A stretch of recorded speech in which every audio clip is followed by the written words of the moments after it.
I let out a breath as I saw how many resources had left in my storage once upon a time. I used to have shelf and shelf filled with resources, and now more than half of them have been emptied. Even the resources given by the teacher, only 1/3 of them have remained, but all the resources that had remained, all of them are high grade. There is not a single, simple resource that has remained in my storage. This breakthrough into peak stage of Prince stage has increased my strength a lot, and if it had been a normal day, I would have gone out to fight the ghouls, but not now. 4 months period will complete within 2 hours, and I want to see whether Green Kings appeared or not, which they will not. Till now, there had never been a cycle of exactly 5 months. There had a 5 months 1 day, 5 months 2 days, but never an exact 5 months, and I hope this will not be it too. I waited with the bastard breath and half an hour later, I felt a change in cosmic energy, seeing that a smile couldn't help but appear on my face as I sensed the normal change. The change that came every 10 days, not one that changes mentioned in the diary that heralds the appearance of the Green Kings. From now on, the Green Kings could appear at any time in this month. They may appear next second, next minutes, next hour, or the next day. They can appear any time. The only saving grace, damn unpredictability, that I will know when they appear according to the diary. Quite a scene occurs when they make their appearance. I hope they take at least 10 days before appearing. In that time, I might be able to level up to King Stage by completing the inheritance and requirements that came with it. But nothing could be said about them. As I've said before, they could appear at any moment. Gulp. I shook my head and got up before walking out of my abode as I gulped a vial of powerful essence, which began to burn my throat before my stomach. A month ago, herbal essence powerful as such would have killed me within 10 seconds, but now it could only burn me a little. I activated a special formation, and soon, 35 more cosmic energy began to enter my body, giving me a slight respite from the burn I am feeling in my stomach. In a month, I increased the power of cosmic energy formation from 10 to 35. This progress greater than I had imagined. It's all due to the flash of inspiration I had when working on the formations. Choo-choo. With everything ready, I was about to ask Ashlyn to find me a ghoul when suddenly she chirped, informing me that there is ghoul nearby. It looked like we won't be wasting precious few minutes, I said, and flew toward the direction Ashlyn had motioned. A minute later, I reached 500 meters away from the ghoul. This ghoul looked quite old in human years. It looked to be in its mid-20s, which is quite surprising. 20 years looking, King considered a very talented person, but in our organization is not considered much talented, considering when it was human, it was much older than it seemed. As from Prince stage, aging began to slow down. The higher one's level is the slower one age. The most powerful powerhouses could live up to 500 years. This one is not only older but also very fat, and it's looked inherently angry. This ghoul, when it was human, must have some powerful backing, otherwise he would not have been able to enter this. He human, it said with a cruel smile as bloodred axe appeared in his hands. Fatty, I said with the same tone. You bastard. Just as I said it, it completely exploded. Rage appeared on its face, and a bloodred aura came out of its body, and it came at me. I was quite dumbstruck seeing its reaction. I was expected to be angry, as the self-conscious person would do if they are thin or fat. But this reaction is a little too much. Die, you son of stupid. It rumbled and swung its bloodred axe at me, my dumbstruck expression smoothed, and 48 vines released from my back at the same times and sped toward Fatty. Seeing such an attack, even beady rage-filled eyes of Fatty had shown slight surprise, and as it smoothly moved its axe toward the Fatty.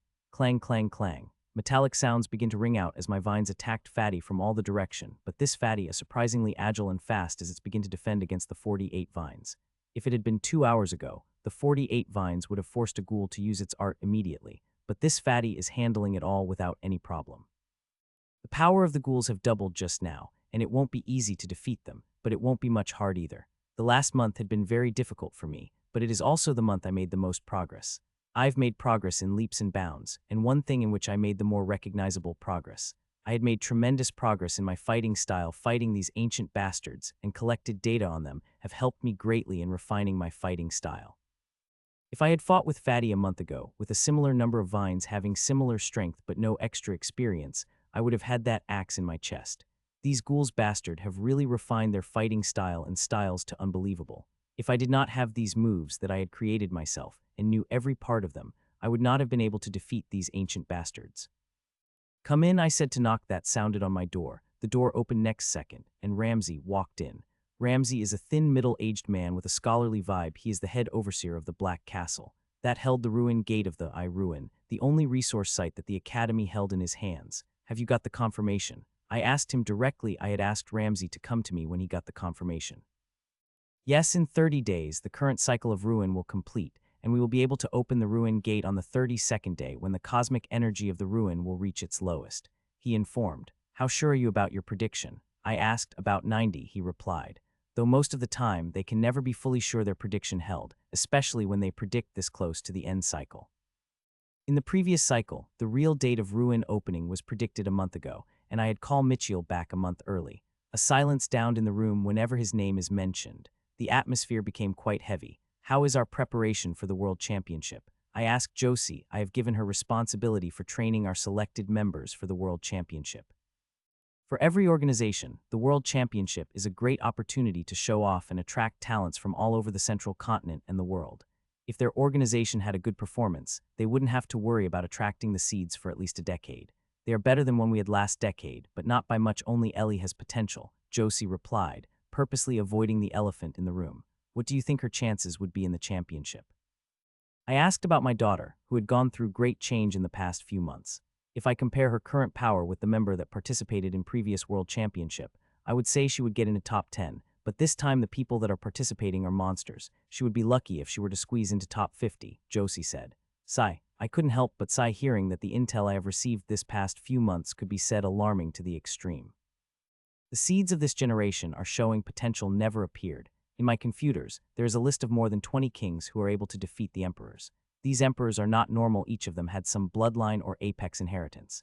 In this generation, there is a 5 to 6 times increase in the number of people with bloodline and apex inheritance. There are some pure monsters in them that if I did not hear about them from a very reliable source, I would not have to believe it. My daughter had made a huge improvement in the past months, credited to her hard work and atavism of her bloodline that had to begin.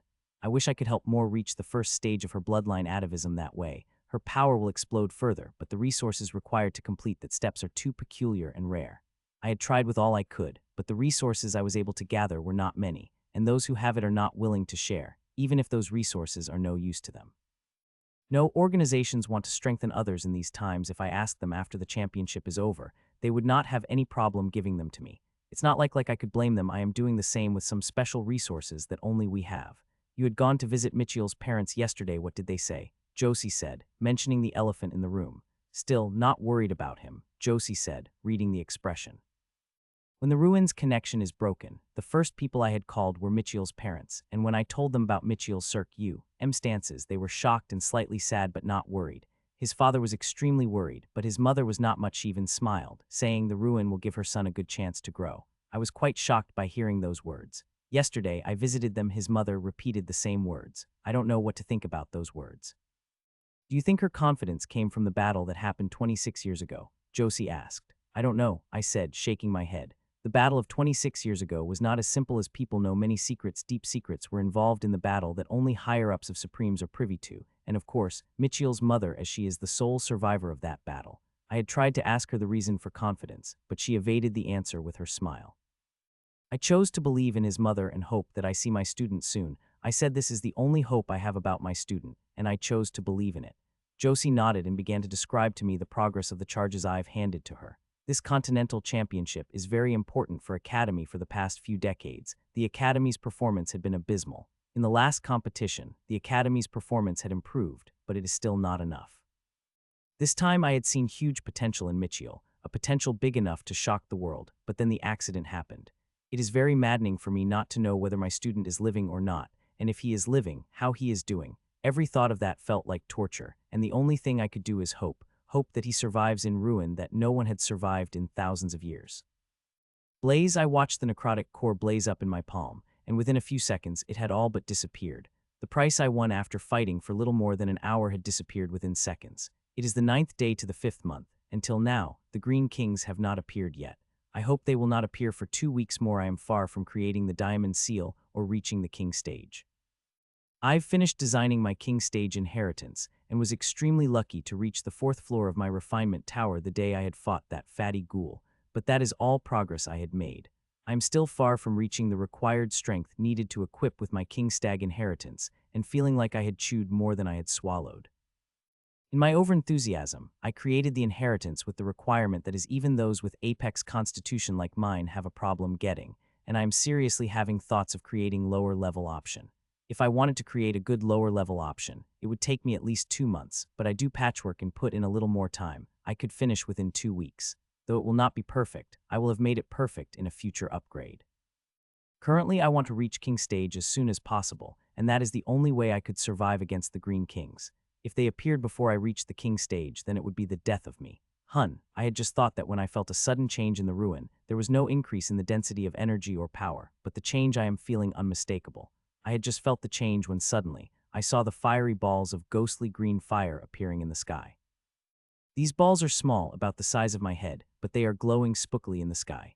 Fuck. I couldn't help but curse loudly as my whole body shook in fear. The diary had not mentioned what kind of spectacle that will herald the appearance of the Green Kings, but seeing the scary fiery balls in the sky, I am sure this sign of Green Kings appearing. One more thing, the fiery green balls in the sky are in a lot more quantity than written in the diary. The diary had mentioned that there wouldn't be more than 12 signs in the sky, but I could already spot more than 30 balls in the sky, which I am sure is very bad for me. It had been less than 10 seconds when those fiery balls appeared in the sky, when suddenly they begin to shine like a sun, bathing whole night their ghostly green glow, which felt very uncomfortable around my skin.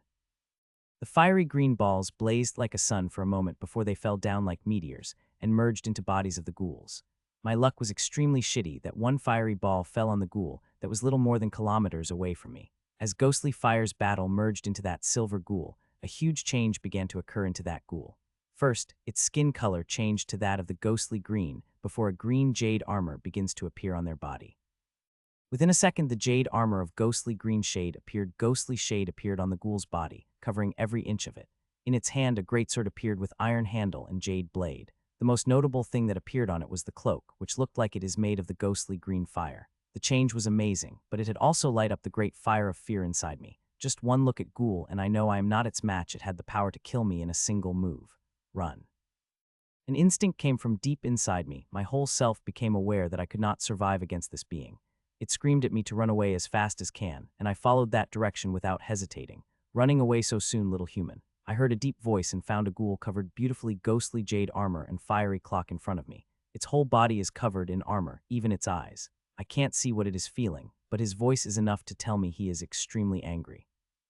Unlike the silver ghouls, who are more interested in playing rather than actual killing, the Green Kings are the opposite. They go for the immediate execution of the enemy. Human, you have soiled the sacred ground with your filthy presence, it said slowly with every worth seething with anger. Now, die so I could purify your presence from the sacred realm.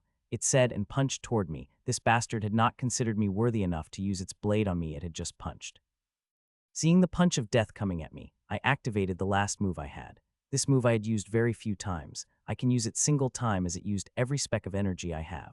The move immediately sucked away all the energy from my body and moved it into my body. This move gives more power than the first boost. I could nearly 5 times if I had my energy storage full. Feeling the immense power running in my body, I moved but was quite surprised to find that my speed is extremely slow. I found myself moving at the speed of a snail. It is not I am moving at an extremely slow speed, it's just that it is moving at an extremely fast speed. Its movement is extremely fluid that even after moving at such amazing speed, I could see every part of its body, and it is a casual punch from it. It is not even using any special moves or art. Its punch appeared very close to me, just half a meter away. Seeing the attack so close, I begin to wonder whether I would explode into the mist directly or some tiny pieces of flesh and blood will remain. I am willing to believe there will be some tiny pieces that will remain. I have strengthened my body quite a huge degree. It would be a shame even if tiny pieces of it had not remained after the attack. As surviving its attack, that thought hadn't even entered my mind. The Green King is extremely powerful. This punch attack of its casual attack, I could feel for the attack it is even using much power. This attack is even lesser than a casual attack, seeing that I couldn't help but feel a little shame. I did not want such death. I would have really liked it if my enemy had killed me using every last bit of its strength, but alas, not everyone could get their wish. Time seemed to slow down as the punch got closer to me. My movements had become non-existent as the punch's speed became slow. The punch got closer and closer to my chest till it hit me, and I could feel a huge amount of energy entering into me. The amount is so huge that I came sure that there not be mist would remain of me. I could speak of powerful ghostly green fire in the energy released by the punch, and this ghostly fire is powerful enough to vaporize me. The body I had worked so hard to strengthen will vaporize like water. The energy of punch spread through my armor, and before moving toward my body, and I was surprised, my armor held. It did not immediately collapse. It is likely due to runes that brightened up as they created the suction force for this energy. It would have been great if my body and soul were strong enough to be a carrier of this energy till they reached, but unfortunately, I am not strong enough. The energy touched my body and began vaporing my flesh as it reached deeper and deeper, and for some unknown reason, I could feel pain as my flesh disintegrate. Buzz, I was watching my flesh disintegrate when suddenly, a vibration came out of deep inside me. It came from so deep that I had such depths before. As the vibration rang through me, I saw a golden violet disk came out from inside the cursed sea and moved toward the energy that is evaporating my flesh as I watched it coming up. I realized this golden violet disk aside. It had a simple concentric circle design of gold and violet and gave off the feeling that it could defend against anything. Bang! Soon, it reached the energy, and as it did, a loud sound rang out as they clashed, and as the shield effortlessly began to push back energy out of my body. Crack, crack, crack, the shield was pushing back the energy when an extremely powerful feeling spread over my body, only to see, Curse, which had been silent for more than a year, and had created the huge wave, as it was trying to break through the runic nets that are covering it. I watched in horror as I saw it breaking through one net after another. I am very aware that what will happen if all the curse seals were broken. The energy from the ghoul will kill me in a single attack, but this curse, which had become sentient, will not give me an easy death. Buzz, the mysterious shield, seemed to understand it as well. It gave the final push to the energy to throw it out of me before burrowing back to the curse sea. The curse sea did not want to let go of this God-given chance in fighting back against the shield, but as the gold-violet energy spread through the curse sea, it slowly begins to calm down. Choo-choo, human. I am seeing what is happening to the curse sea when I heard a familiar chirp of Ashlyn and the roar of Green King right after. When I opened my eyes, I found I am Ashlyn's back, and we are streaking across the sky at a very fast speed, Green King chasing us madly. When I looked at the Green King, I couldn't help but feel surprised as I saw clear traces of Ashlyn's attack on it. Some traces of silver fire could be on it. It does seem any injured by the attack, but it is extremely angry. The anger is literally radiating from it. I was watching it when suddenly I had sensed something which brought back horror to my barely relieved face. The shield managed to throw out 99.9 of the energy of the Green King, but 0.1 had remained, and this remained injuries which are spread the whole surface of my body. Now that energies begin acting, they started sucking the cosmic energy from outside, and the speed of it is already great that it won't take even a minute for me to turn into ghoul. The huge amount of essence I had drunk 10 minutes ago, already melted, and now these energies are rampaging through my body, begin to turn me into a ghoul. Fuck. I cursed inside my mind, with a mysterious shield throwing the energy away and Ashlyn whisking from Green King I had survived. But no, I had not survived it. Instead, I had fallen into a deeper hole. Feeling this huge amount of cosmic energy coming into my body, I can't help but wonder whether getting injured by normal ghoul and Green King is some sort of rite of passage to survive this ruin. Both of the excellencies who survived the ruin had gotten injured by the normal ghoul and the Green King, but regretfully, the method they had mentioned is special to themselves, and I could not use them. I calmed down, and the first thing I did was reverse the formation of cosmic energy. It had always been active and sucking 35 energy, bringing my doom closer than I would like. As I reversed the formation, I immediately felt a change in the cosmic energy that is coming at me. The extra 35 had cut off, and another 35 from injuries that are sucking the cosmic energy with their power. Gulp. With cosmic energy formation activated, I took a vial of herbal essence and gulped it down whole in a single chug. As I did, it begins to burn my body up like a fire. The herbal essence is very powerful enough to make me explode. This essence is from the blood sorrel. It is power equal to that complete miasmic essence rose of King Grade, and I had gulped it down whole. If I had learned anything from the last injury, then it is to get strong as soon as possible to heal from the injury sooner. If enough times passed and cosmic energy became reached an uncontrollable degree, then there is no saving. The herbal essence of blood sorrel begins to burn me from inside. Bloody smoke had begun to come out of me, and at the same time my skin begins to become dry and hot. It became so hot that if a normal person touches it, he will get a third-degree burn from it. It looked like I am performing painful suicide drinking such a powerful herbal essence, and they might be a little right. The power of herbal essence is too great that my body is not able to handle it currently, but that does not mean it will not a few seconds later. The cosmic energies that are coming from all sides is clashing with herbal essence and melting it, and that melted essence is merging with my body and soul, strengthening them every second. I am in a very peculiar state every second. My body is reaching closer and closer to exploding, but at the same time, the explosion of me delaying by seconds as my body is getting stronger and stronger. The herbal essence is taking me closer to death, but also saving me from death. Feeling the irony, my dried face muscles couldn't help but move for a smile. Still, I am not sure whether I will explode it or not, and despite knowing that, I drank the essence. It was a necessity as the risk's benefits were too great for me not to take it. The most visible benefits, of course, are getting rapid strengthening, but there is another invisible benefit too, and that is burning. The herbal essence burned my cell. It is a bad thing for me, but also a good thing as most of the cells it burns are the ones that are most affected by the ghoulification process. Burning those glorified cells helped to slow down the ghoulification process. In such times, every second count. Aside from the great risk of death, there is one more disadvantage of this method in pain. It is extremely painful. I could feel pain from every part of my body, and it is taking my all not to scream as loud as I could. As the seconds passed, more and more cosmic energy is getting sucked by my injuries. My armor is doing all it can, but it could not stop more than 35 of the cosmic energy. The comic energy is entering me inside like a flood. If not for me consuming such a huge amount of herbal essence, I would have turned into ghoul by now. It is just a starting. What will happen next will be real horror. I was not injured by the normal ghoul or silver ghoul, but a green king. The chances of me surviving are less than 3, and I am very generous about my surviving chances. Gulp. It took 2 minutes and 50 seconds to digest the whole herbal essence that is equal to the king-grade miasmic astral rose, and I drank another one before it could be finished. This one, too, started to burn me from inside out, giving me so much pain that I had nearly screamed out. This herbal essence that I had drunk have 30 more efficacy than the previous one, and in my storage, I have only 2 other herbal essences that have higher efficacy than it. If I want to have something with even higher efficacy, then I will have to start taking the emperor-grade essences I have, and I don't think my body will have the ability to digest them. I will explode as soon as I consume them.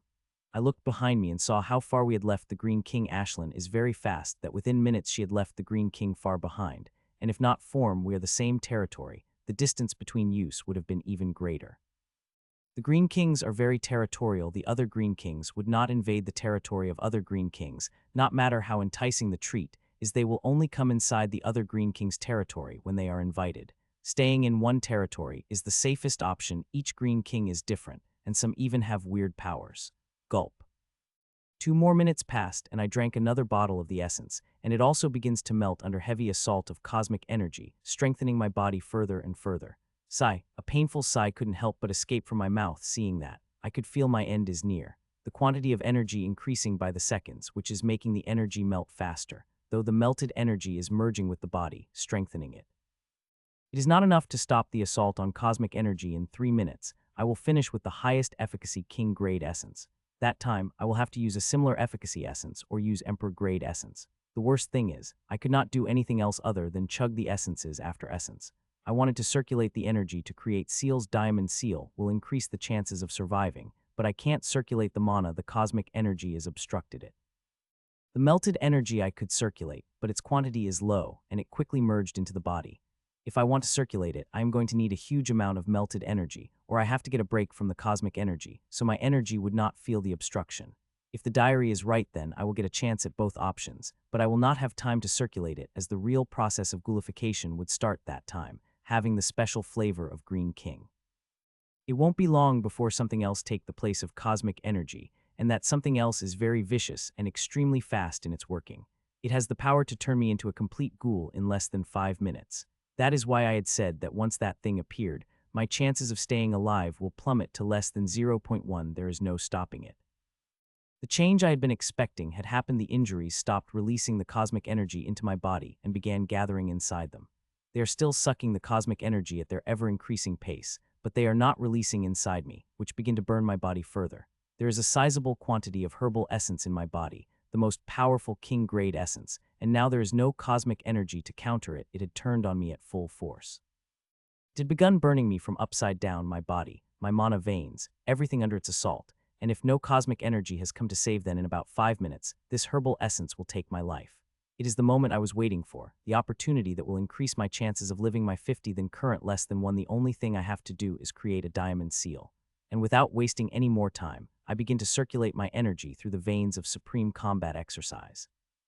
I currently have 984 seals of supreme combat exercise and need to create 16 more. Creating the 16 small seals before I explode or injuries take out their final weapon is going to be a real challenge. For the past 8 days, I had worked very hard to create the seals. The fear of Green Kings had made me push myself extremely hard. Otherwise, it would have been impossible for me to create more than 30 seals within 8 days, especially when my veins suppressed the supreme combat exercise's circulation.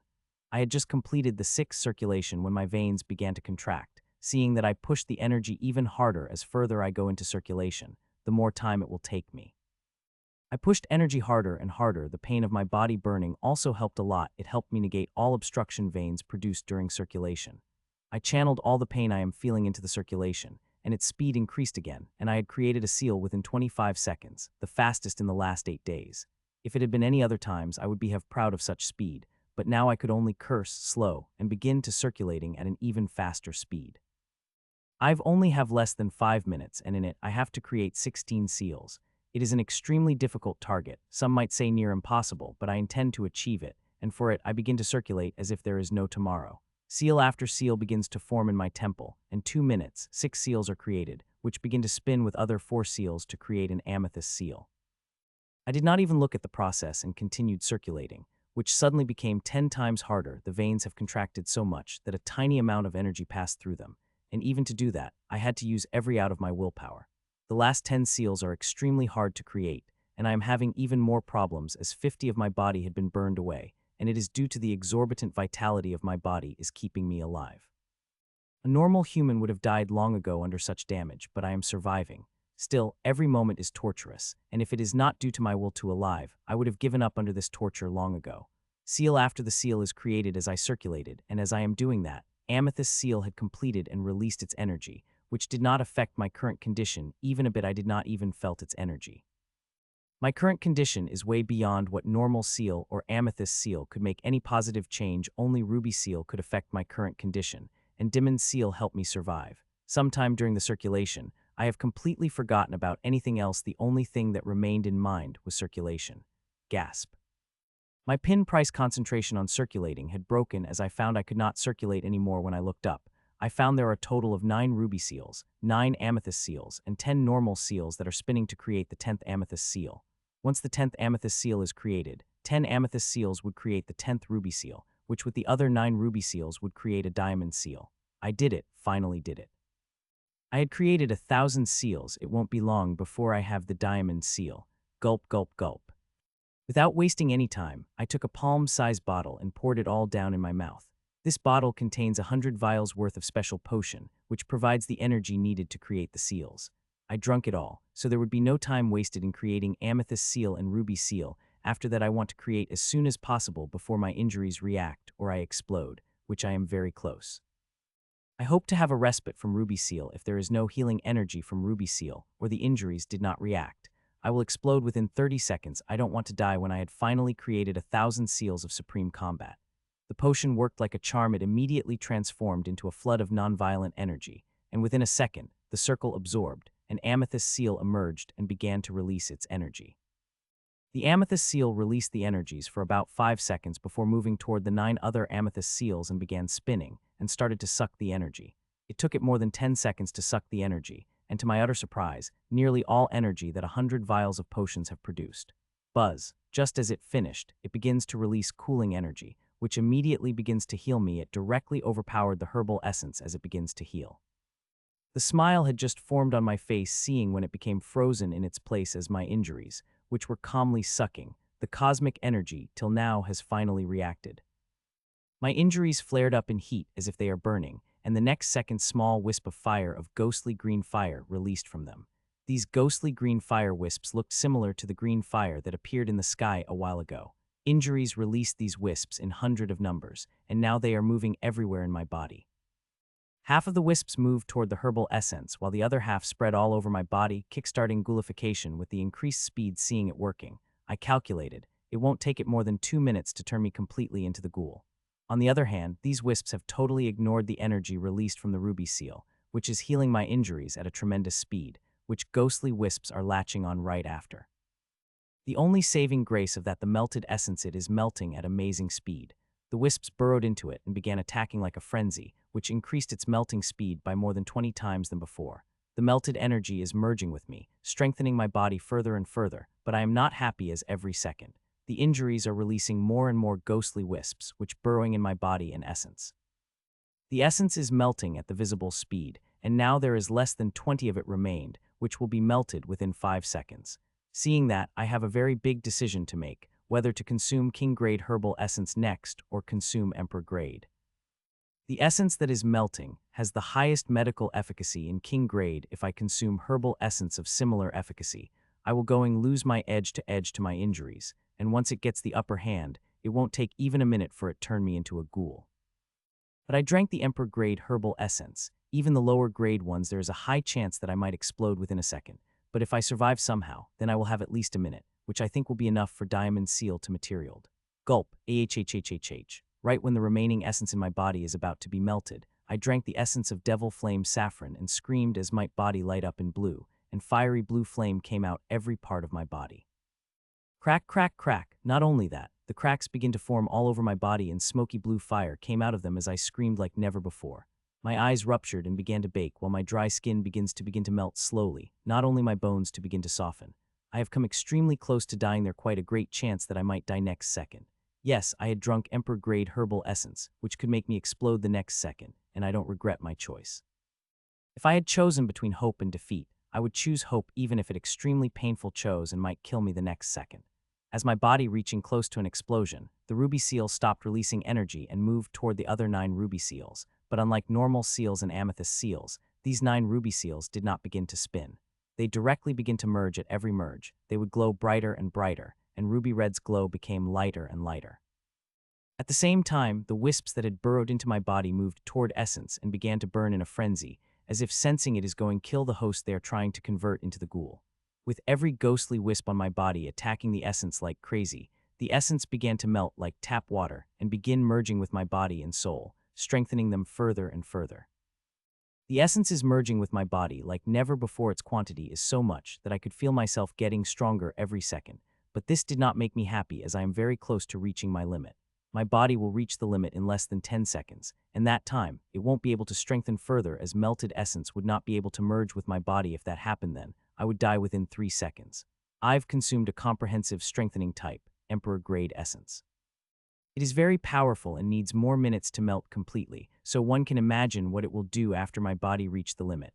There are 2 ways to increase the limit. The first is to level up, and the second is a supreme combat exercise seal. Higher the level of the seal, the more potential it will able to provide the host. The diamond seal is the second highest seal of supreme combat exercise, and it worked differently than the other 3 types of seals, but one thing is clear about it: it provides an absolutely huge amount of potential. All the ruby seals have merged together, and now the seal is shining bright diamond light that I can't see what is happening. The only thing I could see is glowing brighter and brighter. I hope the seal comes out soon. I do not have much time. If it came too late, then nobody will able to save me from an explosion. Second passed, and more ghostly wisps came out of injuries, and melted the essence greater rate that my body and soul reached the limit second before I had predicted. Now, the melted energy stopped merging with me, and blue flames had again taken over, burning my body with greater intensity. I only have 3 seconds at most. If something doesn't happen in 3 seconds, then I am going to explode, and even God won't be able to save me. 1, 2, 3. Bang! The second passed it excruciatingly, and when 3 seconds finally ticked in, a loud bang rang out. The sound was the loudest I had ever heard. I thought my body exploded, but a second later, I noticed my consciousness is still stable, and when I looked with my soul sense, I saw most. I don't even have words to describe what I am seeing or feeling right now. It is beyond my imagination. In the center of my temple, I saw a seal made of diamond. Unlike the other runes, this seal made of runes. These ruins felt primal, like they are old as the universe itself. I saw them, but I tried to imagine what it looked like. I would only remember blurry lines. The diamond seal is flashing in my temple gently and releasing the energy it had infused with diamonds itself. The energy is spreading all my body, merging with every part of it, including my runes. It is merging with my inheritance runes and bringing out a slow change in them. It is very difficult to see what is happening, as whatever is happening, it is very slow. The diamond energy merging with my body is not healing my injuries or increasing my strength like a normal seal would do. On the other hand, it has covered every cell of my body in its diamond light, vibrating it and sucking up the melted energies that had been free-flowing in my body for the past couple of seconds as my body had reached the limit. I could feel it helping the melted essence merge with me, but it is not like a normal merging. I could feel there is something different, but I can't put my finger on it. Still, I am more than happy the diamond seal had materialized and helped me merge with essence, which is helping me rapidly heal from the essence damage and ghoulification damage. The diamond seals have always been mysterious. They do not suck the host's energy as others do, nor do they work the same way as other seals. There is no exact way the diamond seal works. It is said that diamond seals gives a thing that the host needs the most. It could be anything. There are even records of someone gaining ability from diamond seal, which is, of course, extremely rare. There are always deficiencies in the body, and most of the diamond seal help to correct them, and these correction measures could be anything from healing the injuries to enhancing the strength to materializing the ability. For me, it is helping me digest the melted herbal essence, and there is something else with my runes which I could not completely follow. It is said that diamond seal uses energy that couldn't be sensed by even powerful people. This energy is very mysterious and powerful otherwise, how a diamond seal could do what it is doing. While diamond seal is helping me on one aspect, it is not helping me on others. The cosmic energy is coming at my body in larger and larger quantities and creating more ghostly green wisps which are attacking the essence. I would have been more than satisfied if diamond seal had dealt with injuries and helped me get rid of the herbal essence that I had drunk away, but how can anything be easy for me? I have to get rid of those injuries with the power of my own body. If these injuries had been cast by normal ghoul, even a single ghoul, I would have had quite a confidence getting rid of them with the indirect help of the diamond seal. But it is injuries from Green King I am dealing with. If it had been so easy to deal with, then Excellency hadn't have dedicated more than 10 pages of her diary at it. With more and most wisps attacking the herbal essence, it melted away rapidly, till there is less than 5 of it remained, which will melt away in the next 2 seconds. Gulp. Seeing that, I drank away another vial of the herbal essence. I had expected huge pain and injuries that come with it, but nothing had happened. I did felt even an ounce of pain. The diamond energy that covering every cell of my body had been protected me from any harm. My eyes couldn't help but widen seeing the diamond energy protection. It is totally unexpected. With it not harming me, it would not take long before all my injuries are healed. A few seconds later, nearly all the injuries on my body had healed, including that of my upper skin, which had made me look like a freak from a horror movie, but now all healed. Still, not all my injuries have healed. There are 132 small points on my body that hadn't healed. They are injuries made by the Green Kings, and it will take them quite a while.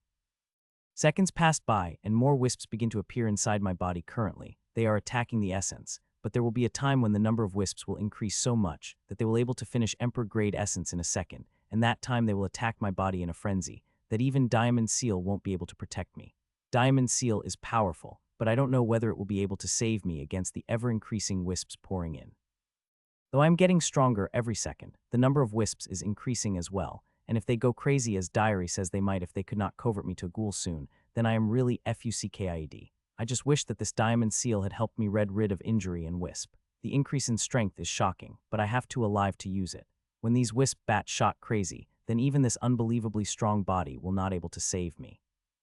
Seconds passed by and turned into minutes. I drank few more vials of Emperor-grade herbal essences, which melted by thousands of ghostly wisps within seconds, increasing my body's strength to an unbelievable degree. I don't know how strong my body has become, but I know it is extremely strong that forget Prince stage, I will barely have any competition in King stage. I now could crush any normal king with my body's sheer strength. Suddenly a change occurred in the wisps. They began to move toward each other, merge, becoming bigger and bigger. Fuck me, I said as I flood of melted energy merging into my body every second. It had been barely a second since all the ghostly green fire wisps merged, forming a huge fireball. That ghostly fireball melting a huge amount of herbal essence every moment, and my body is absorbing all with the help of diamond energy, but the problem is that it is vibrating like a mad, and fluctuations releasing from clearly shows it becoming unstable by the second. It is going to explode soon. The diary had mentioned about it. I had thought it might not happen, as the chances of it happening are 50. When both of the excellencies got injured by the Green King, the only ghostly fire inside the Ramona Hawthorne merged and came on the verge of exploding. The fire inside the body of Her Excellency Roosevelt did not behave like it. I'm scared shitless and even tried to level up by entering my inheritance place, but this ghostly green fire is stopping me from doing it somehow, so I could not even level up. There is nothing I could do except for putting my trust in Diamond Seal, who is acting like nothing is happening. Seconds passed by, and its fluctuation out even bigger, and now it had become so unstable that it was not even able to maintain its shape anymore. Finally, it became completely unstable. Whatever the holding it back broke down, as suddenly the ghostly fireball begins to contract rapidly, till it became tinier than the grain of salt before exploding forward. It released such high fluctuations, when exploding, that I know that even after my body had gotten so much stronger, Not even a speck of it will remain. The power of this explosion is great enough that it will vaporize me directly. My mind comes to half seeing the explosion happening. I don't want to die, but there is nothing I could against it. Everything has turned extremely slow in front of me. An explosion which I wasn't able to follow a moment ago have now become very slow.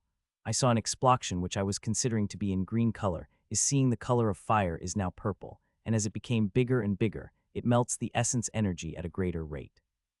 The essence energy would have taken more than a minute to melt, and had now melted in less than a second. Whoosh, the explosion got bigger and bigger, and about to vaporize me when dense diamond energy suddenly came and enveloped the explosion inside it before sweeping it back inside the seal. Buzz, I did not chance to think that I had survived when a buzz rang through my body, and I saw the diamond energy covering every cell of mine begin to merge with my body and soul. Ah. The process lasted for a couple of seconds, and just when it's about to end, I felt a sharp pain in my head. When my mind cleared, I saw everything is over. There was no sense of energy in the body or melted energy. There are not even wisps of ghostly green fires, and injuries that produced them have also been completely healed. The diamond seal, which had glowing and releasing energy, is now silently floating alone in my temple. There is only one seal that remained in my temple, and that is Diamond Seal. The pain I had felt a moment ago was due to the small memory that Diamond Seal had given me. It is a new map of circulation from now on. There will be no normal seals. Each complete circulation will give me Amethyst Seal directly. The new map may have shorted down the process to create the seals, but the path of circulation has become bigger, but it is still way shorter than the combined path of 10 seals I have to circulate to get the Amethyst Seal. I do not know what Diamond Energy did in its last bout when it merged with me, as it did not increase my strength, but I am sure it is something good, as any step was taken by the Diamond Seal going to be good. Ashlyn, land quickly. I said to Ashlyn, even after such an increase in strength, I do not have any confidence in defeating the Green King. Just a casual attack of it was enough to turn me into the mist. I don't want to take any more chances further. I am going to make a breakthrough into the King stage. It is the most viable choice for me, seeing I had reached my limit and finally fulfilled the unrealistic requirement I had needed to merge with King stage inheritance successfully. Thud. I landed on the ground unstably as I jump off from Ashlyn, as I did not properly get used to the strength I had acquired within a minute. I activated the abode just as I landed with my strength increased. Its activation time also been lowered. I should be able to get in before it reached me. You human BAS. Soon the abode fully activated, cutting the cursing that Green King shouted at me. Its speeds far greater than I had it reached way too quickly. If my not for abode activated, 1/4 of its usual time, I would have had to face it again, which I really don't want to before reaching the King stage. My abode is a little special. Its power directly depends on my strength. Currently, the abode will not be able to defend me for more than 30 minutes before throwing me out if Green King attacked me with full strength, which it had already started doing. The status screen of the abode already appeared in front of me, showing me how much longer it would able to defend before throws me out of it. So, I have to level up as soon as possible. As I get stronger during the level up, the more time it will provide me. Without wasting any time, I sat on the ground and took out resources. I do not have many resources left in my storage, and the most I have will be needed to survive the month here. With the current strength of my body and soul and appetite of my ruin, I would need the humongous amount of resources, and fortunately, I have something that would be more than enough to satiate my need. I took out a cube from my storage. It is made of all herbal colors, but green is the majority. It is an essence cube which I had got from the storage of Mamabaman. I had it tested in Academy, and it is Emperor grade, a grade essence cube which I should not be using. Essence cube is made of extremely distilled essence of the herbs. It's very powerful that just a pinch of dust from it would be enough to explode a normal king, but I will too be in considerable danger if I ate a small part of it. If it had king grade essence cube, I would not have any problem, but it is Emperor grade. I would have lowered its danger by diluting it, but I do not have the alchemical skill to do that. So I have to take a risk with extremely powerful alchemical energies of it, and hope my body will bear them without any danger. I closed my eyes and went into my inheritance space and looked at a huge runic giant made of 100,000 runes. Every time I see it, I couldn't help but let out a sigh of marvel. This wonder I had created is a sigh worthy. I admired it for a moment before finally tapping on it few times. Just as I did, I was thrown out of ruin familiarly. Buzz. My runes buzzed loudly, and the next moment something happened that shocked the hell out of me. Bang! The essence cube exploded in the dust before that dust covered my whole body till I could not see anything. As it happened, my runes growled like a beast and began sucking the energy from the dust in a frenzy. Diamond Seal had brought many changes in my inheritance ruin. One of these is it made them look like they are made of the diamond from the Alexandrite, and it had also changed their colors. Now my runes only had two colors instead of a bunch of them. One is red with a tinge of gold in it, and the other green, a forest green. The red color occupies 70 in runes, while the green occupies 30. They made my diamond runes look amazing. I don't know whether it will stay the same way though. There is a complete overhaul of runes going through my body, and it is very painful, but not as painful as a huge amount of wild essence energy drilling into me. I am feeling like every part of my body is getting trampled by the horde of beasts and treants, and my body is barely holding on against this assault of energy. If it's not for me having a strong body, these energies would have torn me apart, piece by piece. The grim monsters make the essence cube, and it is a very cruel process. They not only use the herbs to make it, but also monsters go through utter torture during the process. Shake, shake, shake. My abode begins shaking a little as Green King had upped its attack. I am getting voice updates from the abode every few seconds, and according to it, I have 28 minutes before the abode threw me out. That is only if it kept attacking in similar strength. If it had upped its offensive, then time will short even more. I don't want to throw out, as this time even Ashlyn will not be able to help me, as she is inside me making breakthroughs just like me. Whether I will throw out or not is completely dependent on my runes. Currently my strength isn't rising, it is just runes going through their complete overhaul, which sucking absolutely huge energy from the essence cube. There is a chance that runes will finish with their business within 28 minutes, the runes inside me acting at a very fast speed. Every second 100 of runes will be destroyed, and thousands out take their place, and all it to happen, they need a huge amount of energy. It is so huge that my body had come under breakdown, as at every second the amount of energy would only increase. To be honest, I begin to feel fear for my life. The runes are sucking more and more energy from my body, and it under extreme strain. If the energy flow reaches above what I could not handle, it will turn very nasty for me very quickly. Hun. I had just observed the energy when I suddenly noticed something. I felt worldly energy mulating over me and begin to pour into my body. A second had passed since the whirlpool of energy have been created, and it is already pouring a huge amount of worldly energy into me, and not forget every second it is getting bigger and bigger. How? I asked myself. I created a special formation to stop the worldly. I had just answered the question when I got the answer. The complete overhaul of the runes, the runic formation that stopped the summon of worldly energy had destroyed just now. Only its place a better formation appeared, but it will not work as I have to activate the new formation manually, which I could not do during the breakthrough. Now, the cloud of worldly energy is growing at an amazing speed that, within 10 seconds, it covered the whole hall. It is going to attract a lot of attention, but is a good thing for me too with the addition of worldly energy, which is extremely soft. The blow from the essence energy lessened considerably. Now, I don't have to worry about it tearing me apart. It had been 15 minutes since I began my breakthrough, and now, there is an indescribable amount of energy coming inside my body. The clouds of worldly energy have filled the whole hall to the brim. The usually invisible worldly energy begins to show faint misty white color due to its density. Due to this huge amount of worldly energy, I had not been torn apart by the immense amount of energy entering my runes. More than half of Essence Cube's energy had already been sucked away by my runes, and they are continuing sucking. I had thought half of Essence Cube would be more than enough for my breakthrough, but it did not seem to be the case. The runes have not only taken half of the Essence Cube's energy, but they are also taking a huge amount of worldly energy. The runes are consuming that in a never-ending stream, which is getting stronger and stronger by the second. Minute ago, my runes were finished construction, and now there are 100,000 runes imprinted in me. It more than doubles the number of runes I had imprinted when I was at the print stage. The runes have been imprinted, and now they are charging themselves with a huge amount of energy. I hope this charging would finish soon. I do not have more than 10 minutes before I got thrown out of my abode. Green King is still attacking, and its attacks are becoming more and more powerful by minutes, which reducing the time my abode could protect me. A change had occurred a few minutes ago. My sword has somehow merged with runes. I don't know how it happened, but it had happened. When I saw it, I couldn't help but get shocked by it. I never have thought something like that would happen. Another surprising thing happened, which should not be surprising to me. The diamond seal had imprinted itself on Ashlyn and Nero. I was quite surprised by the diamond energy enveloping Nero's cocoon. Unfortunately, it was not enough to bring the Nero out of the cocoon. He is still in his cocoon, though he conveyed his emotions to me, saying he would like if I could provide him a couple of more diamond seals. I would like to if I could create some more diamond seals. The benefits of it are amazing. Minutes passed, and 5 minutes later, the exploded essence cube had been sucked dry by the runes, and now sucking worldly energy at even more frenzy. I begin to feel a slight pain, seeing the amount that is entering inside me. As the second passed, I came closer and closer to be expelled from the abode. Now there is barely a minute before the abode will throw me out, and it is scaring the shit out of me. Currently, I am at my weakest, Except for the physical body, I do not have anything to fight against the ghoul. Buzz. Seconds passed by, and soon there are less than 10 seconds remaining before I will be thrown out of the abode. I prepared myself to fight to last breath when suddenly my runes buzzed as I stopped sucking the worldly energy and released the flood of energy into my body.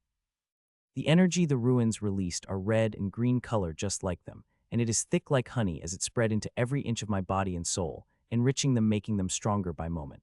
I could see my timer rising as my strength began to rise, seeing that smile couldn't help but appear on my face, and I closed my eyes and enjoy the amazing feeling that thick energy provide.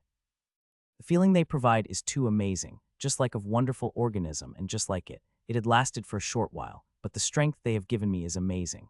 I looked inside me and saw red with a tinge of gold and green diamond runes. The runes are far greater in number, and the feeling they gave is much heavier, like a mountain that could crush anything that came in my path. Seeing the runes, I couldn't help but feel excited about my inheritance and activated it without waiting. SCE. Thick molten diamond came out of every part of my body and began covering it. The process may look slow, but it is extremely fast as it had covered me fully in less than a second. The power I am feeling wearing it is indescribable. There is strength bubbling inside me, making me feel I could do anything. Though it is just my illusion, there is some truth in it. There will be very few people in King Stage that will be able to match me now, and if I am not wrong, then I could even fight against the regular emperors. I had never thought I would have such power in the King Stage. Fuck me. I cursed it out loud as I looked myself in the mirror. I looked beyond amazing. I am wearing diamond armor of red and green color, just that of my runes. 70 of it is red while 30 is green. The red color has a ting of gold, and the green color is a pure forest shade. Like a rubber suit, it covers every part of my body snugly, giving the armor a very compact feel. Wearing this armor, I looked amazing. Otherworldly would be the right word. I wonder how would I look when I used that newly create move set of mine. I can't wait to use it. I satisfied my vanity for a full minute. When I began to walk toward the door, I had let the Green King wait long enough. It is time for me to fight my battle with the Green King. Click, I opened the door and walked out of it and saw it launching a power attack on my abode.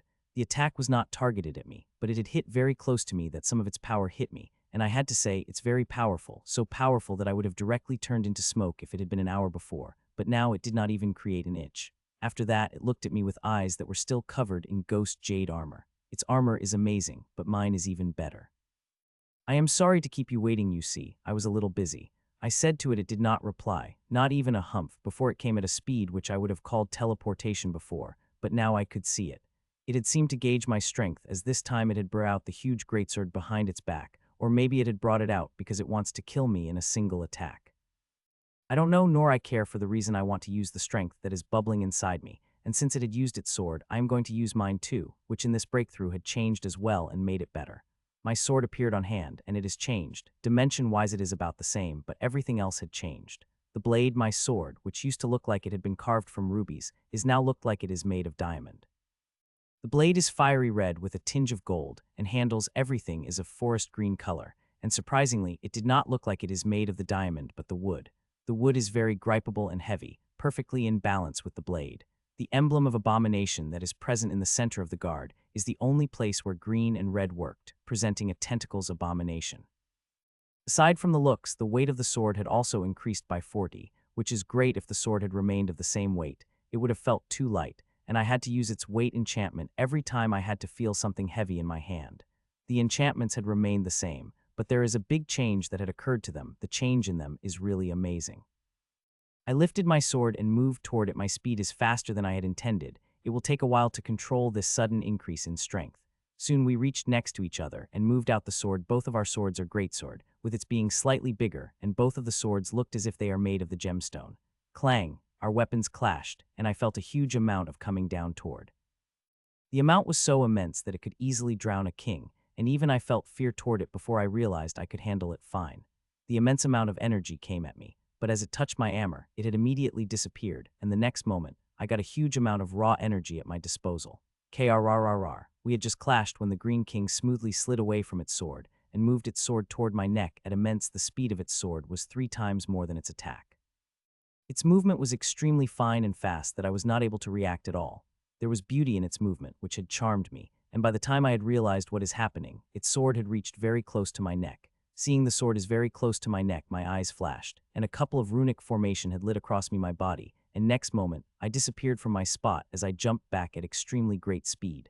How can it let me run away from its perfect attack? It had followed me smoothly as I had taken the jump back.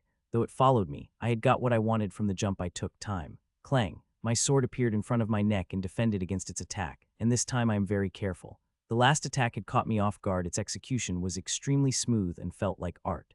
It had enthralled me in its movements, that I had only noticed the sword when it had crossed half a distance to my neck.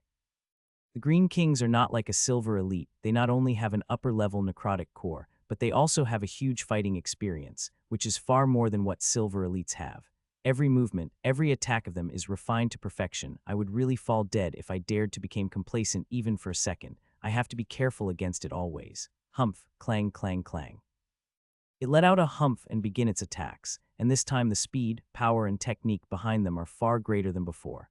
I am using all the sensory and congenital abilities I have to track and defend against its attack. The more I fight against it, the more I realized how perfect its technique. I used to consider Silver Ghoul's textbook perfect in their technique and execution, but they did not hold the candle against this Green King.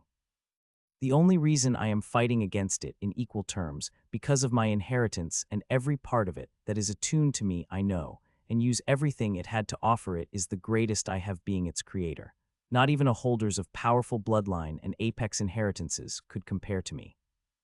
They may have unlimited potential with their apex inheritances and bloodline, but they have to unearth and learn to use it, while my inheritance may give limited power, but I know every speck of its power know how to use it. You have improved, said Green King, simply as it stopped its furious attacks. We have only fought for 2 minutes and already exchanged hundreds of moves with each other. After saying 3 words, it did not speak to me. I did not say any words either as we stared at each other. I wanted to attack it so badly, wanting to show off new and improved more, but I controlled myself and stayed put. I could not take any chances with Green King, especially the first Green King I am fighting. Even with my increased strength, I am still getting dangerous vibes from it, so that I will fight this battle slowly, but I get a chance. I will waste any time to burst out with my full power and kill it. Jade skewing. It said after some time, in that exact moment, pikes begin materialized behind it. These pikes are more than a meter long and looked extremely sharp, and all of them seem like they are made of jade.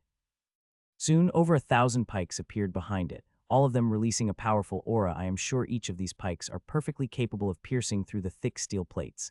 Sup, sup, sup. The Green King raised its hand, and as it bore down, thousands of pikes tear through the air as they came at me. Seeing such a powerful attack coming at me, a smile couldn't help but appear on my face. It is finally time to use the big moves. Rose blades. I said softly, and hundreds of roses began to come out of me and turned into hand-sized blades as they moved toward the jade pikes that are coming at me. I had changed the rose blade. A little now it had 2 forms. One which I am using currently can be used on the large crowd of thousands. The other type is very selective. In it, I could launch the attack with only 10 blades instead of thousands, but these 10 blades have huge power in them that they could easily kill the powerful king. I am watching every pike that is coming toward me, and most importantly, the being that released the pikes. With its power, it will be quite easy for it to sneak attack me if I let my guard down for a second. Clang, clang, clang. The jade pikes and rose blades began to clash. With each clash, both weapons would turn to dust. To others watching the battle, it may look like a simple clash of weapons, with both of us not gaining the upper hand on each other, but it is not. In this attack, the Green King is on the offensive while I am purely on defense. Our attacks may have a similar level of strength, but our control is not on a similar level. We are controlling every aspect of our attacks. These blades and pikes are moving at our intentions. The Green King is trying to pierce its pikes at me, while all I am doing is using my rose blades to counter them. Its control is phenomenal, that even after day and night practice with vines, pushing myself every day, all I can do against it is defend. A few seconds later, all the pikes have disappeared, so are the rose blades. I had summoned the rose blades' exact number as the jade pikes. I could have summoned more, but I did not. It is a challenge I've given to myself. I wanted to clash with its attack with a similar level of weapon as it. Jade Slicer. The attack had just finished when it suddenly launched another attack, which was far more powerful than it had launched yesterday. It begins to swing its sword wildly, and with each swing, a ghostly green arc came out of its blade. These arcs are filled with so much energy that they are vibrating. Not to forget, this vibration will provide them an edge to pierce through anything. Bring it on, I said, seeing the powerful arcs coming at me. Multiple runic formations lit across my body, and also sword shone gently as I activated its enchantments. Slick, slick, slick. With power coursing through my body, I moved toward the tens of vibrating ghostly green arcs coming at me and began to tear them apart one by one. I am moving through them at an extremely fast speed, cutting one arc after another as like the pikes before, the Green King could control these arts, and the slightest mistake my part could cost me a big thing. I could have dealt with these arcs without getting into them, but I wanted to use my strength, so I jumped in between and began to cut the one ghostly arc after another. Clang. My sword clashed against its as it tried to sneak on me. I had always kept my one eye on it, and the moment it moved, I became careful and defended against its attack. Clang, clang, clang. We again begin to attack each other furiously, and this time our attacks are intensely powerful. It is using a powerful art move that covered its body with a ghostly green glow. It had increased its strength by 5 times. I too had to activate a couple of more formations of my inheritance to deal with its powerful attacks. Its attacks are getting more and more powerful if I am not wrong. It won't be long before it begins to use its trump cards. The attacks it used till now were powerful, but they are not trump cards. I could feel it is hiding its powerful moves, which it will use very soon. While I am fighting, I am also checking up on my inheritance, and very thrilled to find out it is working better than I had expected. Even against such powerful moves, I do not have to use any of my powerful moves, yet I am only using Old Set, which I automatically activate whenever I started fighting the ghouls. Clang, clang, clang. Clash after clash rang out, and I couldn't help but wonder how smoothly energy was passing through my veins. There is no resistance whatsoever. Instead, it is veins that help me pass the energy faster through them. It is their internal coated with a material that creates the lower friction with energy. I continue to observe the working of veins. I concluded that it the work of diamond energy. It may not have strengthened them directly, but it had done much more this internal finishing, helping me a lot transfer the energy at a much faster rate, which in turn helping me deliver fast attacks to the Green King. We are attacking with a powerful force, but like always, there is not much sound or shockwave that came out of our attacks. The swallowing field is sucking up all without any problem. The swallowing field at King Stage is amazing. It is bigger and better. The power created by the clash had to be very strong to strain my swallowing field. As for breaking it, that is a question of another day. Currently the move I am using the most is a sensory field. I've made it envelop the whole area of battle and used it to measure every move of it, from direct attacks to feint, the sensory field helping me a lot. Due to its vast battle experience, I have to be extremely careful of its every more. There are more than 10 instances where it was able to avoid my sword and move its blade at me. Clang, another clash rang out and we separated. It looks like it's time to take out the big guns. I had kept my sense of all moves, ready to mobile according to their need. Your strength has increased more than I had thought. I should have used this move at the start and get done with you. It said with a sigh of regret, as fighting me is beneath it, and the more time it spent fighting me, the more it will have to repent. Jade wheel, it said with a pious tone, and next second, a majestic jade wheel began to materialize behind it. The wheel looked majestic, which pikes that attached to it, and a beautiful mural of ghouls and angels fighting, with ghouls turning out victorious in the end. It took less than a second for Jade wheel to completely materialize. The jade wheel begins to spin as it materialized and started spewing out thick, ghostly green mist out of it, which entered the body of the Green King. As the Green King begins to such the energy, runes begin to appear on its armor, and its aura begins to rise explosively. Hee, let's see, human, how you survive now, the Green King said with a cruel laugh as it came at me. The wheel is still spinning and spewing ghostly fog, which is increasing its aura. The speed it is coming at me had far surpassed before, and the power it is showing is making me extremely excited. I was going to wait before using my new move, but seeing the power it is releasing, it is worthy enough for me to use my newest move. Everwings, I said, and the next moment, fiery red feathers with a golden sheen begin to come out of me and assemble into the huge wings, with each wing have had a wingspan of 2.5 meters. The wings are completely red with a golden sheen, and extra wide. I studied more than 100 wings designs suited for the human physique before choosing this one. I wanted to copy Ashland's wings, but they are not efficient for the human physique. I would lose 12 energy while using them, and also, I would not be able to use the winged moves as perfectly as I could.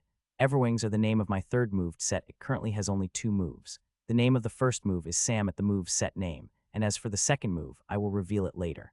This move not only gives me wings, but also provides me with a huge amount of energy. It is an aerial battle form that provides me both speed and power. Flap, my wings flapped gently, and the next moment I appeared in front of it and swung my sword at it. The speed it was coming at me was extremely fast, but I am faster with my wings, so fast that it only took me a moment to reach it. Clang, our weapons clashed and created shockwave. Though my swallowing field swallowed it, it still needed a moment to do that. What swallowed field had taken the residue, the real energy transferred to me during the clash. It was so huge that I couldn't help but feel slightly shocked by it. The energy it had sent toward me would have been more than kill 100 kings. Sizzle, My energy seemed to have done some magic on it, too, as a faint sizzling sound came out of its body. Humph. It harumphed and attacked again, and this time its sword is covered in ghostly fog, the same fog that the jade wheel behind it pouring into the body in large quantity and increasing its aura. Clang. Another clash rang out, creating a force field of ghostly mist, which was quickly absorbed by the swallowing field, while an enormous amount of energy it had sent me was absorbed by my runes and got converted immediately. My inheritance energy has also done huge damage to it, but it got immediately dealt with by the jade wheel, which is spewing out a huge amount of ghostly green mist into Green King's body. The jade wheel is making it stronger, and stronger every moment. It is an art I've not seen before. I couldn't help but get impressed by it. I want to see how much power the wheel could provide Green King. Clang, clang, clang. It had been 40 minutes since I had started fighting it and about half an hour since it had brought out that jade wheel, and I have to say I am utterly impressed by it. The more I fought, the more I understand it and the wheel behind it. That wheel is using the cosmic energy and converting it into the ghostly necrotic energy that Green King used. What the jade wheel is doing is amazing, taking such a huge amount of energy from the environment every moment and converting it to ghostly energy is no simple thing. I could not perform this feat to attract such an amount of worldly energy. I would have to create the powerful formation, which would need a huge amount of energy to run, for it is not worth it, at least at my current stage. For half an hour, the jade wheel had been continuously pouring energy inside the Green King nonstop, increasing its strength every second, but for the past 1 minute, the energy has begun to slow down. The change is almost unnoticeable. If not for me using sensory fields zealously to keep track of every change, I would not have noticed it. The jade wheel had a limit, or I may say the shell it is using for the body had a limit. It could not get continuously stronger without reaching the limit in this world. Everything has a limit. It may be very high for some things or some beings, but it is there. It is very close to reaching the limit, and it is showing. In the past minute, its fighting style has become a little aggressive. It is going after every change it is seeing to kill me, but I am not that easy to defeat. Hee hee. We were fighting when suddenly, I heard its confident laugh and saw it had appeared behind me, and its sword had already crossed more than half distance between toward my neck. Sigh. I couldn't help but sigh in regret, but also couldn't help but get impressed. I am impressed because of the speed and power it had displayed to perform this sneak attack. It had shown almost 4 times more powerful than it had been fighting with me till now. It had been holding back as like I was studying it, it was also studying me, and when it saw the opportunity, it attacked. Unfortunately, its attack will not be successful, especially when it attacked me from the back. I was hoping to fight it for an hour more, collect more data, but this bastard had to perform such an attack that gives me no choice but to kill it. Well, it should feel proud that it made me use 2 of the new moves of the Everwing set. Everwing Clive, I said in my mind, and at that exact moment my left wing moved at an unnatural angle and clived toward the Green King with double the speed it had attacked me. Pachak. Seeing my wing coming toward it, I could see it got alarmed and immediately begin to dodge, but unfortunately its speed is too slow. It had cut into head to toe in a single winged slice. As it did, it turned to smoke, and the sword of it, which was just an inch away from my neck, also disappeared. This winged attack of mine is the fastest and sharpest attack I have. The speed it attacked the Green King is not its full speed at all. There was quite a bit of power I had held back. The fight was small, but I would have liked it if the fight had lasted for a little longer. I wanted to test all my moves against it. Well, I would get a chance soon enough. I felt gazes of a couple of Green Kings from a distance. It won't be long before they come to challenge me. But before that, I should finish off the vermins that have gathered below. There are 20-something silver elites that were watching the battle. I would like to be finished with them as soon as possible. With that thought, I caught the gray core of the Green King before moving toward the silver ghouls, who had to begin to run away. I will not get a chance to do that. These silver elites are walking treasures. The more I have, the more things I will be able to get in exchanging them. Not to forget, I have one more mouth to feed who really likes their cores. Pachak, pachak, pachak. Sounds of bodies cutting rang out as I flew through the silver ghouls and began to cut them with my red golden wings. I wanted to do it with my wings ever since I had first imagined them. It took me less than a minute to cut 24 silver ghouls and collect their cores. A few hours ago, this job would have taken me more than a day to do. Blaze. I stored the 12 silver ghoul cores into my storage and let Nero consume 12 other cores. Like always, the core burst into smoky flames, and Nero begins to consume them in less than a minute. Nero finished them off. Seeing that, I took out another core. It is a gray one from Green King. The Green King's core is simple gray. There is nothing special about it. If saw on the ground, they might consider it a small rock. But if one inspects it with one's worldly sense, they will immediately notice its worth. This small core filled with dense energy. Blaze. The core burst into fire. Unlike one expects seeing the core's color, the flames it had burst into was not gray but ghostly green, the same shade as the energy of Green King. Usually I consume the cores first before Nero, but seeing I will fight another Green King soon, I had let Nero have it. They had been silently watching me while I am doing that, not disturbing me even for a second. I was quite surprised seeing the two Green Kings together. They usually like to work alone, but since they are intelligent species, them doing it would not be surprising to me. Of the two Green Kings, one is a man, and the other is a woman. The women had green skin, and wearing an ancient-style green battle suit with all weak spots covered with armor. The man, on the other hand, is wearing a green metallic armor which covered it till its neck. Mountains rage, scorched strength. We were watching each other when suddenly both of them burst with immense strength, strength greater than what Green King had burst out with to perform its last attack. These two did not plan to hold back at all. They surely have seen the battle and did not plan to hold back at all, which is good. I also want to finish the battle soon. It had been a while since I had been awake, and I want to rest in my abode. Rose vines. I activated the rose vine, and just as I did, two green diamond arms came below my hands and a diamond sword formed in them. The upgrade had made things a lot easier. I could now control vines a lot more efficiently than before, and morphing them into different shapes had also become easier. Flap. I flapped my wings gently and appeared in front of them. They seemed to expect me. As just as I appeared in front of them, they attacked me. The women attacked me with green spear, which was lit up with the runes, while the man attacked me with the sword. Both of them had targeted my weak spots. The women targeted my head and the man my chest. Both of their weapons are coming at me with extremely fast speed. Their speed is much faster than earlier Green King had mustered. A smile couldn't help but appear on my face seeing that as I swung both of my weapons to counter them. The green sword and red sword moved toward both weapons that are coming toward them. Their speed is little greater than the weapons of enemies. Clang, clang, clang. Sharp metallic sounds begin to ring out as our weapons begin to clash with each other. Just in the seconds of the clash, I begin to feel the pressure of their impeccable techniques. Their technique is giving me even greater pressure than what I had felt before from earlier Green King. Their technique is of a similar level. Just this time, I am dealing with two Green Kings instead of one, and these two are effortlessly melding their techniques with one another that had put me directly on the defensive. I could increase the power and speed of my attacks that would help me dealing with powerful techniques, but I did not. I considered the pressure a test to my adaptability and flexibility of my fighting style, and the best grindstone I will ever get to polish my technique. I would be an idiot if I did not make the best of this opportunity. These Green Kings are ancient. They have polished their fighting style for thousands of years and made their techniques almost flawless. If not for me using every bit of sensory powers I have and data I had collected in my years of fighting, I would have been no match for them. The arts they are using is also amazing. Like the Green King before, these two also have a similar move that could help them continuously increase their power. The diary had mentioned that the arts that these Green Kings used are the ones that are given to them by the ruin. Each of them is different, and I would rarely find something like it outside. There is a mystery in this ruin otherwise. How could simple cosmic energy produce ghouls like them and give them art? Fortunately, this mystery is not dangerous, and I would be able to see it at the end of this month. Clang, clang, clag. Our attacks got faster and faster till they reached the level where they would become completely invisible to the normal king. The power of the attacks has reached a great height. With such power, we could easily massacre the armies without any problem. An hour had already passed, and now their strength had stopped increase. The only increase they are getting is of the regular, where density and power of the cosmic energy increased. I could see these two are getting impatient to kill me, as their attacks have become aggressive by the minute. It won't be long before they make their final stand. I hope it will be a little later. I am enjoying the battle very much and learning a lot from it. I am still on the defensive since the first minute of the battle, but now I am managing their attacks better. As we were fighting, I saw them made eye contact, and just as they did, both of them burst out with power.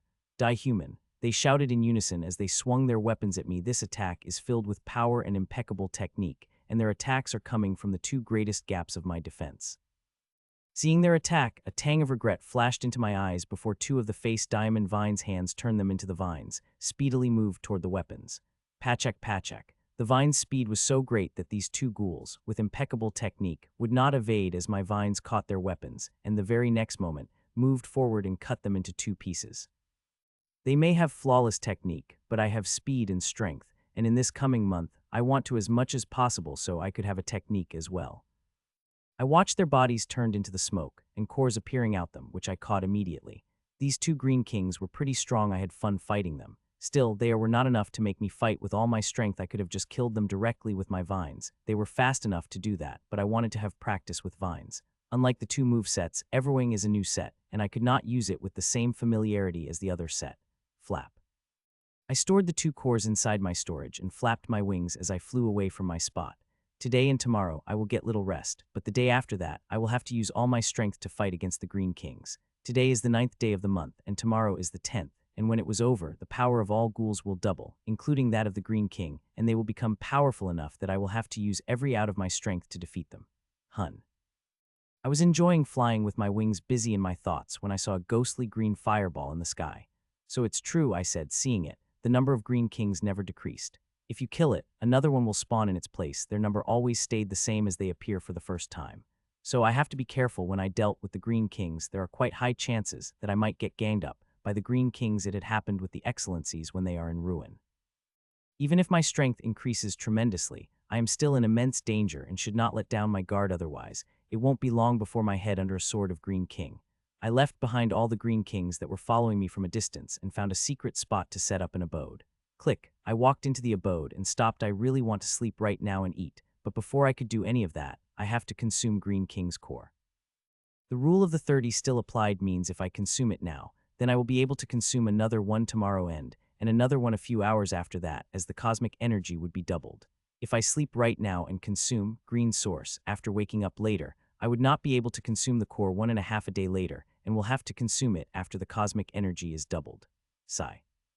Taking a sigh, I sat down on the ground, took a device and gray core from the Green King and placed it inside.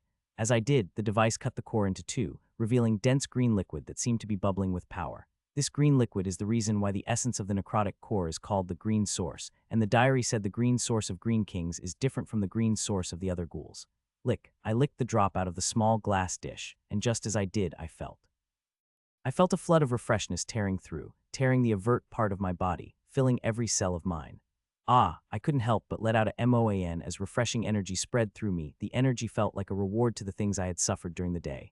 Till now, all the green sources I had consumed given me huge pain, so much pain that normal kings would faint within seconds, but the green source from the Green King, I am receiving no pain, just a pleasure. I was so lost in pleasure that I totally forget about the other thing I do when I consume the Green Source, create seals of supreme combat exercise. Usually I start with that as soon as I consume the Green Source, but today is a little different, and I forget what I had to do, but I remembered it. I begin without waiting. With me creating a diamond seal, I got a new bigger root of energy circulation had imprinted in my mind. Complete circulation of this root will give me an amethyst seal directly, but the problem is, the root is very long. After looking at the root, I took 10 of refreshing energy and circulated through the root.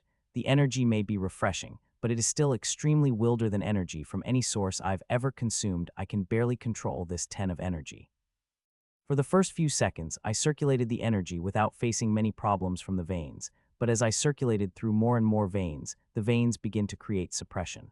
The suppression was not that great first. It did not affect the speed at which refreshing energy is moving, but as time passed, I noticed the suppression from the veins began to affect the energy circulation.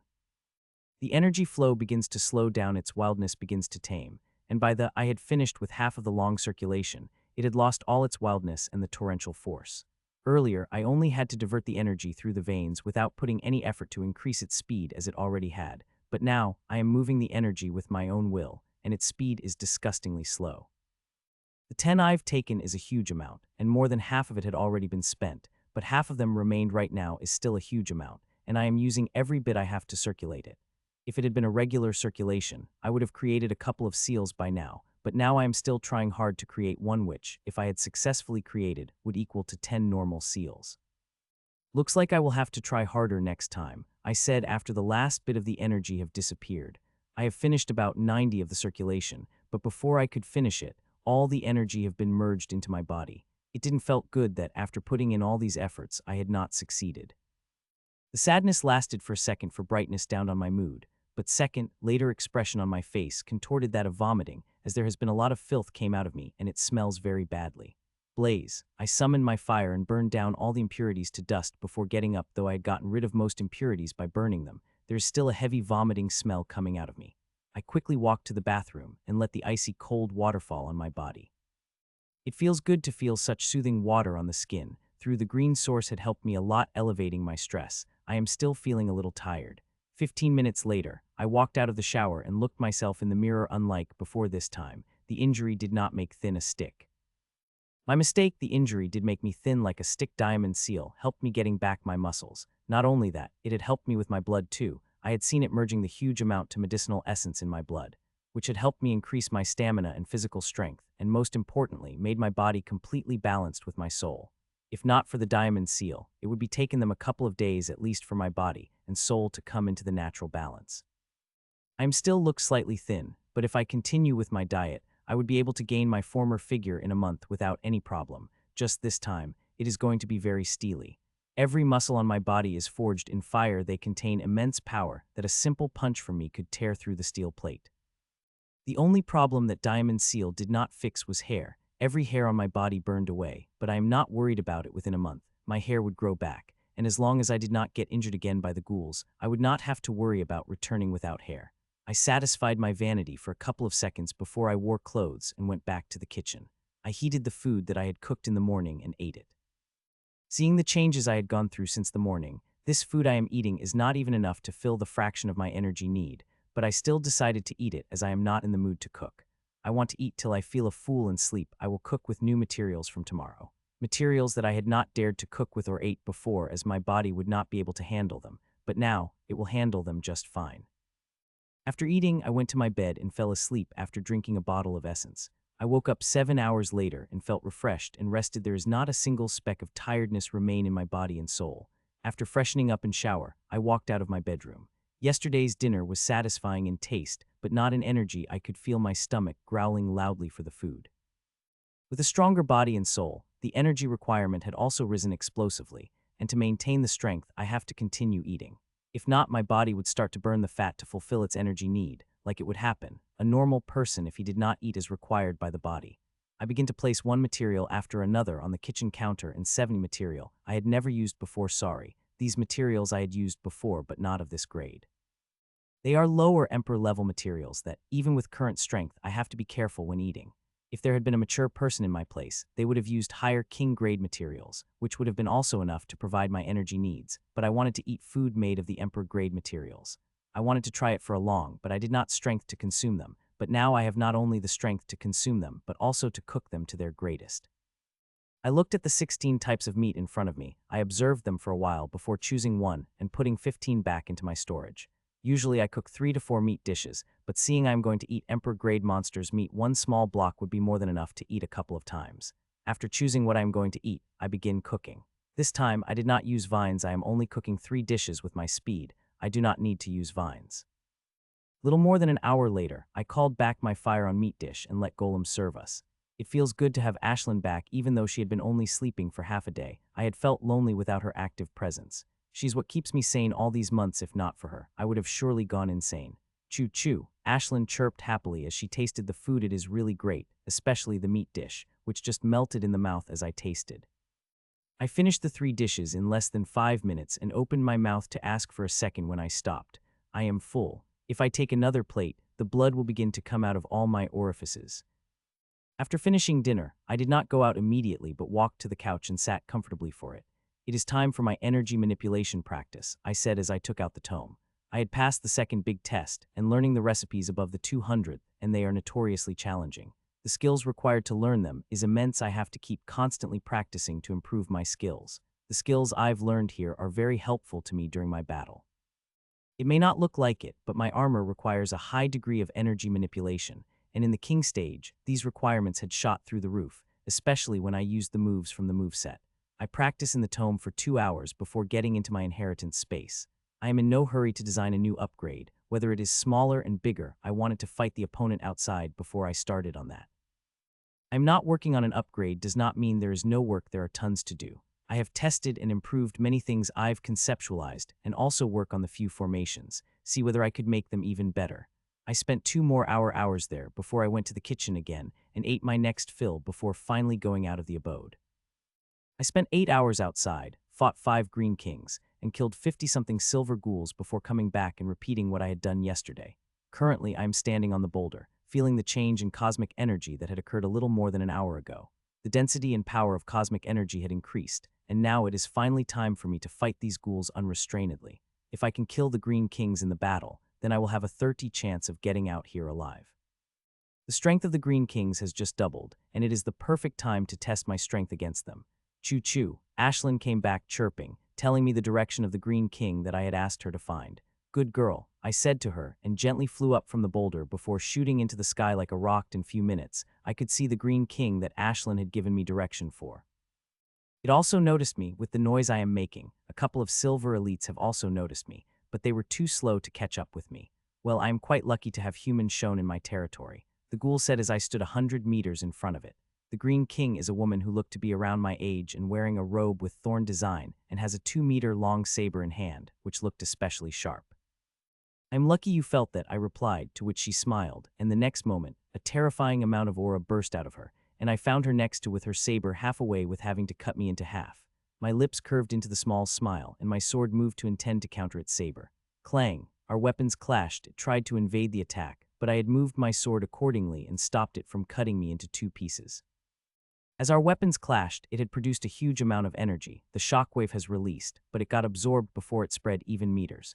A huge amount of energy has also entered inside me, but it immediately got swallowed by my runes and converted into raw energy. Slaying thorns, it attacked again, and this time it was not just a saber that attacked but also hundreds of green thorns which looked murderously dangerous. Rose blades. As it launched the dangerous thorn attack, I also released the rose's blades at a moment's notice. The rose blades did not come out of me, they just materialized behind me, like the thorn around it before shooting toward the Green King. Clang, clang, clang. Thorns and blades begin to clash against each other, turning each other into dust with each clash. It is not just their clashing, my sword and its saber are also clashing as well. This Green King seemed to have no dilly-dallying mood. It begins to take out bigs right from the first move. I like such opponent especially when I had set up a target of fighting the maximum number of Green Kings in the month. I want their cores and also want their experience, and I will only get them fighting the Green Kings. The clash of the blades' 8 thorns are over with no weapons gaining the upper hand. Not one of us is surprised. This ghoul seemed to have an idea about me, and this sudden attack is just testing salvo. We were bathing in the dust of our previous attack when its aura increased again explosively, becoming 4 times powerful than before, seeing that I couldn't help but be surprised.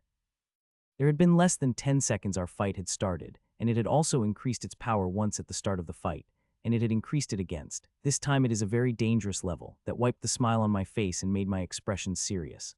Thorn Death. If I had been surprised by its power outburst, then the attack it had launched downright shocked me, as the attack it had launched a lot like my rose's vines. Hell, it had matched it by 70. 32 ghostly green vines came out of it. These vines are thick as the thigh of a bodybuilder, and have big and sharp green thorn at the end. Just looking at pointiness of that made one feel like one is getting pierced by it. I had not thought there would be a move similar to that of my rose's vines, and now I am happy there is, as I could finally test my rose vines against a similar move.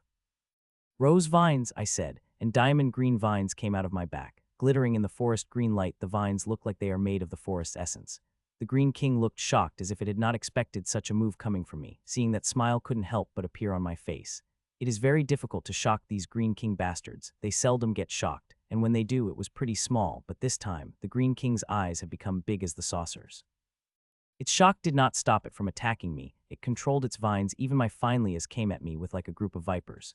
These vines may look brittle due to their size, but the elegantness of their movement is apparent. Someone like me who has a similar move could clearly tell that its control over its vines is amazing, and I should use more vines to deal with it. Unlike the Green Kings before, this one is extremely powerful, and the slightest mistake on my part could get me killed by its vines. I know that I should not take such a risk, but I have to improve. I will have to take it. Rose Vine is the move that I used the most, and its usage became even bigger when I get out of this ruin, as I main purpose of these vines to harvest the grim monsters, and before I go out, I want to increase my control with them, and this Green King is the best teacher that I will have in Department of Vines. Clang, clang, clang. The huge vines moved with the grace of the viper and clashed with my vines halfway. Seeing the delicateness of my vines and their thickness, which is more than 10 times less than vines used by the Green King, I expected to crush them in a single clash. So when they clashed and my vines did not even shake, the reaction the Green King got was priceless.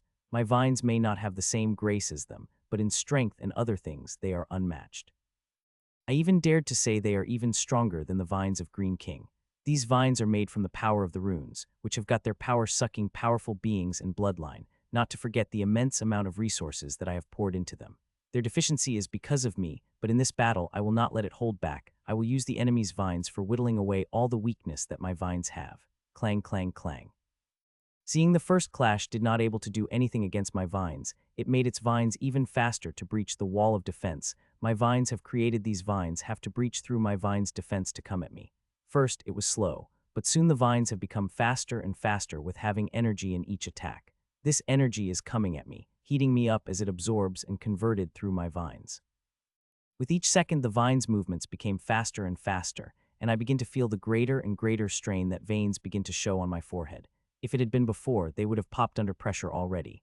I did not think you will have to move that is so similar to mine. With the memories I have of my human life, no organization seemed to have such art that you are using, it said. I am quite surprised that it mentioned the human life. It used to have ghouls don't like it and get angry when one mentioned it, but this has mentioned it itself. Time changed. It had thousands of years since you are dead, I replied, to which it nodded, yes, times change, and I am quite curious on things to have changed. Well, I will know when I eat your brains, she stated calmly as she is having a casual conversation and not giving out death threats. I would very much like to see how you will do that, I said, and moved my vines to counter it as it tried to leverage the conversation to deliver an attack. Thorn drill. It did not answer my question. Instead, it launched another attack. The huge drills on the end of its vines begin speedily. Their speed is so great that I have no doubt them bearing hole through me easily if I stood in front of these drills defenseless. Krrrr, krrrr, krrrr. While my NAKED body may not able to stand against these vines, but my vines perfectly can. The delicate diamond vines faced against those vines without much problem. The only thing they are able to get from my vines are little diamond dust. The drill tried to pierce through my vines against and again, but there is no use. These huge grills could not bore a hole through their leaves, much less their trunk. While I am defending against them just fine, I am also pouring out a huge amount of energy to do that. What I had suffered 2 days ago had upped my willpower quite much now. I could refine the mana very fast speed. I am now refining more mana than I could use, but I had kept the flow of mana balanced. Half an hour passed by as we continued fighting. Its drill is still on, and it is spinning faster than ever, but it is still not doing any damage to me. That does not mean I had left my guard down. It is flawlessly controlling 30 vines, and all I am doing is defending against them, and that had put me under immense strain. These 32 vines are attacking me in 32 different ways. It is like 32 people are attacking me. If it not for me using every bit of data and sensory powers I have, I would not have been able to counter it. I am quite impressed by you and would have liked to play with you more, but the compulsion to kill you is getting stronger and stronger. I am afraid I will have to use my all to with you, it said with a slight hint of regret. Hearing, I couldn't help but check my armor, ready to respond at a moment's notice. Bramble domain, it said, and the next moment, its aura began to climb. At the same time, green brambles begin to appear to abound me, and these brambles begin to such cosmic energy around, and as they did, they begin to emit slight suppression from them. Rose domain. I did not waste any time, activated my domain move whose name I had changed to Rose domain from Rose refinement. Sup. As I activated the Rose domain, 9 palm-size roses came out of me. Seeing the 9 roses, the Green King immediately got alert and moved the vines to deal with the roses, but soon shocked appeared on its face. The roses had passed through the vines as if they are a ghost, not single vines which could do anything to the roses. This formation was quite hard to design, even with rule-bending power, but I did. Now, if there is no absolutely huge difference in power, nothing could affect the roses for 2 seconds, which was more than enough for roses to start their magic. It only took a second for roses to take their places before they turned into petals and transformed into an absolutely huge rose, which immediately cut of 80 of cosmic energy that is coming inside the domains. There are now 2 domains fighting against each other for dominations. This domain is unexpectedly strong. Even if I had cut off 80 of energy coming inside, it's still contending against my domain on equal ground. Medusa's snakes. It had been barely 3 seconds since it had activated domain when it activated another powerful move. This time, the vines of its literally begin to morph into the snakes. Shar. The newly morphed vine snakes hissed at me before it. All of them came at me bearing sharp green fangs. First boost. Seeing the snakes, I did not hold back either and activated the first boost, which had to begin far more powerful than the initial version. The runes began to shine in my body before they started to pour a huge amount of energy into it. With the strength of my body and soul increasing to an unbelievable degree, my body now could handle a lot more power than before. When I first tested the power of the move yesterday, even I had got very shocked by it, as it had completely blown my mind apart. I charged my vines with the power of the first boost, and they lit up like a bulb, releasing an aura that is no less threatening than the vine snakes that are coming toward me. Sup, sup, sup. With blinding power filling them, my vines charged toward the snakes like an arrow with the intention of tearing them apart. The snakes also seemed to have slight intelligence as they hissed loudly as they came at my arrows. Clang, clang, clang. My vine's arrows and its snake have finally clashed, and this time they are not fighting like weapons, but a bunch of beasts that are hell-bent on tearing each other apart. If one looked at the battle of vines from outside, they would see the snakes getting the upper hand in the battle, which is not true. Though my arrows on the slightly defensive side, they are dealing with the snake just fine. I am looking at every snake's movement, wanting to find a hole in their defense once I got the chance. I will use it to kill it in a single attack.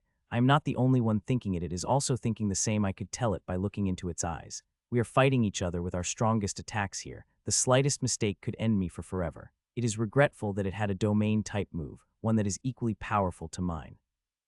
If we had not in this environment, my domain would have easily powered its. Until now, the battle had already been over.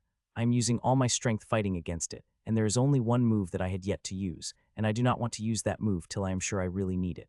Clang, clang, clang. Half an hour more passed, and I've not able to get the advantage over it. The only thing I was able to do maintain my current defensive stance. It had increased its power over and over, but also not gaining any advantage over me. It looks like the thing I am learning most in this ruin is how to defend, and I am good. I had learned that, in my experience, the defense is far more important than the offense. You forced me human, it suddenly said without warning, and I felt its aura rising like never before, giving me a very peculiar feeling. Sensing it, my expression couldn't help but change. I may not seem what it is, but I read about it in the diary. It is burning its core, and diary warned when it begins to do that, I shall kill it as soon as I can. It looks I have no choice but to use that, I said, and immediately activated that move. Second boost, I said, and immediately all my energy turned red, and at that exact moment, immense strength filled my body, giving me the feeling that I could crush any opponent. Kutch, kutch, kutch. Pachek, my vines moved as they had never before, covered in blood-red energy. They cut through the vines of energy like they are cuck. You, Ember, and before Green King uttered a single word, they cut through it too. This is the power of blood burning.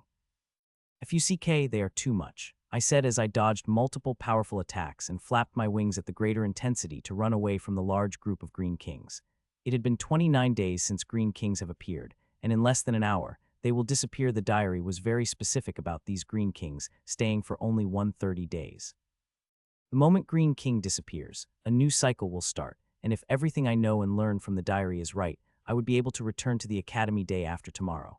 I still can't believe that I might be returning in 2 days. I had dreamed about it thousands of times, especially in the past month, where every moment had been a struggle of life and death.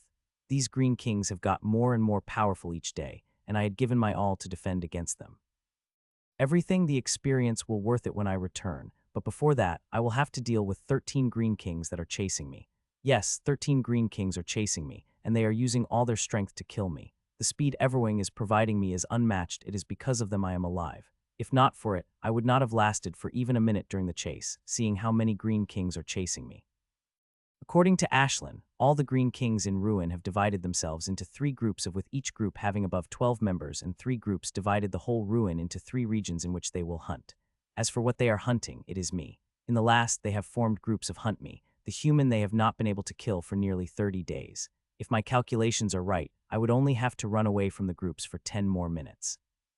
After 10 minutes, 30 days will be over, and these Green Kings, with their power as like a balloon, the cosmic energy of the Ruin will be punctured away. It will take a little more than a day for cosmic energy of the Ruin to reach its lowest, and when that happens, the Ruin gate will be opened, and that I will be able to return home. I was having my daydreams when I suddenly felt intense energy behind me.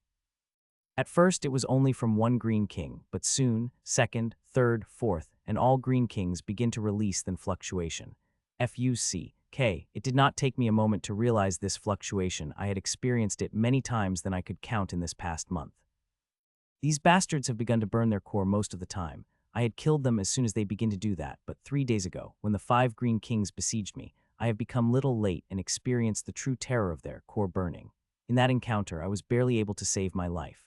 The diary is right. Once they activated the core burning, I should finish them off as soon as possible. Once more than 5 seconds passed, I don't think I will able to finish them off.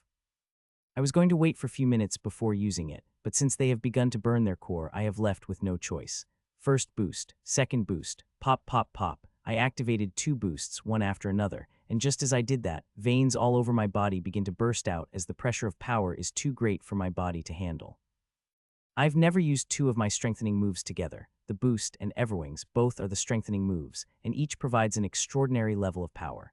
It would have been fine if I only used first Boost and Everwings. Together my body would have been able to handle their power just fine, but I used the second boost on top, which burns my blood to generate more power. The power second boost generate is too huge that my body can barely handle it and add the power generated by first boost, and Everwing, it is like a volcano in my body. The volcano is what I need right now. If I only used the second boost only, I would not have finished these bastards in time. With the power I am feeling inside me, I might be able to finish them just in time. Hee hee. A smile came out of my bloodied lips as I activated second move of Everwings and flew toward them. Usually, I used vines to deal with a large group such as this, but now wings would be more than enough to finish these bastards. With my wings bathed in blood-red energy, I moved toward the ghouls. These ghouls are quite intuitive as they immediately activated their shield, seeing me burning my blood. They wait for a few seconds. When their core have burned enough, they will have enough strength to overpower current me. Unfortunately, I am not going to give them the time they need. Kuch pachek. The next second things that had happened were beyond what I had expected. The volcanic power I had is far greater than I had imagined, as what I did was massacres. With my wings, I teleported next to them, begin tearing them apart. They reacted, but their reaction is too slow, and the shields which were supposed to buy them the time had been cut by my wings like paper. Not only their shield, but my wings have cut through their weapons as well. In front of my wings, their resistance has become an utter joke.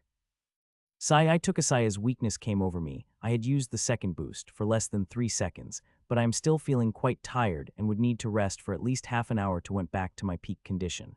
At my current state, I could use the second boost for about a minute without getting any serious side effects. If I used it for more than a minute, then it would take me months to heal from that damage, and if I used it for 2 minutes, then I would cause irreversible damage to myself. I looked at the bodies of ghoul, which are turning to smoke. The higher the strength of ghoul, the greater time they took to become smoke. For a normal person, there is no difference, and he will see them turning to smoke instantly, but these green kings have taken nearly a second to turn into the smoke. All the green kings have been killed. I said slowly. The green kings that have been chasing me were last of the green kings. The green kings from the other two groups have been killed already by Ashlyn. Ashlyn had become very powerful in this ruin. As for how powerful, I have no freaking idea, but she does not have a problem dealing with groups of green kings. She even played with those green kings for a while before killing them. I stored the green king's core before flying toward the closest silver ghoul, Ashlyn, and I had been killing silver ghouls wantonly in these past months and had already collected thousands of their cores. Still, I want more. They are extremely valuable. They not only provide an increase in strength of body and soul, but also cleansing. Normal kings would go mad even for a single core. I want as many as possible. With a huge number of them, I will be able to get a huge amount of resources, and I really need resources. With the appetite of my runes and the strength of my body soul, I have become a resource guzzler. Every breakthrough of mine, be it small or big, will require me to have a huge amount of resources, not forget the resources I would need for my daily practice. So I must take advantage of my current situation and collect the maximum number of cores for my future. I continued killing the silver ghouls for about 15 minutes when the whole ruin hummed, and the next moment, I saw a green coffin appeared in the sky bathing in ghostly green flames as it begins to suck the cosmic energy at an uncontrollable pace. I did not think it is a coffin. If not for the diary, I would consider it a huge square burning in green flame.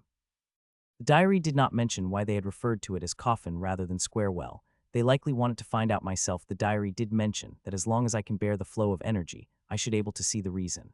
I am going there anyway. This torrent of cosmic energy is the last training resource this ruin had to offer, and if I used it well, get a huge increase in the strength, and I am very much planned to do that. I moved toward a huge coffin that is floating in the air.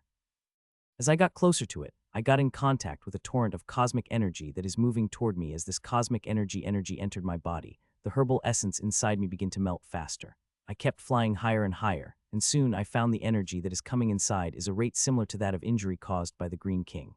Gulp, gulp, gulp. Within few minutes, all the herbal essence I had in my body had melted, and I had to drink another vial of it to counter the energy. I did not restrict the flow of cosmic energy. I do not need to, as I need to have as much cosmic energy as possible, and since there was no injury this time, I do not have to worry about it increasing by the second. I could control the flow of energy by my armor or changing position in a torrent. Currently, I am floating without moving as energy at my limit. If I got further, I would automatically start the ghoulification process. I do not want to happen, so I remained in my spot as my body and soul get stronger. I move up slowly. Gulp, gulp, gulp. Time passed by 4 hours have passed, and in that time I drank hundreds of herbal essence bottles. The essences in my storage are depleting rapidly. I don't know whether it will last till the coffin sucked away nearly all the cosmic energy of the ruin. I want to make complete use of this opportunity. I am sure that it will surely take me to my limit, which had become huge with my breakthrough into the king stage. Squish, squish, squish. I continue to drink more and more essences. I've even started to the lowest level ones I have, and raw herbs I would squish them and eat them. It is a very bad idea, as the amount of impurities my body will collect will be humongous, but I am not worried about it. I could still consume one green source of the Green King, which would be enough to cleanse all the impurities I will accumulate in my body. Time passed by, and by the time 20 hours were over, I had consumed nearly all the herbs present in my storage and went back essence, which I don't think will last me more than 3 hours. I now wished I could have used the loads of crystals I have piled in my storage to buy the herbal essences. They would have come in very handy to me right now. There is no need to cry over spilled milk. I shall focus on melting all the essence and getting closer to the coffin. I want to take a closer look at it before moving away from Torrent due to lack of the herbal essence. It really is a coffin, I said as I reached close enough to the burning square. The square is densely bathing in the ghostly green flames, and these green flames are extremely dangerous. I could see the faint humanoid silhouette inside it. The figure inside is huge, could be one of the mythical giants I had read about, but I am not sure the silhouette is too faint actually to see more than the faint silhouette. Well, I did not expect to see the descendant of the little ghoul here, the hidden being inside me said. Little ghouls, I asked back, but I did not get any answer from it, seeing that I shook my head in disappointment. The hidden being is a fountain of knowledge, but it is very stingy when sharing that knowledge. I looked at the coffin for a second more before moving away from the coffin and energy torrent, which is getting sucked into the coffin as the last of Emperor Grade, which is also the last vial of essence melted inside me. In this ruin, I have drunk away more than 1,000 vials of herbal essence. There is not a single vial of herbal essence that has remained in my storage. Not only herbal essence, but I have also eaten away most of the raw herbs I have on me. It had provided me powerful strength that I wanted to say I will unmatch in the king stage when I returned home, but I am not that overconfident yet. I may not be the best, but I am extremely close to the best, and even the best will have to try their all if she wanted to defeat me. In these 23 hours, I had a huge increase in strength, far more than my injuries had given me, so much I had reached close to my limit. Though there is one slight problem that I will have to fix quickly, the impurities. My body is brimming with them. I feel like my whole body is filled with them, and it is likely true.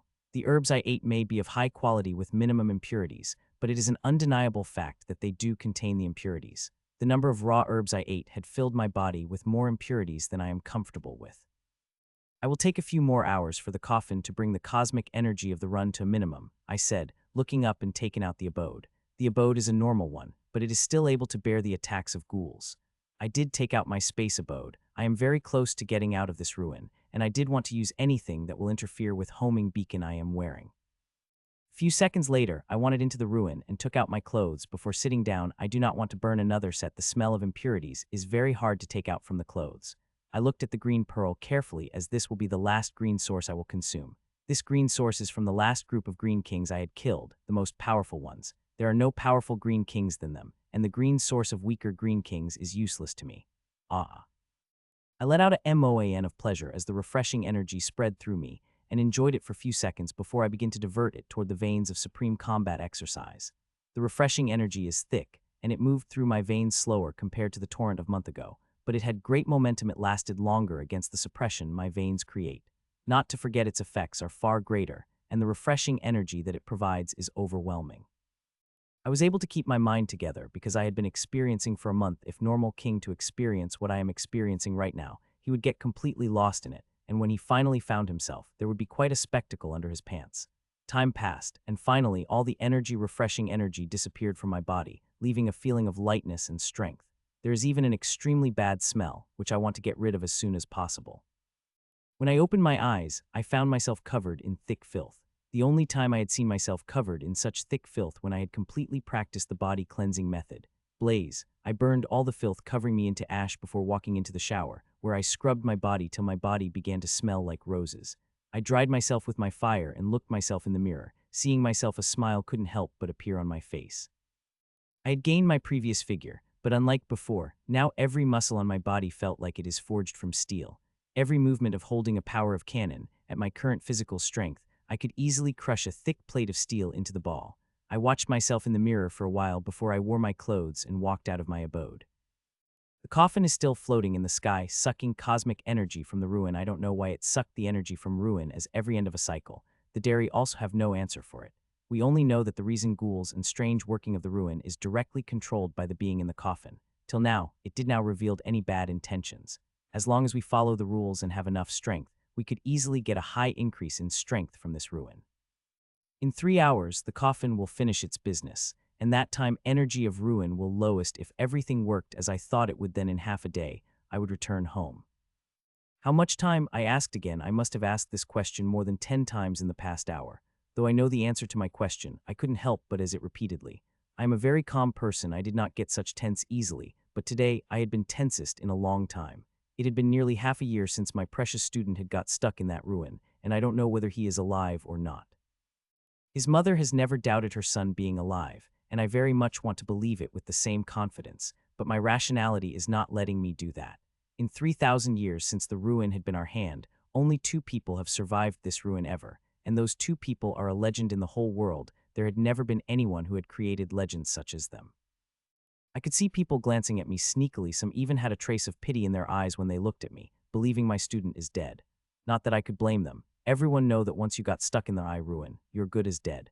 The technicians are working on the gate, and looking at a mathematical graph in front of the technicians, I could tell the gate will contact the ruin 3 minutes, still knowing I couldn't help but ask the question again, and received the same answer. I know.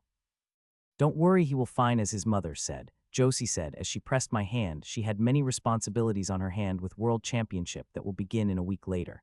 She had still spared an hour of her time for her elder sister. Time passed by at an excruciatingly slow speed each second. I would fight a war with myself, thinking about the survivability of Mitchell. Headmistress, the ruin gate is ready to form the connection with ruin, John informed. Form the connection, I said without wasting a single moment, and trained my eyes on the screen. In a few seconds, I will know whether Mitchell is alive or not. If he is dead, the screen will be blank, and if he is alive, then the screen will show the number of his homing beaker. John and other technicians begin to form the connection, and within half minutes, the ruin gate formed the connection with ruin. Ting, gasp, gasp, gasp. Second passed when suddenly, numeric 1 appeared on the screen. Just as it appeared, gasps rang out across the whole room. Some people's eyes even popped out in shock as if they could not believe what they are seeing. Start extraction. It is Mitchell to come home. I said the homing beacon showed that Mitchell is alive, but I had let myself be happy. Many times the ruin gates has received the dead signal. I do want to be till I see with my own eyes. Seconds passed when I saw leg came out of the realm gate's watery surface, before the whole body came out of the ruin gate with a confident stride. Mitchell walked out of the ruin gate wearing beautiful armor. This inheritance armor of his different from previous but far more beautiful. A fiery red diamond with golden tinge, and those forest green diamond lines made his armor too beautiful. The similarity this inheritance armor of his bore to previous is the small 7-colored sparrow winged sigil on his chest. Teacher, Mitchell said as the armor of his melted and seeped back into him as he revealed himself, and seeing him, I had barely able to stop gasping seeing the change in my Mitchell. If one looks from a distance, people will not see much difference as a physique Mitchell remains sane except an increase in height by an inch, but closer they will see the difference. 6 months ago, Mitchell was like a sword which had power revolving around it. At one glance, everyone will feel he is dangerous, but now he is like a sheathed sword that did not have an aura. But when the sword is released, it will become downright terrifying that enemy would not even get chance to lift the weapon before he is cut into 2. Mitchell is releasing no aura from his body. His energy control has become so good that even I had to focus a little more to see his level. I had read about how powerful her excellencies had become when they returned from the eye, and now, seeing my student, I am very sure those accounts are no false even a bit. We have finally produced a monster again. It has had a wish of every headmaster headmistress to groom a powerhouse like the 2 excellencies again, but despite our efforts, we were never come close. But now there is hope that the Academy will produce another world-shocking monster, and I couldn't help but feel proud that he is my student. I am happy that you have come back safely, Mitchell, I said finally after a long silence. I am sorry for worrying you, teacher. He said I could tell he genuinely means that. Silly boy, it should be me that should be apologizing. If not for that silly of mine, you wouldn't have been stuck into that dangerous ruin, I said. Ellie had described the complete ordeal to me, how Mitchell saved her and helped her get away from that ruin. My daughter is my life. I don't know what I would have if something had happened to her. If not for him, Ellie would have stuck in the ruin, and I don't my daughter would have survived the dangerous ruin as Mitchell did. Let's go to my cabin. I want you to describe everything that you have experienced in ruin in great detail, I said, and teleported with him to my cabin. I am very curious about what my student has experienced in that dangerous ruin. Well, it looked like the ruin was dangerous than it was described in the records, the teacher said as I finished telling nearly everything I had gone through in the ruin. It had taken more than 1 hour to explain everything in short, which is longer than I had expected. I had hidden few things. Those things are my core secrets. Nobody knows about them, not even my parents. Teacher, do you know what that mysterious shield is? I asked. I would not have told the teacher about my injuries, if not for me wanting to know about that mysterious shield that saved me from the attack of Green King. Teacher looked at the professor sitting beside me before turning her eyes toward me. You should ask your mother about it, the teacher said after a second of silence. I couldn't help but get surprised hearing that I really believed it is something the teacher had left me as only I never had thought it would be related to my mother. Mother was never involved in my practice from childhood. She had never taught me anything related to fighting.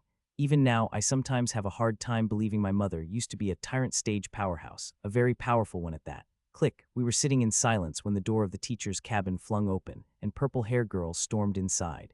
It was Alina. At first I did not even recognize her. She had changed. Her raven hair turned light purple, and she had grown slightly taller and leaner, releasing an aura that was far, far stronger than the last time I had seen her. Mitchell, that God you survived. If something had happened to you, I would have never able to forgive myself, she said as she hugged, which caught me a little off guard. Alina rarely showed such intense emotions. It's not your fault there are too many ghouls who got attracted for you to do anything, I said in a softer voice. I do not blame her for me being stranded in the ruin. Even for a second it was my choice to help her, and if I had been a little stronger, I would have been able to run away and leave the ruin.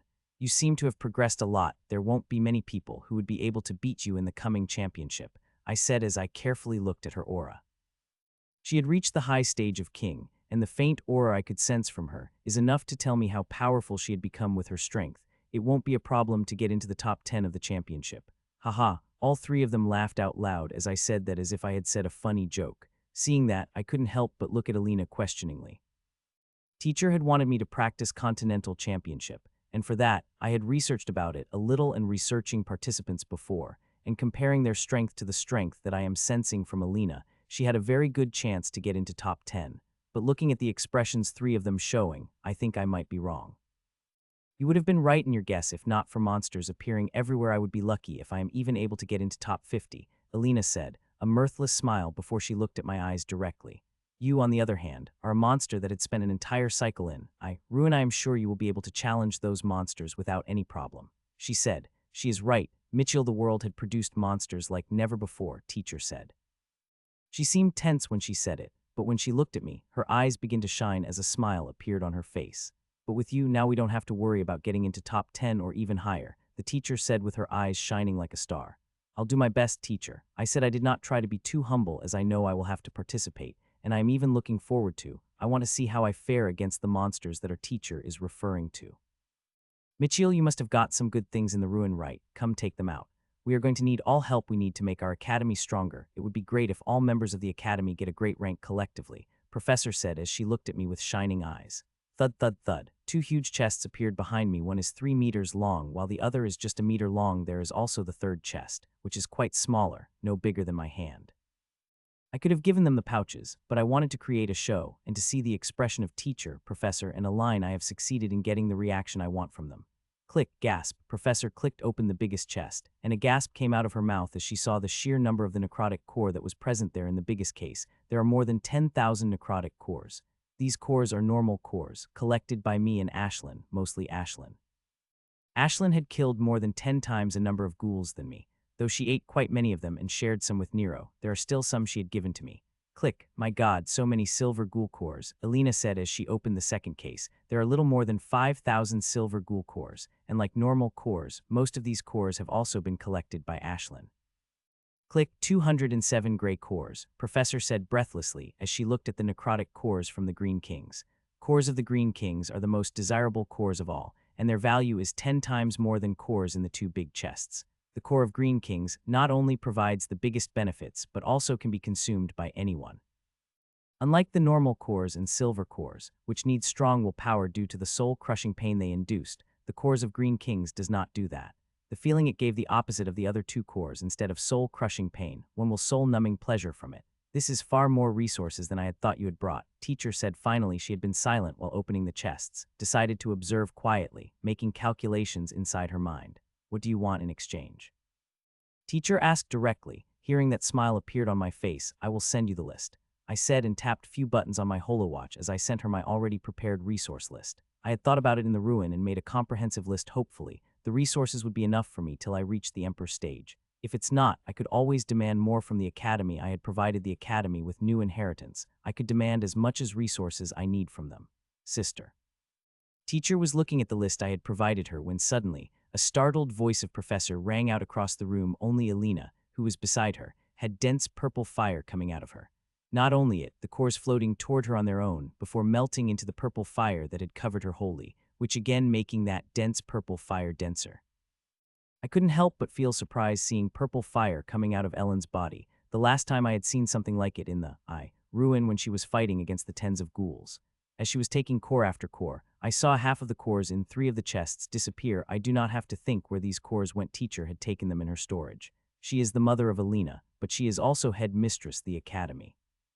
She has to look after Academy too. She could not let her daughter have all the precious resources, no matter how much her daughter needs. The teacher had left half of the necrotic cores for Alina, which is huge. I had personally consumed hundreds of cores and knew how much energy present in their green source. And unlike normal people, Alina is not only consuming the green source, but also shell that is covering it. It is extremely dangerous for normal people to do that in the ruin. People could turn into the ghouls, and here they would get poisoned to death. Ellen is not normal. The flames of her are considering these cores as food, and seeing how her aura is increasing as she consumed one core after another. We all watched in silence as Ellen consumed cores. With consumption of each core, her aura will rise, and flames will get denser and denser. Earlier, her silhouette was clear in those flames, but now she is barely seen in it. Let's move to a different place. Some things in the cabin are irreplaceable, the teacher said, and the next moment, I found myself in a huge training room. Teacher had teleported to one of the practice rooms that are reserved for tyrants. She feared if the fire around her daughter went out of control, it might damage some stuff in her office, which she cannot let happen. This office is the office of all the headmistress of Academy since its inception and contains many things from the past headmistress, including the founder and Her Excellency Roosevelt, who had also been headmistress of Academy.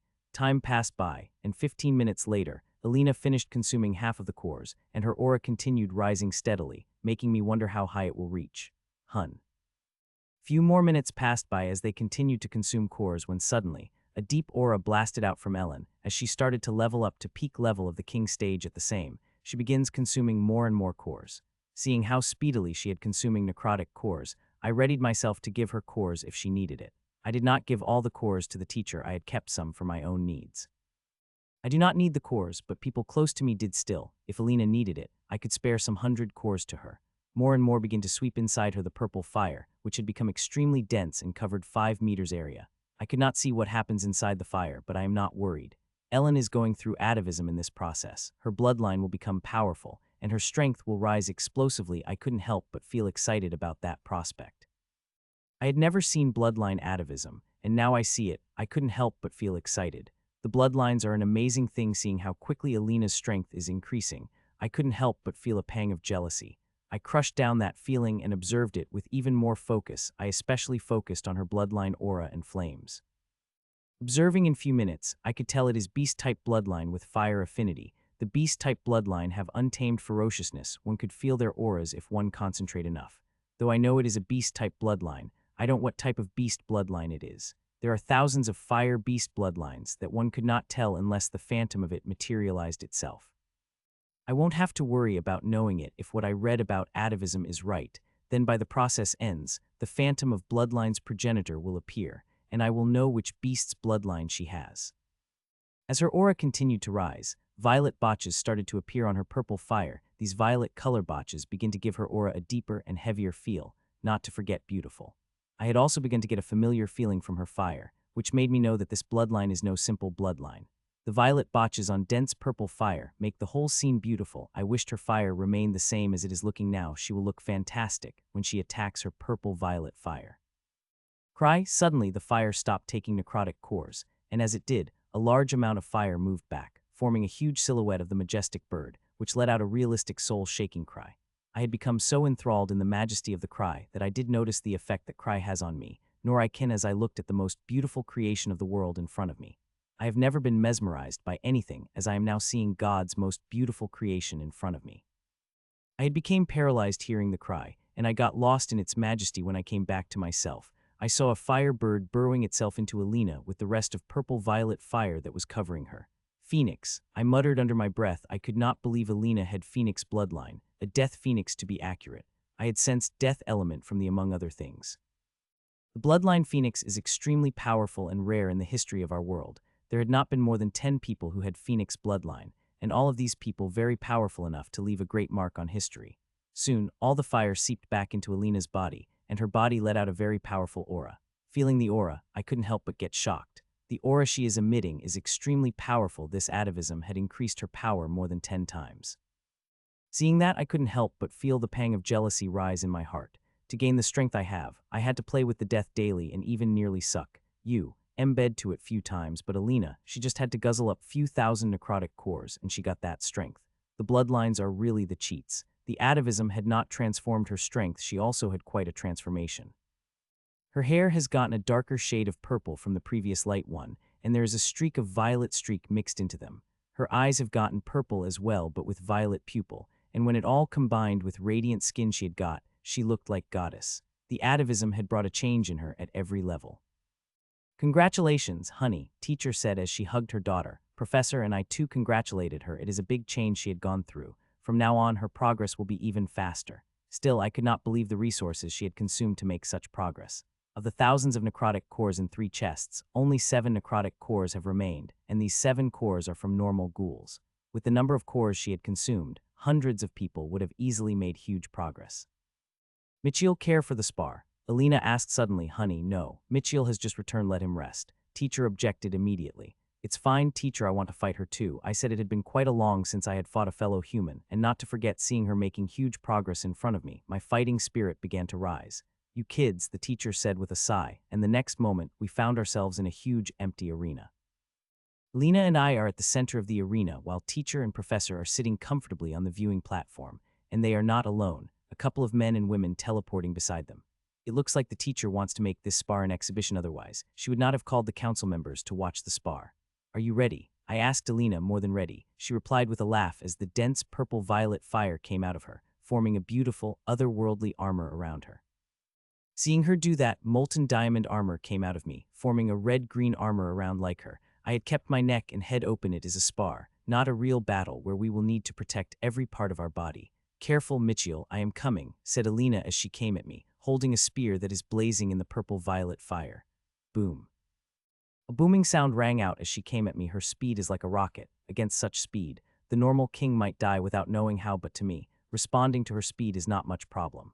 I smiled at her as 3 green-red diamond vines came out of my hands before they transformed into a beautiful battle rapier. Seeing the rapier, Alina's pupils dilated in seriousness as she instantly doubled her speed and appeared next to me and swung her blazing spear. I finally moved my rapier when she swung her spear at me. My rapier seemed to be moving slowly compared to her spear, but in reality, its speed is double that of Alina's spear. It took Alina a moment to see what is happening, and she hastily increased her spear speed. Clang! Finally, rapier clashed against her spear, and just as I did, an expression of shock appeared on her face. Step, step, step. Purple-violet fire covering her spear whisk away, and she begins to take a step back.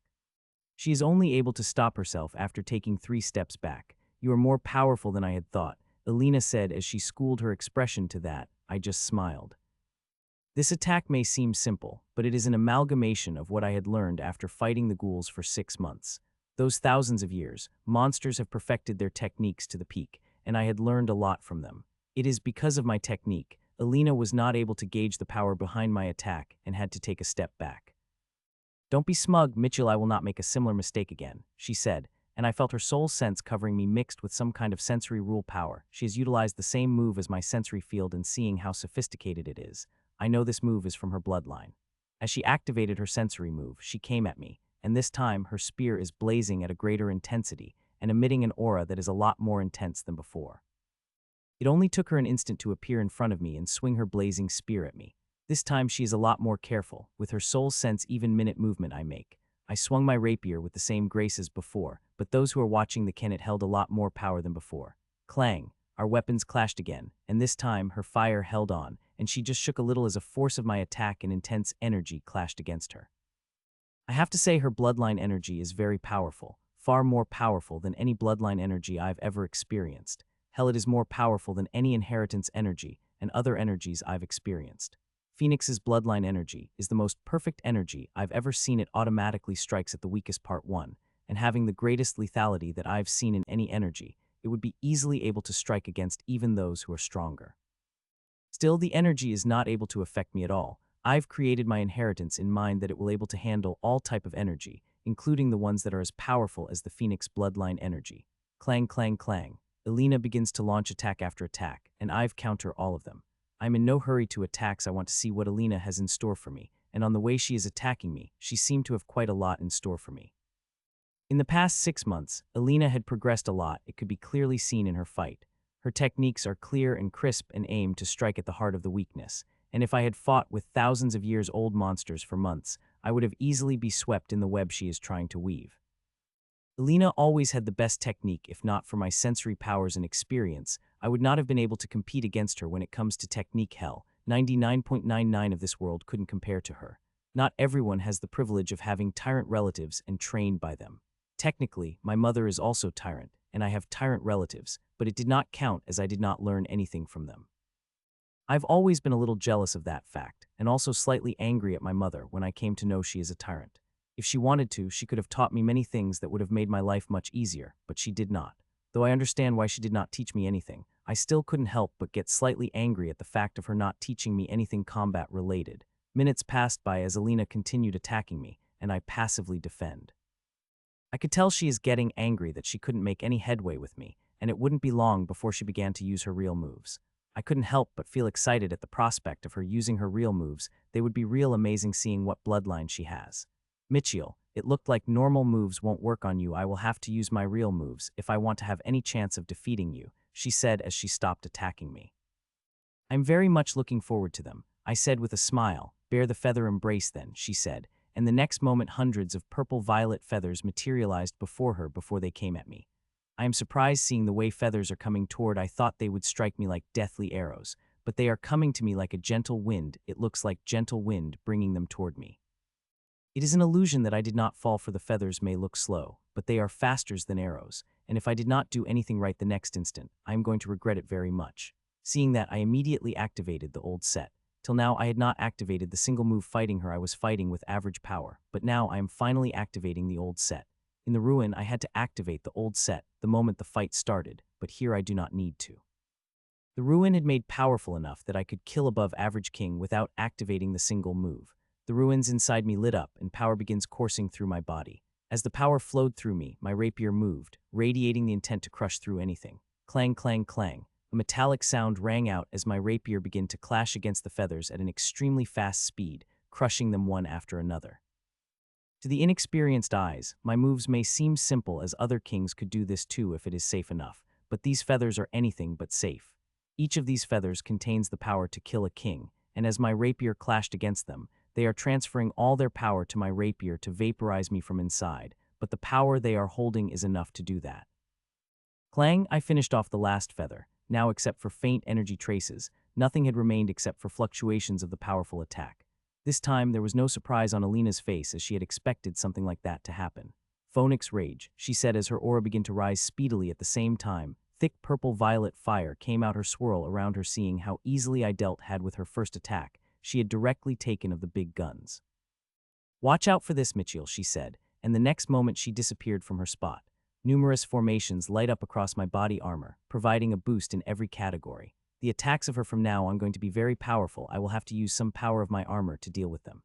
She appeared in front of me and swung her blazing spear directly at my chest, the spear emitting sheer power and deathly fire, which would even obliterate even a soul. Unlike other fire, Phoenix fire affect the soul as much as it affects the body. One might quickly heal from the bodily injuries, but it is extremely difficult to heal from soul injuries. If the soul injury is serious enough, then one might never heal from it, cutting the practice path forever, and it is one of the reasons people are so afraid of the phoenix fire. I moved my rapier to counter her counter-blazing spear, while going once more over my sole defense. It never hurts to be too careful. Clang, my rapier clashed against her blazing spear, stopping it on its tracks. As I stopped the spear, I felt a huge amount of burning energy coming toward me through my rapier, and I was surprised to notice that 75 of the energy she attacked me with is of the soul nature. A smile couldn't help but appear on my face seeing that. It is common knowledge that the soul is always weaker than the body, but despite knowing that not everyone had a way to attack the soul, Alina has it, and she decided to use it without holding back. Regrettably for her, it is not going to work on me. My soul is as much strong as my body, and now when her soul fire came at me, I did not put any soul defense. I let my soul directly clash with it, to temper my soul with phoenix fire. What I am doing is extremely dangerous, the slightest mistake on my part, and I would have my soul damaged, but I still did it. The benefits are worth it. Humph, Alina harumphed, seeing her attack stopped by the delicate rapier before moving her spear slightly to launch another attack at the greater speed. Seeing her attack coming at even far speed, I took back my rapier before whipping it back at the blazing spear at even greater speed. Clang, clang, clang.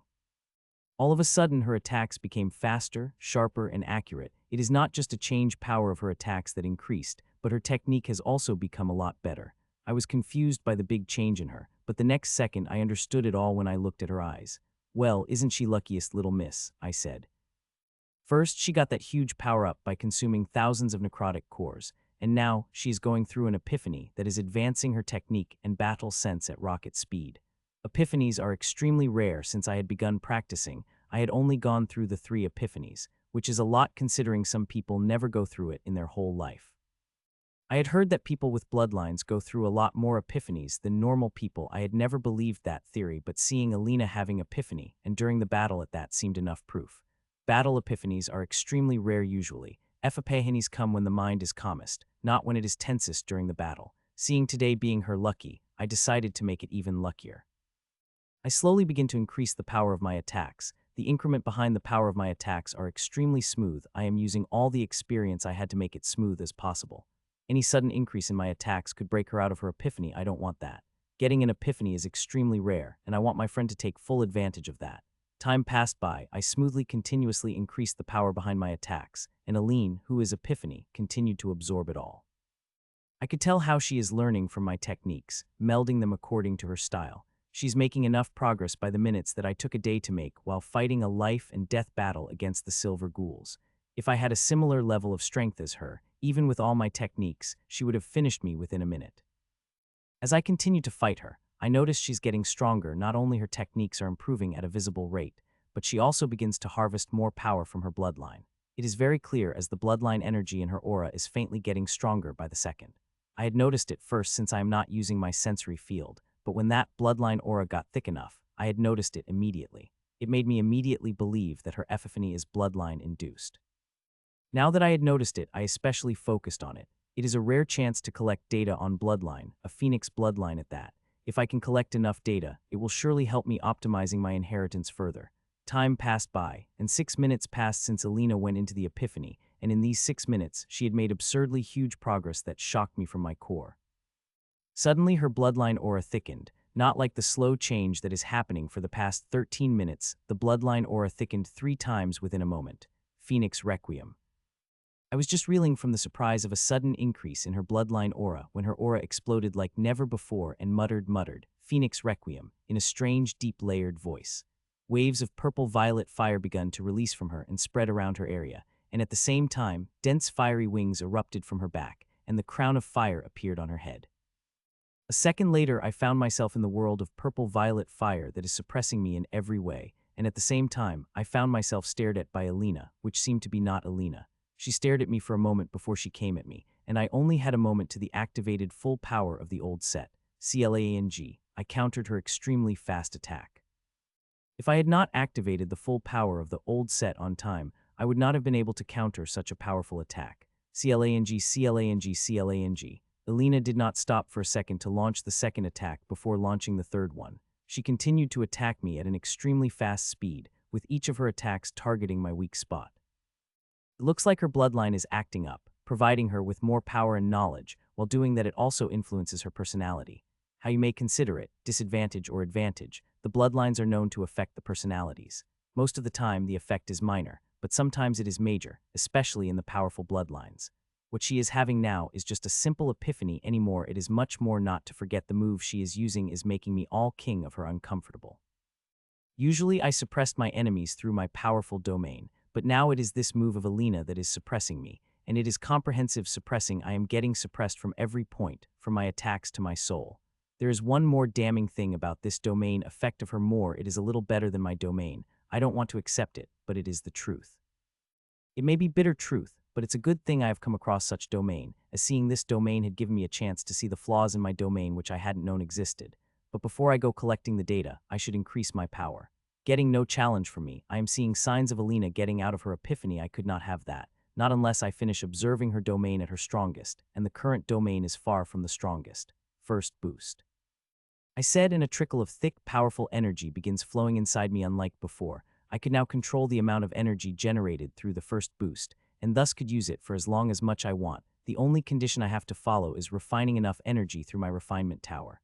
Sup, with the power of first boost coursing through my veins, I moved toward Alina, appearing beside her in a moment, attacking her. CLANNNG. Seeing my attack, she swiftly mobilized her spear and defended against my attack, but that was just the start of my offense, as right after the first attack, I launched another attack.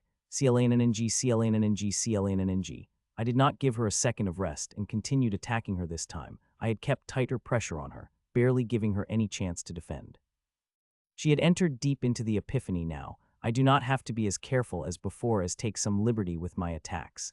In the pressure, she begins to learn at even a faster speed. It is like she had become a sponge absorbing whatever I gave her, a sponge that is becoming stronger by the second. Not only she's getting stronger, but also her domain too. The suppression is increasing by the second, and the purple-violet fire around me is just not for a show anymore as it begins to do some real damage. If not for my armor handling everything fine, I wouldn't have been in some real trouble. In comparison to this Phoenix domain, my domain could only cage and suppress, not directly harm. Though I have no interest in direct harming the quality of my domain yet, still the suppressive effect it is producing is better than mine. Time passed by, and 10 more minutes have passed, and in these 10 minutes, Alina had got even stronger. CLANNNG, CLANNNG, CLANNNG. Her technique has improved by a huge margin in 20-some minutes. She had made progress comparable to what I had made during the 1 month of continuously fighting the silver ghouls. Not to forget the thickening of bloodline aura that had made her even more powerful. The battle continued for 17 more minutes when suddenly glazed eyes of Alina became clear. Mitch. Her conscience became clear as she came out of her epiphany and said my name when suddenly words stuck in her mouth when she saw Villa's new smile on the face. He. For more than an hour, I am fighting according to her needs, bottling up the jealousy I am feeling for her, but no more. I let the full power of first boost wash over me as I moved sideways and swung my rapier like a hammer. Alina's eyes had become wide as saucers seeing that, and she began to move her sword to defend while activated her defensive method. Unfortunately, it will not be going to help her. She is far too slow to defend against my attack. Bang! My rapier stuck her chest squarely, and she crashes down toward the ground like a meteor while giving me an angry look. A few minutes ago, what do you all think? I asked the councilmen and women sitting beside me. I had the records about Her Excellency's strength when they returned from the ghoul ruin were little exaggerated, but seeing how your student playing your daughter like a fiddle, they now seem too true, said Lady Marla.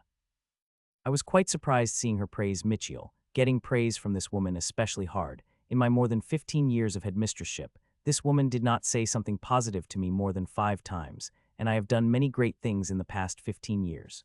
Really, the records did not seem to be an exaggeration at all. If I am not wrong, then your student is not even using 1/5 of his strength against your daughter, who had already become powerful enough to win any normal world championship. Lord Harrison said. I couldn't help but nod at that.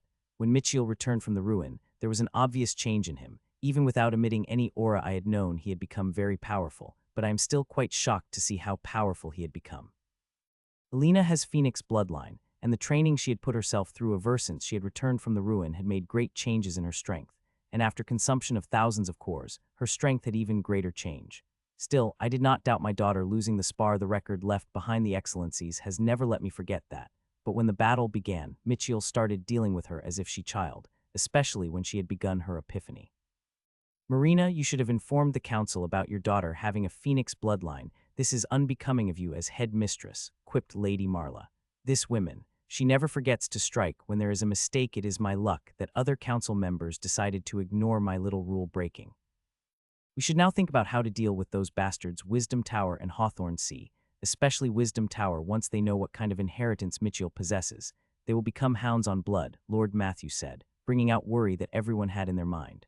Her Excellency Roosevelt was not only headmistress of the academy, but was also the leader of Wisdom Tower, responsible for bringing it out from really low phase. The importance they attach to that inheritance is still great. If not for various rules and regulations laid out by Her Excellency, the Create Heart inheritance would have already swapped by them. Still, after Her Excellency left, Wisdom Tower had their members imprint the Creation Heart inheritance for nearly 1,000 years. If not for not getting the result, despite their thousands of tries, they would not have left the inheritance alone. Now, after more than 3,000 years, someone had come who had taken the inheritance to King Stage and have the potential to take it Tyrant Stage and above, just that of Her Excellency. Once they got to know about it, they will try everything they have got to get Mitchell, and I hate to admit it, but they have something that Mitchell needs. It is due to that reason. Her Excellency had accepted the offer of the Wisdom Tower in her time. There is a reason why it is called the Wisdom Tower. Why do you have to be such a dick? Alina said as she got up. I did not hit her that hard. By the time she had crashed on the ground, she had already dealt with most of the force I had hit her with. Your amazing progress had made me a little jealous. Do you have any idea how hard it and long I had to work to gain the strength that you have gained within few hours? I said mirthlessly. Hearing that, expressions on her face have softened a little. You are still a dick, you know that, she said, but suddenly her expressions changed, and a look of fear appeared in her eyes. You should watch your words. Young lady, your words and actions reflect on the headmistress, and you young man, don't act like a brigand. Your actions to reflect on headmistress and academy more than hers, said a familiar voice. Hearing it, I slowly craned my neck toward her, and only to see sweet-looking women in her early 50s looking at me with an unreadable expression on her face. Lady Marla, I shouted out inside me, this woman always freaks me out. I had quite contact with this woman, most than other council members, and let me tell you, this woman is impossible to please. I had few private lessons with her as she has the rarest soul type inheritance, and with her being quite a powerful tyrant, she is an expert in soul art. I had went to her to get lessons on soul arts, though I have no talent for soul arts, as she pointed out in my every lesson. That was not the lesson's point. Those lessons were for me to gain enough knowledge to create soul defense for my armor. Councilwoman Marla, Alina and I said in unison, using the words she liked to be addressed. She nodded in acknowledgement before she turned toward me. Mitchell Czar, as the Speaker of Council, I formally request you to attend the meeting tomorrow at 200 p.m. She said. I was quite surprised by the sudden request by the council that it took me a while to form the answer. Okay, I said quickly, when I noticed I had taken quite long for an answer already, and disapproval of that is already showing on her face. She nodded at us one more time before she disappeared like a ghost as she appeared. That woman put a fear in my heart whenever she appears, she said as she touched her heart. You are not the only one, I replied as I too have fear in my heart for Councilwoman Marla. It looks like something important is going to happen tomorrow. Alina teased. I gave her a look before turning to think about it. A summons to the council meeting is an important thing. Most of the academy's business handled by the headmistress. There are really few things that the council handled, and all those things are very important. I still remember the only council meeting I had attended where I being questioned by a bunch of old guys. That meeting had to sweat me all over my body, and the strange thing was that meeting about the merit I've done to the academy, specifically about the new inheritance that I had provided the academy. I have a faint inkling of what the meeting would be about, which couldn't help but stress me further.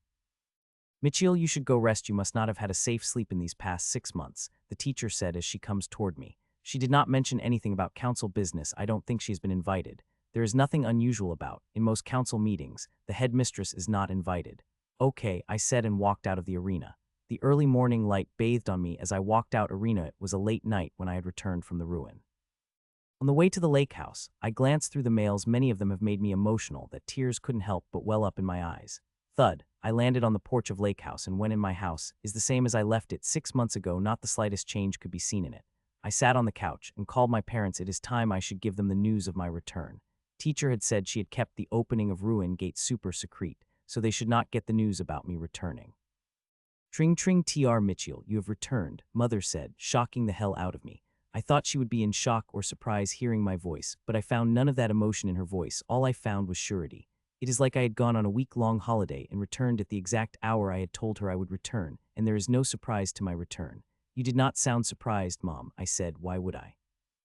She asked back. I wanted to say something like, The ruin is so dangerous that even in thousands of years, nobody was able to return from the ruin, but seeing her expressions, those words got stuck in my mouth.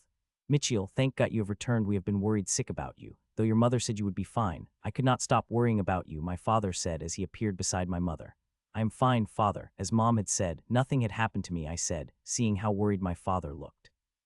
Snort, she may not sound like it, but your mother was the one that is most worried about you, father said, for which he got an eyeful from my mother. You should come to visit as soon as possible. Rose had been missing you a lot. Father said I couldn't help but sigh when I saw him mentioning my sister. I had missed her a lot in the past 6 months.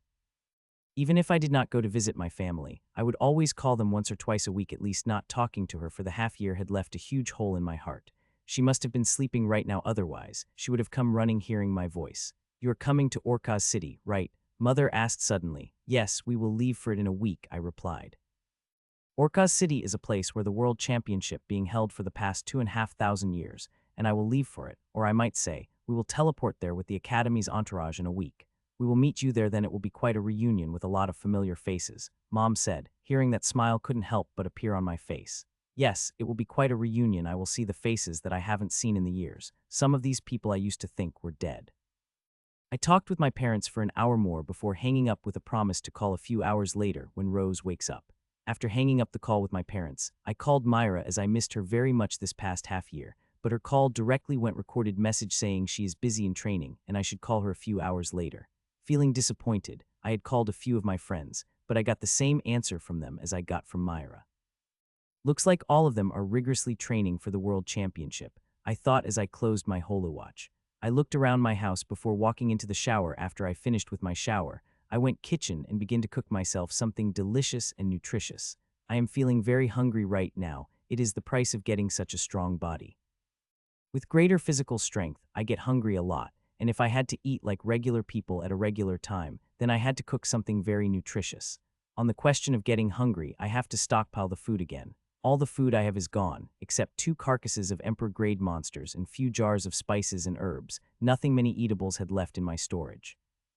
My storage had never been this low in the pantry, and I will be going to fill it right after I woke. But before I do that, I should finish off the delicious meal I had cooked soon. As the way Ashlyn is eating, there would be nothing left for me if I kept dillying for a few minutes. Hawthorne C. Michiel Zar, we will be adding him to the list of top challenges list, making a total of 9 people you should give all to defeat, said middle-aged, pointing toward a projection young man in late teens. Michiel Zar, isn't he dead, being stuck in ruin and getting dead all, said the young women. If Michiel had been here, he would have easily recognized the girl, as she is one of the people from Hawthorne C that entered I ruin. Well, he had returned, middle-aged replied, making the room fall in silence. All the people sitting here are cream and crop of the Hawthorne C, the best of best. Half of them have read the records, and the other half is currently reading them. These records are a little exaggerated, right? Said one young man, immediately drawing out a sharp gaze from the middle-aged man. The records left behind by the founder herself, and let me assure you, young man, there is no exaggeration about it, he said.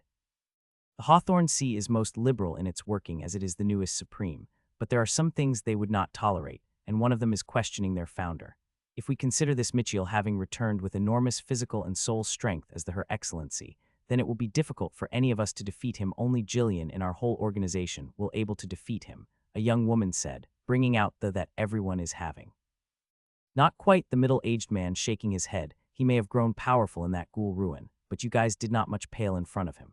With the resources and training we have provided, your physical and soul strength is not much behind him, not to forget the changes that your inheritances and bloodlines have gone through. If you do not underestimate him and give your all from the beginning, half of you will be able to defeat him, middle-aged man said. All of them couldn't help but nod, seeing it. They know what their instructor said were not just sugary words of encouragement, they are the truth. They belong to the Supreme, a most powerful one at that. They have more than 10 resource sites that are better than ruin, and a curriculum that the only Supreme has resources to finance, not to forget unlimited resources. Their organization has a pour into them for this championship. Normal championship was not worth such resources, but this is the 10,000th year of the championship, and Supremes want no stones to be upturned. If other Supremes are preparing as Intel is suggesting, then the World Championship of this time will be remembered for years. Now that we have let out basic stuff, let's go over the weakness of Michiel Zar that our experts and AI have identified, the middle-aged, and change the projections. Similar strategy meetings are happening in nearly all organizations, from low to high. Everyone is doing their best to prepare for the World Championship. Even a rise in a single rank could make a difference for the organizations and help them get the better seeds. Just work, work, work, work. I kept saying as I looked at the extremely complicated formation in front of me. This formation is far more complex than any formations of any of my move. If it had been successfully created, then it would become a magnum opus of mine, a thing that will help me gain a powerful body at every level. Crack, crack, crack, bang. For a few seconds I thought the formation would really work, but it looked like it didn't see more than half of the formation couplets collapse seconds after activation of the formations. I had been working on this formation for more than a month, and did not expect it to work due to the sheer complexity of what I am trying to do here, but I had expected it to work for at least a second, to give me some spark before breaking down. I got nothing from it except for it breaking down faster than my previous attempt 3 days ago. Looks like creating this formation is going to be far trickier than I had expected. Well, I did expect when I had a grand idea of replicating a cosmic energy with a slight special power feeling. I am trying to create the effect of the ruin in my inheritance. Some might call the idiot voicing it out, but there is a small possibility that I will be able to do it as I have a secret weapon, the rule-bending power. Even with rule bending, it is an extremely hard, even near impossible feat to achieve, but I will have to do it because once I successfully created it, I will be able to strengthen my body to the limit, and that will help me explore more possibilities with my inheritance. Many things I could do with my inheritance directly depend upon the strength of my body and soul, and I want them to strengthen at their limit with exploring all the ideas that exist in my mind. I looked at broken formation for a while before I moved my fingers up and swirl them down backward. As I did, that formation began to move back in times. With me reaching the king stage, I got a couple of new tools from the creation Heart Inheritance, and Rewind is one of those amazing tools.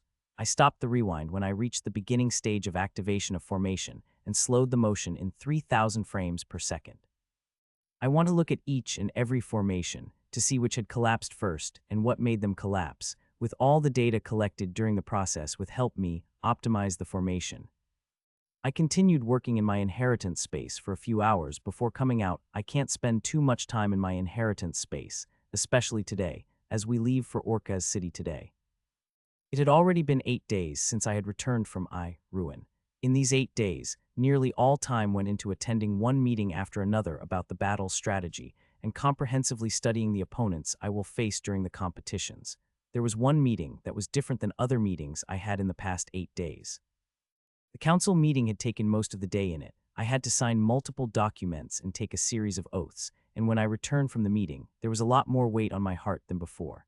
After checking my storage for everything, which is now in a lot better condition than I had returned from the ruin, I walked out of my lake house. As I flew out of the lake house, I suddenly stopped and looked at the lake house that had been my abode in the academy. Today was the last I had spent in it. When I returned from Orca City, I will stay in a completely new residence. I do not want to change my house. I like it very much, but I have no choice. I am King Stage Powerhouse, and it shows suit King Stage powerful to live in such resistance, among other things. I stared at for a minute before I flew toward the Rogers Hall, where all the participants that are going to participate in the World Championship have been gathered. Thud. I laid it on a small, beautiful lone white building by the hill and walked inside into the hall. The small building has one room, and that is this hall where we have given the order to gather. As I entered the hall, I come across 19 young men and women who are standing in a neat line. The 20 people, including me, are the ones that are chosen from the academy to participate in the World Championship. The 20 of us have chosen after extensive testing. Even I have to fight for my place to participate in the competition. I had fought 18 of them together and defeated them quite easily. I don't want to brag or anything, but these people were not much of a challenge. They could not put up even the 10th of the challenge that Alina did, even having after such numbers.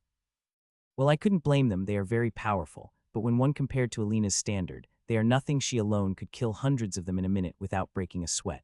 You have finally come. I thought you would arrive after Mother and council members arrive, Alina said as I took my leading place slightly in front of her. Hearing her, I couldn't help but shudder. Those monsters at council are really the worst, especially that woman Marla. After that meeting, I am very sure I had developed unhealthy fear toward that woman. I am late. There are still 15 minutes before teacher and council members came. I said to her I was mindful of the time and left my house right on time.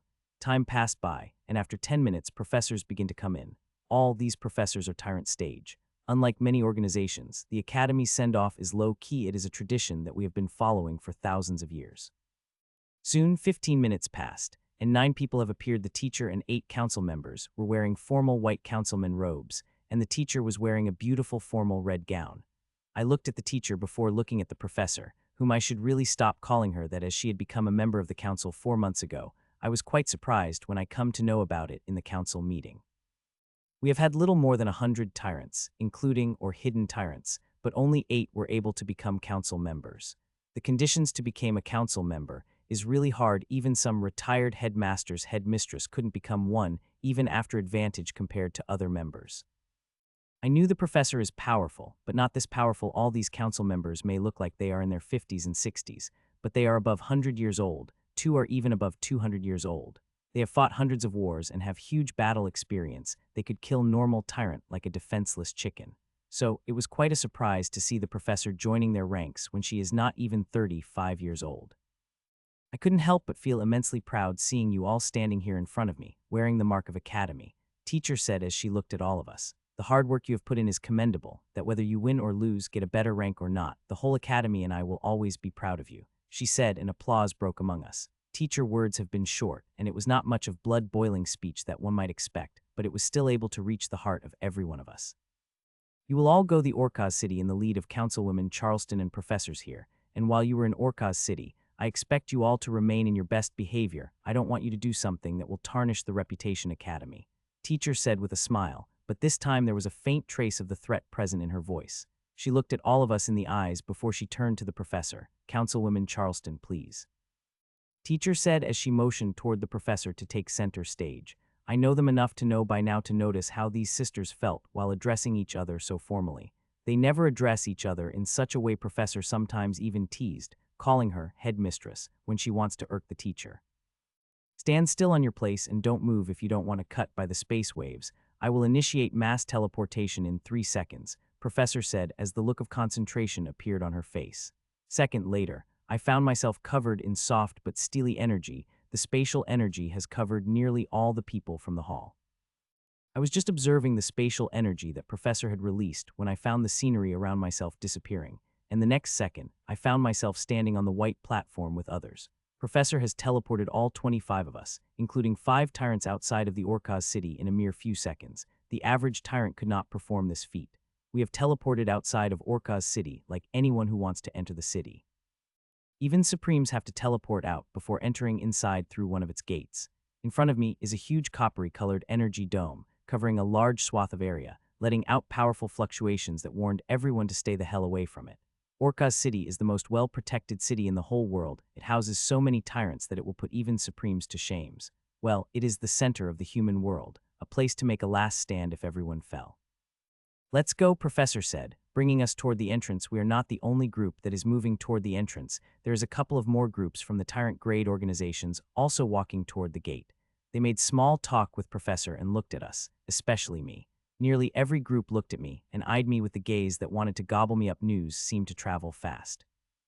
They would have known about my returning from the ruin since we did not exactly hide it, and the effects of the ruin are not exactly secret. They could predict some of the advancements I've made in the ruin. Soon our group reached the gate, where there were a couple of dangerous-looking bronze statues standing by the gate. Passes. The statues said in unison before scanning light released from their eyes, which scanned the bronze badges that were present on everyone's chest. These badges are aligned with our DNA and energy signature. If these bronze robots noticed the slightest inconsistency with badges, they would detain without hesitation. These bronze robots are dangerous than they look. They held power to detain powerful tyrant like Professor. One might consider this very tight security if one did not know the world's history enough. The grim monsters have a habit of vaporizing important human cities. Until now, they have vaporized over 1,000 cities. Due to constant efforts and thousands of years of research, we have developed some tools that detect and suppress those bombs before they could vaporize whole cities. In a testament to that, in the past 500 years, grim monsters were only able to vaporize only one important human cities. Still, we are truly never safe from them. The spies of grim monsters are everywhere, and now and then they strike where it hurt us the most. The World Championship, IPS, had always been a prime target of theirs. Here are 80 of future powerhouses will arrive, and if they are somehow able to take them all out, they will inflict grievous injuries to the human race. It is why the security of the Orca's city is extremely tight that even Supremes have to go through the same level of verification as any other person that wants to enter the city. You may pass. The bronze golem said, and I passed through the bronze screen that is separating me from the city. Whoa, A gasp came out of my and others' mouth as my gaze fell on the city. I had expected it to be majestic, but not this majestic, especially the structure in the center of the city, the beacon that had been helping the human race survive against the grim monsters for more than 10,000 years. Pyramid. I said as I saw the huge bronze pyramid center of the city. From its tip, dense bronze energy is releasing, forming the bronze dome that encased the whole city. That pyramid in the center of the city is not a structure, but the most powerful artifact that we humans have. It is due to this artifact we were able to survive the extermination by the grim monsters when we got driven out of the central continent. It's majestic, isn't it? Professor asked. Everyone couldn't help but nod. It is really majestic, comparing to the structures of powerful worlds that we see in the ruin. It is even more majestic when you see it from inside, Professor said with a smile. Can we go inside it, Auntie? Alina asked, forgetting to refer Professor by her official designation. No, only high level of members of Pyramid or Tyrant could enter it, but if any have gained a place in top 10 in a world championship, then you will get an official tour of it, and believe me, it is worth it, Professor answered right after glaring at Alina for her misbehavior. We walked into the huge plaza for a few minutes before getting into the multiple cars that were already waiting for us. Only high-level members of Pyramid, Organization, and Tyrants could fly in the city. Unlike my fellow members of the Academy, I could also fly. There are two reasons for that. First is I am the winner of the Continental Championship. It offers many privileges other than direct entry into the top 1,000. One of the privileges is flying over the city, which I will do. It is a beautiful city, Alen said, and I couldn't help but nod to that. The other architecture of the city may be dwarfed by the pyramid, but when looking at these streets and building individually, one couldn't help but notice how exquisite they are. Soon I got out of the car with others and found myself staring at the beautiful white mansion. It is not as big as some other mansion we have passed by, but it is more beautiful than them and has a huge garden. Welcome all. I hope your journey to the Orca city had been well, said Professor Jenkins with her usual cheery smile as she came out mansion with two other professors. Professor Jenkins is a tiny woman who looked to be in her late 40s, with a sweet next-door neighbor look, but she is anything but that. Aside from council members and headmistress, she is the most important person in the academy with a very good chance of becoming a council member within this decade. Come in, the championship will start in 2 days, and there are so many things I have to brief you about, she said, and she went on mute as she begins to talk to a professor. We can't see here what she is talking to the professor, but whatever it is, it seemed to be important, as it had put a serious expression on the face of the professor. Suddenly Professor Jenkins stopped and looked toward us. Carl, Joanna, take them to the briefing room and brief them about the information we have collected on their participants. Mitchell, Alina, you stay behind, I will brief you to myself, Professor Jenkins said. With slightly jealous looks, others left with Professor Carl and Joanna, while Alina and I quietly followed Professor Jenkins and Professor Josephine. Soon we reached a small but beautiful conference room and took a seat across the table. The World Championship this time going to be way different than any other, Professor Jenkins said solemnly. The monsters seem to be very rare, having almost 2 at every decade if we are lucky, but this time tens of them appeared, she said while tapping on the table. As she did, numbers images begin to project on the table, and soon there were more than 50 images have appeared in those images. The image of Alina and me also present. Both of you are exceptionally powerful, and if it were any other season, it would not have been any problem for you to win the World Championship. But this times, it would be our luck if you were able to get into the top 10, she continued, shocking the hell out us. Professor Jenkins may not know my real strength since I did not show it to anyone, but she has a clear idea about Alina's, so her saying is this is not some words that help to motivate but the truth itself. I think in the generation we have what we called a super monsters, she said, deepening the silence further. Super monster, this term had rarely been used, and there is the reason for that because people rarely fall into this category. One needs to be extremely powerful in their level to get this super monster tag. From the intel we have identified these 5 people as super monsters, but the champion unfolds, more will be revealed, I am sure of it. Professor Jenkins said and tapped on the table a few times, projecting photos of 5 people. When I saw the 5 photos, a smile couldn't help but appear on my face. I know 3 of these people personally, and not one bit surprised about them being super monsters. I am sure both of you know these people and some even personally, Professor Jenkins, as she glanced at me for a moment before she selected one of the projecting images. The most unsurprising is Gillian St. Palin, inheritor of Abyssal Star inheritance, the same inheritance Her Excellency Ramona Hawthorne had. It would have been a great shock if she did bore credential of the super monster, Professor Jenkins said. Gillian looked quite mature from the last I saw her in these past 2 years. I had only talked to her only 6 times. That teacher of hers always takes her all over the world for training or sent some dangerous runes. As Professor said, her becoming super monster is not surprising, seeing she have the same inheritance as Her Excellency Hawthorne. Next is Ellen Ashford, successor of Crystal Domination, possess unknown bloodline which according to Councilwoman Josephine is extremely powerful, more powerful than the Phoenix bloodline. This time, I am not the only one that is shocked. Alina is shocked too. Phoenix bloodline is one of the most powerful, and having a bloodline powerful than that seemed incomprehensible. Ever since Alina had gone through her first atavism, her strength is increasing. While I have to work my ass off for every bit of increase in strength, Alina just has by sitting around and doing nothing. It is the power of the Phoenix bloodline after first atavism, and the more atavism it will go through, the powerful it will become. So I couldn't help but feel shocked when I heard the level of Ellen's bloodline, as there are extremely few cases where such bloodlines have appeared. The last record of such bloodlines' appearance was thousands of years ago. Mitchell, you know this Ellen from childhood. Do you know anything about her bloodline? Professor Jenkins asked. No, Ellen had never shared details about her bloodline, and I had never asked, and even if I had known about it, I would not have told anyone about it. The next person, Myra Alexander from Wyngod's Temple. She had inherited Prime Chrysali's bloodline of Alexander family, the first one to do that after 3,000 years, Professor informed. The Alexander family of Wyngod Temple is one most powerful families in the world, and the reason for that is their bloodline. The holder of Chrysali's bloodline has 30 to pass the bloodline to their offspring. Due to the staggering strength bloodlines provide, they are very hard to inherit and usually takes 2 to 3 generations for it to appear on another person. Sometimes it never appears. Aside from being extremely powerful and easily passable to the next generation, the chrysalis bloodline of the Alexander family came in 2 variations. The first variation is common, while the other is prime variation. The prime variation of bloodline is disgustingly powerful, that only 4 people were able to activate the prime variation of that bloodline in the 10,000 years, and all 4 of them are extremely powerful people who achieved great things. Still, it was quite a shock to me that Myra inherited the prime bloodline. She had never shown she had always been powerful, but she had never shown the power of prime chrysalis bloodline of legend.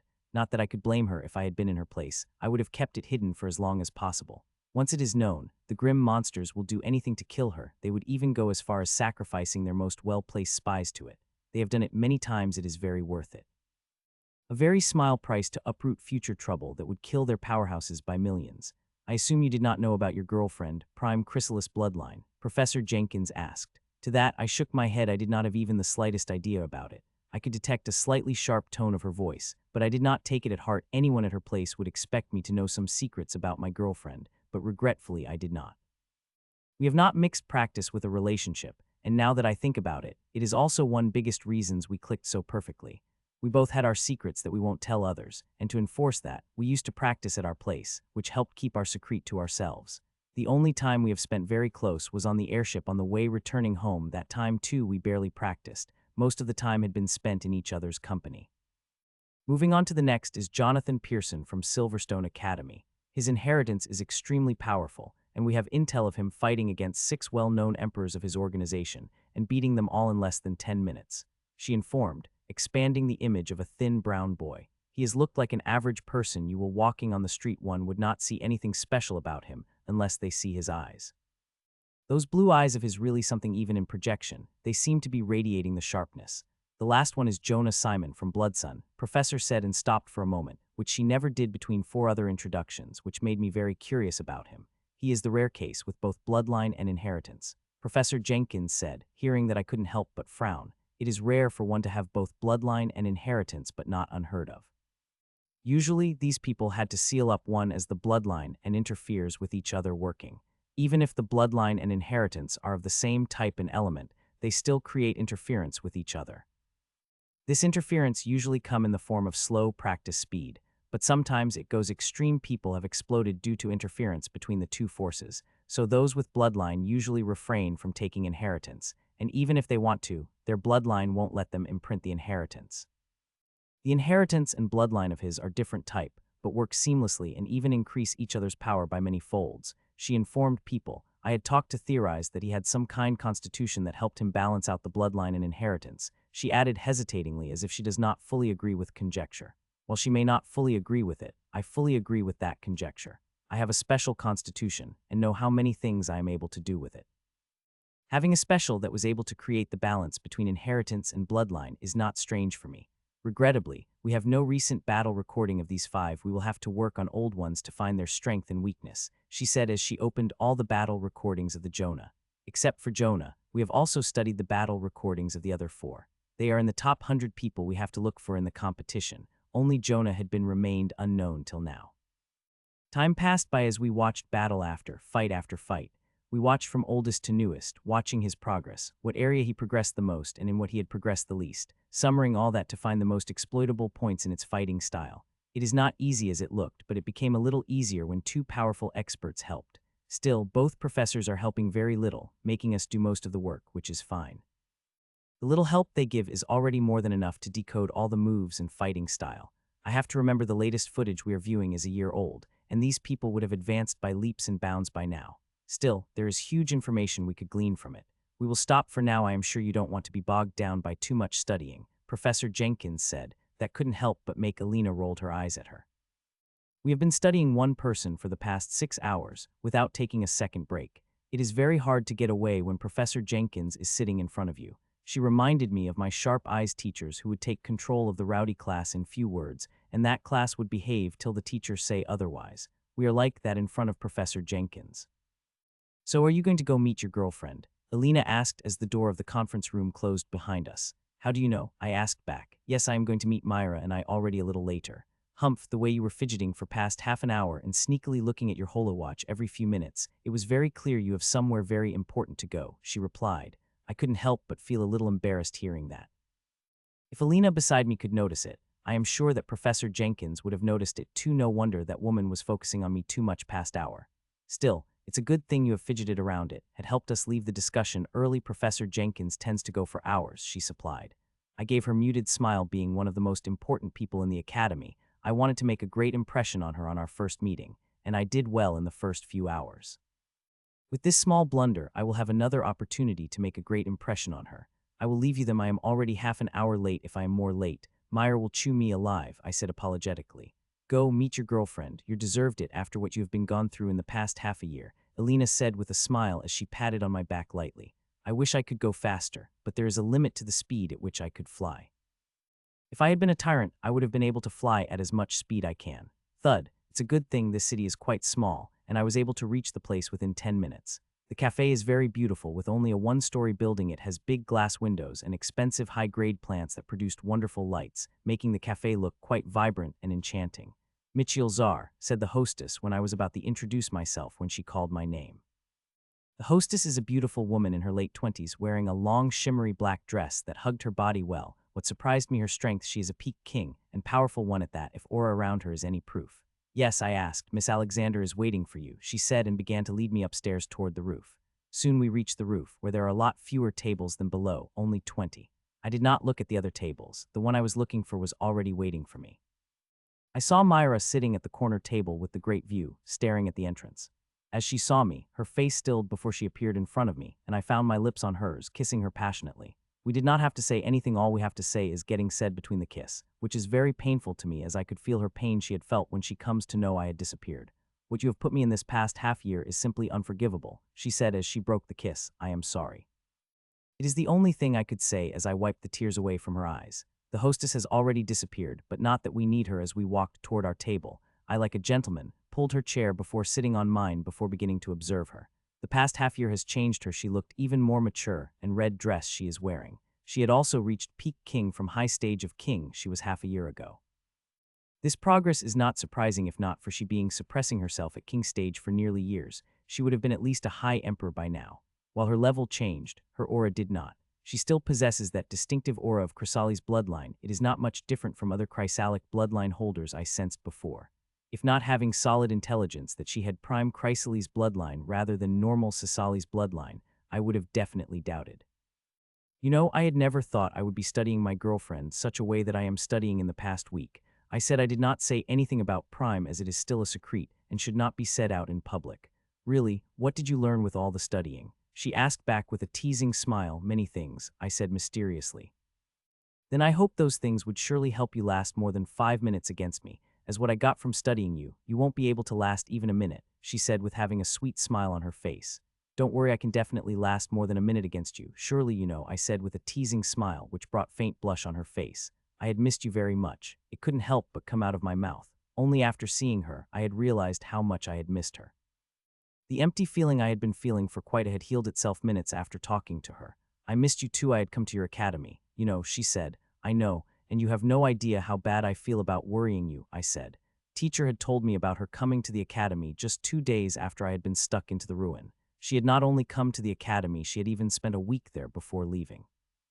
Was the ruin dangerous? Myra asked. We finished the dinner a few minutes ago, and now are walking on this beautiful city's streets. A little, I replied. I kept my answer short as possible. I don't want to tell her the horror I had faces on a daily basis. It will worry her more. But my answer doesn't seem to fool her as she gave me a look. The look clearly says she does not believe my answer and will be getting a full answer from me in the near future. We walked in comfortable silence, hand in hand. We did not talk much, just continued walking, enjoying each other's company. How come you decided to participate? I asked after a long silence. When she had dropped me off, she said she would not participate in the competition despite her parents' and organization's insistence. Well, sometimes in the face of stances, personal opinions did not matter, she said in a low voice. They did not force you, do they? I asked. No, she said, denying vehemently. They did not force me, but this time there is too much at stake that I have to participate, even if I don't want to, she said with a mirthless smile. That I could understand. The stakes for this world championship are too high. The grim monsters are upping their attacks for years, and now there are constant battles on every battlefront. These are the signs of a huge war. Some even said an era war might happen with the decade.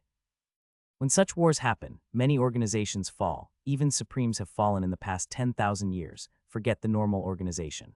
The coming war is making all of them recruit frenziedly. The better rank in the world championship or winning it would help them extremely in attracting the talented seeds which would eventually become the pillars for their organization.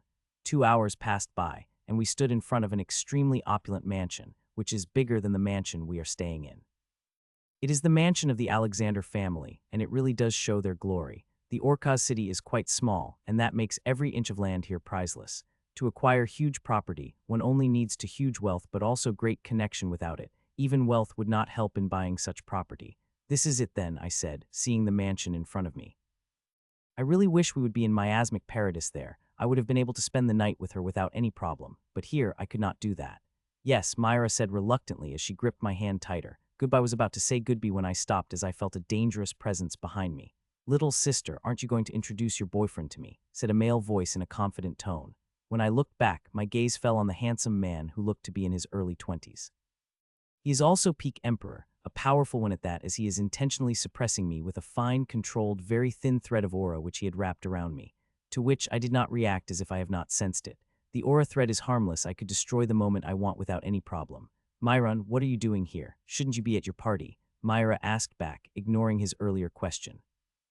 I wanted to meet your boyfriend, he said before his gaze turned to me. So you are Mitchell. I've heard many great things about you, he said, and as he appeared beside me to shake my hand. His movements were extremely smooth, as if he had always been in front of me. All the good things, I hope, I said as I shake his hands. Most of them were good, he said as he let go, which surprised me a little as I had thought he would pull some trick, try to pressure my hand, and say something about me not hurting his little sister, but nothing of that sort had happened. I am Myron, by the way, he said. Mitchell, I replied. Come, Mitchell, there is a small party inside. I've invited a couple of good friends of mine. I will introduce them to you, he invited. Myron, it is late, and Mitchell has to leave too, don't you, Mitchell? Myra asked. Her eyes are clearly telling me to leave. I could spare an hour for the party, I said, earning quite a deadly glare from the Myra. It's a good thing you are not a spoilsport like my sister. Do teach her to have some fun, he said as he led us inside the mansion. You don't want me here? I asked Myra softly, seeing she still had an angry expression on her face. Hearing my question, her expression eased and a smile appeared on her.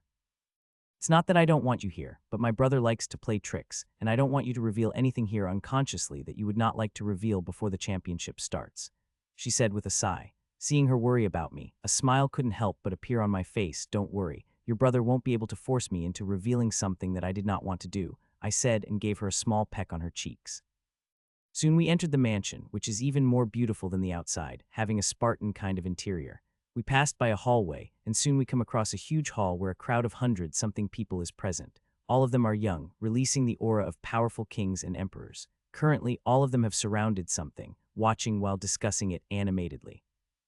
They seemed very excited by whatever they are watching. I first thought it was a fight, but the area is far too small that even knights could not fight duel in such a small area. You have taken out Drogi, Myra said, glaring at him slightly. Drogi. I looked at her confusingly, but she did not answer. Instead, she took my hand and walked ahead, easily passing through the crowd. Soon, I saw the thing that all the crowd is looking at so excitedly and couldn't help but surprise. In the center of the hall, there is about a 10-meter diameter long bowl-shaped device. Inside that bowl is a small environment filled with rivers, lakes, and mountains, and amidst it, two groups of green and blue humanoids are fighting. These humanoids are extremely vivid that if not for their strange color and unnatural movements they are making, I would have thought they are real humans. The two people are seen to be controlling the little people inside. A man and women, both of them are Emperor stage powerhouses, releasing powerful aura around them as they control the humanoids inside with their psyche. Is this a game of some sort? I asked. Yes, but it is not a normal game. It requires an extremely high level of energy control to control the humanoids inside usually. Only emperors have the energy required to play this game, she said while looking at little humanoids inside which are fighting an intense fight in various places. As I looked at the little game, I saw that control is the first hurdle of this game.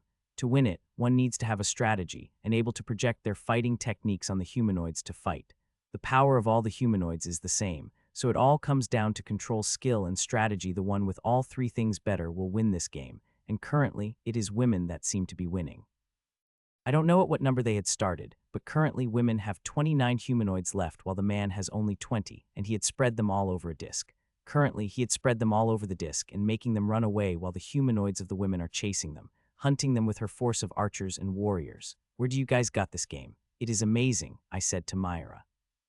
My parents found it in ruin a few decades ago, and Mitchell, this game is not easy to play as it seemed, especially at a greater difficulty, Myra said. I could tell it is not easy to play. The movements those humanoids are making is too unnatural, or might I say too human. One needs to have a terrifying energy control to make them move like that, especially in such quantity.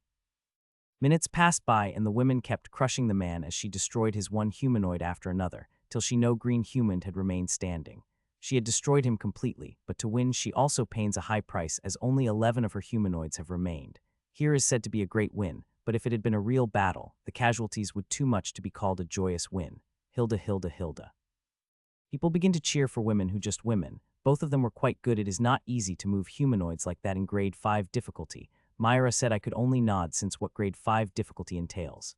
Mitchell, do you want to go for a round of drogi? Suddenly Myron asked, making me the center of attention in an instant. Myron, Myra said to her brother, but he just glanced at her before looked at me for an answer. Sure, I said, I am curious about this game. Myra rarely got this serious about anything, and she is serious about it. Come then, he said and stood in front of the disc. I did the same. Myra had explained how this game worked. I do not have any problem connecting my psyche with it. Which difficulty do you want to choose? Myron asked, at which difficulty you usually play. I asked back, hearing that a look of surprise appeared on his face and face on some members of the audience. Grade 7. He said after a moment of silence. Grade 7 it is then, I said with a smile. I am not overconfident here, but there is one thing I am most proud of working for the longest time aside from my inheritance, then it would be my energy control. Not to forget, every cooking recipe in the tome is an energy control lesson by a very powerful being. I might not be able to beat Myron in this game, but I am sure as hell my performance won't be embarrassing. We will be fighting with 100 troops, and since it is your first time playing this game, I will choose first, Myron said and began choosing the characters.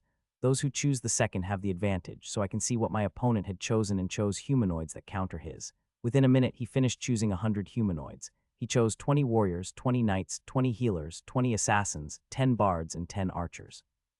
He chose quite a combination, and if my experience with role-playing games is correct, I could already guess his strategy. I thought for a while before I chose the humanoids. It took me less than 5 seconds, and I surprised all those who were watching, including Myra. Are you sure about your choice? Myron asked as he saw 100 green light armored warriors holding the swords. Unlike his combination of various professions, I only chose the warriors with sword weapons. There is the reason I do not go for a combination of various professions even if it is a better choice. It is my first time, and sophistry will not help me as I do not have practice playing this game. I should go for swiftness and finish the fight as soon as possible. I am sure of my choice, I said with a confident smile.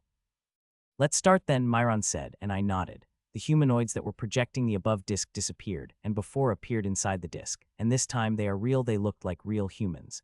Both of our humanoids appeared on the opposite side of the disc, with his being blue and mine green, and all of them are wearing different sort of clothes according to their profession.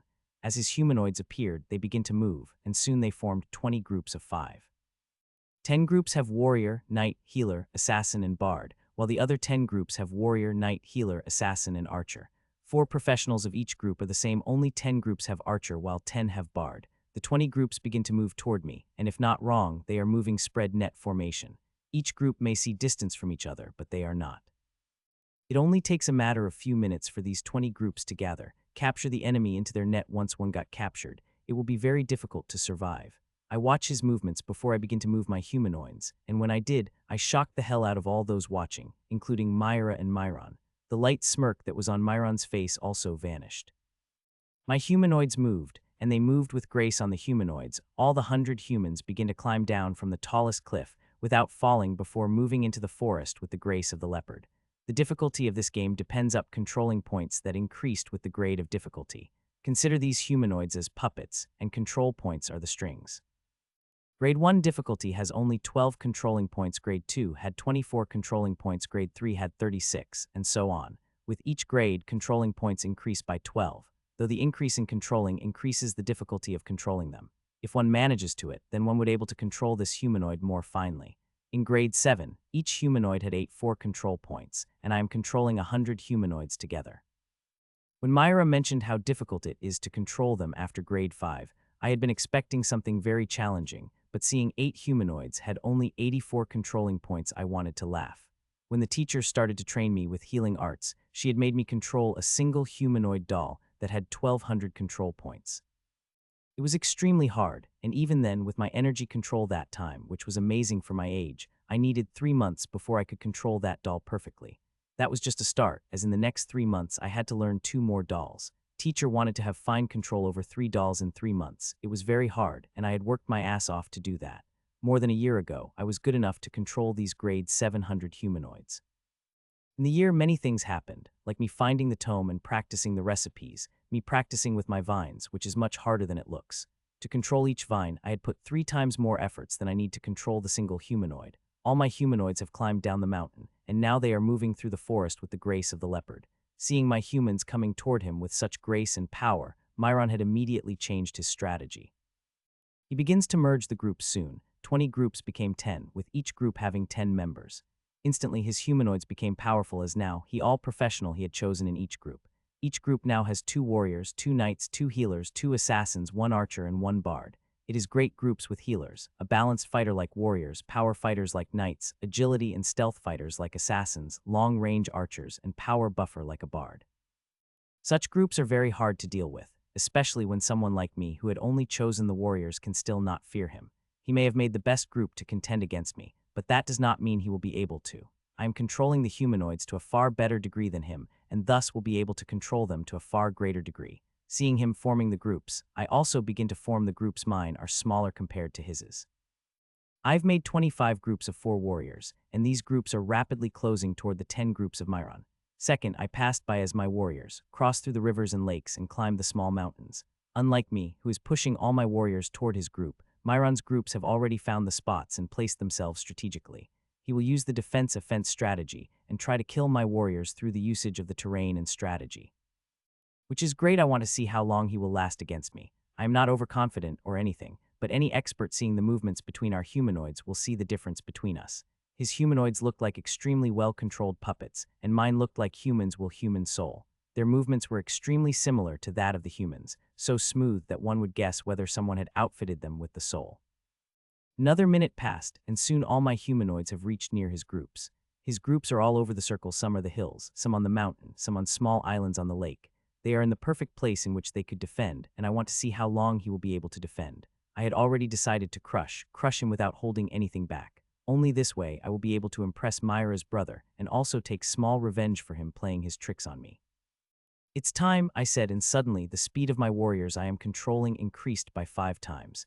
It like they have been hiding their power and only used their real power right now. The sudden speed of the humanoids seemed to shock everyone, including Myron. They thought I am already at my limit when I was moving the humanoids speedily, but no, I could move them even at a faster speed with even greater grace. 2 to 3 groups of mine attacked each of its big group. I did not choose the specific individual in each party, but if there is a choice between 2, I will kill healer and bard first. Clang clang pachak pachak pachak. My humanoids moved, and they are moved with such lethality and grace that shocked everyone who is watching. My warriors cutting anything that came in front of them into two. Even heavily armored knights are getting sliced from the gaps of their armor. The healers and bards are not single chances to shine up. I am not controlling them, I am projecting my fighting style on these humanoids. They are fighting exactly the way I fight. If I had been just controlling them like humanoid dolls, I would not have been able to kill them this fast. My warriors moving at an extremely fast speed, cutting one blue humanoid after another. It did not matter to what profession the humanoids they are killing belong to. Even knights are getting sliced into two by extremely fast blade attack. The humanoids of Myron are not giving me the slightest challenge, they are too slow for me. Even assassins, who are the fastest and most agile, cannot defend against a single move of mine. His force would have been able to last longer if he had chosen all of the assassins and made them run away at the greatest speed, but regretfully, he did not. The battle had ended before it even finished. I had crushed him completely within 30 seconds without losing a single humanoid at all. The biggest injury my humanoid received, that of an arrow on the shoulder. The silence descended into the hall for a few seconds. Nobody spoke. Everyone looked at the bowl with a shock. I don't think I've ever lost this badly in a drogi, Myron said with a sad laugh as he looked up. You have utterly crushed me. He said. To that, I gave him a small smile. I have crushed the guy thoroughly. It would not be wise for me to act too humble. I am healer, we're good with energy control. It's in our training to control the humanoids, I explained, seeing the guy's face becoming sadder by the second. I wanted too big trauma on him. It would not be good for my relationship with his sister. Healer, right? I forgot you are a healer, a capable one at that, Myron praised, which I accepted gracefully with a smile.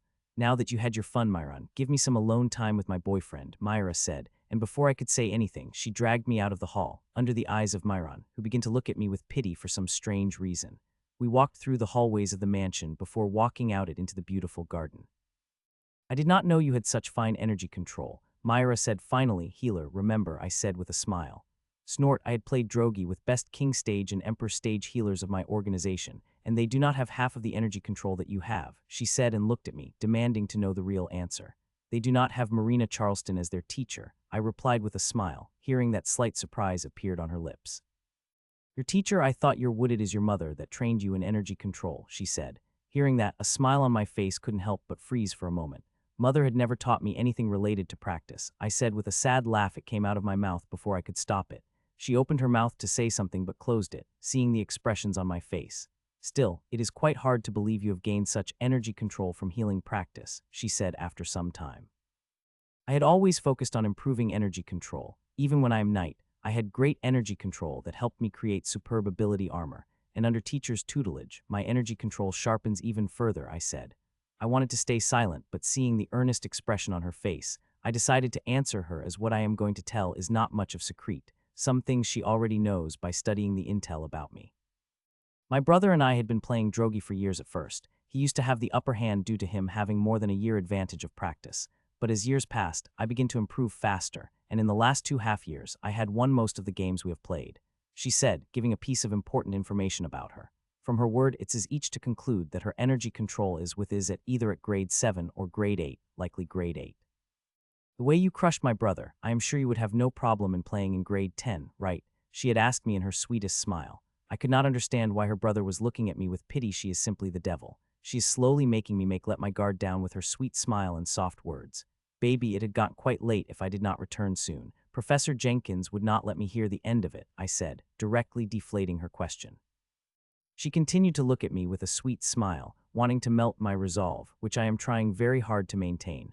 Okay, but do call me when you reach back to your place, she said after seconds of silence as she moved her lips to kiss me goodbye.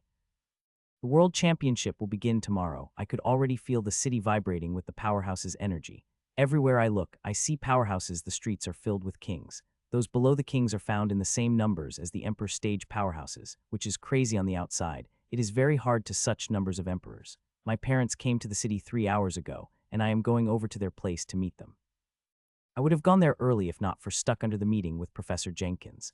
That woman is really something. Ever since I got out of my room in the morning, I did not get any chance to do anything other than studying and strategizing in the conference room. It helps that I am not the only one who is suffering. Professor Jenkins is hellbent on providing us with every bit of information about every opponent we will face and making strategies to face them.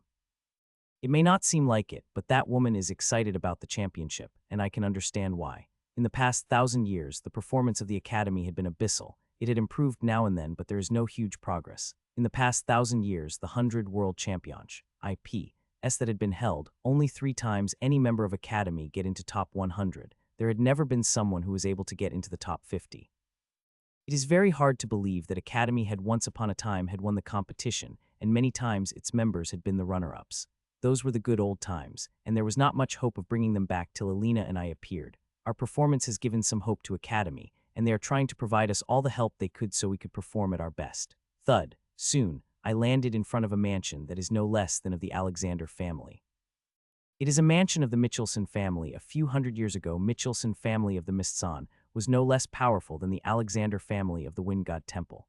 Currently, the Michelsons are barely able to maintain their status as the top family in the Mistsan, and if they continue to decline at such speed, then in few decades, they would lose the designation and powers of the high-level family as well. I do not care what happened to them, all I care about my parents, who are inside the mansion. Stop, I heard from the guards manning the gate. I am Michiel Czar. I've come to meet my parents, I said. The guard looked confused and opened his mouth to say something when a young man appeared in front of him. The young man is my cousin Archie. The last time I had seen him was in the Cometh city, and these nearly 2 years, he had grown a lot, both in physique and power. He had forged a lean body and also became a little taller before, and also he is at the Intial level of emperor, which is quite surprising. His being emperor is quite a surprise, not because of his progress, but the things I heard from here and there, mostly from my mother and his sister, whom I sometimes talk. They said he wanted to participate in the World Championship, which would not be possible since he had reached the emperor stage. Only kings could participate in it. If not for it, World Championship would be called Battle King Championship. Still, I couldn't help but admire his strength. There is a very faint aura coming out of him. That aura is enough for me to predict his strength, which I have to is quite impressive. I could feel his eyes boring at my back like he wanted to say something, but he did not, so I continued walking. I wanted to call my parents to know where they are, but I did not have to. I had a familiar laugh from the garden and walked tower it. Higher, father, higher. I saw a little of 3 years floating up down in very well-controlled energy whirlpool. She is laughing joyfully as she floats up and down. Brother, she finally heard the sound of walking I am intentionally making and shouted out loud as she came running toward me as my father safely dissipate the energy whirlpool. How is my little angel? I said as I crouched down and picked her before kissing her cheeks, which are still chubby and cute. I missed you, brother, she said in her heart-melting voice. I missed you too, my dear sister, I said and kissed her a couple of times more before putting her down. She had Ashlyn in her tiny hands, whom she is slobbering with kisses. If it had been anyone else, Ashlyn would have flipped and thrown that person across the garden by now, but now she is accepting Rose kisses without any problem. Mom, Dad, I greeted my parents, who were sitting on the garden chairs. There seemed to no change in my mother. She is sitting on the chair lazily as she usually does.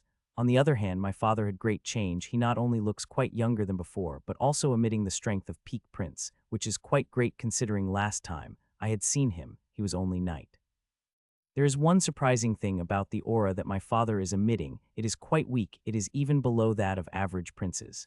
He should not be this weak, especially since my mother had gone to some secret ruin to get this inheritance. There must be some mystery in it. I will have to ask him later. Michiel, you have changed. Mother said. She looked at me intently. Not only she, but my father is also looking me in such gaze, and he seemed to be using some sort of method as his eyes flashed with blue ruins, which is making me quite uncomfortable. The ghoul ruin seemed to have made a greater improvement to your strength than I had through. Mom said, yes, the advancements I've made there were phenomenal. I said I did not hide anything. That's good. You will need all the advantage you have. The people that are participating this time possess the strength I've never seen before, Mom said, and I couldn't help but nod at that. Since I had returned from the academy, I've heard about these monstrous participants, and to be honest, I couldn't wait to fight them. Mom, I want to ask you something, I said to my mother. Hearing me said that, my mother straightened up her lazy pose, and a serious expression appeared on her face. You want to know about the shield, right? Mom said, and I nodded. A strange atmosphere spread as silence descended. Mother had closed her eyes for a second before opening them. The shield was from Leah. It was her totem artifact, Mom said slowly with a painful expression on her face. Totem artifact. I couldn't help but surprised to hear that, as a totem artifact should not do what that shield is doing. Totem artifacts are powerful as long as they remained with the creator. When they actualize after the death of their host, their power diminishes a lot, and the shield I have inside me very powerful, and it is sentient. Extremely few totem artifacts gain the sentient, but that sentient dies when the creator dies, but the shield still had its sentient. I have felt its power and saw easily how it was able to push back against the attack of the Green King. The attack of Green King nothing compares to the job it had been doing for all this while. It had been suppressing a very powerful sentient curse inside me for years and is doing it now. The totem artifact could not do that. Even those from the powerful tyrant, there must be something different about that shield. I looked at my mother for an answer, but only to see her busy with her own thoughts. She looked very sad, so sad it hurt seeing her like it. I wanted to do something about it, but there is nothing I could do about it. I am feeling completely powerless, and I hate this feeling very much. Leah found that shield when she was a knight. She found it in her first ruin. That shield is very mysterious. It had boded with her on its own, becoming her totem artifact, Mother informed softly. I was right, normal totem artifacts could not do what shield is doing. The suppressing quality and sentient are due to its mysteriousness. That begged another question, why the shield had not become my totem artifact. It is clear that it had been suppressing the curse inside me since I was a child, then why had it not become my totem artifact? I have no answer to this question. I have a couple of guesses, but those are good as the question I have in my mind. She would have survived if she had used the shield to flee, but she did not. She instead gives that shield to me, Mother said softly, and silent tears began to come out her eyes. Sadness couldn't help but well up in my eyes seeing my mother broken in grief. Seeing there is nothing I could do, I just sat beside her and held her hand silently. I am fine now, Mother said after a few minutes as she wiped away her tears. We did not talk much for a few minutes. The only sound came out around us of Rose's playing. Ashlyn had kept Rose away when grief struck Mother. So what sort of inheritance you got, Dad? I asked my father. Hearing my question, a smile couldn't help but light up across my father's face. It's scholar inheritance. It is non-combat inheritance. My father said most people would feel slightly sad stating their non-combat inheritance, but my father way too happy to state that. The inheritance is a full-fledged research lab. It let me do many things that even lab would not. Mitchell, you would not believe the things simple energy circulation could achieve and circulation of Sue. My father became excited and began to state the cool facts about his inheritance. As he began to talk, my expressions started to turn serious before excited expressions appeared on my face. My father's inheritance is far more powerful than I had thought, and it might able to help very much. Father, do you want to scan me? I want to see if there is any weakness in the body due to uneven refinement, I asked my father. Are you sure? Father asked. The body is sacred for any practitioner, and they would not let anyone deep scan it. It will be like bearing half of the one secrete. It's fine, Father, I said. I could tell my father want to scan me, and seeing how crazy he is about his research, I am sure he would have already scanned my mother back home. She sometimes used to act as his research assistant. Ready then? He asked. I nodded. Next second, my father placed his hands on me, and I felt feather light energy traveling inside me, spreading into every part of my body and soul.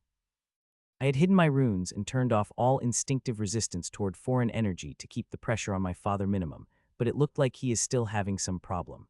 Time passed by as my father continued to send more and more energy inside me, till it reached quite deep. My God, I thought Archie was a monster, but he is nothing in front of my son, Father said in wonder as he removed his sweaty hands from my shoulder. How long will it take to study everything? I asked after. I want his complete input on the scan. It would not only help me identify my weakness, but also help me in better designing my inheritance. I should be finished studying everything in 3 to 4 days, Father said, greatly surprising me. Studying physiology and soul structure takes. I thought Father would need week, but he is taking half of the time, which is excellent news. How deep did I go?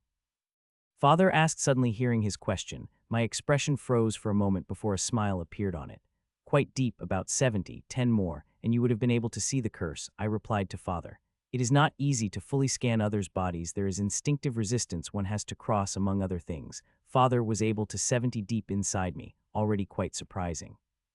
Scanning the body is not easy even if one has given up all the resistance, as there is always inherent and instinctive resistance that one could not control. The deeper, the greater one will face it. Others may have a problem with it, but I did not. Rule bending power is quite helpful in such cases. Rule bending power helps me change the aura of energies, and I usually change them that the host and body would not create any resistance against its own energies. Your body and soul is extremely strong, strongest I've saw in the king stage. Preliminary examination showed there is perfect refinement, but that is to be expected from my son. For any problem, I will have to dig deeper, Father said. To that I nodded. How is your preparation for the championship going? Mother asked. They are going fine. Academy had provided intel on the top participants, and I had been studying them and strategizing ever since I had returned from the ruin. I replied. That's good, she said with a smile. Her old self is back, and I am very happy to see that I don't like my mother wallowing in her grief.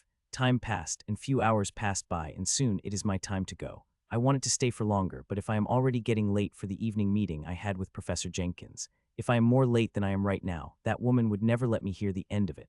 Brother, you are leaving? She asked in her cute toddler voice. Yes, but I will come tomorrow to play with my little sister, and I will also bring back Ashlyn, I said as I kissed her chubby cheeks. Promise, she asked as she held out her pinky. Promise, I said as I let my pinky entwined with her. She nodded, but I could tell she's barely holding against the tears that are threatening to flow down her eyes. Mom, Dad, I will see you guys tomorrow, I said to my parents before leaving the garden. On the way out, I did not see anyone from the Mitchelson family, which is not strange seeing very few people from Supreme have come here. For normal people, the competition may start from tomorrow, but for Supremes, it will start 2 weeks later when the matches of top 1,000 starts. Each Supreme have 10 reserved seats in the championship. That does not mean only 10 people will participate from the Supreme. There will be thousands of other Supremes and other organizations, and they will participate in Orca's city and hundreds of other cities across the continent. People are crazy about the World Championship, as it is the only chance to show off their prowess and earn fame across the world, and due to that crazy number of people participate in the championship. Due to the sheer number, it is not realistic to hold the competition in a single city, or at least preliminary championship stages. So the preliminary stages of the championship were held across various cities in the central continent, including that of the Orca's city. Only when the top 10,000 chosen do the championship concentrate on the Orca's city. It took me a little more than 10 minutes to reach back to the mansion, and I was a little late for a meeting. When I reached a conference room, I saw Professor Jenkins and Alina discussing the strategy. Professor Jenkins did not say anything, but she let me know she is not happy with my behavior. Not only Professor Jenkins, but Alina also quite angry with me, seeing the way she stared at me when I arrived for the meeting. She is likely blaming me for arriving late and leaving nearly an hour alone with Professor Jenkins. The strategy lasted for hours. By the time we left the conference room, it was past 11. Come, I will cook something for you, I said, wanting to make up for an hour she had to spend alone with Professor Jenkins. You better make something delicious then, she said. To that I had just smiled. Soon, we reached suit, and I directly walked into the kitchen and begun to take out the ingredients. How far you have reached in the tome? Alina asked as I began cooking. I had mastered 300 recipes and now stuck on the test, I replied. 300. Man, I had thought there would not be much difference in the process, but you are 100 recipes ahead of me, she said with a jealous expression on my face. Fighting is not the only thing I had done in Ruin, I had said, but still quite surprised I am this ahead of Alina. I may have the tome with me, but she had the teacher who had already mastered over 400 recipes with her guidance. Her process would be great. The reason I was able to master more recipes, because of time I had unlimited time in tome. Every minute is an hour, which is a huge time dilution that even her amazing bloodline space could not be compared.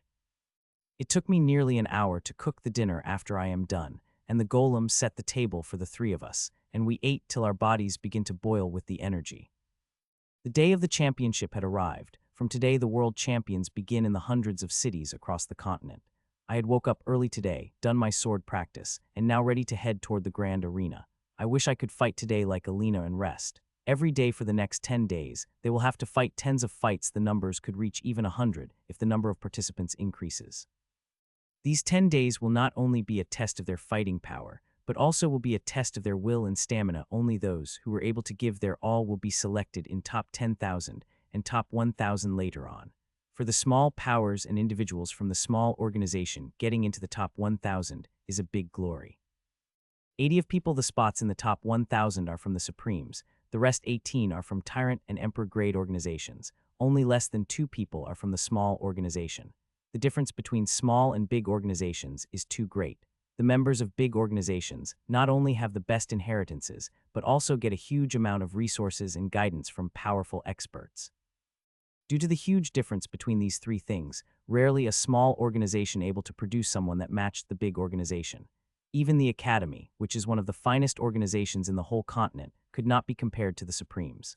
Click. I opened the door of the hall and went inside. Half of the participants and some professor were already have arrived. Alina, Professor Jenkins, and Professor Josephine's have yet to come. I had just thought that when the door opened and Alina walked inside. She's wearing a white battle suit with Academy's emblem, but everyone wore it.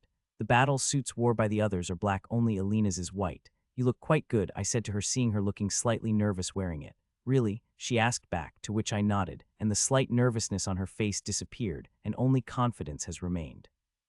Soon Professor Jenkins and Professor Josephine had arrived and stood in front of us and looked each and every one of us in the eyes. Their gazes have made quite a lot of people in the back quite nervous. Now that everyone is here, let's go, Professor said, and I found spatial energy covering me, and the next second I found myself in front of the grand arena, which is extremely huge. "Wow, it's really huge," Alina and others said as they looked at the Grand Arena, or the Hearthstone Arena as its official name, is the biggest area in the whole world and had been for more than 1,000 years. It is not just big, but also contains state-of-the-art facilities inside it. It is a marvel of engineering or human spirit. Just one look at me will make one's blood boil. "Let's go inside," Professor said. Walked inside. The arena's inside was, even more, grander than the outside. Everything is big inside that the people feel like tiny insects inside it. "I feel so tiny inside," said John as she looked around. The humongous lobby above it is a mural of constellations that we around the year in a different part of the world. It seemed like the designer wanted to give a sense of reality check to those who walked into the lobby. No matter how powerful one became, there is always be someone bigger, and on the other hand, the purpose of the arena itself to take one to the highest glory. The two contradicting beliefs made the environment quite peculiar. One moment, one feels very tiny, while the next moment's hearts get filled with immeasurable confidence to achieve anything. Thousands of people are entering the lobby every second, moving toward the different places. This lobby isn't the only one. There are 3 more others connected to the other entrances of the area. The lobby is not only huge, but it is also filled with wondrous things. The artifacts and art pieces could be seen everywhere. These pieces are not only our world, but also from the ruins. Every piece is amazing and emits a powerful aura. There are many great things, but one thing topped it tall in both size and aura. In the entrée of the lobby, there is a 20 meters long warhammer sending out great bloodle, UST. This hammer is made of wild marble, chipped on many places, but one could see the faintly shining runes on it. According to info written on the hammer, it is from the treasury of Hawthorne C, found in unknown ruin by Her Excellency Ramona Hawthorne itself. It is when she founded a hammer, it was buried under a mountain of bones. If I had heard about it from someone else, I would have thought of it as an exaggeration, but seeing the hammer with my own eyes and sensing the bloodle, UST from it, I know it is no exaggeration. "Michiel, careful, the hammer is not simple," Alina said behind me as I walked toward the hammer. I smiled at her before walking toward the hammer. She is right, the hammer is simple, as it had created 10-meter diameter, bloodied around it, that only emperors could breach. There is even warning stating those below emperors should not go near it. I breached the boundary and found mad bloodle, UST, assaulting me instead. I did not resist the bloodle, UST. Instead, I let it wash over me as I got closer and closer. Normal kings would scream out loud if they entered the blood field. Some even would lose consciousness. This bloodless assault the mind shows the bloody war that would make a veteran piss in pants. I stopped at the railing covering the hammer and watched all the scenes that hammer is assaulting me. With a smile I stayed watching for 10 minutes before walking out. I am close. If I continue progressing at such speed, it won't be long before my killing rule makes a big advancement. "How do you do that?" I had tried to come close to you, but that bloody assault was too much, John said as we walked into the elevator. "I have rule power, which lets me experience such things more easily," I said. "The assault was great, but it is from the dead thing. In the ruin, I had experienced the powerful soul attacks from many green kings. Their attacks were really something. They were so powerful that even powerful kings could turn into the vegetable in seconds." Ting. The elevator opened with ting and we walked into the huge hallway. There are many people walking inside it, and when they saw Professor Jenkins and Professor Josephine, many people have come to greet us. These people were from Emperor grade and Tyrant grade organizations like us and brought out the members of their organization. Like yesterday, when we were entering the city, I found myself the recipient of many unwanted soul senses. Click.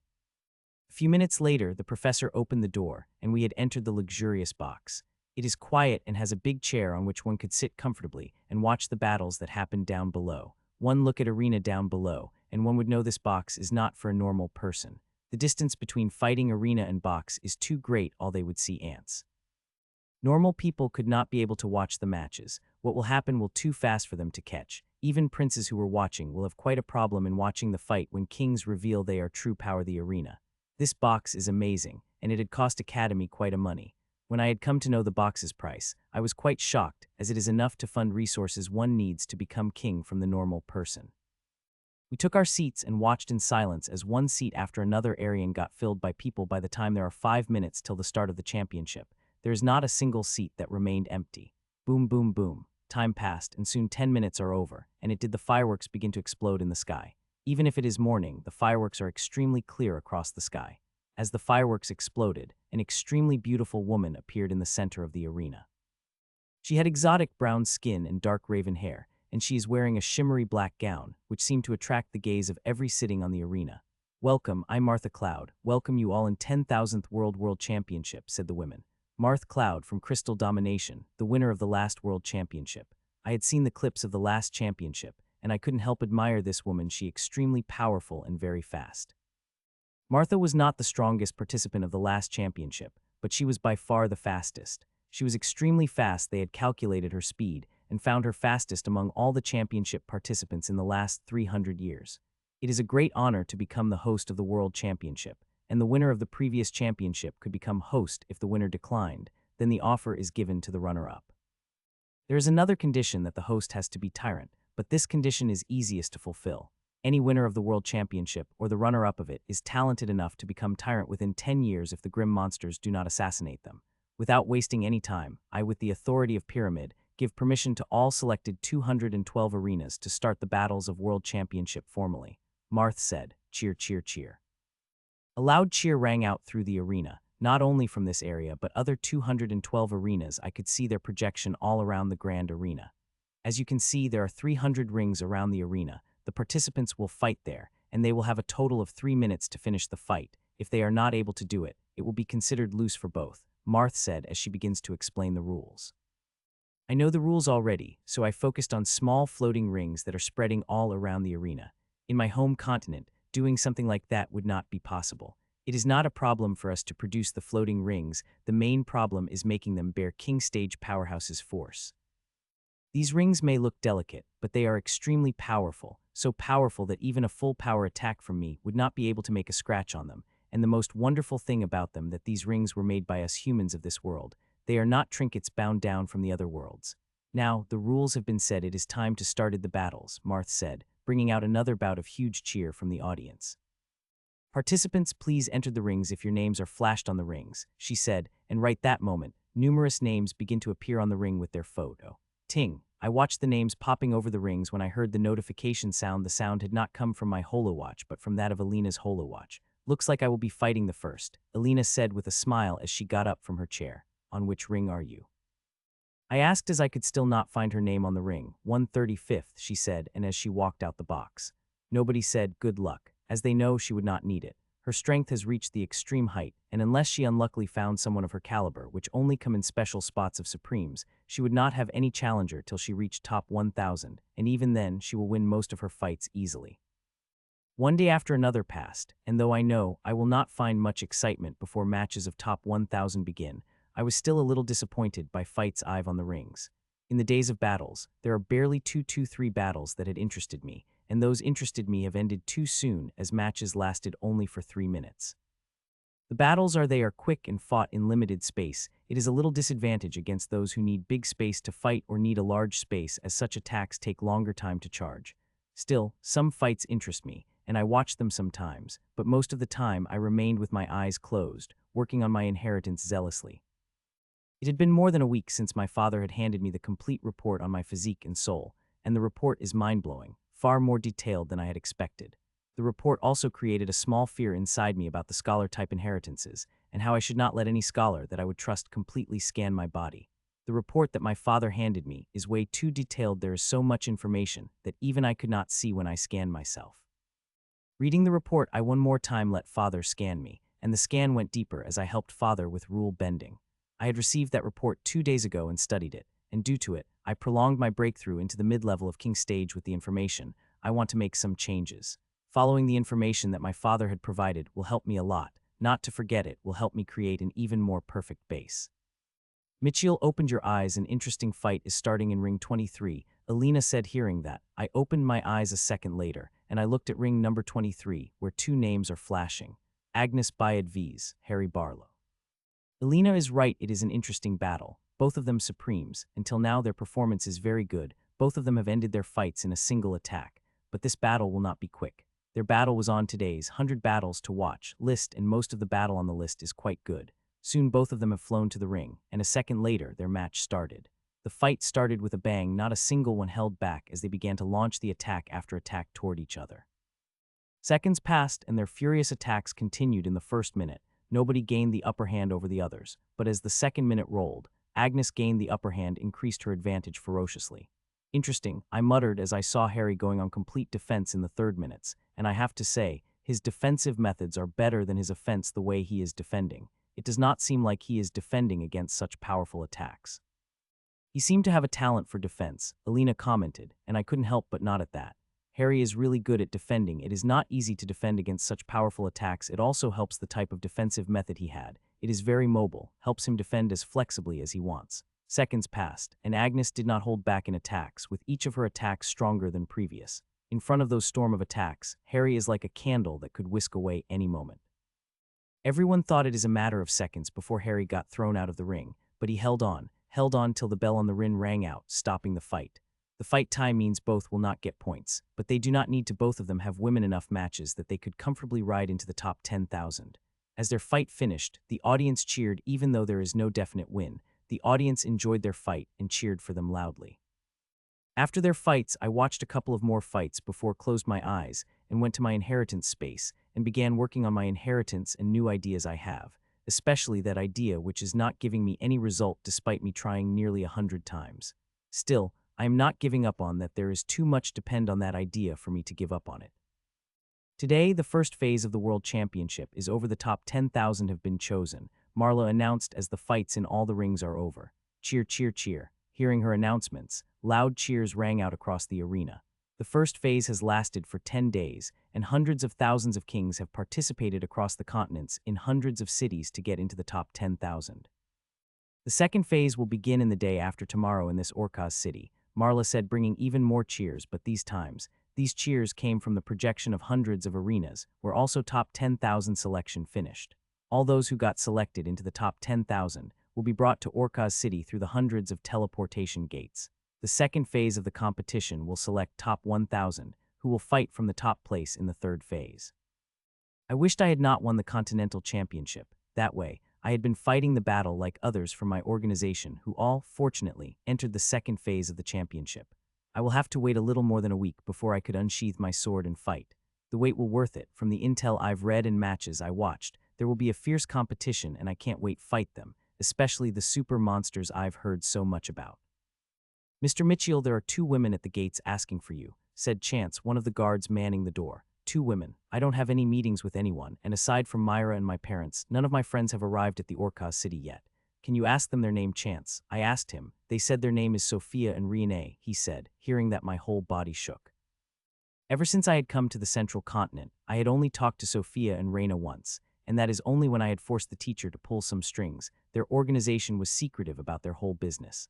Let them in, I said, and bolted out of the door. By the time I had walked out of mansion, I saw 2 extremely women walking out of the gate, and I couldn't help got little surprised seeing them. They looked different, far more different than I had imagined.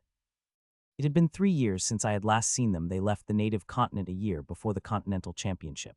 From adolescent girls, they have transformed into elegant young women. There is a great physical change had occurred in them. Their bodies have matured, and their hair and eyes have somehow changed the color. Sophia's red hair has gone through a great change from regular red. They have transformed to fiery red ethangan from a distance. It looked like her hair is made of fiery strings. Reina, who had dark hair, is now had icy blue hairs. They looked like they have made from the fine strands of the glacial ice. Their eyes have also got a similar shade of their hair, and one immediately attracted to them, but this is not the greatest change that had occurred to them. The greatest change is the crystalline tear they have on their forehead. The tears are red and blue in color, and faintly pulsating as it is alive. Looking at the tear, I reminded of Ashlyn, who used to bore such a tear on her forehead. It had been a while, Mitchell, Sophia said as both of them appear next to me. Yes, 3 years, I said with a sigh as I moved my eyes from the crystalline tears on their forehead. How have you been, guys? I asked as I looked at both of them. Both of them looked like a normal person, emitting not a shred of aura, which is quite uncommon. Those with similar levels cannot hide their aura from me. They always lead some, but these 2 girls are not leaking even a fraction of their aura, and I am idiot enough to believe they have been crippled. I am feeling an instinctive threat from them. They are very dangerous to me, and together they are life-threatening. We are fine, more than fine, and you seem too good as well, Sophia said as she looked me from up and down. Yes, I've been great, I said. Let's go to my room. We can there freely, I said and led them toward my room. So what's with the new fashion statement of you guys? I said, motioning toward the crystal on their forehead. It is related to our inheritance, Sophia answered without hiding, which little surprised me as rarely any inheritance produce any physical manifestation at King Stage. My doubts were on the bloodline sometimes. Those with bloodlines produced strange physical manifestation. It looks quite amazing, you two, I praised without asking anything about their strange inheritance. Their inheritance is their secret. Sophia telling me crystalline tier being part of their inheritance is more than enough. I assume you guys are part of Blood Sun's list, I asked. I have asked around for my friends, and these two did not participate in the first championship. How do you know? Are you asking around us? Sophia asked back. Of course, I am asking around. You guys are my friends, I replied with a smile. Hearing that small smile light up on the poker face of Rain. Yes, we are list, Raina said, first time speaking since they have arrived. We will meet you at top 1000 in Mitchell. Wish you would not come against us. You will be beaten badly by us if you did, Sophia said in her usual teasing voice. We will see, I said with a smile. You guys are staying for dinner. You have to stay. I am cooking, I said. Raina seemed like she wanted to reject the offer, but Sophia placed her hands on her. We had some arrangement, but we will cancel to eat the food cooked by our friend, Sophia said. Hearing that smile couldn't help but appear on my face. I am happy you are staying and you will love what I am cooking. I've improved quite a lot over these years, I said and walked toward the kitchen. They followed me and took a seat on the other side of the kitchen counter. Smiling at them, I took out a bunch of stuff from the storage, and at the same time, 6 vines came out of my back, startling them a little. Aren't these the devil vines you used to torture people? Sophia asked, hearing that a smile on my face froze up for a moment. I had people, Sophia. I did not torture them, I said, though the pain is definitely part of my healing process. That's not what I heard. I heard that you heal people to torture them, and you derive a great pleasure from it, Sophia said with a teasing voice. Whoever told you this, one fat liar, I said, making a little angry face while cutting the vegetable and meal with my vines. My hands and vines are moving at extremely fast speed, it could be said. I am cooking at blurring speed. The only thing people could see clear are things on the stove. There are some things I could not expedite, no matter how much speed I have. It's delicious, Mitchell. I did not know you were a culinary artist, Sophia said as she took a bite of her food. It is a hobby of mine, I replied humbly. Cooking is my hobby. It is like meditation to me, which helps me relax, and I enjoyed doing it. From what I heard, the culinary art is not easy. It takes years of work under an expert to reach the level you have reached, Raina said. To that, I smiled. She is right, and I had practiced for years. It is nearly years since I have gotten the tome, and counting the time dilution inside it, I could say to practice for 2 to 3 years to gain such skill. The recipes I had cooked at not my best, they are in the initial 200s, not late 200th. The difference of skill were quite for me to cook them huge. If I had cooked them, they would have been even more shocked than they are right now. We ate while talked. We talked about many things, the things we have learned, the runes we have explored, and other things. It felt good to talk to them after so many years. It is getting late, Mitchell. We should get going, said Sophia after some time. Why don't you guys spend the night? There is plenty of room in the mansion, I asked. Some other time, Mitchell. We have bunked the meeting we were having at night, and we did not return. Adept Charles will have her hide in the morning, Sophia said, shuddering a little. Okay, I said and walked them out of my room. Bye, Mitchell. We will meet soon, Sophia and Raina said in unison as we got out of the mansion and took the air. Those in the list of Supremes get the same special privileges as winners of the Continental Championship, which seemed a little unfair, but there is nothing anyone could do.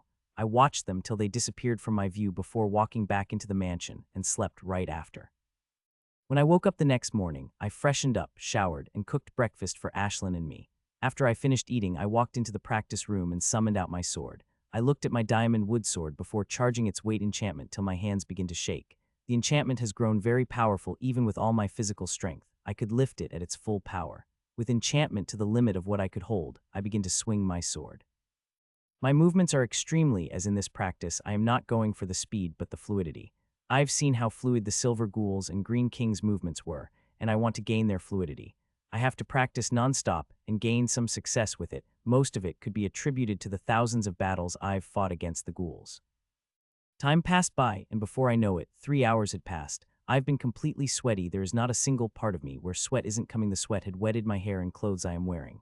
Heya, I let out a long breath as I summoned back my sword. I am feeling quite tired.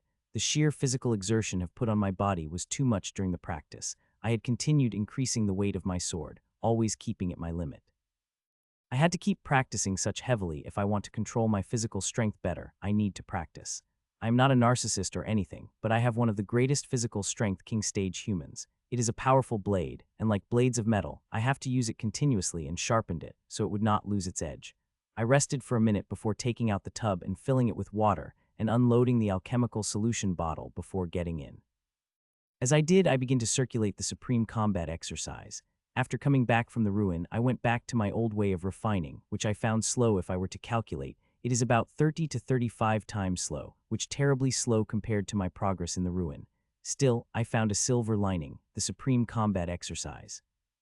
The new circulation route I got after creating Diamond Seal Magical, it is like a suction motor when I circulate it. It sucked all the herbal energies that are floating around me. Though it could not be compared to my speed progress in the ruin, it is something. Still, I am not giving up on that formation. I even begin to put more effort into creating it once it is created. I would not have to worry about my body and soul's strength. I showered before I went to the kitchen and began making dinner for myself, and this time I had tried one of the experimental recipes that I am trying to use for the test. I am very close to perfecting this recipe, and the moment I did, I will pass the test and learn the further recipes. I need to keep improving my culinary skills, and these advanced recipes play a big part in it.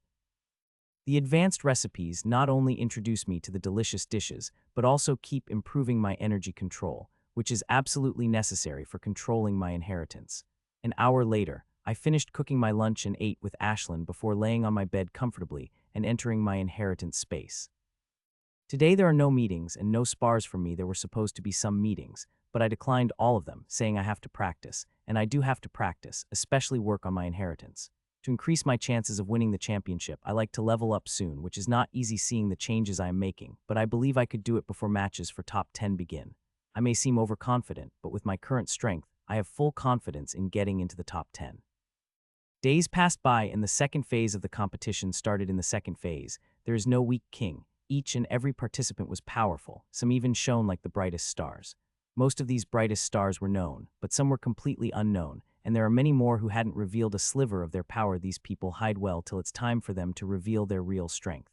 Each day, I would find many interesting fights. Hell, I could find them each hour. It had made my time in my inheritance space considerably shorter, but that is a trade-off I had to make to watch my future opponent.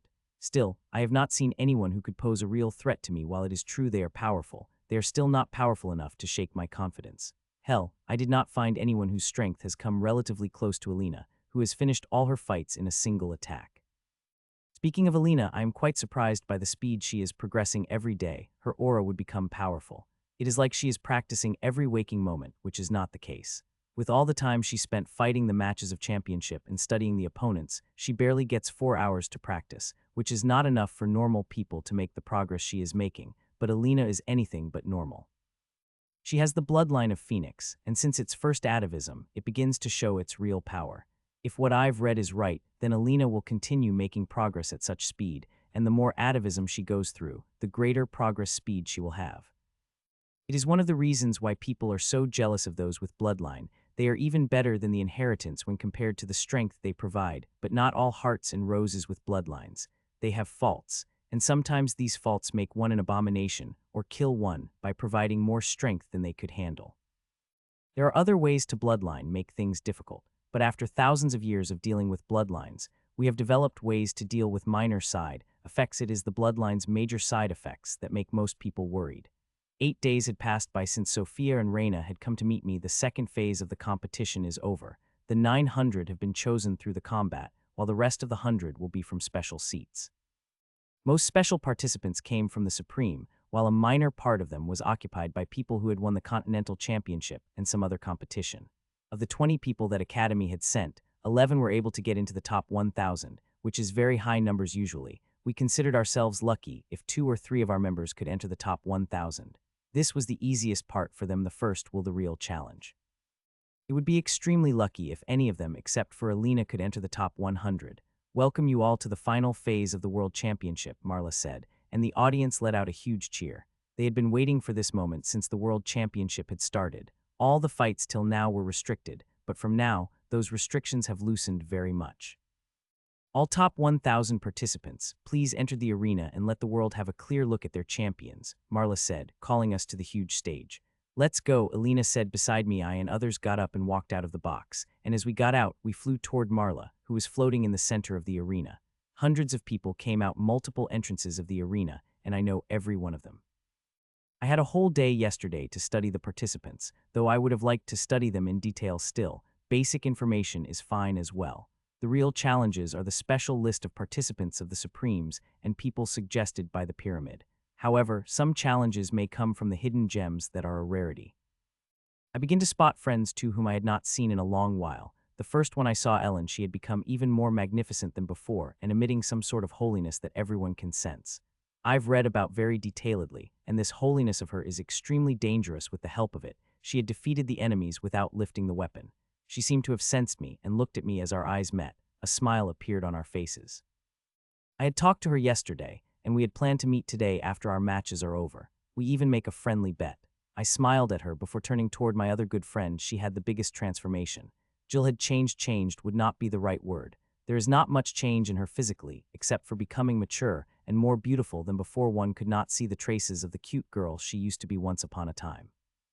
Jill now has a serious expression on her face, and she is wearing a black battle suit, the expression and color I've rarely seen her wear. When I met her first time, she was a vibrant girl, bring a smile to everyone's faces with her infectious vibrantness, but all that seemed to have disappeared, and she looked like a person who had fought thousands of bloody battles and forgot what joy looked like.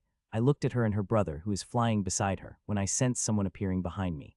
Mitchell, said an unfamiliar voice behind me with a slight trace of hesitation. I looked behind me and stopped on the track. I saw the face that I had thought dead for many years. Claire, I said slowly. It had been a decade I have seen her, and there are lots of changes that occurred in her, but I could still see the face of my childhood friend that has grown with me. She had grown in extremely beautiful women, rivaling that of Ellen and Sarah. She still had that pink hair, which now grown darker, and her soft blue became piercing. It's nice to see you, Mitchell, she said softly. You too, Claire, I replied back before both of us flew away toward the host. This is no place for a long talk, and we needed to have it. There are many familiar people around. I spotted Rachel, Sarah, and Samuel. Jim is not with them. He had made it clear to his organization that he did not wish to fight in the competition. I was quite surprised to know the number of people I know here personally. Hundreds of people here that I know personally. Many of them are friends and colleagues that I met in grim battlefield and ruins. The top 1,000 gathered on a huge footing ring, looking at the millions of people that are looking at us in all directions. It is quite a surreal right being focus of millions of people, Alina said. To that I couldn't help but nod. I had been in crowds of millions, but I had never been the focus of them here. I saw every person in the arena looking at me. It is giving me quite stage fright. These are the top 1,000, the champions of this decade, the finest of humans, Marla said loudly, rousing the audience to its extreme. From today they will fight each other for the title of Battle King, Battle Queen, Marla said, rousing the audience further, making them frenzied in excitement. She spoke for a few more minutes. Each of her words excited the crowd further that some of them barely control themselves. This excitement had loosened their control over their energy. In a matter of few minutes, the whole arena was charged with stray energies. Such concentration of stray energies is extremely dangerous, so dangerous that a normal knight would explode in such an environment. Now I will state the rules for the battles of top 1,000, Marla said after the excitement of the audience died down by a little. Top 1,000 will be divided into 10 groups of 100 from Group 1 to Group 10. Each group will fight all their members, mean every participant will have to fight 99 other of their group, and from each group, 10 of those who win maximum battles will get into the top 100, Marla said and waved her hand, and a huge screen appeared on the arena with images of all the participants. As they appeared, the images on the huge screen began to shake. Everyone watched with bated breath. The preparation of the groups may seem random, but those at the high position have already divided the screen is just for show. Still, the participants did not which group they are in, but one thing is clear, the participants in each group would be balanced. They will put too many strong people in one group. Buzz. With a buzz, images stopped shaking, and screens divided themselves into 10 smaller screens, each showing 100 participants. I quickly scanned the screen and soon found myself in the Group 3 screen. As I found myself, I began to look at the other 9 members of my group, all of whom I will have to fight. There are quite powerful people in my group, and one of them is Samuel, whom I had beaten 2 times. I was just looking at people in my group when I felt a sharp gaze on me, and when I looked toward it, I found Samuel looking at me with his eyes blazing. Seeing him looking at me like that, I smiled at him and waved a little. The reaction of mine had caught him off guard, and he glared at me angrily before moving to his gaze toward the screen. None of my good friends are in my group, which is a shame. I really wanted to fight them, but I am not sad. I will get a chance to fight them later, and it's not like there is no powerful individual in my groups. There are plenty of them, and some of them I had studied extensively. Not forget, there will be some hidden gems who will show their powers when they come against the powerful opponent. Seeing such powerful people in my group, I couldn't help but feel excited. The more powerful they are, the more challenging it would be for me to finish up my target, and what my target is, it is to defeat all my group, the whole 99. It is quite a challenge seeing there are some very powerful people in my group, but I am ready for them and I will give my all to defeat them. Now that the groups have been decided, it is time to start the battles, she said, and again, the images begin to shuffle in all 10 screens. I am looking at Group 3 with hope ever since the championship had started. I did not get a chance to fight, and now I had entered the championship in reality. I want to fight as soon as possible. The images of screens shuffled for 5 seconds before they stopped, and I found my image opposite to a handsome young man about my age, Edmund Rose. It is the name of my opponent. He is a member of Supreme Silverstone Academy. He is not on the list of the 10, but he is quite powerful according to our intelligence. He is in the top 50 of powerful kings in his organization, which is a lot seeing the Supremes have thousands of kings both hidden and visible. Those chosen to fight, please go to the assigned fighting rings, while others go to your respective waiting area, Marla as she flew toward the small floating platform at the end. Thud, thud, I landed on the ring same platform time as my opponent, who is looking at me with a burning battle spirit. As I looked opponent, I couldn't help but get surprised as all the photos I've seen of him did not do him justice. He's not extremely handsome as some men are, but his tall height and aquiline nose made him classically handsome. Seeing his looks, I couldn't help but sigh in jealousy before throwing those thoughts away. The battle ring I have landed on is bigger than the earlier rings. Though its size could not be compared to the arena, it is still big enough to let kings show all their strength without feeling many constraints. I had never thought my first battle would be against you, Michiel Czar, Edmund said as he looked at me from up and down, tracking the smallest movement I make like an eagle in the sky. You seem to have to research me.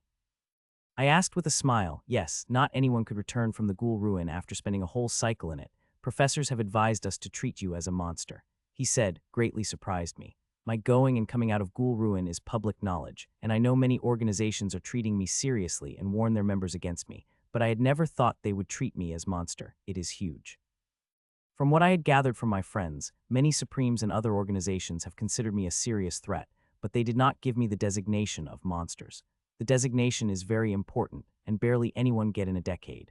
This decade is very special. 7 people have got that designation, according to my knowledge, and all those who got it have been extensively researched to get that designation.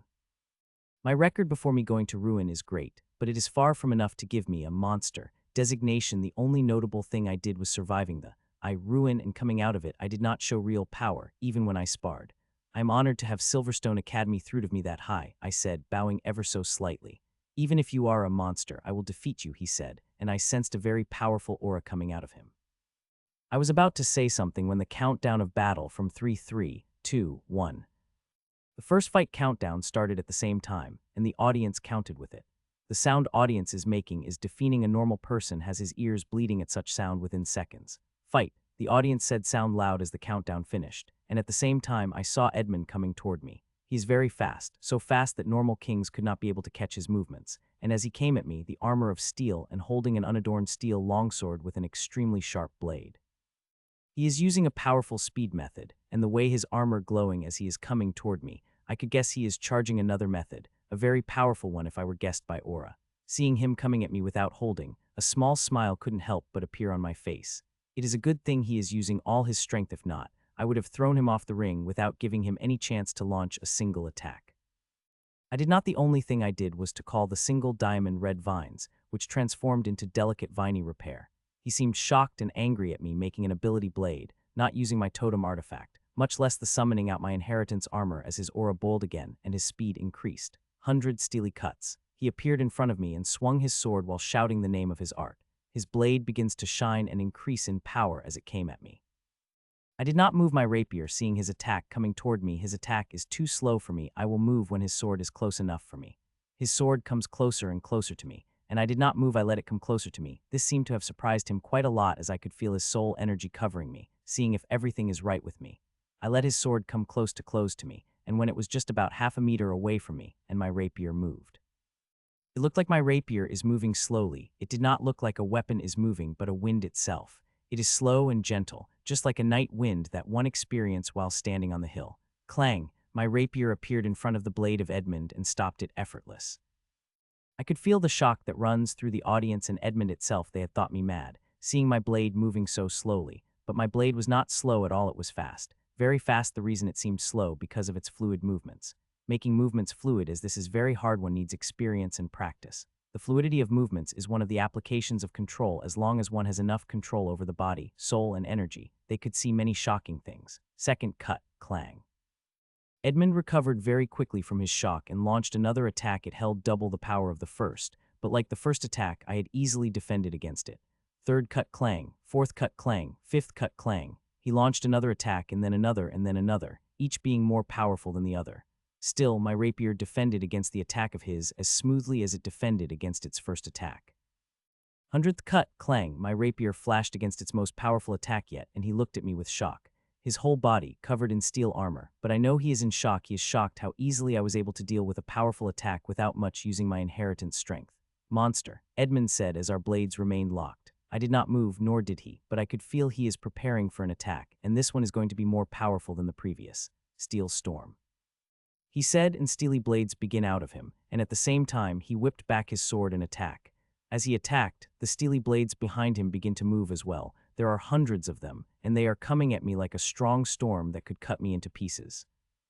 Yes, every blade has the power to cut me to the bone, but that does not mean they will be able to. I had spent nearly 6 months in the ruin, and there I had come across many of such attacks, those powerful, much more powerful, and I dealt with them without loosing.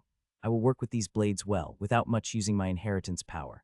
Edmund may be strong, but he did not warrant me to bring out my inheritance armor, and its strength, my current form, is more than enough to deal with such an attack. Take this, Edmund said with a laugh as he moved hundreds of steely blades with his sword. This attack is powerful, and it is enough to cut hundreds of normal kings into two, but against me it is too weak. Come then, I said with a laugh and moved my rapier, and unlike before, where my rapier was slow and could be seen by everyone, this time it was so fast that less than one of the audience is seeing my rapier moving. Clang, clang, clang. My rapier becomes invisible, both to the audience and Edmund. They could not see my rapier at all. The only proof they have of its moving is a loud metallic sound and disappearing metallic blades. This swiftness, another part of a control. There are many parts of it, and I have seen the ghouls use them, and some of them are able to merge many parts of control into one. Those are the ghouls against which I had nearly lost my life. I am far away from gaining such control. It would take me decades, even centuries, to gain such control if I am lucky. Those ghouls I had fought were the ancient monsters. They had thousands of years to perfect their control. It is a good thing they only gain consciousness for select few months every year. If not for that, I would have finished before my adventure starts. Hell, even monster would not be able to stand a chance against them with them having all the time in the world. Clang, clang, clang, clang. I destroyed all the steely blades and stopped his sword with the tip of my rapier. He tried to use strength to move my rapier, but he could not move it even an inch even after using all his strength. It was a good attack. Do you have anything more powerful? I asked. It was a genuine question on my part. The attack of his may be weaker, but I could tell how much effort he had put mastering it. While dealing with it, I gave him a little lesson. I attack only his weakness, though I was perfectly capable of destroying it with the use of the sheer force. I decided to use the finer way. Yes, I have one more move, and I would like to try it against you. Edmund asked. It surprised me a little, who asked their opponent permission to attack. Sure, go ahead, I said, and Edmund nodded through his armored head. For a second nothing happened, but then I sensed an aura from the Edmund, and this aura, instead of bursting out, began to concentrate on the Edmund before filling his sword, which begins shining before vibrating with power. For 5 seconds the blades charged, and now shine has grown bright enough that the sword could not be seen, and it is vibrating with power. Huge cut, he said and swung his sword. As he did, a steely arc of blade flew out of his wast, vibrating loudly, and as it came toward me, it became bigger and bigger. As I saw the attack, I couldn't help but feel surprised. The attack is powerful, more powerful than I had expected Edmund could perform. To perform this attack, Edmund had used every bit of his energy, and not only that, he even used his rule power, and I have to say, it was all worth it. The attack is very powerful that except for Alina and me, no other king stage powerhouse of our organization will be able to stop this attack. In front of it, they will have no choice but run hell. This attack is powerful enough that only the top 100 of this championship will able to deal with it successfully. The only flaw this amazing attack had is its charging period, and if Edmund can fix it, this attack will be a terror to the enemies, even if he can perform it single time. Buzz, buzz, buzz. I let the attack come closer to me and becoming bigger and more powerful with its vibration, which turns anything into the paste it touched. I let the arc come close to me, and when it was just a meter away from me, becoming 5 meters long, I attack. Cuth. My rapier moved at an incredible speed that, except for the sound of tearing, there was no indication of me attacking as the blade continued coming toward me. D-hub, but when it was just an inch away from cutting me into two, it suddenly exploded like confetti, showering me with beautiful steel dust. What do you think of him? Did he have the strength to be designated monster? A middle-aged man asked women beside him as they watched the battle is happening at one particular ring. In that ring, 2 young men are fighting against each other. One is clad in steel armor, holding a long sword and releasing a powerful aura with each attack, while the other is holding a beautiful red rapier which he fashioned from the vine. Unlike his opponent, who is attacking him with all his strength, the young man is replying to his attacks with casual movements with a soft smile hanging on his lips. Those with untrained eyes will think a young man with a rapier is too powerful, that he is playing with his opponent, which is the truth but not a complete truth. I don't have seen enough and did not have enough information to designate as monster. But watching this battle, I could tell this young man from Riverfield Academy is monster when it comes to control and technique, the women said, and the middle-aged man couldn't help but nod at that. His control over his body and battle techniques are best I've seen in kings in my life. Monster from our academy couldn't compare to him when it comes to physical control and technique, man said with a sigh. Yes, women affirmed. You have read his records. What do you think about him, or rather his inheritance? The man asked the woman. The woman did not answer his question. Immediately, she kept her eyes on the battle that is happening in front of her, while going over everything she had read about the young man with rapier. His inheritance, the name of it had not known yet, and it had never appeared before, but it is definitely an apex inheritance. It is rare dual attributed inheritance, and from what I had read so far, a powerful one at that, at least healing attribute. His healing arts are strange but very effective. Their efficiency is comparable to the 3 most powerful healing inheritances our world had, the women noted. The man hummed in affirmation. What about the battle power of his inheritance? The man asked. The strength aspect of his inheritance is very powerful, but I don't think the strength aspect of his inheritance is powerful enough to give him the power of the monster. As you have noticed, all of his attacks are related to plant or healing aspect. If I may be brave in conjunction, I would say 75 of his inheritance is healing type, while 25 is battle type. As you have noticed, some of his attacks are also part of his healing arts. His inheritance is best war medic inheritance the world had ever seen, but still seeing his technique and control, I would say even monsters will have to put quite an efforts to defeat him, the women said. The man gently nodded. You are right about everything you have said, but there is still one factor you are missing, the man said, and hearing that, women had arched her brow in question. You are assuming that control and technique are the only things he had learned after surviving. I ruin. If you read the historical record, people had thought Hawthorne's and Roosevelt's inheritance were also above average apex inheritances when they came back from the ruin and burst out with power. They had shocked the whole world and changed it a few years later, the middle-aged man said. When he said it, his voice has octave lower than normal. Hearing what the man had said, the woman's eyes flashed in surprise, and she opened her mouth to say something, but words did not come out of her mouth. Do you think he had potentials like Hawthorne and Roosevelt? The women asked with a shocked tone. No. I do not consider myself wise enough to say or even imply that her excellencies were like brightest suns in the sky. World rarely produces such people. Our world was able to produce such powerhouses was our fortune, the man said while shaking his head. The women also let the breath out she did not know she was holding. I am just saying that this young man had survived that ghoul's ruin, that 1,000 others didn't. The only people that have survived before him were Her Excellency Hawthorne and Her Excellency Roosevelt, so we should keep a very open mind about him, the man said. So you are really considering him a monster then? The women asked, and the man again moved his head gently, nodding. Looks like those people of Silverstone Academy have the same thought as you had otherwise. They would not have done it before everyone else, the woman said softly before she turned toward the man sitting beside her. You must have voiced your thoughts about him to the higher-ups, right? She asked. Yes, I did, but they were not convinced. They wanted more proof of his strength before they gave him that designation, the man said with a sigh. The women couldn't help but sigh either. She knew the thoughts of her friends were true, but she also understood the hesitation of higher-ups. There are too many guesses involved in her friend conjecture, and not enough proof. The designations are extremely important and couldn't be given casually when one gets monster or other designation.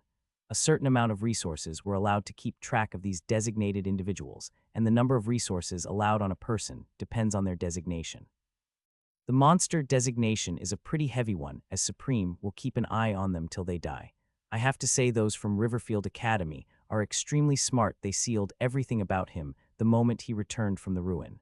Other organizations would not have been able to do that. First, there are too many spies of Supremes in other organizations. It is very hard to keep the tight lead on any information, but there is some old strict organization in Riverfield where even Supremes have to try hard to get confidential information like this. Somewhere in the audience, there is a man in his late 30s. He is average by every standard. From his looks to his strength, everything is average about him.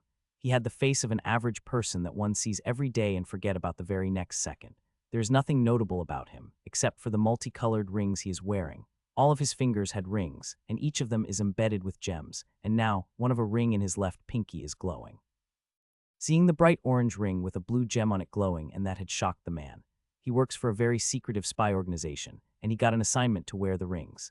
This assignment is very one of simple and weirdest he ever had. He just had to come to Orca's city and watch every battle in the arena while wearing the rings, and even if rings behave strangely, he did not have to do anything, just remained on his spot and watch battles. This assignment felt very fishy to him, and if it had not come from a very powerful, mysterious client and pay was enough to set him for a year, he would not dare to take this assignment. Around the arena, there are many people like this man in his mid-30s wearing all types of jewelry, holding all types of devices while watching the battle. Some of the pieces of jewelry and devices they are wearing and holding are giving out some reactions, but they do not know what it means. They only know they have a lucrative, easy assignment, and they have to fulfill it. Somewhere far away from Orca's city in a hidden citadel is an old werewolf. He looked like a common werewolf with nothing special about it, but one sense its aura they will freeze on the spot and lose the ability even to think. He is sitting on the huge conference table, and around him are other grim monsters sitting. They were from different tribes, some tribes that Mitchell had never heard, much less fought against their members. Only Old Werewolf is sitting in the room physically, while all the others are projections that looked extremely real. These projections looked so real that even knights will have a problem distinguishing them from reality. Only the powerhouses above the knight have the ability to distinguish between reality and projection.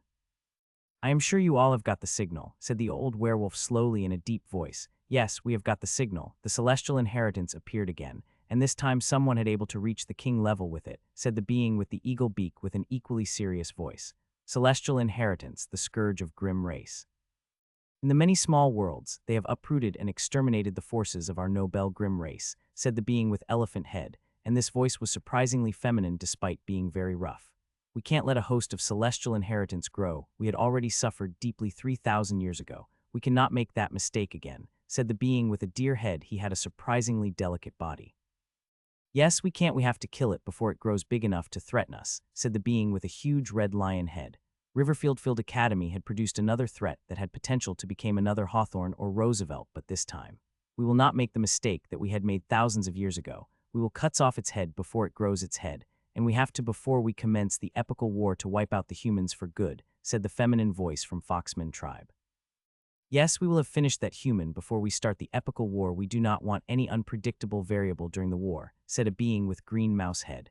"Since we all on the same page, it is time for humans to show the power of Project Zinner," Werewolf said, hearing that all of the grim monsters still before crackling laughter begin to come out of them.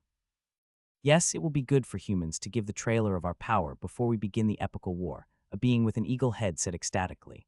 "Then all of you are in favor of revealing our Project Zinner in humans' competition to exterminate the host of celestial inheritance?" Werewolf asked as it looked at every projection sitting beside it.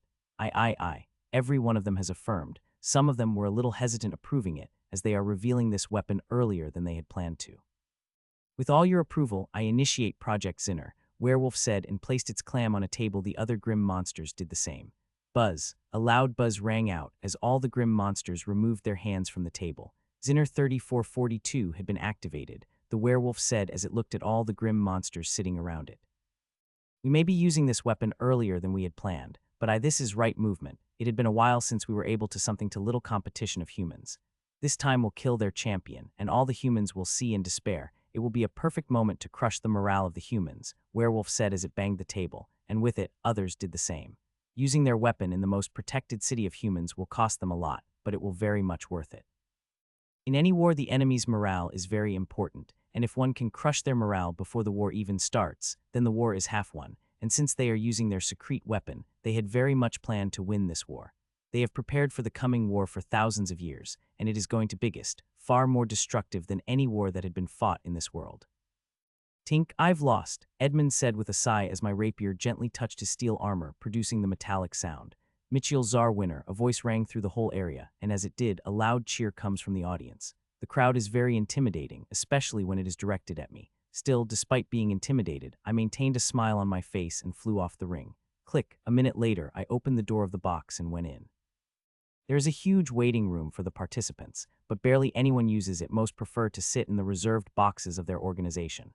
The participants only sit together when they reach the top 100. There is a special section allocated to participants in the most visible area of the arena, where every person in the arena could see you. You took your sweet time defeating him, Alina commented as I stood beside her. He was good, I said, and Edmund was really good, and if not for me having such an overwhelming advantage I've got after spending a cycle in the ruin, I would have had a fight tooth and nail to win fight against someone like Edmund. Mitchell, try to finish other matches as soon as possible. Don't reveal your strength more than you have to, Professor Jenkins said. Her words have surprised me, as before we have never discussed me dealing with opponents. I have an overwhelming advantage over. She's not wrong, though. In my fight with Edmund, I had revealed too much. My control and technique have become visible, so as my physical strength, those with sharp eyes would have been able to deduce so much from my 3-minute-long fight. The wise move would have been summoning my armor and then finishing my fight with him with vines. My vines are known, and with me dominating him with my vines would have been nothing surprising, seeing I had spent an entire cycle in the ruin. Still, I did not regret revealing a little bit of my strength. What I had is a drop compared to what I have when I wore my armor. Okay, Professor, I said, and I agree. Even though I have full confidence in my abilities, it would be good for me to hide them from my opponent. The less they know, the greater benefits I will receive during the fight. Minutes trickled by, and I continue to watch the battles that are happening on the rings in front of me. The levels of battles are way above that of ones that happened in other phases. Each person who is able to enter in the top 1,000 powerful that there are very few battles that are ending within a minute. Most of the battles are taking at least 10 minutes or more to be finished, which is quite long, seeing the high stakes of the battles. In normal spars, people hold back and go slow, but in such high-level fights as such in the World Championship. Here, people start with strong moves. Using the weaker attacks means giving your opponent a chance to attack. Look, it's your friend Jillian, Alina said excitedly. She is not the only one who had become excited about Jillian going on the ring. Others sitting inbox and audience have also become excited. The information of her having Sam inheritance as the Ramona Hawthorne had long spread, and not to forget the stakes of her winning predicted by the gambling houses. This had shot her fame to roof and made her most famous participant of the 10,000th World Championship. Her opponent is also quite powerful, more powerful than Edmund if intel to be believed. He had a very unhappy expression on his face. One could easily concur that he did not like his first match against someone like Jillian. As they appeared on the ring, both of them remained quiet, her opponent with sad face while Jill is with a poker face.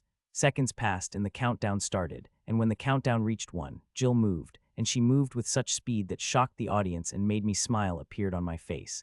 Her speed is very good. While her opponent begins to summon his armor and attack, Jill begins to move.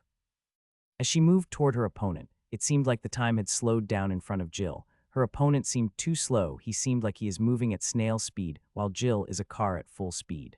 The funniest thing is, her opponent did not realize what is happening. He is still looking at the place where she had been and charging his attack, while she already appeared next to him.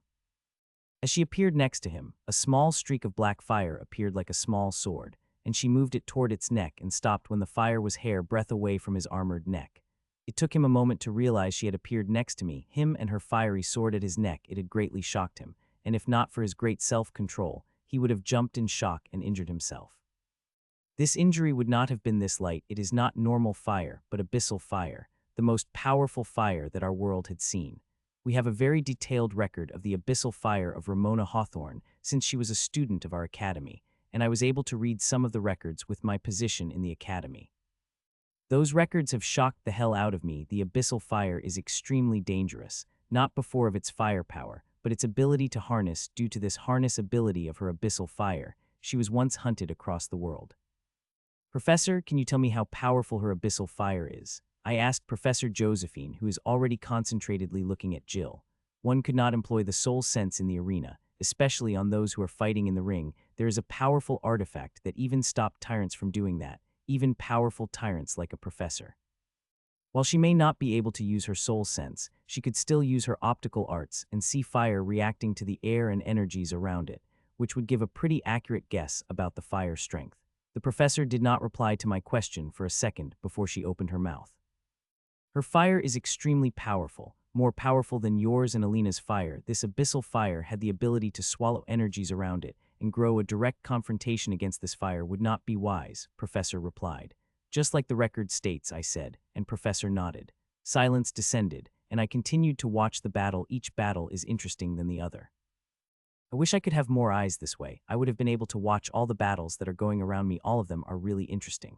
James, it's your turn, Mark said behind me. Till now only I had gone to the ring to fight. James would now be the second person. Good luck, I and others said. He will really need it if he wanted to win this fight.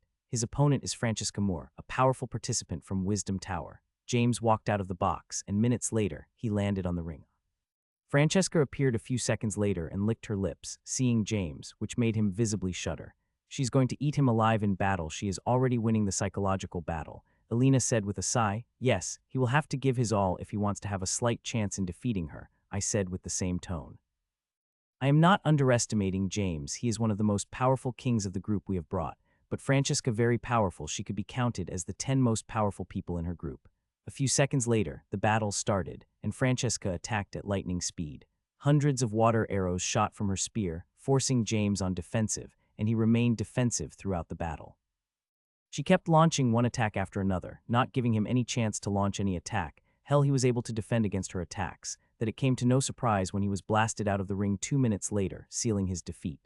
I had not thought James would lose this quickly. I said, this Francesca is more powerful than Intel showed, seeing her strength. It is no surprise that James lost against her, Alina replied. Still, I wished he should have won this fight. It is not good to lose the first. It does something to the confidence. Mitchell, look at your girlfriend. I saw watching James coming back with a sad face when the name of Myra appeared on one of the rings, and her opponent was weak. He was from Supreme, but was not their best. Reaching top 1000 was already limit for him. Myra just launched an energy attack, and he was thrown out of the as she defeated the opponent. She flown down, not even waiting for the result to be announced. The audience seemed to love her attitude as they cheered loudly. Why wouldn't they love? Everyone loves seeing beautiful women defeating their opponent in style. Your girlfriend seemed to have quite an attitude, Alina said. Slow drawl. I just gave her a look and continued watching the fights. Battles after battle continued on the arena. Many people won, many lose, and some hidden gems begin to reveal themselves as they defeat the powerful opponents. My friends went to the rings to fight, including Alina, and every one of them won the fight in a single round, and they seemed to love blasting their opponents off the ring. Ellen did it, so has Rachel and Alina. Alina had gone one step far as she summoned a huge fireball and threw it to her opponent. That poor girl flew like a rock, and if not for arena dentist catching her after she flew out of the ring, she would have definitely crashed into the audience. That girl seemed really angry at Alina, as she looked really angry and words came out of her mouth. Afterward gave everyone idea about how angry that girl is. Do you really have to go that far? I asked Alina as she came back. Yes, I had to. I really wanted something like this to that be girl for a long time. Alina said with a huff as she sat beside me. I am sensing some history between you two. I asked with a curious smile. Alina looks serious, but she is a very easygoing person. When you get to know her, she may have faults like holding grudges, but who doesn't? When I was in your native continent, working in the guild, that girl has taken my promotion, which I had worked very hard for through underhanded means. I always had taught her lesson for it, but I had never got a chance until now, she said with a satisfying smile. Hearing that, I couldn't help but let out a smile. She's not the only one who is holding on to the grudges too. Had some, and in this championship, I will pay them back for what I had suffered.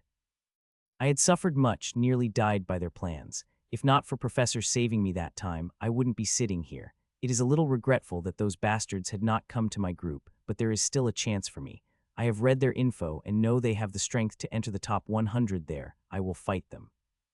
It's your turn again, Alina said as my name flashed on the ring. I will go then, I said and walked out of the box.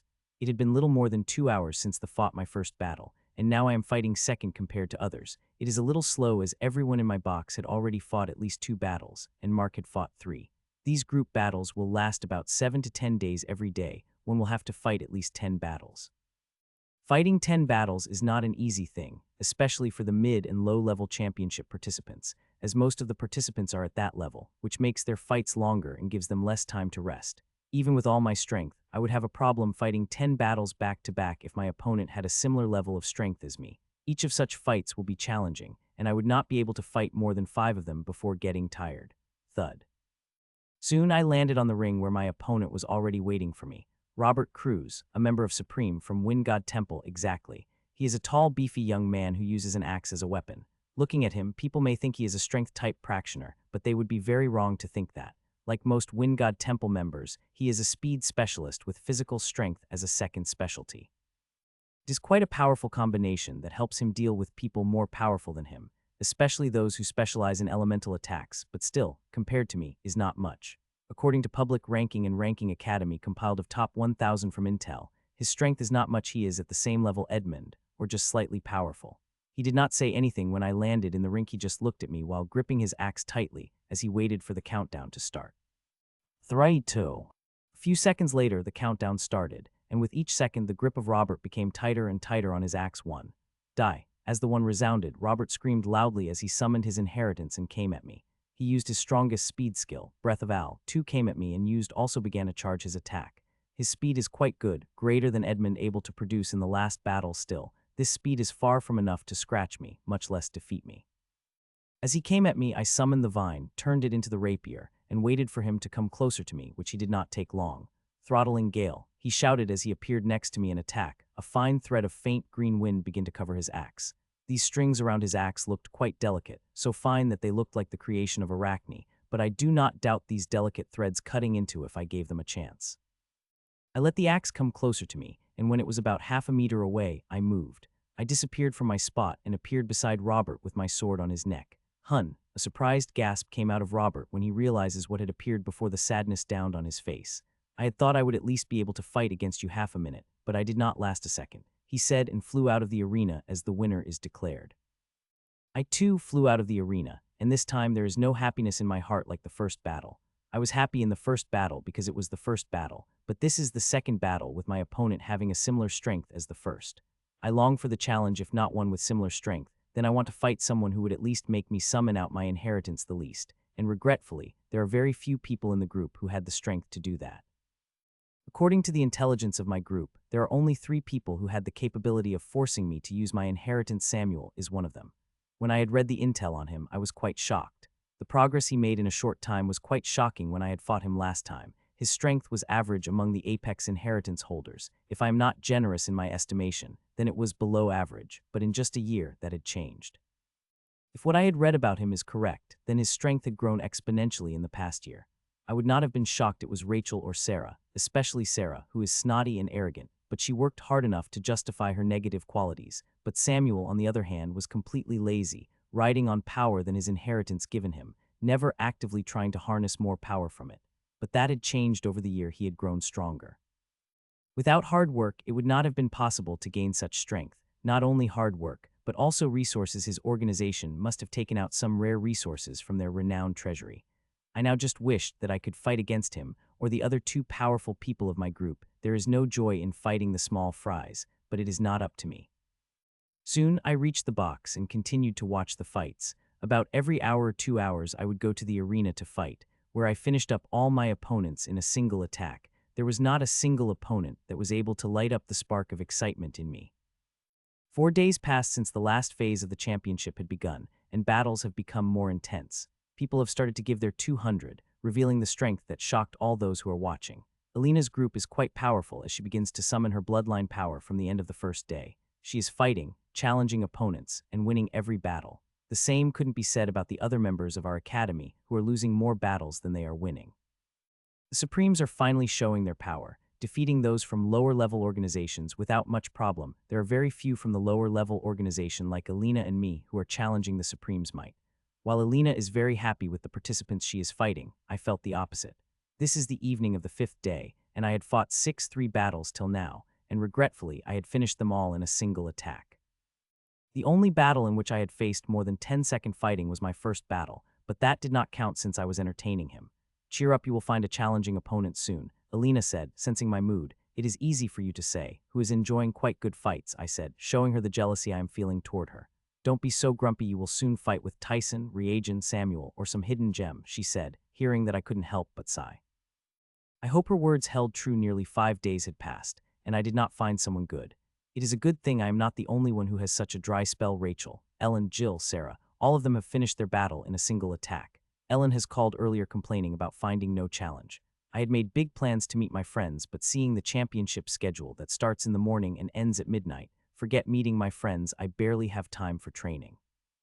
Shaking my head, I continued to watch the battles. These amazing battles are the only silver lining for me. On the first day of the 3rd phase of the championship, it had become extremely clear that this championship is leagues above championship that had been held before. There are too many powerful participants seen in the championship. Some of them are powerful beyond belief. Michiel, look. I was busy in my thoughts when suddenly Alina shouted in my ear. I was about to snap at her when I saw what she is pointing at, and seeing it, a smile couldn't help but appear on my face. Finally, I said with a toothy smile as I got up from my spot, Finally, a worthy opponent had appeared, and it old Samuel that I had been waiting for long to fight. Like a kid in a candy store, I walked toward the arena in uncontrolled excitement. After nearly 5 days, I am going to have a good fight. Thud. I landed on the ring. Samuel had not come yet, but I could see him coming. He is coming slowly while waving at an audience who is cheering for him loudly. I couldn't help but feel a slight pang of jealously seeing that which I crushed immediately. Samuel is handsome, and in past battles he was quite a showman who mercilessly crushed every opponent he came across. Well, his winning streak is going to end with me. I had defeated him before, and I will defeat him now. Mitchell, it's been a long time, Samuel said as he landed on the ring. Yes, quite long. I said with a smile before adding, I've heard they have done a regiment on you after you lost to me last time. A flash of anger appeared on his handsome face, but it lasted for a moment before it disappeared. Yes, the higher-ups were very disappointed seeing losing such a weak opponent that Vice Lord Harmon himself personally decided to train me, he said with a smile. I couldn't help but get surprised hearing that. In the Sky Sabers hierarchy, aside from the leader who is called Lord, there are 3 vice leaders who are called Vice Lords, and being trained by them is a huge thing. They are top dogs of Sky Saber, and one of them deciding to train Samuel personally means he must have seen something special in him. Unlike other organizations that barely get a single member with apex inheritance in the century, Supremes have them every decade. So a Vice Lord may take some lessons, but they rarely personally trained anyone, and those who trained by them have something special in them. Oh, then you must have become quite powerful. I hope you last more than 5 minutes then, I said with a sugary smile. The anger again appeared in his eyes, but unlike before, it did not disappear this time. Instead, it blazed wildly. You are sharp as ever, Mitchell. I hope you have the power to show it. I will be very disappointed if you got crushed by few moves of mine, he replied with barely restrained anger. Don't worry, that won't happen, I quipped, and he opened his mouth to reply but closed it as the countdown started. 3, 2, 1. The countdown began and ended with 3, but not a single one of us summoned out our weapons. We just kept looking at each other. I wish you good luck for the battle, Samuel said with no previous anger in his eyes. You too, Samuel, I said, and the next moment, auras blasted out of both of our bodies, and our armor begins to appear on our bodies. There was no need for me to hold back. If I tried to fight him with just my physical strength, I would get crushed in a single move. To defeat him, I would need to use the power of my inheritance. The armor that appeared on Samuel has become even more magnificent than I had remembered. Hell, what he is wearing couldn't say to be armor if I am right. Then this is form. Only apex inheritances have the form, and it only came after unlocking the 3rd level of the inheritance. I had suspected he might have done that, but I did not dare to believe it as it is extremely hard. Very few people able to harness the power of 3rd level of their inheritance at King stage. Normal apex inheritance holder does that when they reached peak Emperor or Tyrant stage. Currently, Samuel did not look like a human at all. He had become angel. An extremely beautiful white-blue robe armor appeared on his body and long feather wings while are burning in death fire. The inheritance Samuel has angel inheritance, and he had death fire type, but some amount of hell element mixed in. Cheer, cheer, cheer. As Samuel released his form, the audience has become crazy like never before, and if I had been in their place, I would have gone crazy. Samuel looked really too good not to get crazy. Not to forget there is a powerful soul effect telling me to revere him. This soul effect has surprised me. Its power is really great. If Samuel focused this effect on a bunch of normal kings as he is doing on me now, they would have fallen to their knees. Quite a good soul trick you have there, I said, greatly surprising him. Well, I had never expected you to fall under my angelic charm, he said with a smile. The smile is blinding, making the soul charm twice stronger than before, enough to even powerful king fall to knees. Stop trying, your little charm is not going to work me even if you made it 10 times stronger, I said to him, while directly looking into his eyes where the effect of his charm is strongest. His angelic charm is powerful, I will give him that, but I have experienced too many things that made my willpower strong, as steel the charm has to be far more stronger for it to affect me. I continued looking into his eyes as I finally summoned my armor. Like a melted diamond, it came to come out of me, and soon I was covered in fiery red armor, diamond armor which had a golden sheen and forest green lines. Not only that, 2 emblems appeared on my chest, is of the circular sparrow wings, and the other is that of the academy. Very inheritance let hosts make a change in their appearances. It's good thing I've designed mine. I could do whatever the hell I want with. Mitchell, you have disappointed me already. I had expected you to reach the 3rd level of your inheritance, but you have not. If you have done that, the fight would have been interesting, but with your current stage, you are nothing to me, Samuel said contempt and flapped his wing. What a speed, I said in mind, and as I summoned the vine and turned it into the rapier, by the time I was finished with it, Samuel had already appeared in front of me. Let me show you the difference in power between us, Mitchell, Samuel said and swung his blue sword burning dangerous white fire at me. This was a simple swing without aid from the art, but it is still far more powerful than the strongest attack of any of my opponents. Not to forget it is completely silent. The while fire around his sword is doing something to the air, stopping it from making the noise. Seeing him attacking, I also swung my sword. My sword is moving at the same speed as his, but there is no fire covering it, so it is making some noise which had to drown some contempt from Samuel. Our weapons got closer and closer, and when they are just inches away, I felt fire becoming denser by 3 times. He had done it so masterfully that I doubt even powerful kings will have been able to catch it, but I did. Sneaky as ever, I said inside my mind, though I had caught his little trick. I did not do anything about it. My current attack is perfectly capable of dealing with a little trick that he just performed. Clang, our swords clashed, creating a deafening sound and shockwave that is powerful enough to injure the normal king. But despite that, not a single speck of while spilled through all that dents went directly at my rapier. I had sensed his anger when I had summoned Vine Rapier. Samuel felt insulted seeing me not using my totem artifact to fight him, so he decided to use that dangerous fire of his to burn my sword before using that fire to attack me. Unfortunately for him, the moment the white fire covered my sword, it got completely sucked into it, without leaving a single trance. Not only that, but all the great physical force of the attack had also disappeared. It seemed to shock him greatly as his eyes flew wide open as she looked at my sword, searching for the traces of his fire. Sup, I smiled, seeing that before I called back my rapier and attacked with greater speed than he attacked me earlier, and I had also aimed for his neck. A shock disappeared from his eyes, and calm appeared as she smoothly moved his sword to intercept mine while covering it with even more dense white fire. Clang.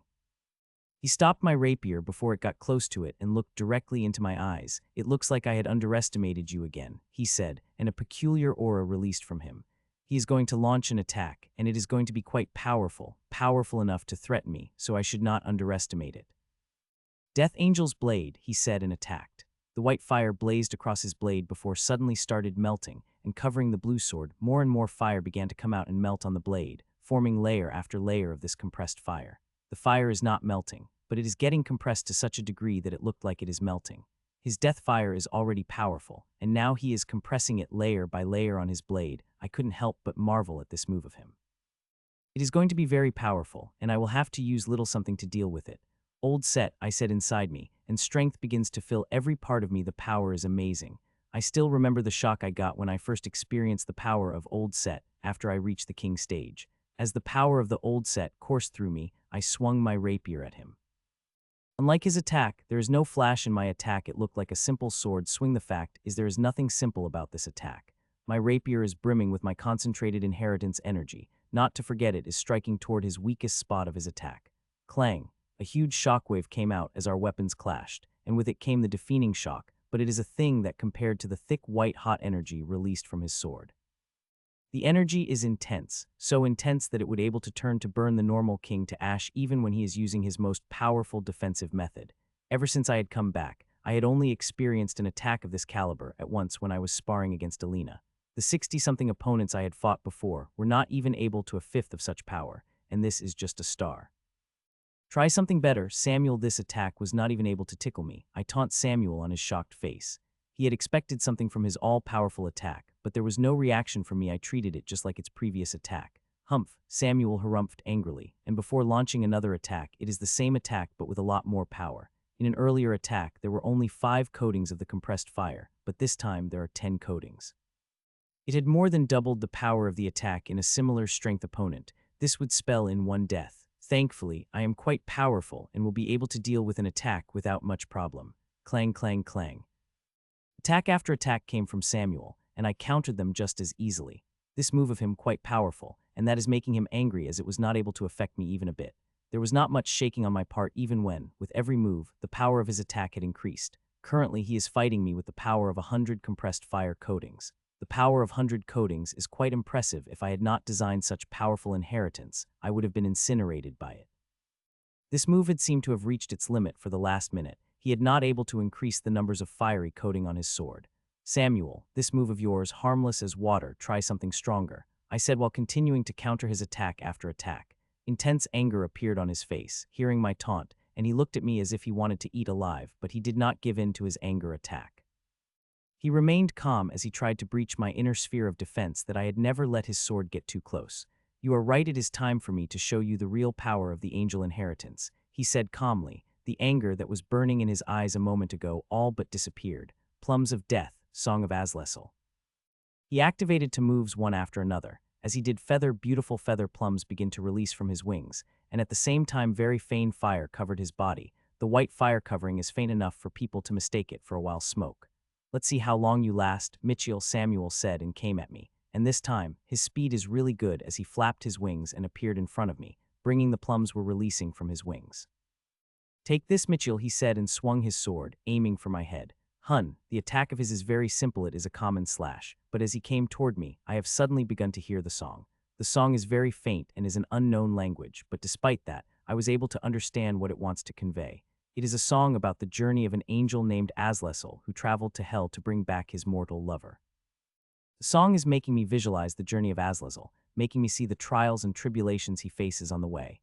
It is the most wonderful song I've ever heard. It is so wonderful that even emperors would get lost in it once they heard this song. "Nice song," I said to Samuel as my eyes became clear, and my rapier became a blur as it appeared directly in front of his sword. Clang. My rapier defended without shaking, while Samuel looked very shocked. He is looking at me as if I am a demon. "How have you not got lost in the song?" Samuel asked with a shaking voice and wide eyes. "The song is a very powerful soul attack, but people could resist it with enough willpower and strong soul," I replied, while still feeling shocked inside seeing the level of attack that Samuel had performed. "Ha ha ha ha," Samuel laughed, and this is no simple laugh. I could the rage burning in his eyes, and it is getting denser and denser every passing second. Seeing his crazy laugh, I became a little serious and checked my defenses. These plums he launched may look harmless, but they are an extremely powerful attack. Each is as powerful as the most powerful compressed fire attack he had me with earlier. Tens of plums are striking against my armor. Every second I do not lift my sword to deflect these feather plums. The defense of my armor is powerful enough to defend against such powerful attacks.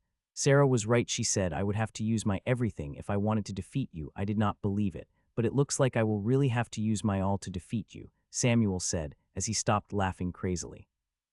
I'm surprised hearing what he said. I would not have been surprised if Rachel had something like that. She is my ex-girlfriend. She knows me quite well. Sarah hates my guts. She had not liked me from the day I had met her. So her saying something like that is quite surprising to me. "Mitchell, I am going to use my most powerful attacks. Survive if you can," he said, and an extremely powerful aura burst out of him, projecting far more power I initially thought Samuel had. Rage of Azlesel, Wings of Palais, Death Angel's Domain. Samuel activated art after art, revealing a shocking amount of power. It had not only shocked me, but shocked all the audience. I could feel gazes of hundreds of thousands moving toward our battle. Thousands of battles had been fought till now, but no participants have revealed such power had as Samuel. The amount of strength is shocking, and I don't like to admit it, but the power he is projecting right now would have been enough for him to reach the top 10. People do not reveal such power in the top 1,000 hell. They reveal it in the top 100. They only reveal such power when they are fighting for the place in the top 100. He had activated 3 moves, and these 3 moves had changed the interior of the ring completely. The plain circular flying ring has now become fiery hell. The flat ground of the ring had changed into blue molten rocky terrain, and dense white fire swirling around me, suppressing me and attacking. It is his domain move, the most powerful I've experienced since I had come back. The other 2 moves he activated had covered him in a blazing white aura, if I am not wrong. Then one is speed type move, and the other is a pure offensive type move. "I have revealed my strength before. It is time, Mitchell. I hope you don't disappoint me," he said and came at me. The look on his face is clearly telling me that he has confidence in winning and winning quickly. Well, if it had been any other person, that would have been possible, but against me, he did not have a chance even with such amazing power. Still, I will entertain him since he decided to reveal his full power. He deserved it that much from me. The runes inside lit up, and I moved this time. I will not remain in my place. I want to fight him in the air. There is great mobility there, and I want Samuel to fight with his greatest power, and what better place than the sky for an angel to show his real power. "Good, you have some guts to fight me in the sky," Samuel said as we appeared next to each other in the sky. Samuel did not waste even a moment. As we appeared next to each other, he attacked, and he attacked at the weakest spot, toward my right chest. When one has strength as Samuel, one did not need to attack the vital spot. As long as one's energy entered inside the enemy's body, it will game over for the emergy. Seeing him attacked, I also swung my rapier, while his sword burned through the air like a meteor. We out, making the slightest sound. My rapier tore through it with the grace of the eagle. Cllang, our weapons clashed, creating a shockwave powerful enough to turn even a powerful king to ash. As our weapons clashed, the energies hiding in our weapons moved toward each other's bodies, wanting to burn each other apart. As his inheritance energy passed through my sword and touched my body with the intention to burn me to a cinder, it did not get a chance as it is directly sucked inside me. White energy also attacked him. His sword is quite good as it neutralized 30 energy right there. It is a big thing as my inheritance energy is quite powerful. I had done quite experiments with it before choosing this one. It all happened at the moment, and we looked at each other. There was no shock or other emotions in our eyes, only burning battle spirit.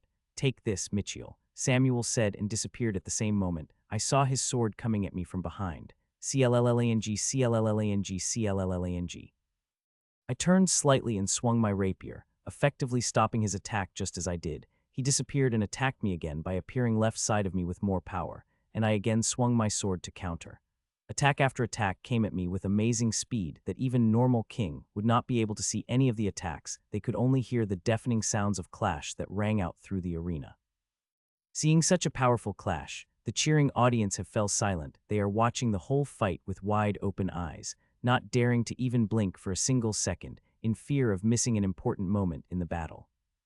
Cllang, cllang, cllang. Do you have anything more powerful? I am getting quite bored here, Samuel, I said as I counter his attacks that are coming from every direction. He just glared at me and continued attacking, wanted to find a crack in my defense for his sword to slip through. It had been 5 minutes since he activated 3 of his moves and began fighting. For 4 minutes, every move of his had more powerful than previous, but in the past 1 minute, the increment of power had slowed down, and now there is barely any increase in the power.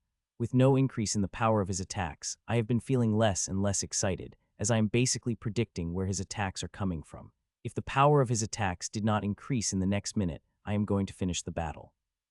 There is no meaning to a fighting opponent that is already defeated, no matter how fun it is. Really, man, give me something. I am getting really bored here, I taunted him. You bastard, Samuel roared, but the strength behind his attacks had not increased much, though he tried to surprise me further with his domain, which is not affecting much from the beginning. Looks like I really have to finish the battle, I said with sight when the speed of my rapier increased suddenly, greatly surprising Samuel as he hastily moved his sword in front of him to defend. Cllang, a resounding clang rang out, and shock filled Samuel's face as he got pushed back a meter. Since we have started fighting, nobody was able to get the upper hand against each other. I have been countering his attacks with the perfect force, not gaining but not giving a single inch, but now that I want to beat him, I don't have to control myself. Hee. I laughed evilly and launched another attack that is more powerful than the previous attack, Angel's Fortress. He activated his defensive method, seeing my attack a layer of white and blue spread through his body, transforming his battle robe into a defensive mode that covered every bit of his body and created a sphere of the strange field around him. Seeing that, smile couldn't help but appear on my face. If I wanted, I would have easily finished him in a single attack, but I took it a little slow. I wanted to check his defensive method. Such high-level apex inheritance must have some great inheritances. His defensive method is different from the conventional cage-type defensive method, which packed the body and gave very little space to launch an attack.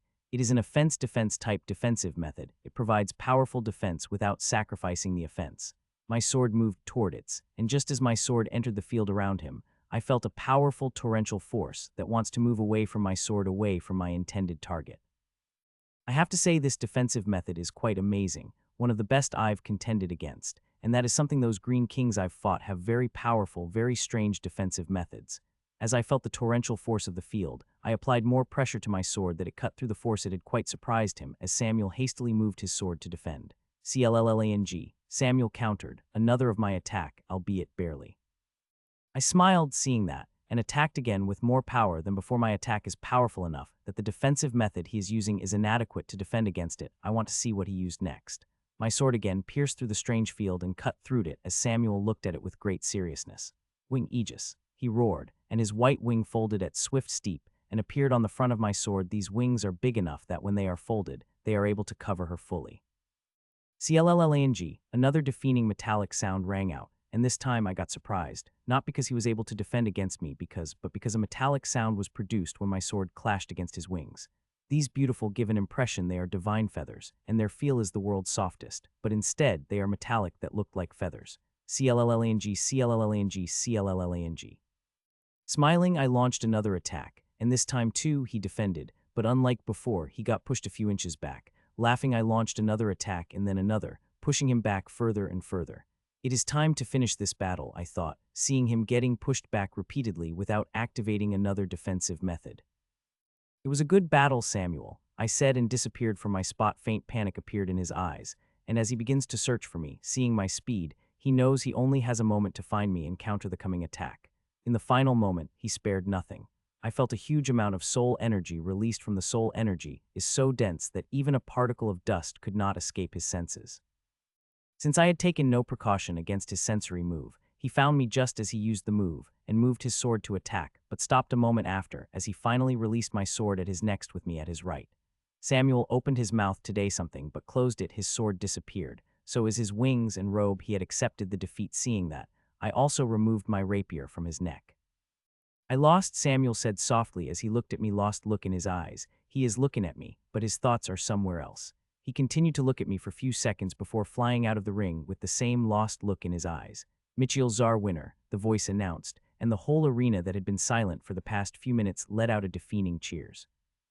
He is monster, said the man who looked to be in his early 30s. There is no doubt about it, replied the middle-aged man beside him. Those from Silverstone were right about him, said the women who looked to be in early 40s.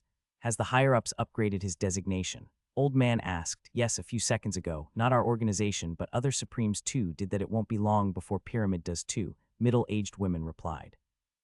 Does Riverfield Academy will again produce shocking world monster they had produced thousands of years ago? Old man said with a sigh. Don't joke, old man. He may have repeated one deed as his shining predecessors. Throughout of the years, many members of our organization have performed amazing deeds that Her Excellencies have performed in their time, but that does not make them Hawthorne or Roosevelt. The middle-aged women snapped at the old man.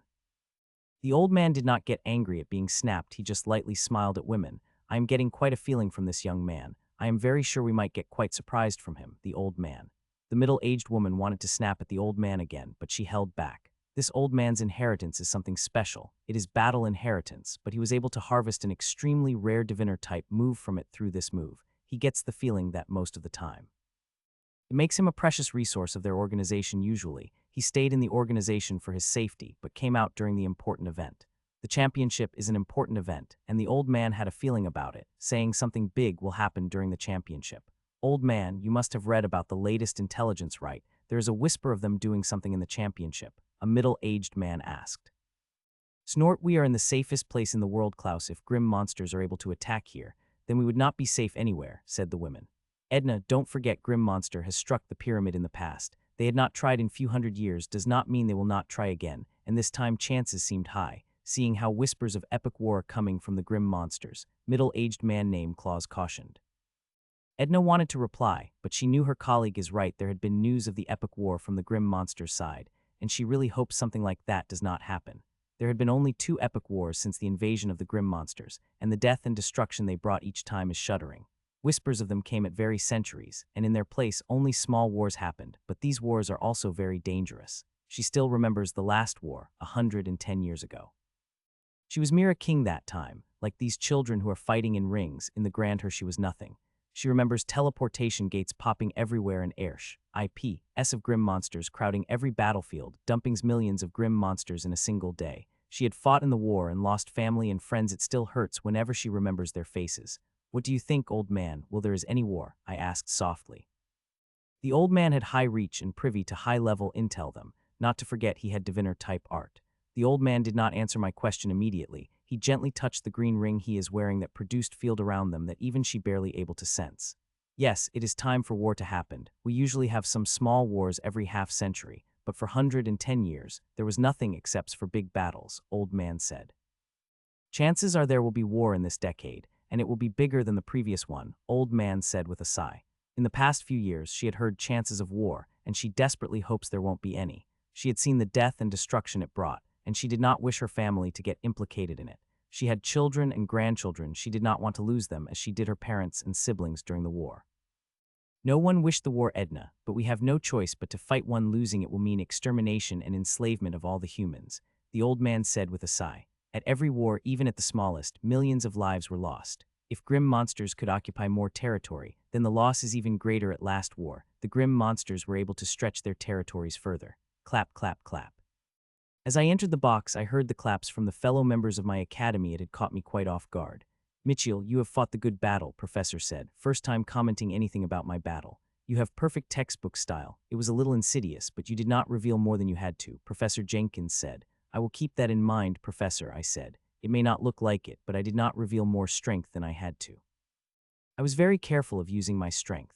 Now there are two powerful opponents that have remained. One I can defeat using the same amount of strength I needed to defeat Samuel, but one is very powerful, and I would need more than first boost. I had made a plan and fairly confident that I will be able to defeat that one without much showing my strength, but nothing could be said my opponent could turn out to be a monster or some dark horse burst out with incredible strength. The championship is full of surprises, and I couldn't help but get excited just thinking about them. She is good, Alina said, looking at the fight that is happening in front of us. It is Claire who is fighting, and her opponent is her group's strongest. Today is the 8th day of the championship, and in all 8 days, the battles have started from the morning, ended at midnight, sometimes even later if the battle between two opponents lasts for hours. Till now I had fought a total of 97 battles, only 2 were a little challenging. One was Samuel, and the other was this guy who had a similar level of power as him. Now only 3 fights remained, and one of them would be very exciting as, till now, I had not fought the strongest of my group. That person had defeated Samuel just as easily I had, and his intel states he quite powerful, a step below that of monster, which is a huge deal. Except for Alina and me, everyone from Akami had finished their battles, and the result was below our expectations. We had not expected them to be in the top 100, which was way above their grade, seeing the strength of participants. But we have expected one of them to be in the top 200 and at least 5 in the top 300, but nothing of that sort had happened. If my calculation is right, then Mark might be able to get into the top 300 while 3 others will be top 500. It is not up to our expectations, but we couldn't blame them much either. The strength of participants this time was really great and far greater than participants than the past championship, IPS in 1,000 years. She's quite scary. I hope I would come too early in top 100, Alina said, looking at battle in front of us. The conventional offensive type inheritance is quite easier to deal with than the unconventional inheritance as Claire's, I said with a sigh. Clear fighting, the most powerful participants of her group. I don't know whether it could be said fighting when her opponent was even able to catch her. It is not due to her speed he cannot catch her, but due to her traps. Poor guy, I really pity him for him coming across such a difficult opponent as your friend, Alina said. Yes, poor guy, I said as I heard that muscle guy howl in frustration as he tried to catch her, but no matter how much he tried, he could not catch her or land any of his attack on her person.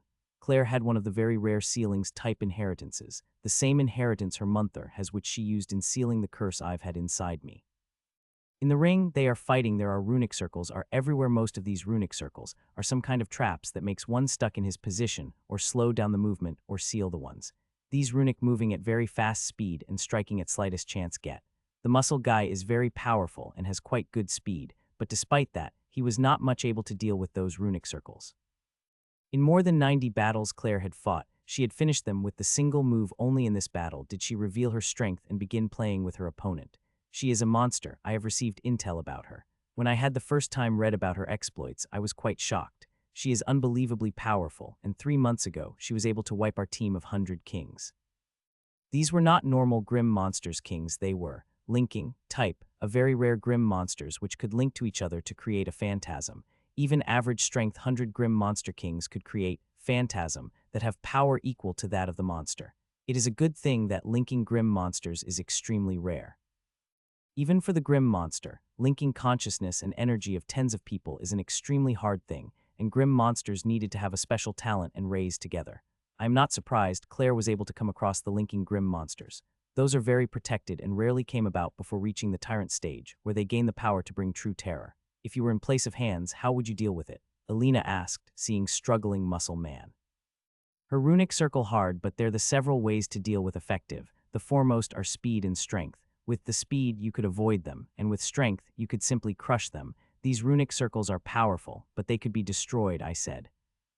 And if you are expert-level runic knowledge, then you would not even need to use the raw strength to destroy them. You just have to attack the weakness of those runic circles, and they will be destroyed, I added.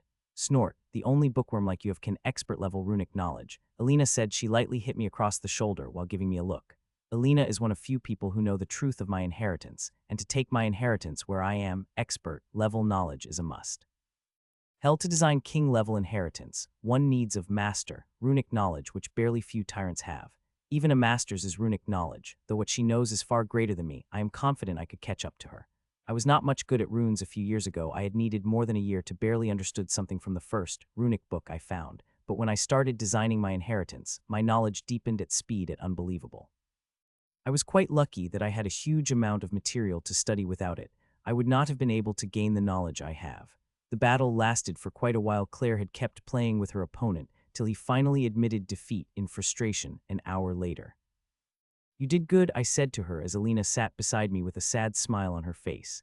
She had lost the battle, the first since she begins fighting in the championship. Till now in the top 1,000, she had fought the 98 battles and won 97 of them, except for losing only one battle. She won all the battles she had fought.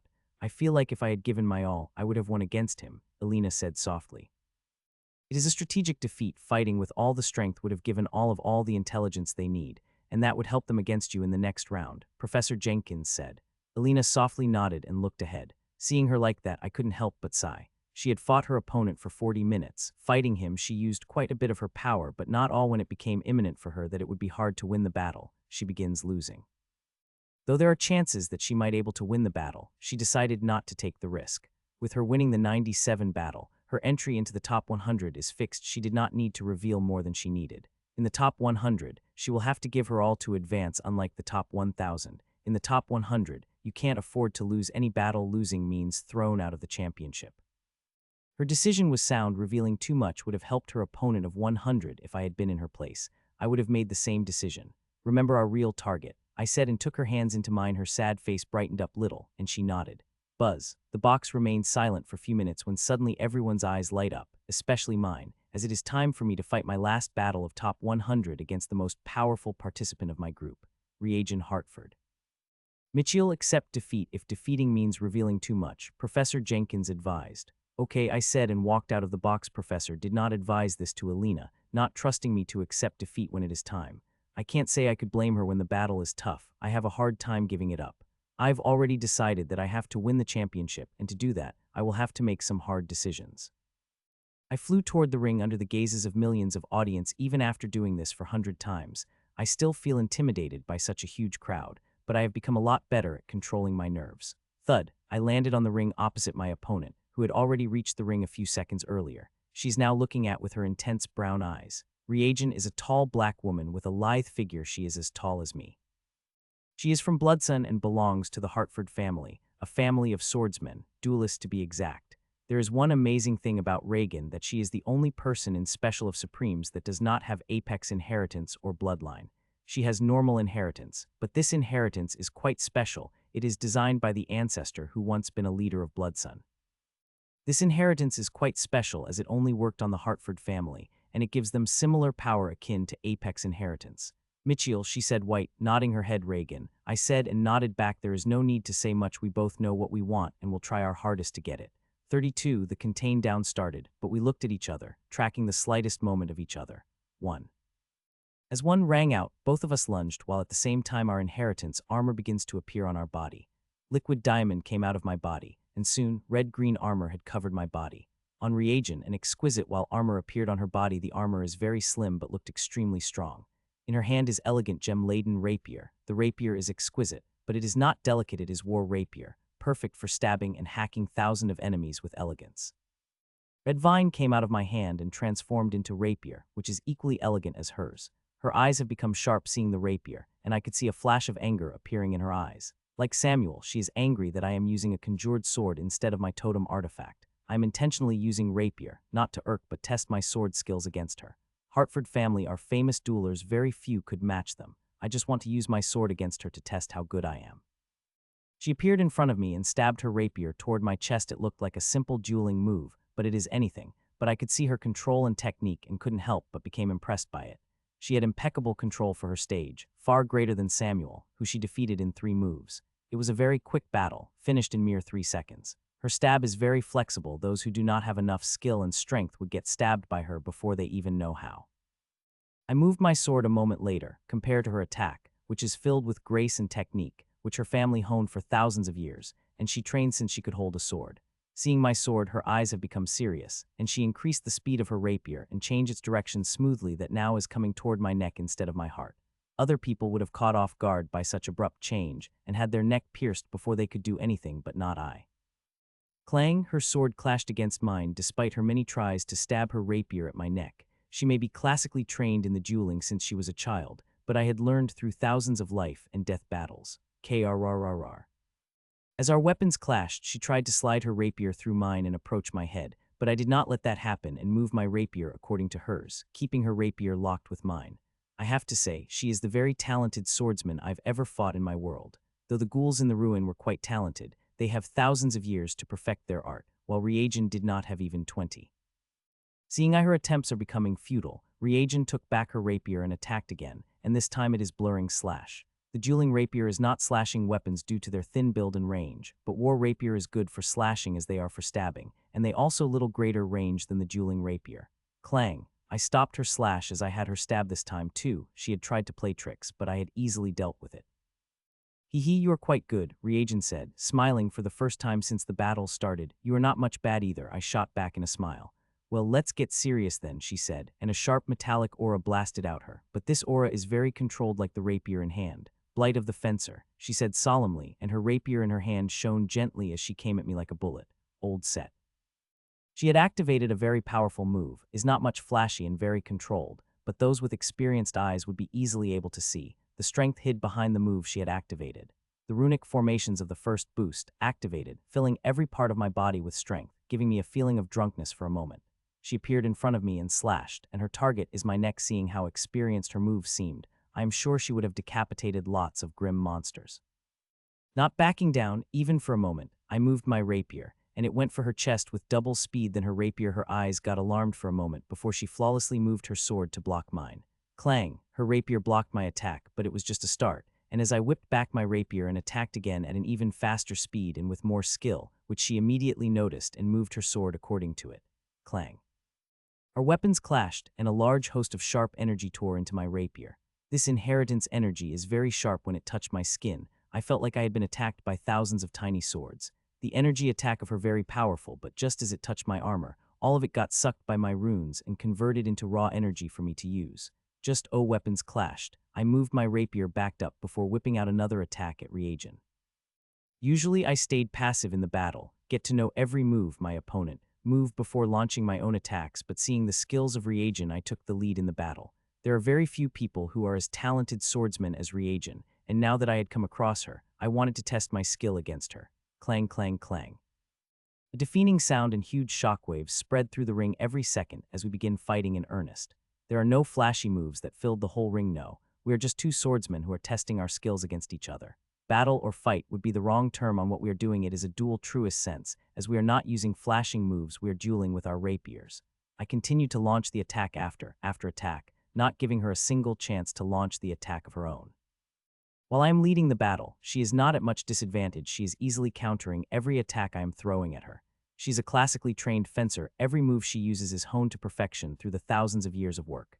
Compared to her elegant moves that looked like beautiful sword dance, I looked like an immature swordsman who is attacking her left and right.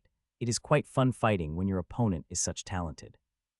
I know you were quite skillful with a sword, but not this skillful. And not to forget, you are using a rapier, which is totally opposite to the greatsword that you usually use, Reagent said while defended against one of the lightning-fast attacks. Clang, clang, clang. A flash of surprise appeared in her eyes before it morphs into a soft smile as she begins defending against my lightning-fast attacks. Then in few moves, the soft smile that had appeared on her face began to look strained, and a minute after that, it's disappeared as Reagent's face became that of the concentration. Reagent had nearly reached the limit of her move defending against me. Her current move could provide her more power, but despite that, she is defending against me, but not much longer. She will have to use the better more, otherwise she will get hit by my sword, and honestly I will only need to strike her once, and I will win the battle. Like me, she also did not want to reveal too much of her strength before the top 100, but she is also reluctant to accept defeat, as defeating me will give her a perfect score of 9 wins, which will not use in the top 100, as she already qualifies for that, but still, winning all matches of one's group is honor itself. So I am very sure in the next minute, I will get to see a move she had not used in this championship before. I had expected I would need more than one move to defeat you, but had not expected I would need to use it this early in the battle, she said with a sigh as she had completely dominated by me. Draft of Fencer, she said softly, and the next second I felt myself under the glare of the harsh sun. Sweat started to pour off from my body, and I began to feel parched. There's also a weakness that spreads into every part of my body, making me feel I've walked hundreds of miles, and now it is time for me to rest. This move is a combination of soul and aura power. These things I am feeling are not only the soul effect, but also the aura effect which had infiltrated into my body, bypassing my defense. Whoever created this skill must be a great genius. The aura directly bypassed armor, without triggering defenses of my armor. Not only that, even when it spread through my body, the defenses of the constitution did not wake up. My body did not consider this aura a threat. It is considered harmless as air, and the aura is harmless itself. It is acting like a relaxant, making me feel like I am very weak, and I should relax and let it make me feel good. Nice move, I said admiringly as I attacked. It had been a moment since she activated her move, though it affected me. I am perfectly capable of countering it, both mentally and physically. She seemed surprised seeing me countering her attack, but it did not seem to faze her as she smoothly moves her rapier to counter me with far more speed and strength. Before the move not affected me but also affected her. Sensing her aura, I could feel this move have given her great boost in power. As her sword come, it produced a glare that struck right in my eyes and blinded me for a moment. If anyone had been in my place, they would have found the sword in their chest before their eyes turned to normal, but not me. I could still see even when my eyes are blinded. I've met a very nasty silver ghoul, who fight very dirty. That bastard was the pinnacle of the level at which one could fight directly, and weapon glare are one of the things he used on me. That fight was quite nasty that I was barely able to win, but due to that fight, I was able to add many mechanisms in my armor, and one of them sliding mechanism. If I got blinding for any reason, the blood vision of my killing rule will active that instant. So the moment I got blinded, everything in front of me turned crimson and slowed down my little. I could see the sword coming toward me, and it is changing its target from neck to my stomach. I did not know honorable fencer like you play dirty, I said, as I smoothly moved my sword to counter hers. To my surprise, I did not saw any guilt or shame on her face but a smile. It is battle, not a duel, and I plan to win it, she said, bringing out the smile on my face. She is right, this is not a formal duel but a battle that we are fighting in a dueling style that we both want to win, and using every trick we have, no matter how dirty it is. Clang. A huge shockwave released from our weapons, powerful enough to tear a bunch of kings into the thread. The energy of attack she released also is different from before, the swords that came hot like a scorching sun, but also promised oasis if I did not put up any resistance against it, and I have to say, the compulsion is very strong that those with weak will not able to resist it. I activated a couple of my formations of the old set and felt amazing strength coursing through me. It is very powerful. I need to deal with the move she had activated. What she had used now was not even 1/10 of the strength of the move. I could feel a huge amount of strength coursing through her, which she had yet to use. Clang, clang, clang. We begin clashing at great speed, that even powerful kings will have a hard time seeing our swords move. Our rapiers are moving at a lightning-fast speed, so fast that a normal person would cut 10 times before he realizes what is happening, and with each move our strength is increased. It had become a duel of strength, technique, and control. I am steadily increasing my strength with each move, and in few minutes I would reach the limit of old set and have to use another move to maintain the edge. It's a good thing I am not the only one who will reach the limit. Reagent 2 will reach it, and she will have to reveal another one of her moves. Seconds passed by and we continued to fight crazily, using every means we have in our current power to win the battle, but it is hard when your opponent is also quite talented, and there is another restriction that we both can't reveal our power too much. I will be fighting monsters in the top 100, and for that, I have to reveal as little as possible, otherwise, I would have been able to do much more even in my current state. Revealing too much will give my opponent an edge, and I don't want them to know, especially Ellen. She knows me quite well. Even the slightest clue could give her too much information. I have reached the limit, so is she, and now we have equal strength. We are trying to win with our technique, but nobody was able to gain too much upper hand on the other. You want a tie? Regent asked while attacking. No, I replied, there is no tie, but if accepted the defeat at the same time, we will both lose this battle, which would automatically be a tie. The tie would not affect us. We both have 198 fights, and our entry into the top 100 is guaranteed. But still, I wanted one of the people who defeat all the members of his group. And since I had already decided I would reveal the second move, it did not hurt to try. I would accept defeat if a second move did not give me the victory. Then, 12 rapiers, she activated her move as she took the jump back. As she landed 10 meters ahead of me, 12 rapiers begin to materialize behind her. These 12 rapiers are the copies of the rapier she is holding in her hand. The only difference is that they are made of energy. As the rapier completely materialized, she twirls her index finger around before pointing at me. As she did that, The 12 rapiers around her moved and came toward me. These rapiers did not attack me but surround me. I hope you will like my move, Mitchell, she said and twirled her index finger one more time. Sup, sup, sup. As she did, all the 12 rapiers came at me with the blurring speed. Their speed is quite great, and so is a power there vibrating within the battlefield. These 12 rapiers would be terror, cutting life of hundreds of grim monsters within minutes. Rose vine, I said, and 12 diamond green vines with 12-inch long dim-out red tip came out of my back and swiftly moved 12 rapiers that are coming toward me. A flash of recognition flashed into the eyes of the reagent as she looked at vines. My vines are the most common move of mine. First, I used to use this move to harvest the grim monsters before I began to use it as a fight. They could find tens of copies of battles, where I used my vines to fight. Anyone watching it would know they are quite a weapon, nearly unbreakable. The people of the same stage. Clang, clang, clang. Finally, my vines reached the rapiers and clashed gained them, creating deafening sounds and shockwaves that covered the whole arena.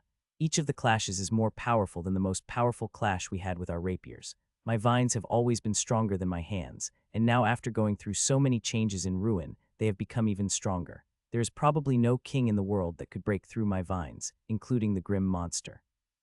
I would not proclaim this loudly. It would sound obnoxious, and the world is filled with variables. There might be someone king who is powerful enough to break through my vines. Clang, clang, clang.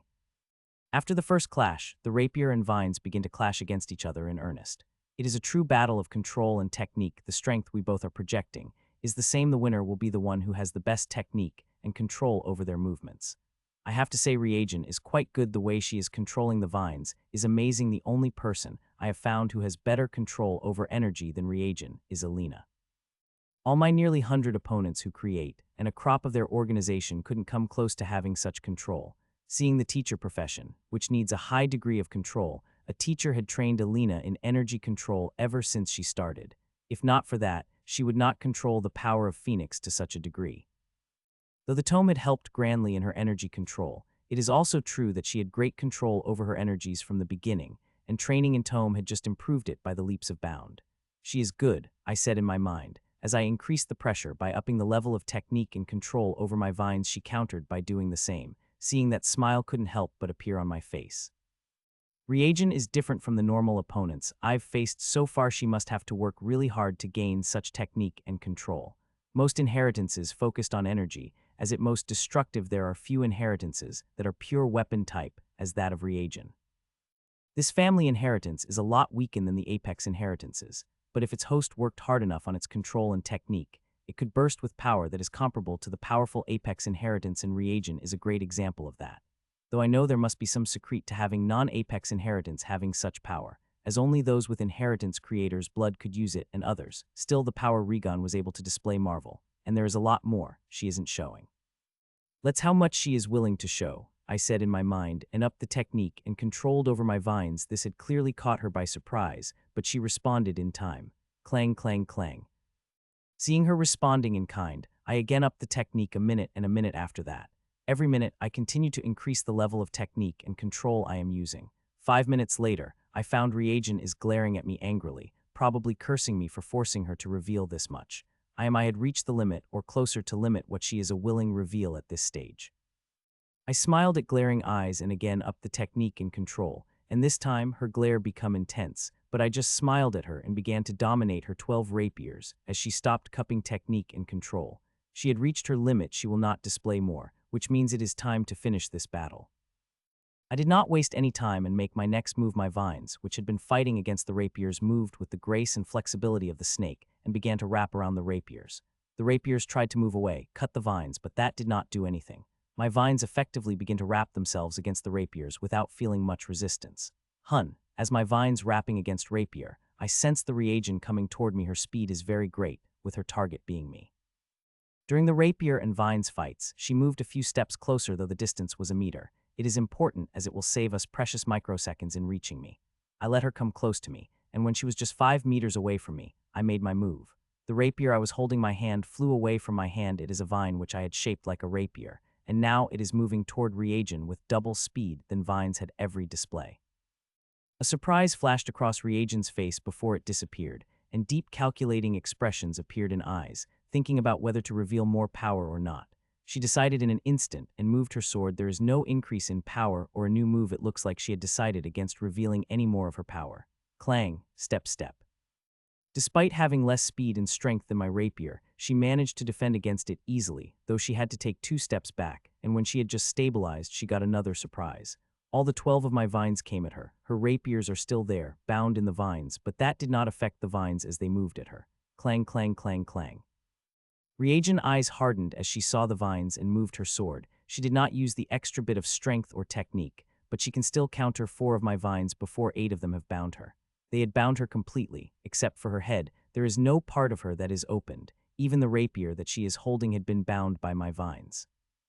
You lose unless you want to reveal more of your strength, I said to her with a smile. With her bound, even if she released her full power, she will still not able to get rid of my diamond vines. They are too strong for King to get rid of them. Reagent glared at me without saying anything that lasted for few seconds before she closed her eyes and took a deep breath. When she opened her eyes a second later, her eyes were calm again. I accept defeat, she said. I could see sadness hidden in her eyes. She did not like losing, but if not for fear of revealing her strength to her future opponents, she would have fought against me with tooth and nail. Next time when we meet Mitchell, it will be you who will lose, she said as she shook my hand as she accepted her defeat gracefully before flying off the arena. Mitchell Czar, winner, announced, and the audience cheered, and their cheer is louder than when I won against Samuel and Tyson.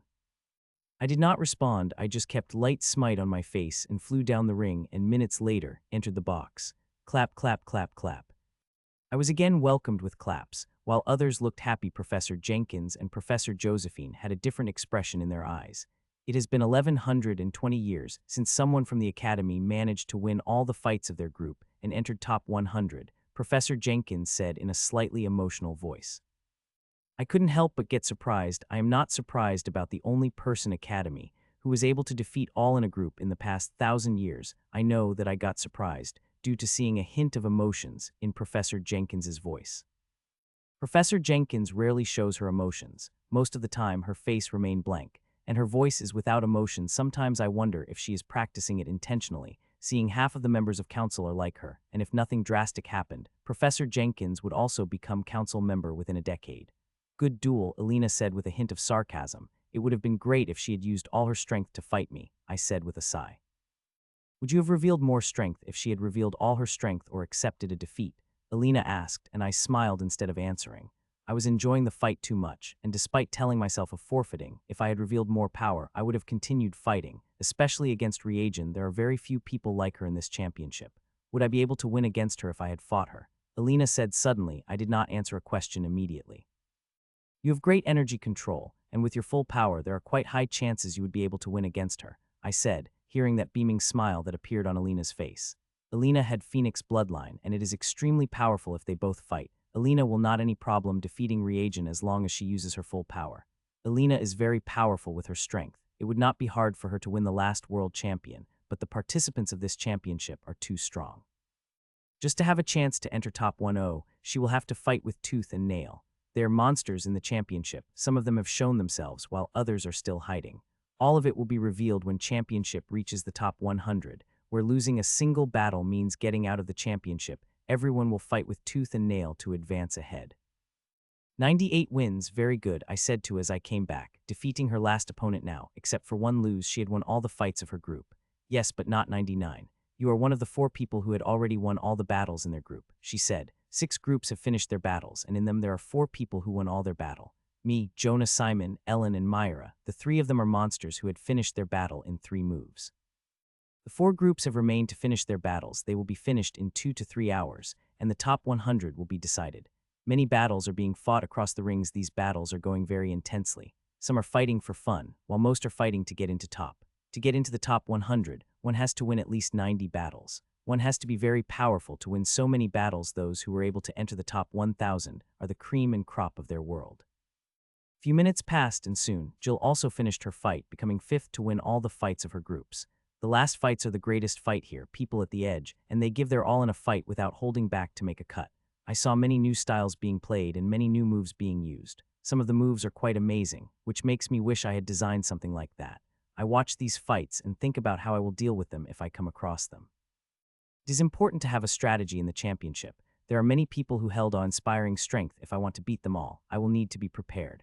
Another group had finished with their fights, but this group did not have anyone who won all the fights. The closes is a boy with 98 wins and 1 loss. Not every group had monster or someone that willing to show their real strength. Take Marla, the host of the championship, for example. In the last championship, Marla played weak. In the top 1,000, she had lost only 193 battle, which is neither a good nor bad record. When she reached the top 100, she barely able to win 2 matches, but when she reached the top 20, she begins to show her real power and defeated one opponent after another till she became champion. This strategy does not give one the direct win, but it gives one an edge. The less your opponents know about, the greater edge you will have during the combat.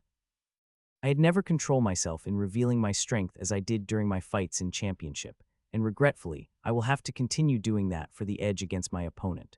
But if my luck is bad and my first fight in the top 100 is against the monster, then I will have to reveal all my strength. The monsters will not be defeated unless I used all my strength against them.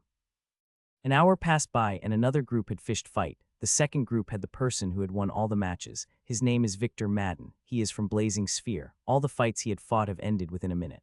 There is no much information about him, but seeing the way he fought and how quickly he finished up battles, he is definitely a monster.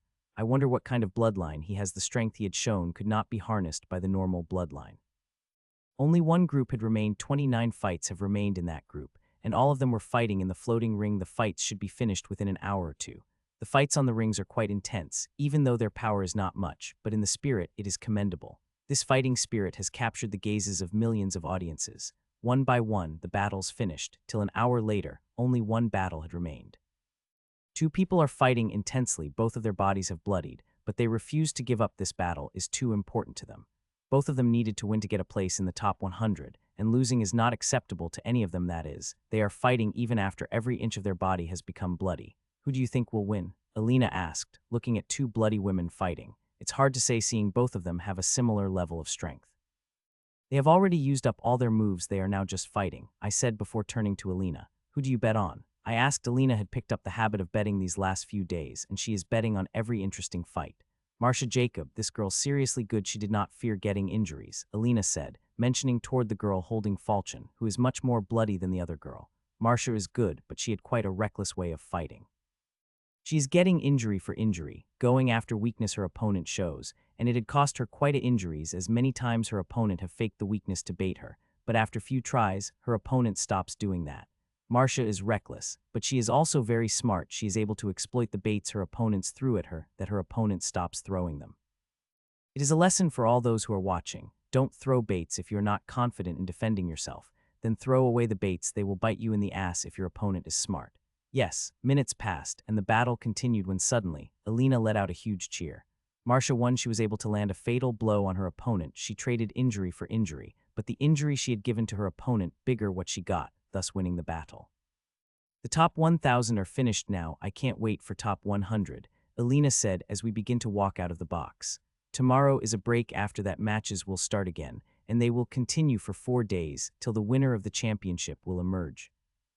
I couldn't help but feel the excitement bubbling inside me. The participants in top 100 are going to be the best of the best, and losing a single match means thrown out, so they will use all their power to win the matches and move ahead in the championship. You all done very well, especially you, Mitchell and Alina. The Academy is very proud of you, Professor Josephine said. I had read the forum, and there are thousands of congratulations for Alina and me, not only from the fellow members but also from professors and council members. Will teacher come for top 100? I asked with slight hope in my voice. Professor will be here, just not physically, Professor Jenkins said, hearing that I couldn't help but feel slight disappointment. Very few heads of organization come here personally, only 10 permission to come here. It is not strategically wise to have all heads of organizations under one place. This may be the most safest place in the world. They would not still risk it. The head organizations are the strongest people in the world. They are pillars that are guarding the world against the grim monsters. The repercussion will be heavy if a large number of them have to come to harm at once. Though most of them will not be present physically, they will have projection.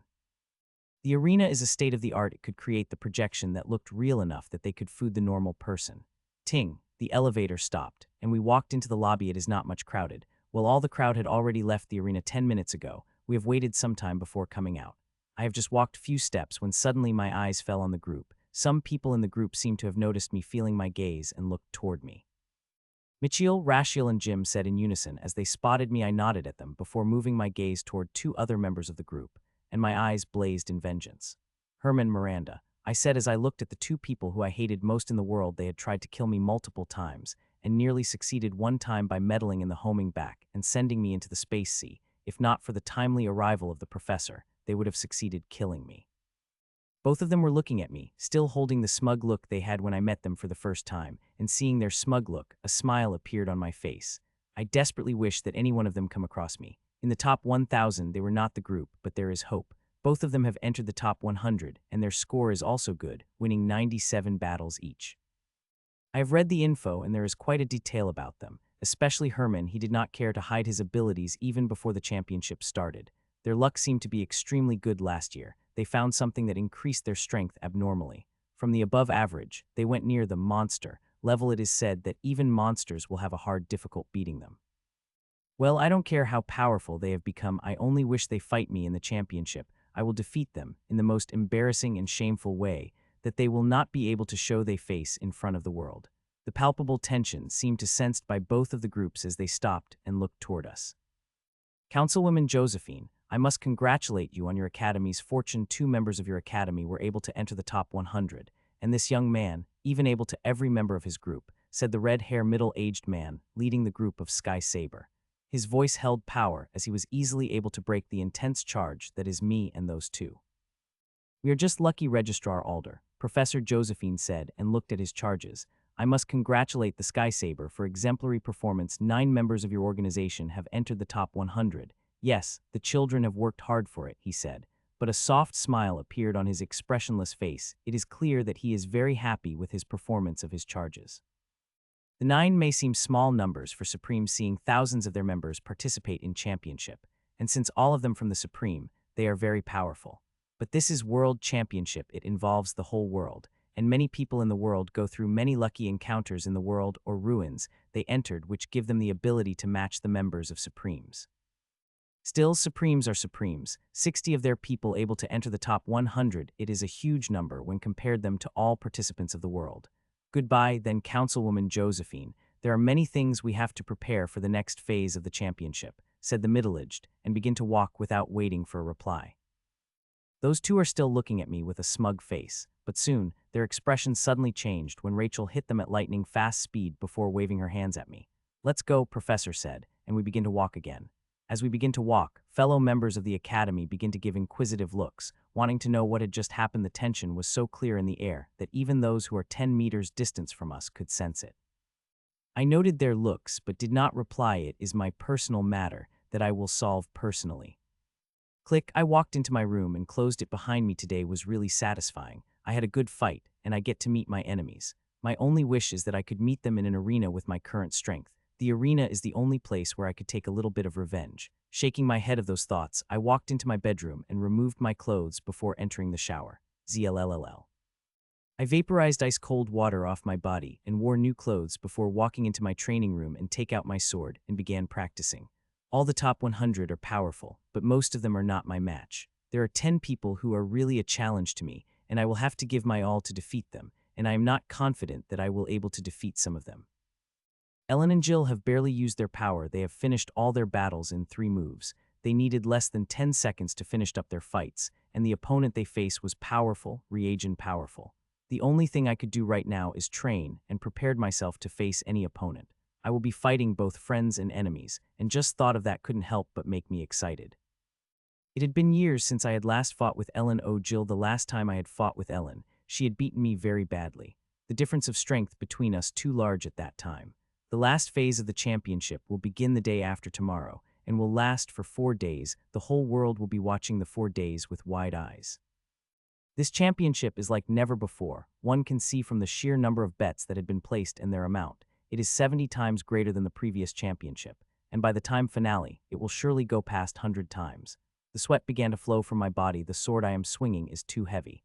I am not just swinging my sword, I am swinging it with consistency, without a single shake, and increasing the weight of the sword every minute. This training may seem simple, but it is very hard. I am trying all efforts in swinging the sword by stopping my body from producing a single shiver or shake. Control of the physical body is just as important as energy, and I hate to admit that my physical control is quite behind my energy and soul control. Physical control is harder than energy control while it is easy at first. but after initial success, it became harder and harder to progress in it. That is why one should regularly practice it, and I had made the mistake of not doing that.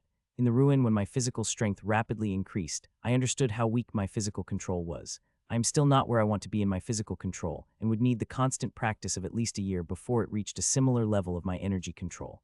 Time passed, an hour, 2 hours, and finally 3 hours, and I stopped.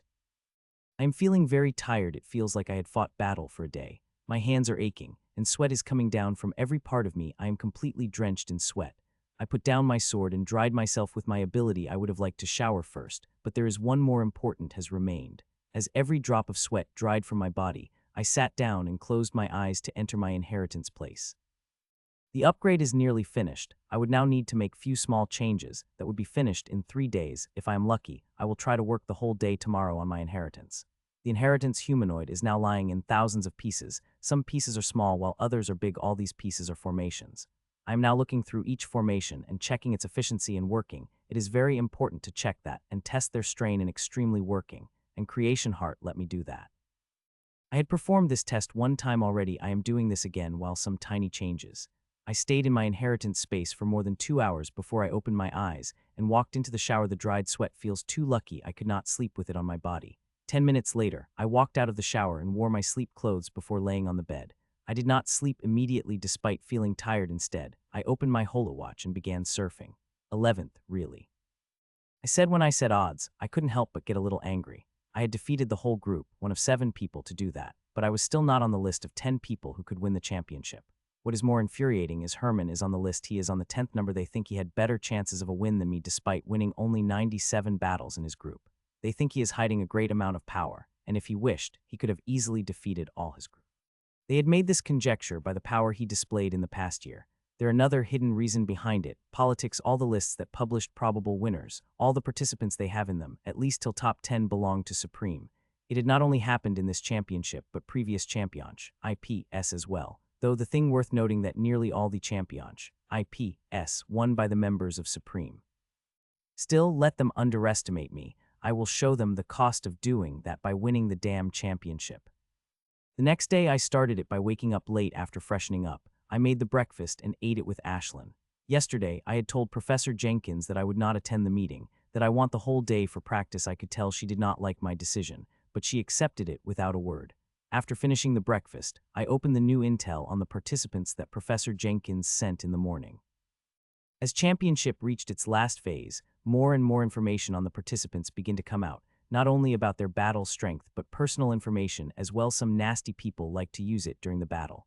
Some of this information is quite shocking, like an affair with a married man or something, but I only gave the personal information a cursory glance.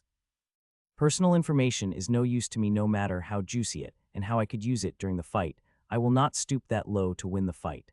I read the battle info of every participant and found some surprises. Some of the participants have hidden their strength too deeply. It's surprising, but is not. It happens in every championship. While on some participants there is a surprising amount of information, on some participants there is barely any. The monsters like Myra and Ellen have barely any new information. I have read them personally of them, and there is nothing special, almost bland on some like Ellen. She already had a fiancé when their new girlfriends, and Ellen are not one to perform infidelity.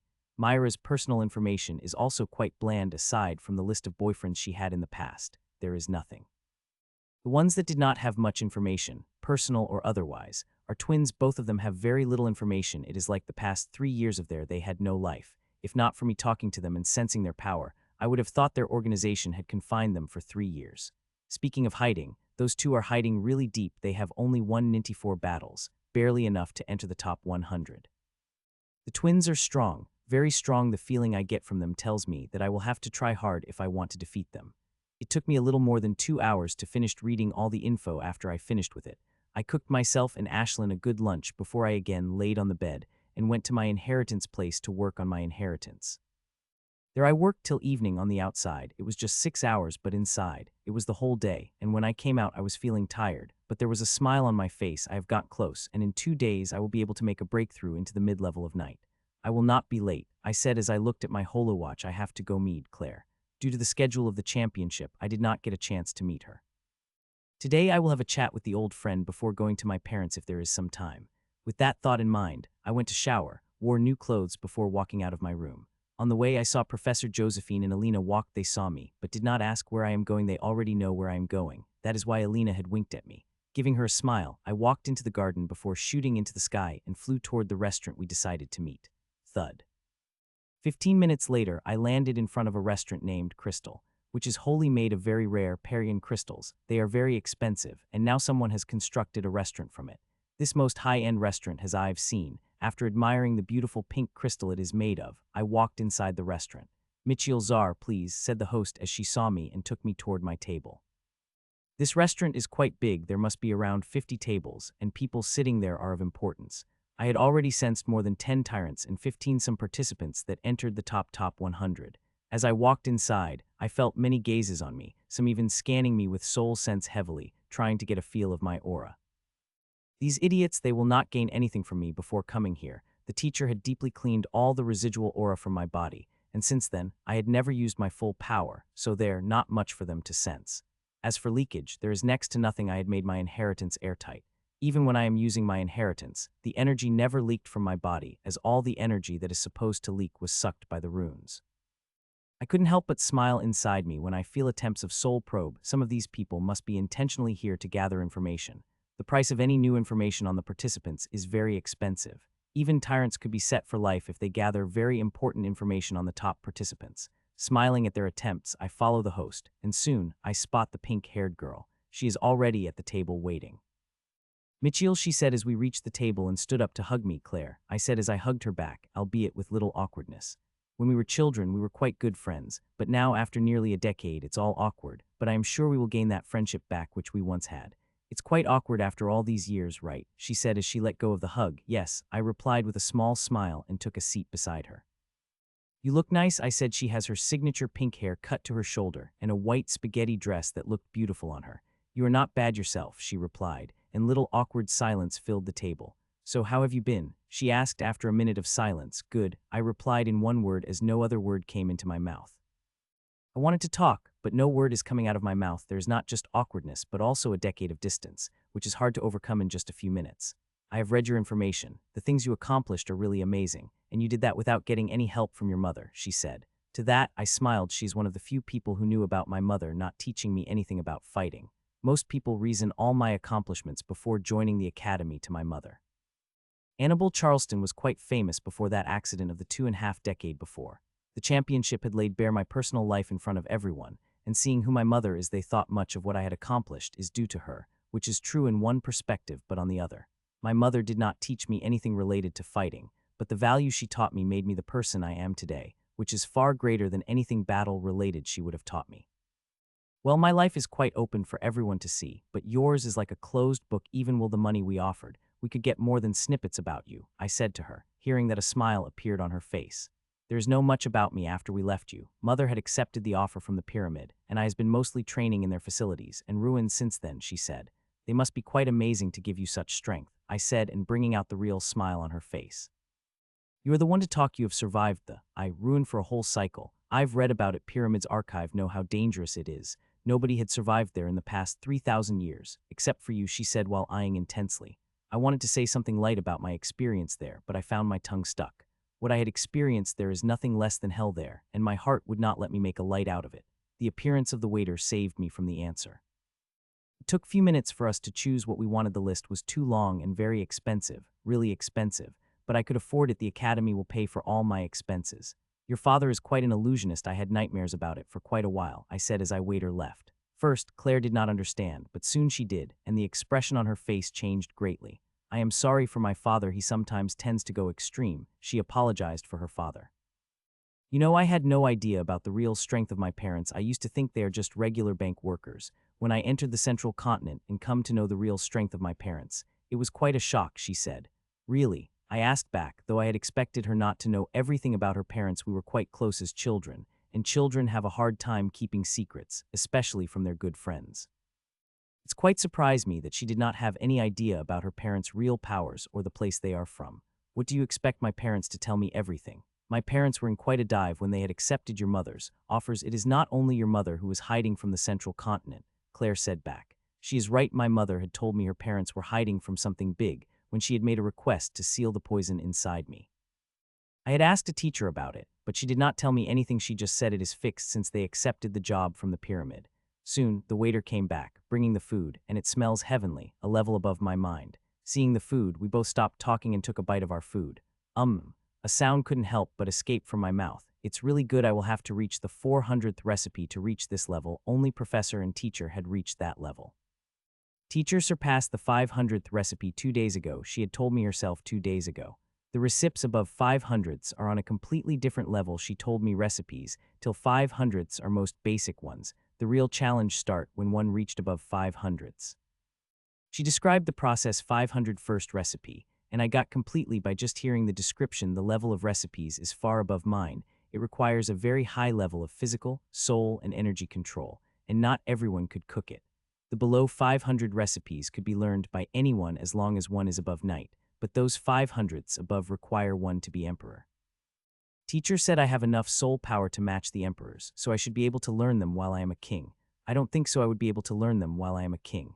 I would need a year or more to reach the 500th recipe. By that time, I will already be an emperor if everything goes right. Mitchell, you did not tell me about anything yourself, and yes, I had read your info, but I like to hear from you, she asked. I wanted to say something non-committal. My life had not been much interesting, though I had my fair share of adventures. Who hasn't? But seeing the genuine expression on her face, I began to talk about my life since she had left. Are you guys ready? Professor asked Alina and me as only two of us in the mansion's garden. Other participants from the academy have already left for the grand arena. Now only Professor Josephine, Professor Jenkins, and 4 other professors have remained. Yes, Alina and I said in unison. Today is an exciting day for us today. The last phase of the championship begins. It will last for 4 days till the champion is decided. Let's go then, Professor said, and we flew to the sky. Today, the sky of the Orca city extra empty. The pyramid has restricted airspace even further that even those who were part of the top 1,000 could not fly in the sky anymore. Only very important people like Professor Josephine and top 100 participants and their entourage could fly today.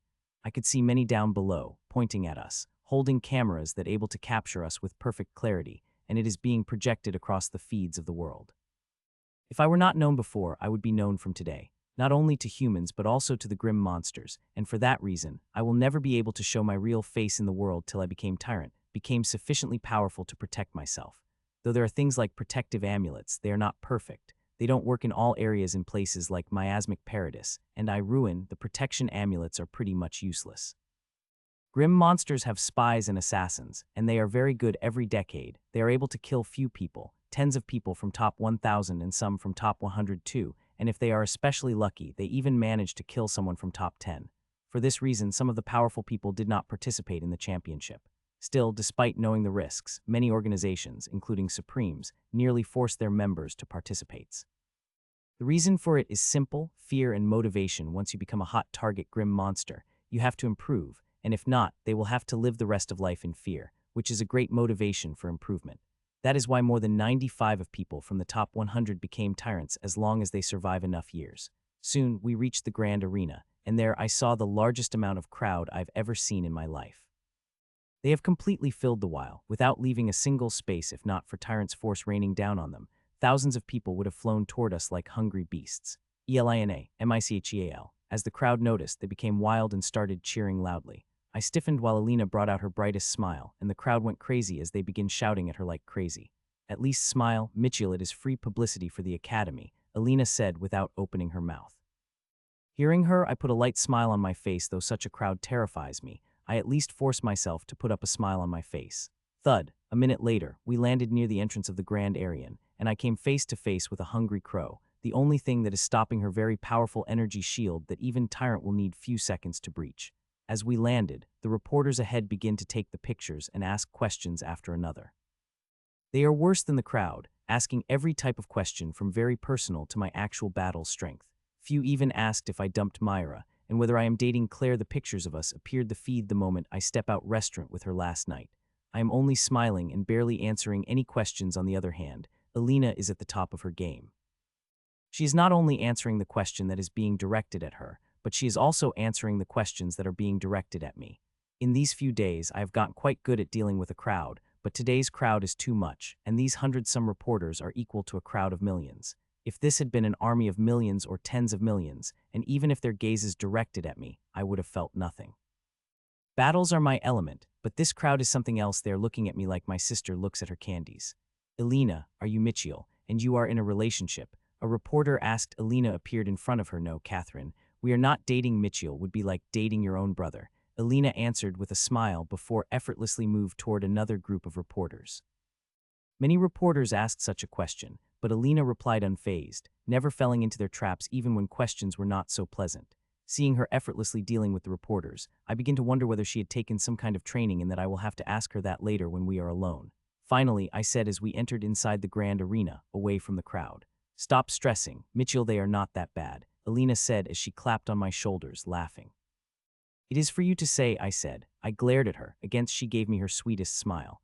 Best of luck to you both. I hope you will enjoy your battles to the fullest, Professor said as we stood in front of the participants' entrance. I thanked formally while Alina did not, but this time, she did not receive a glower in return but a pat on the head. Giving them one last look, we walked into the participants' entrance. I could see hope and expectation in their eyes. This championship is very important for Academy. The further we'll go into championship, the greater the benefits Academy will have. Though they did not use any heavy words, I could see everything in their eyes, and that made winning even more important for me.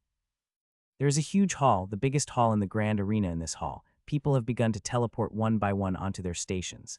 There are hundreds of stations, each for people in every organization, marked by circles. In their couches and table place, the people have teleported into their station by group or alone. These people looked like people, but one carefully looked at them, they will see they are just very good projections.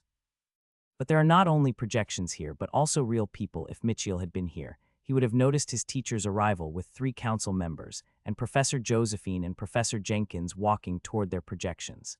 There are many projections appearing and many people coming through the door, walking toward stations of theirs organizations. Within few minutes, 1,000 people have come and more are coming. There are nearly 400 emperors and above organizations, each can have 5 people in their station, and with Supremes getting double of that. 10 more minutes passed, and now all the stations have been filled except for the ones reserved from the Supremes and one above them. Those people who have come have already begun chatting with their members and their numbers when suddenly members of the Supreme begin projecting, and at the same time, their members have begun to come through the many doors. It's all quite coordinated.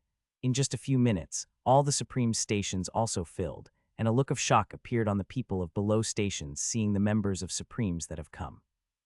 Each Supreme has brought at least one old monster who is at least 300 years old. Some people encrowed, though half of them are dead.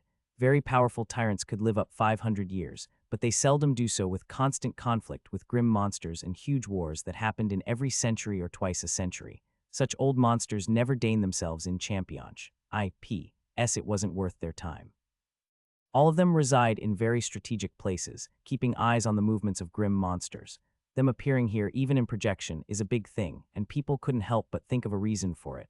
The championship is a reason. It is different and participants showing the strength which had not appeared in past 1,000 years, but this is not the sole reason. There must be something else. Otherwise, some old monsters wouldn't have appeared in the person, like Patriarch Bradford from Bloodsun and Matron Mavis from Hawthorne Sea. As they were thinking of a reason, another group of people appeared in the station in front of the Supremes, and as they appeared, everyone stood. The only ones that did not stand up are old monsters, but they bowed their head. 9 members of the Pyramid Council have appeared. Pyramid is the strongest ruling body world, have the strongest 9 members of the current generation. Not one of them looked older than 45. There is a tough competition for the seats of Pyramid, far greater than the championship that is happening right now, but like this competition, most seats belong to members of Supremes. It is a good thing there is a restriction. Any organization could get only 1 seat. If not for that, Supremes would have taken all 9 seals once upon a time. There was a single Supreme who used to control all the 5 seats and thus rule the whole world. That was the chaotic period, but it was over, and strict rules have been established so that one organization would never get that much power. All the people sat, except for one person from the pyramid station. She remained standing and turned her face to everyone. If Mitchell had been here, he would have found the face of this lady very familiar, seeing she nearly looked like Ellen's teacher but is not Ellen's teacher. I thank all ladies and gentlemen coming here on the 1000th anniversary. Don't make the speech long, little girl. We haven't come here to hear your speech, grumbled the old monster Bradford. Middle-aged opened her mouth to say something, but someone spoke before she could utter a word. Why are you complaining, Reginald? In your days in Pyramid, you used to give hour-long speeches that used to bore everyone to sleep, quipped old women that turned the face of the old man red. There are very few people in the world who could call him by his first name and use such a tone, and old women are one of them. Mavis, you old fox, the old man said to old women. Patriarch Bradford, Matron Mavis, please stop. I am speaking as the head of Pyramid, and I will not let its sanctity violated by your quibble, the middle-aged woman said, and this time there was iron in her voice. Both of them looked at the middle-aged women and nodded in affirmation and hidden appreciation. They both had been in Pyramid Council in their days and understood how heavy responsibility one has to bear there, as I was, far away from the Orca city. Has all the preparation have been made? A being with an eagle head asked the old werewolf sitting in the head chair. Yes, everything is ready. As long as the host of Clear Heart Inheritance met against our seed, we will give the humans show they have never seen before and crush their morale to the ground, said the old werewolf, giving a very toothy smile. And what happened if they did not come across each other? We have created a huge spectacle to our strength for all humans to see otherwise. We would not decide to reveal our weapon this early, said the foxwoman with silver fur. Don't worry, I have a plan for that too. Either they came face to face with Aryan or not. We will kill the host of Celestial Inheritance and huge spectacle to human that would crush their morale, the werewolf said while passed detailed information of its plan. The participants area is open. Everyone from the audience could see the people that are sitting here, though they could see it. They could not get in. The security in it is very tight. There are hundreds of luxurious chairs with the name of people flashing on them. It did not take a second for us to spot chairs with our names. They are side by side. They are quite comfy, Alina said as she softly bounced on the chair. I couldn't help but nod to her. These chairs are really comfy. The comfiest chairs I've ever sat. I will see if I find something like these chairs on the market. There are barely 10 people who have arrived yet, and they are sitting a little distance from each other. I don't know any of them, so I sat with Alina talking. You know, I've never expected to ever reach top 100 of championship from childhood. I know how powerful one needed to become to reach this place. I've many times dreamed about it, but never expected it, she said with emotional voice. Top 1 is starting for you with your strength. You will go much ahead in the championship, I said and pressed her hand reassuringly. What I said is not a lie. She is quite powerful. If she did not come across any monster, she will easily able to reach top 25 and top 10 if she is somehow able to get another upgrade from her bloodline. We were talking when the team of Bloodsun came, a total of 10 people. All those who were part of the special list were able to make it into the top 100, which is not surprising. Some organizations like Hawthorne Sea and Crystal Domination were able to get more than 10 members of their organization into the top 100. As the Bloodsun teams poured in, I saw twins Sophia and Reina and Reagent twins waved at me as they saw me and sat on their seats, who were a little far from us. After the Bloodsun came to Blazing Spear, most of them unknown to me except for one person, Mary St. John. I had met in Ruin. We have worked together to get what we wanted from the crown tree. Michiel, good to see you here. I had no doubt you will reach here when I saw you in the championship, Mary said and sat beside her. Yes, the seat beside me had her name on it. It's good to see you too, Mary, I said. Alina beside me arched her eyebrows in question, and I had introduced her to Mary. While we talked, Miss San team entered the participants area. There I saw my cousin. Jonah also entered the top 100, and her mother had some praises for her. She even said that Jonah would be able to secure the place into the top 25 without any problem. Hearing that, I was quite surprised. As an aura, Jonah feels powerful, but not powerful enough on the special list of Miss San. Jonah had the weakest aura. Though I know aura is not everything, and people like me with special abilities could manipulate it for their purpose, I was still quite surprised about it. After Miss San, it is Silverstone Academy and Crystal Domination, which had attracted quite the attention of the crowd. It is the second most powerful organization in the world and started to threaten the position of the most powerful organization, the Hawthorne Sea, for its top position. They are not only producing powerful members, but their leaders are powerful as well. The current head of Crystal Domination is also head of Pyramid. Crystal Domination had already been powerful, but ever since the current head took reins of organization in her hand, it had become even more powerful. The current head of Crystal Domination is the younger sister of Alina's teacher, and I've heard Ellen's teacher is more powerful than her younger sister. Still, she abhors responsibilities and likes to travel all around the world. As Ellen came leading her team, she waved at me. I wished she would have been beside me instead of Mary. I wanted to talk to my friend in person, a chance I did not get ever since I had come to Orca City. You seem to know an awful lot of girls. Till now I did not see any of your male friends come to meet you, Alina said in my ear. Hearing that, I couldn't help but get surprised, and when I thought about it, I realized I had women friends more than a male friend. It's not like I did not have male friends, but most of them are healers who did not mix in such venues. Most of the healer friends are still on the field working like always. I have many male friends, you will just have to come to the hospital to meet them, I said, and a scowl appeared on her face. Hospital is one of the places that Alina did not like. I don't know the reason, but it is related to the teacher. People continued coming till the participants' area nearly filled, and now there are only 13 seats that are empty, and all these empty seats belong to Hawthorne C. I had just thought about them when they made an entry. Jill led the members of Hawthorne C. She's wearing a black uniform of Hawthorne C. and had a serious expression on her. She's not the only person I know from the entourage of Th. Hawthorne Seal. There is her brother Willem, who also able to make it into the top 100.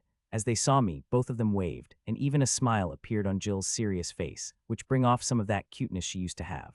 Snort. Alina let out a small snort seeing me waving Jill and William. I just gave her a look and looked at the people around me. Top 100. There are many people I am excited to fight, and there are many people I wish to fight. The championship is not about winning, but it also about me taking my revenge. I just hope it will give me a chance to take it. It is time to begin the last phase of the World Championship. IPS, the top 100, Marla said, and the audience cheered out loud. This was the moment they were waiting for. It had been nearly 2 hours since we sat in the participants' area. There had been performances from celebrities, speeches from leaders, and the introduction of the participants. It made the crowd quite bored, and now they want to see some blood. Let's begin the first battle then, Marla said, and projection of top 100 appeared, and they shuffled till 2 projections moved out of them. The first battle will be between Emily August of Silverstone Academy versus Elijah James of Sundering Peak, Marla announced, calling out 2 participants from the participants' area. 2 of them got up and flew toward the arena. That boy going to get crushed by Emily. It would be lucky if he would be able to last more than 10 minutes, Mary said beside me, and Alina nodded in affirmations. Elijah James is a short, shy-looking young man, is one of the 3 people from the Emperor Grade organization that were able to reach the top 100. The other 2 are Alina and me. He is quite good for Emperor Grade organization, able to win 93 matches of his group to reach the top 100, but barely. Some of his fights seemed really desperate, so unless he is hiding his strength very well, Emily will chew him up and throw him out. Fight, the whole arena shouted as the countdown finished, and Emily moved. She did not want to give any chance to her opponent as she moved with blurring speed and attacked him with the art. People thought it is game over from him, seeing Emily had attacked him with pretty powerful attacks that would throw him out of the arena, but nothing of that sort happened. Black runes flashed across his spear as he whipped it toward her coming sword, effectively neutralizing her powerful attack with shake. My God, he was hiding really well, Alina said in surprise.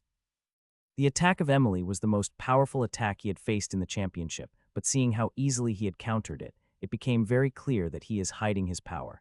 This is championship. Many people reveal their true power, which they hadn't revealed till now, I said with a smile. What is happening is nothing surprising. The only surprising thing is the way he has hidden it. He is so good at hiding his strength that even those who had watched his battle frame by frame were not able to say truly he is hiding his strength. Teams of thousands of people from many organizations dissected every match of the top 100 to get a gleam of their ability. Many organizations have published their results, and nearly all of them said Elijah is his limit.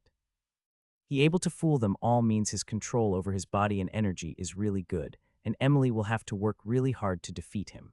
Emily seemed to understand this as well, as she is using one powerful move after another, and she is not holding back any, as Elijah seemed to have a hard time defending against Emily's. She is making him take a step back as he defends against her moves. A few minutes later, some of his bones cracked, and his mouth became bloody by vomiting. Seeing the state of her opponent, a confident smile came across her face as she is sure that she would win. This time I had reserved my judgment of the battles, as I am still feeling that there is something more in Elijah. It is too early for one to say Emily will win. I have the feeling that Elijah is still hiding, and would reveal that power soon. 10 minutes later, when lots of his bones broke, and his mouth had become even more bloodied, when suddenly Elijah revealed his power. Bang! He coated his speak in black tar like energy and tore through the powerful attack of Emily, before whipping his spear at her head that had made her crashed on the ground hard and unconscious. It took few moments for the audience to register what happened. The last attack had been too sudden. Nearly all the audience thought that Emily would win, but at the last moment, Elijah burst out with great strength and finished the fight in a single move. Cheer, cheer, cheer. The moment they realized Elijah's victory, they let out a huge cheer, bringing the smile on Elijah's face, who went to his knees due to tiredness. The last move seemed to have tired him quite a lot. This tiredness could be fake, or it could be real. The last attack was very powerful, and he made it seem like he prepared for this attack for a while before launching at the perfect moment. The next opponent of Elijah will have quite a dilemma in figuring out the real strength of his opponent. Winner is Elijah James. Marla declared 10 seconds after Emily failed to wake from her unconsciousness. As Marla declared the winner, people came with a stretcher and carried Emily away while Elijah weakly flew toward the participants' area. Clap, clap, clap. We clapped as he entered the participants' area with the way he fought the match. He deserved our applause. Whether he has more hidden power or not did not matter. Winning is the end goal here, and if one wants to use a little insidious strategy, it is their choice. Wow, that was quite the end. I did not believe it would end like this, Marla said expertly, drawing out a chuckle from the audience. It is time for the second battle, she said as projection appeared in front of her, and they began to shuffle before two images came out. Mary St. John of Bloodsun V's, Nathaniel Walsh of Wisdom Tower, Marla announced. Good luck, Alina and I said in unison, as Mary got up from her seat and flew up toward the huge arena. It's quite intense, isn't it? Alina said, seeing how Mary is fighting her opponent. It's a good battle, I replied. It had been half an hour since Mary started fighting, and it's been intense from the very first minute. Both of them seemed to know each other and fought before seeing the way they took out the big guns from the start. Both of them seemed to have a similar level of strength that even after using the powerful moves, they were not able to get a clear winner. Still, nothing could be said about what will happen in the fight next second. 1 second, they are equal, and the other one might completely dominate the other.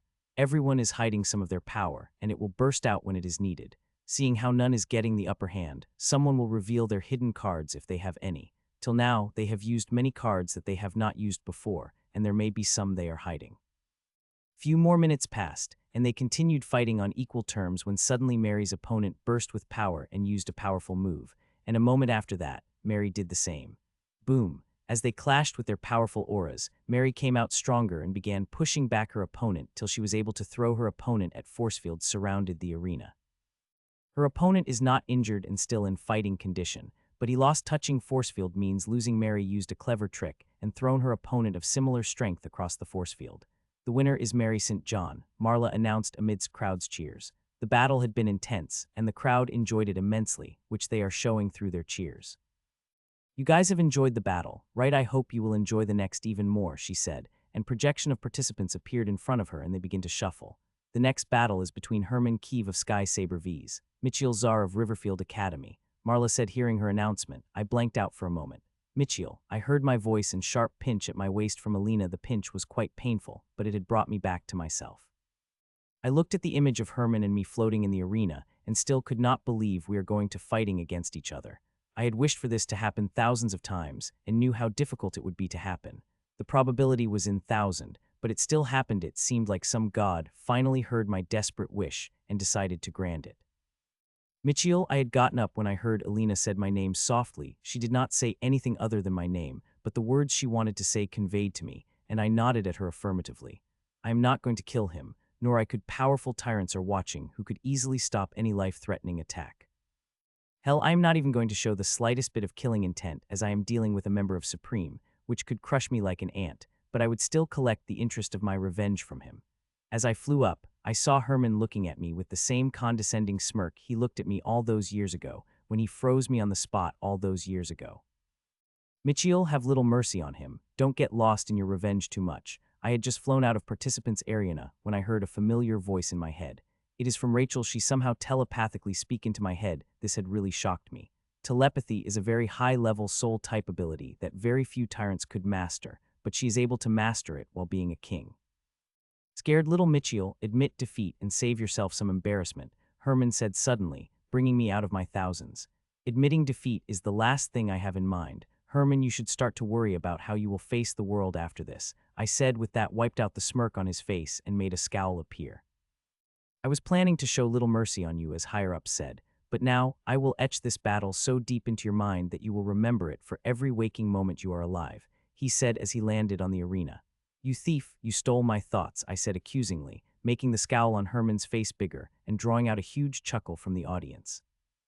You know, I was going to wait till revealing the news, but I might as well tell you this. Rashiel and I started dating yesterday. Was the 3-month anniversary of our dating, he said while bringing out his trademark smirk. First, there was no reaction from me which made his smirk bigger, but it disappeared the very next second.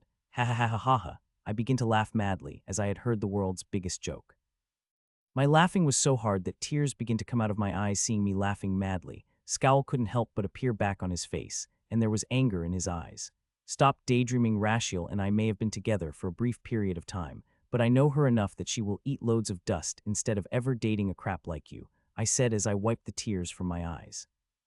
If Mitchell had eyes on his back, he would have noticed a small smile appeared on Rashiel's face as she heard his words for a second before her expression turned to neutral as she saw her sister and friends looking at her. Mitchell, Herman thundered, barely restraining himself from attacking me. He is very angry, so angry that anyone from the crowd could feel the anger that is radiating from him. There seemed to be a heavy feud between these two children, Patriarch Bradford commented. Well, you wouldn't if you had someone tried to kill you through the insidious means, Matron Mavis asked back while casting a glance at the Sky Saber's stations. The people from the Sky Saber looking like it had nothing to do with them, they are not at fault. Good, good. It adds spice to any competition when some revenge or feud is played out. It makes championship even more interesting, don't you think, Mavis? Old man asked, the women hummed in affirmation. 32, the countdown begins, and they continued looking at each other. His eyes are filled with bubbling anger, barely restraining himself from attacking while I remained calm. There is no speck of killing intent that could be felt from me. While we may show emotions or no emotion, it is undeniable that we will attack each other the moment the countdown is finished without wasting even a moment. One fight. As the countdown reached one, the crowd shouted, "Fight!" loudly. That exact moment, we both summoned our inheritance armor. His inheritance armor is green-purple. It looked like it is made of wind and lightning. From the Intel Academy was able to acquire. He does not have Apex inheritance, but a year ago, he and Miranda had acquired something in the ruin that made them as powerful as Apex inheritance holder, Ravaged Storm. He said, and wind and lightning covered his whole body before flowing out of his hands toward me as it came at me. It started to get bigger and bigger, releasing powerful fluctuation that is really powerful. Seeing the attack coming, I couldn't help but frown lightly. The attack had too fast. He had launched the attack right at the moment his inheritance armor appeared on his body. This is way too fast. He is second faster than normal inheritance to launch such a powerful attack. He understood he scored big with such a quick and powerful attack. It could be clearly seen from his smile. It is hard to respond to such attacks, as by the time one did the attack already would reach close to one, and there very few people defend against such huge attack without getting injured in return. It's good thing I not one of those people. My self-created inheritance and my special inheritance runes give me all the power I needed instantly if I wanted to. I could have launched my attack at the same times as his, but I did not. I decided to wait for a fraction of a second. Let him have his moment because it is the only one he is going to have after I started. He will become incapable of doing anything. Rose Vines. I let the storm come close, and when it had crossed more than half a distance and grown more than 5 meters long, I attacked. I released 3 vines from my hand. I could have easily launched 10 times more, but 3 would be more than enough for me to deal with him. He is strong, but he is not that strong. 3 vines with some of their special abilities revealed would be good enough. 3 diamond green vines moved toward the storm. My vines are completely green, except for the really sharp red tip that looked like it could pierce through anything. I could see his lips curling as I saw my delicate diamond green vines, thinking these delicate-looking vines will shatter the moment they came in contact with his storm. I wish I could tell that idiot how his storm is nothing in front of his vines. No worries, he will see it a second later and receive quite a shock. I am going to show him the ability of vines, which I had not used since I had gotten out of the runes. Sup, sup, sup. Finally, my vines crashed into the wind and lightning storm of him and pierced through it. While passing through it, they begin to suck the storm apart by visible speed. This ability is not new. Before becoming the king, my vines had this ability. That is how I used to such the poison and harvest the grim monsters. But that time, the vines were not able to such the active attack unless they bound the attacker. Now, my vines could such an active attack. The more vines I use, the more power of the attack they can absorb. By the time the tips of my vines passed through the storm, the 6 meters had spread storm and had reduced to the 4 meters, and it is still reducing. My vines are still passing through it. As my vines pierced through the storm, they increased their speed suddenly, and their movements became even more graceful than before. Herman saw the vines coming at me with the speed of lightning, and thoughtful expression appeared on his face for a fraction of a second, as if thinking of ways to deal with the coming vines, which are coming at like a dreadful dagger. Storm sphere, he said, and right that moment, a sphere of wind and lightning came out of him, and by the time my vines have reached him, the sphere had completely covered him from every angle. The defensive method seemed very powerful. The wind and lighting are thick, and they are spinning at a very speed.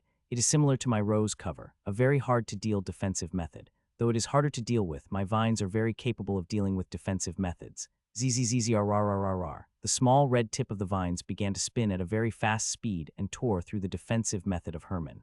Gasp. The audience seemed to be shocked by the ingeniousness that loud gasps could be heard around the arena. My vines have pierced through the spherical defensive shield of lightning and wind and reached Herman.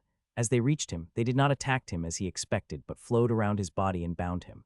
He tried to resist, but before he could put much resistance, his hands, legs, and mouth had been completely bound by my vines. People watched in shock as the defensive sphere of the Herman collapsed, and he revealed himself bound in the diamond vines. He looked amazing. He already has a handsome face, and his wind and lightning armor is beautiful, and on top of that, bound in delicate diamond vines. If not for vines connecting to my right hand, they would have thought of him as a magician who is performing an escaping art. Also, he is struggling. I kept most of his body open, binding only his hands, feet, and mouth so that he could make no sound. I would have loved to keep his mouth opened, but I feared he would accept defeat too early, so I bound him. I have to collect interest of my revenge. I could not let him accept defeat before I collected it all. How does it feel to be powerless, unable to do anything despite trying your all? I asked him slowly as he struggled, not only with physical power, but also with powerful all attacks which are being smoothly absorbed by the vines. Seeing your expression, you do not like it, I assume. I asked softly, and as I gripped the vines tightly in my hands and lifted him in the air slowly till he reached 15-meter ups in the air. I could feel the panic rising in his eyes, and he tried to attack my vines while also trying to say something threateningly. So you can relate how I felt when you made me criminal without being a one, and gave me missions that were above my grade. Every mission was dance with death, the slightest mistake, and I am dead, I said with a smile. My smile seemed to have scared him quite a bit as I felt him shudder visibly. You are a very powerful man, belong to a very powerful organization. A little person like me could not do anything to you other than this, I said and brought him down very hard. Bang. He crashed into the arena like a boulder crashing on the ground, but he was not a boulder, and no matter how strong his armor and body is, I had pulled him strong enough to break the couple bones of his body. The arena had gone completely silent. Even some weirdos and commentators are not making any sound. I have done nothing to you, nothing and what I could have done to you. I was simply an ant in from to you when we first met, I said while remembering the moment he had come to my apartment with his nose high. I was weak as an ant compared to you, but you have still decided to squash that ant for no reason, and the methods you use only worst of the humans would use them, I said and lifted him, and this time even higher. Bang, bang, bang, bang. I began to lift up and throw him down each time. I would lift him higher and brought him down with even more force than before. Ah. He is screaming and trying to use every move he has to get rid of wine as I crashed him across the floor of Arian, but nothing is working. My vines have become a sponge, absorbing everything he had to give. He is using his most powerful attacks, even some miscellaneous moves that every inheritance has to get out of such tricky situations, but nothing of them is working on my vines. They remain strong as ever without gaining a simple scratch. They may look delicate as jewelry, but they are anything but that. I could feel his blazing killing intent. It is so great that it could drown a normal person to unconsciousness, but it nothing to me. Forget my killing rule power that helps in dealing with the killing rule. The killing rule I am feeling in my heart is 10 times as this and a lot more refined. Bang, bang, bang. That year I felt most hopeless I've ever felt in my life, and understood what people in high position could do. Rules are just words to them which they can ignore at their convenience, I said and began to crush him down with even more power. My words are very sharp, and a lot of powerful people are going to be very angry hearing this. It might even affect the academy. I understood their gravity of my words and the effect they could cause, but I am still saying them because they need to be said. Though my words will not stop people like Herman from oppressing others, I hope it will give those being oppressed hope. I've come across some people who are oppressed by the powerful, and not everyone fights back. Some chose the easy way out, die by suicide. Bang, bang, bang. I really hate you, you know, I said and again made him crash across the floor repeatedly, breaking numerous bones of his body. In these few minutes, I must have broken the hundreds of bones of his, even thousands, and injured him quite much, but the injury of his is not serious, or not serious enough to activate the life-saving charms. I'm very careful about that, and using the perfect amount of force and angle to crash him down. I want him to experience maximum pain and shame without threatening his life. Activation of his life charm would end dastardly for me. It would bring attempt to murder, charges on me which I did not want. I have experienced the criminal's life, and I don't want to experience it ever again. Hun, bang, bang, bang, bang. I had stopped talking, and now, I am just beating the shit out of him with far more fervor than before.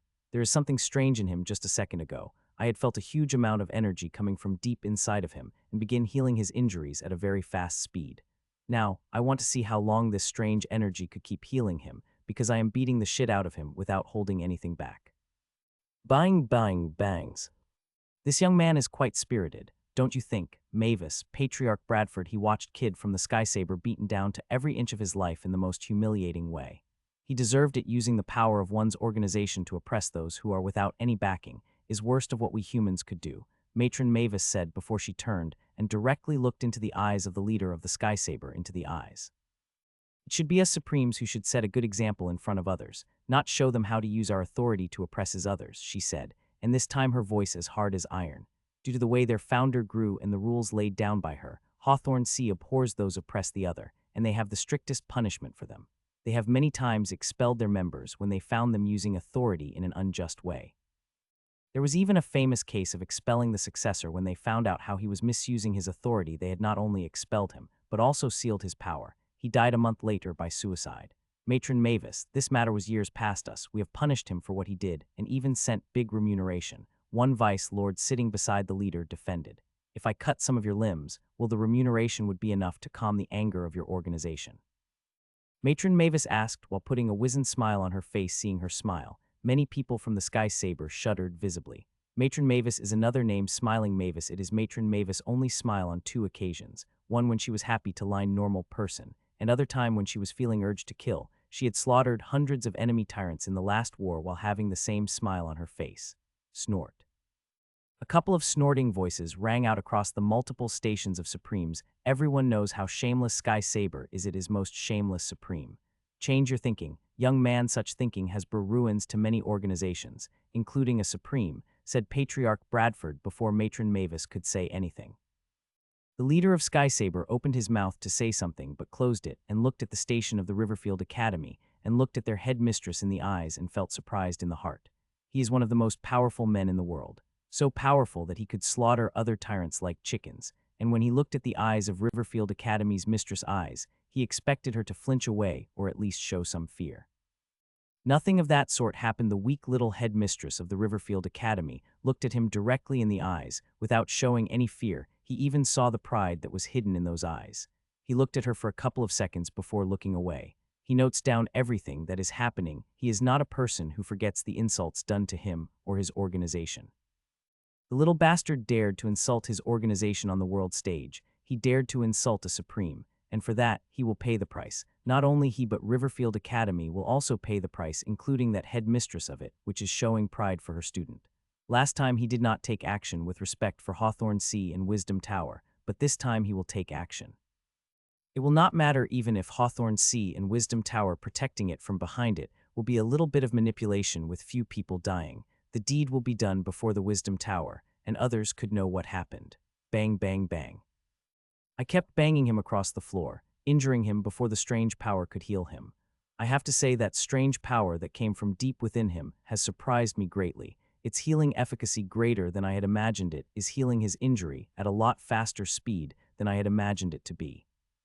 It's a great thing for me. I had thought after I break all his bones, I will have to stop, and so as not to trigger any life-saving charm, but with this strange energy, I could beat him the way I want.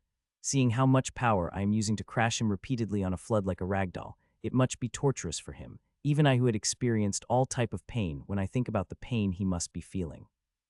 While the pain is great, it will be not long-lasting. The long-lasting would be the shame. He would be a guy that got thrown like ragdoll hundreds of times without creating a shred of resistance.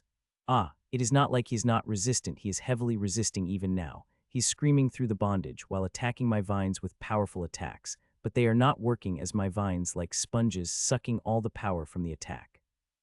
That power is being converted into the saw energy and used to it. Throw him even more forcefully across the arena. It had been barely 5 minutes since the battle started, and I had thrown him on the arena more than 100 times, and since the first time threw down, Crowd had been silent, not making even a slight sound. The only ones that are making the sounds are commentators after the initial shock. They started talking in full force. This is the kind of juicy thing they needed, and they are using all the words they have in vocabulary to make this fight even juicier for their viewers. Bang, bang, bang, I had been crazily smashing him on the ground due to him having powerful healing energy when suddenly, I felt another strange energy coming from deep inside him. This strange energy has a similar feeling as the strange healing energy, but it is not healing energy. It came in flood and spread through every part of his body, strengthening it. I could feel every fiber of his body getting stronger, not only that the inheritance energy flowing in his body is also getting thicker. Did my beating really bring out some hidden potential or ability of his? I questioned myself as I saw the two hidden energy working side by side. One is healing him, while the other is making him stronger. It's good something like this had happened. I was getting slightly bored by repeatedly beating him without getting much of the resistance from him, and now with the energy, there will be some resistance. I hope it will be stronger. As the second energy began to flow into his body, he stopped creating resistance. He stopped trying to tear my vines apart, likely wanting to consolidate the benefits of the strange energy before making any move. I hope he did not more than 2.5 minutes for it. 7 minutes have already passed, and only 3 minutes remain before the referee intervened and stopped the battle. They have not done that yet because I had kept the damage to him minimal, and he was resisting my binds. But when the 10 minutes are over and he's still in binds, the referee will stop the match and declare me the winner. I do not want that to happen. I want to win the battle on my terms and give him 2.5 minutes to consolidate this new energy, which is making him stronger. If he did not act in 2.5 minutes, I would finish the battle on my own terms. Bang, bang, bang. Seconds passed by, and I continued beating him across the arena's floor, testing his increasing strength and adjusting the force of my attacks according to it. As I continued beating him, I couldn't help but get jealous of the speed his strength was increasing. Whatever that energy is, it is amazing. Within a minute, it had increased his strength by a huge margin, and it is continuously increasing as I kept beating him on the floor. I had thought it would be continued increasing forever when it stopped after a little more than 2 minutes, and right the next moment, it had launched his biggest assault against my vines. Ah, he screamed out loudly, and at an exact moment, thick bolts of lightning came out of him, so is the razor-sharp wind. It begins to come out of him and started to attack the vines. Cling, cling, cling.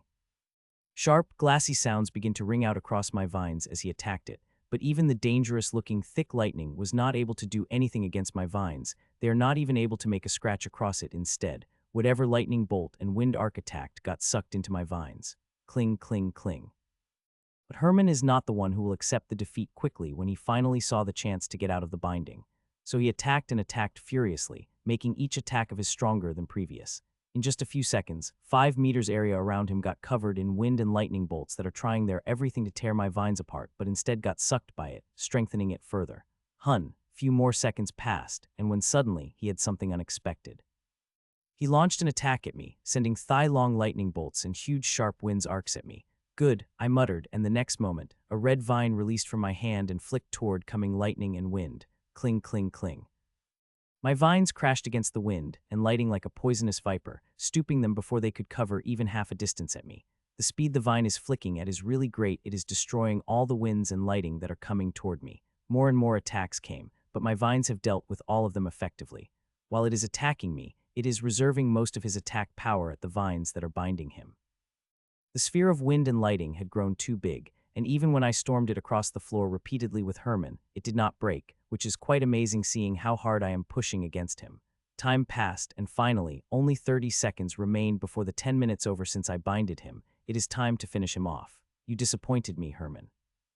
When I first saw you, you were like an unreachable mountain to me, but now you are an ant who could not even get out of my bindings. Maybe you were always an ant, you just seemed like a mountain to me, because you drowned me with the sheer difference of level we had. I said and gripped the vines tightly without caring the rage-filled look he is giving me. Gripping the vine tight, I gave the vine a single spin using more strength than I had used the battle before releasing him from the clutches of my biting. Whoosh. He flew toward the force field with rock speed, trying his all to stop as now there are no bindings that are binding him, but the force I had thrown him was too great that even with all his strength, he was not able to do much against the force.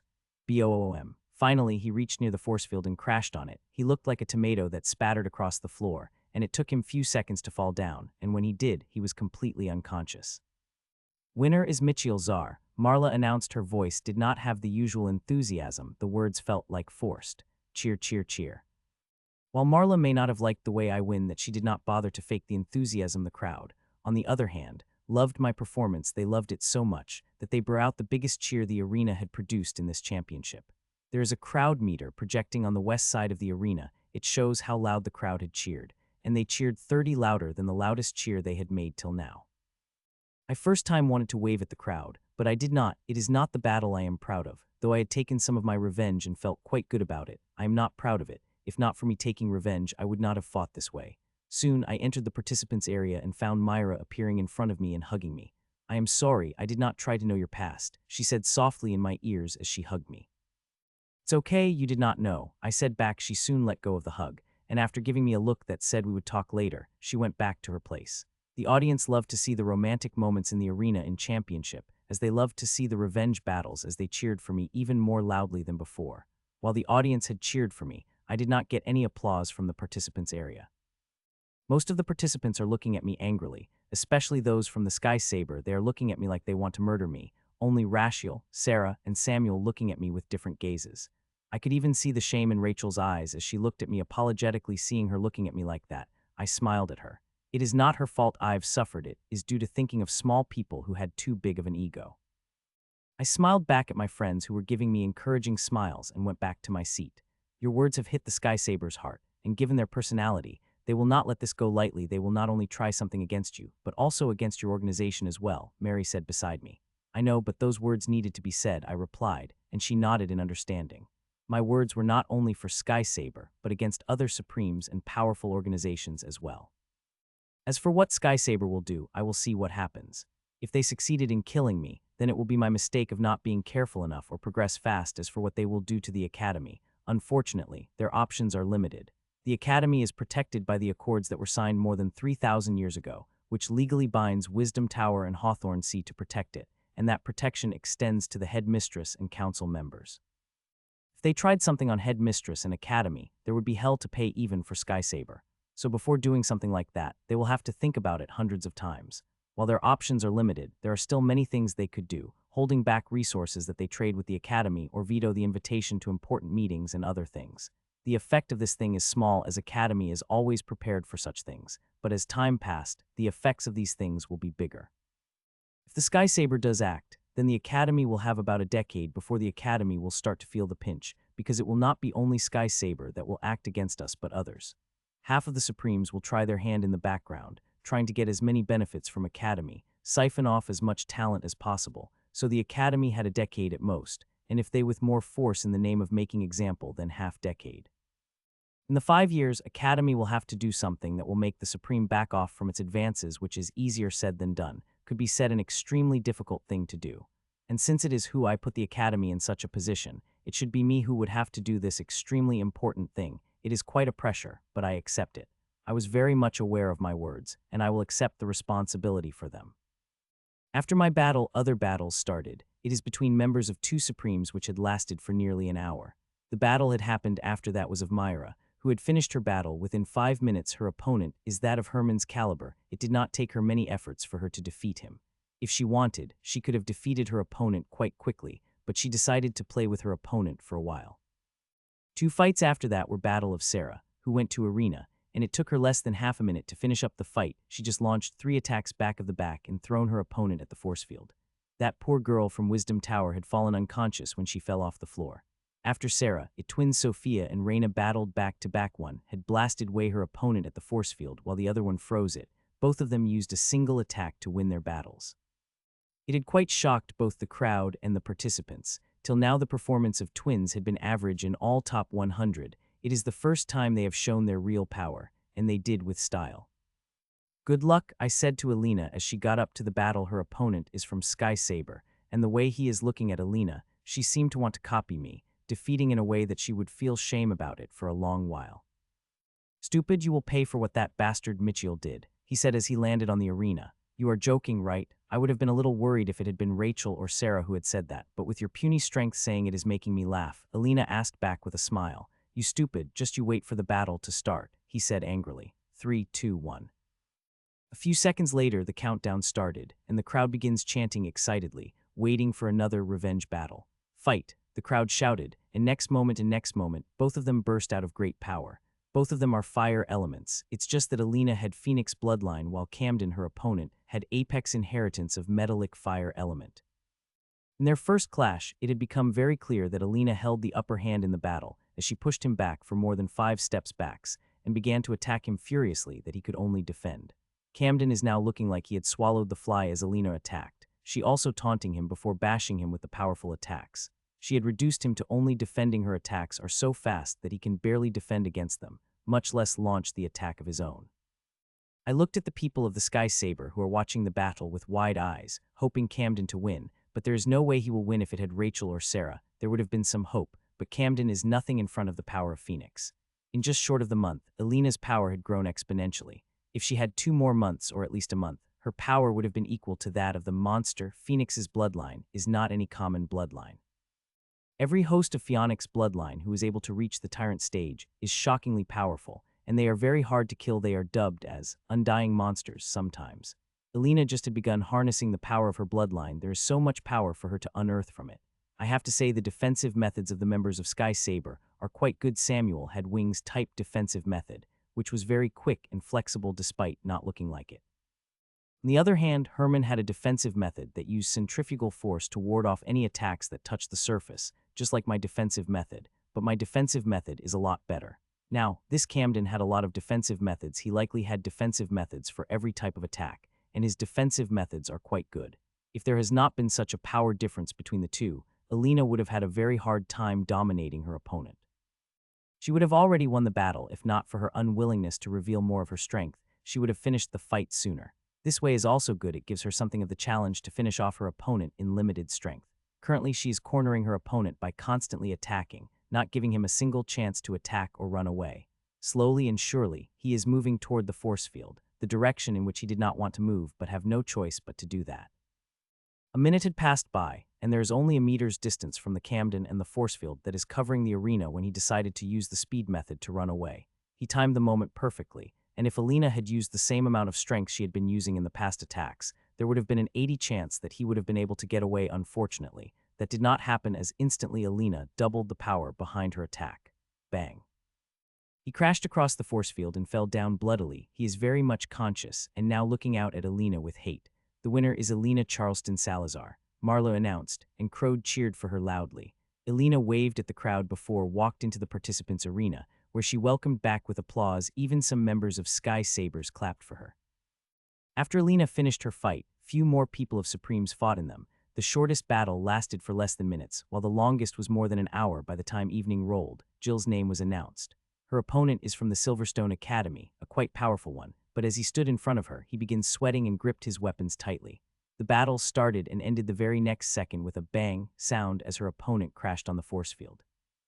Jill got covered in a thick black mist like some scary phantom and appeared in front of her opponent and attacked. He barely able to see the attack coming with no ability to respond. By the time his hands moved, he found himself crashing on the force field. It is the 7th battle of today that ended in a single move. They did not give their opponent a single chance before finishing up the fights dominatingly. Battles after battles continued being fought in the Aryan. One by one my friends finished their battles, till it was time for the last battle at midnight. It was of Ellen against a young woman from Bloodsun.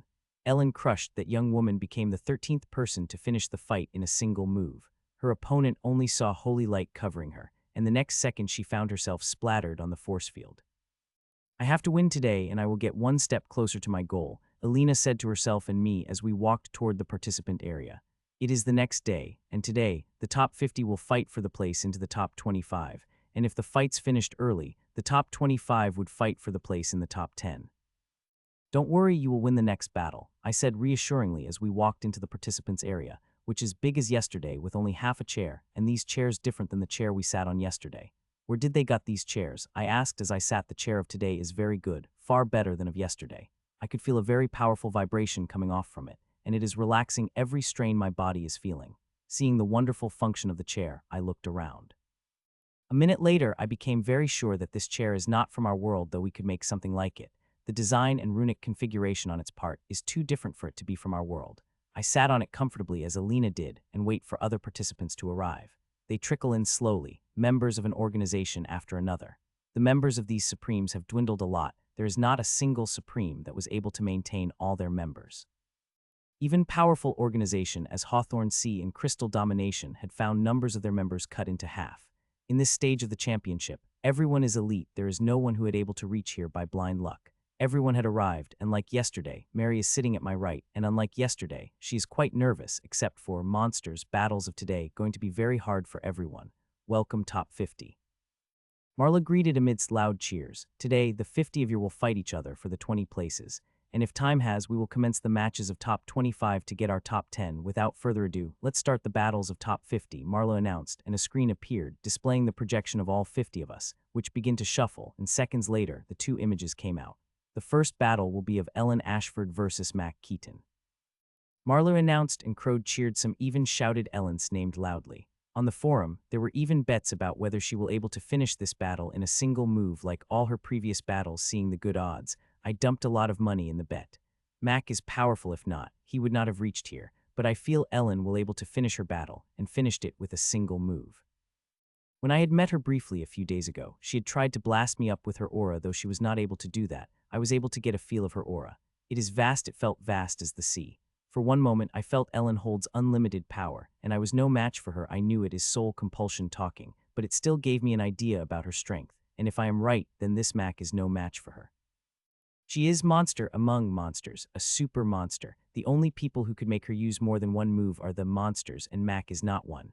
Bang, I was right about her. As their battle begins, Ellen again covered herself in the holy aura and punched the man in his stomach, sending him crashing on the force field. Mac was a lot more powerful than her previous opponents, but he still lost in the single move. After her, two more monsters fought back to back, finishing the fight in a single move, just like Ellen had.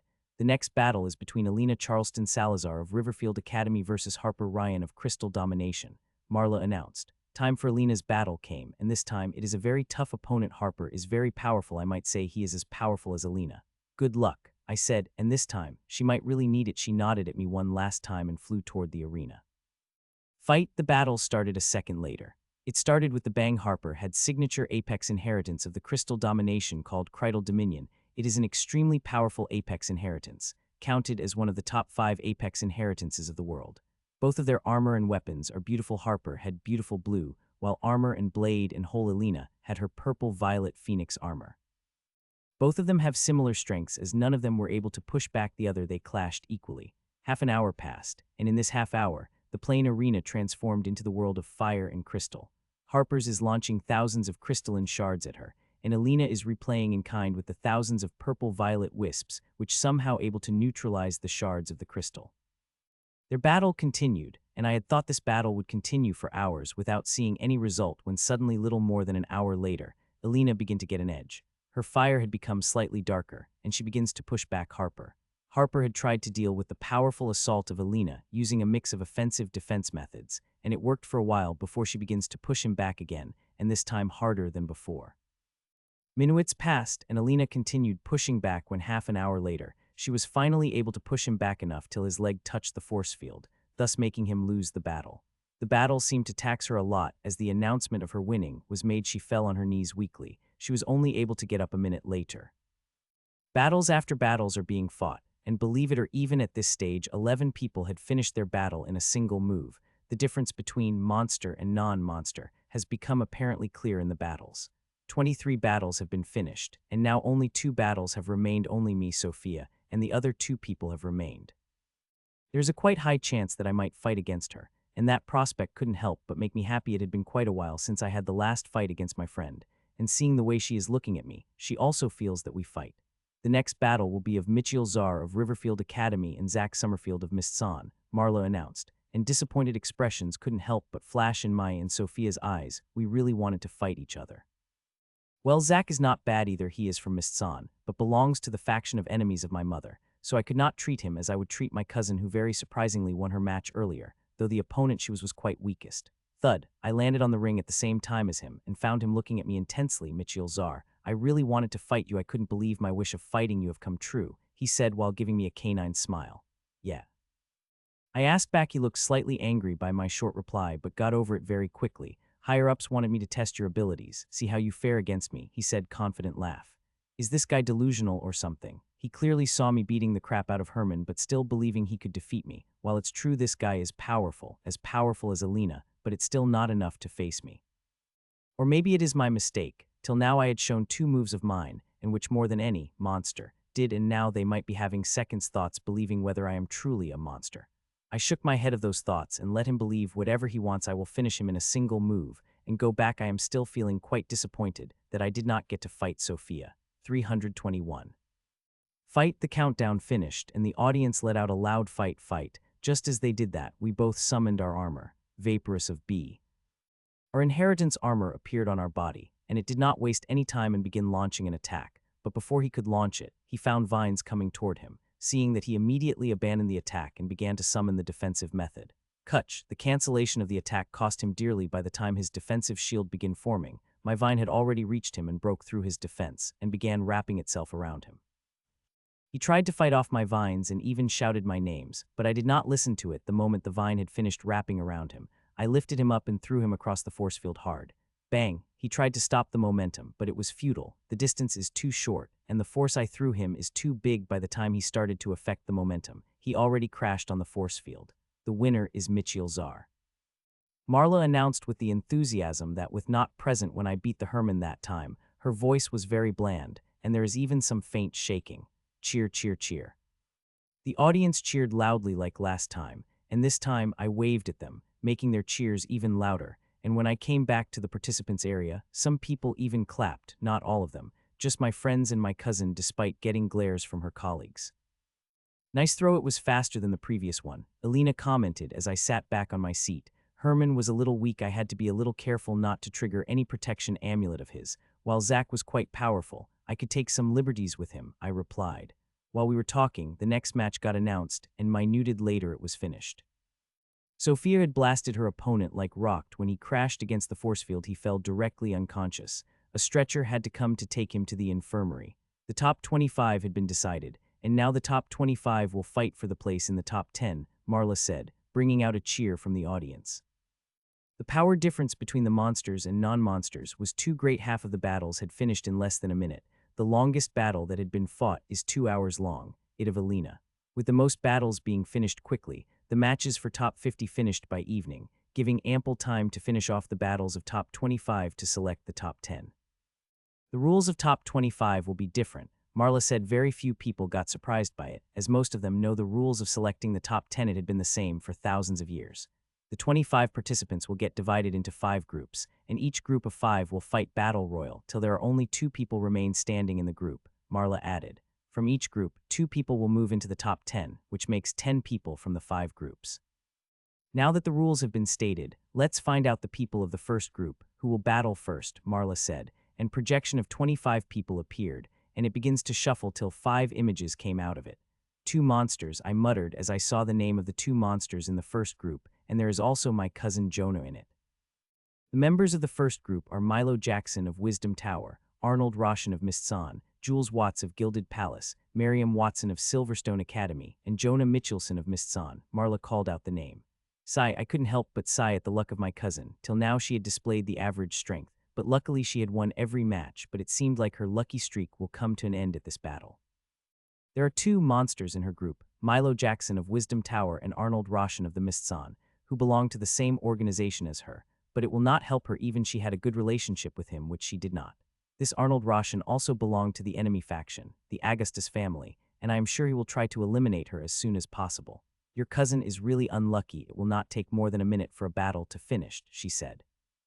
She is right to think that other 3 participants, including my cousin, are powerful but not powerful enough to contend against monster, and they will be facing 2 monsters instead of 1.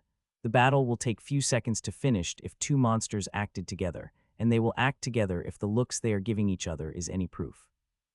I would have thought the same if not for my mother repeatedly telling me that Jonah is weak as she seems even in morning's call. My mother sounded strangely confident of Jonah reaching the top 10.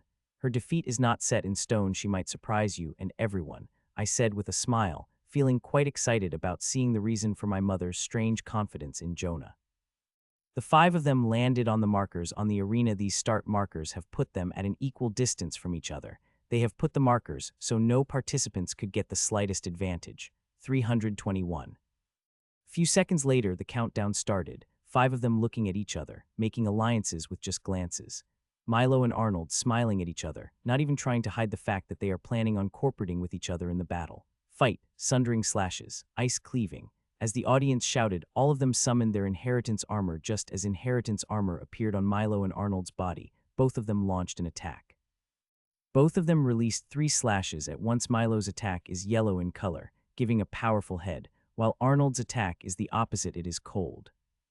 I had known Arnold is from an enemy faction of Mitchelson's, but I did not think he would attack directly. Not only it would show their organization in a bad light, but it will also make their feud greater with Mitchelson's faction.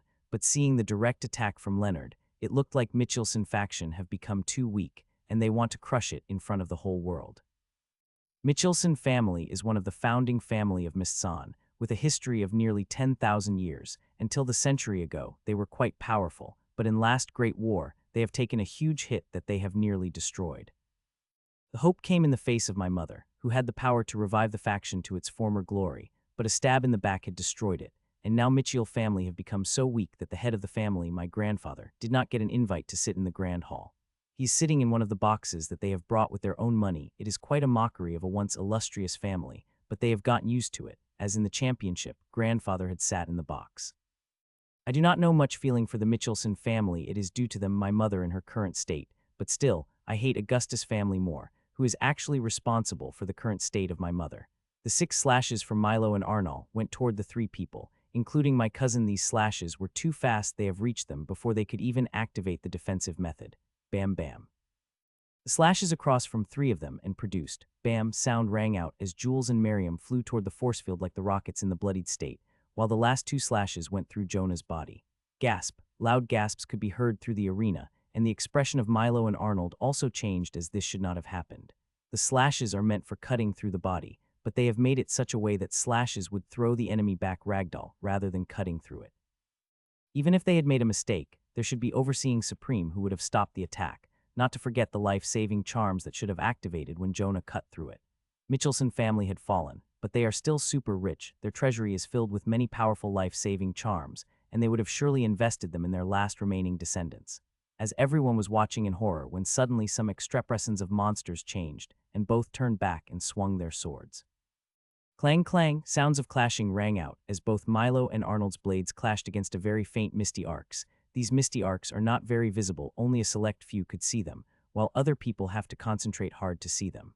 Those below the kings could not see what Milo and Arnold's blades clashed against. Thankfully, there were giant screens to view the preview and powerful commentator to explain. No one is looking at the cameras as all the people gaze targeted on Jonah, who just they cut apart by the blade. Hell, they even saw blood coming out of her and Aura dying down slowly, but now Jonah is standing, and there is not a single scratch on her. I'll be damned, Alina muttered beside me. Empire of Mist, Matron Mavis said in slight surprise. Nearly everyone who is watching is shocked seeing it. The most shocked are the ones from the Mistsan. They could not believe the thing that is happening in front of them. Other people only saw an illusionary trick of mist, but these people saw something else. Mavis, do you remember that battle when Lord Leonard Mars used Empire of Mist? Patriarch Bradford said. His voice sounded quite emotional.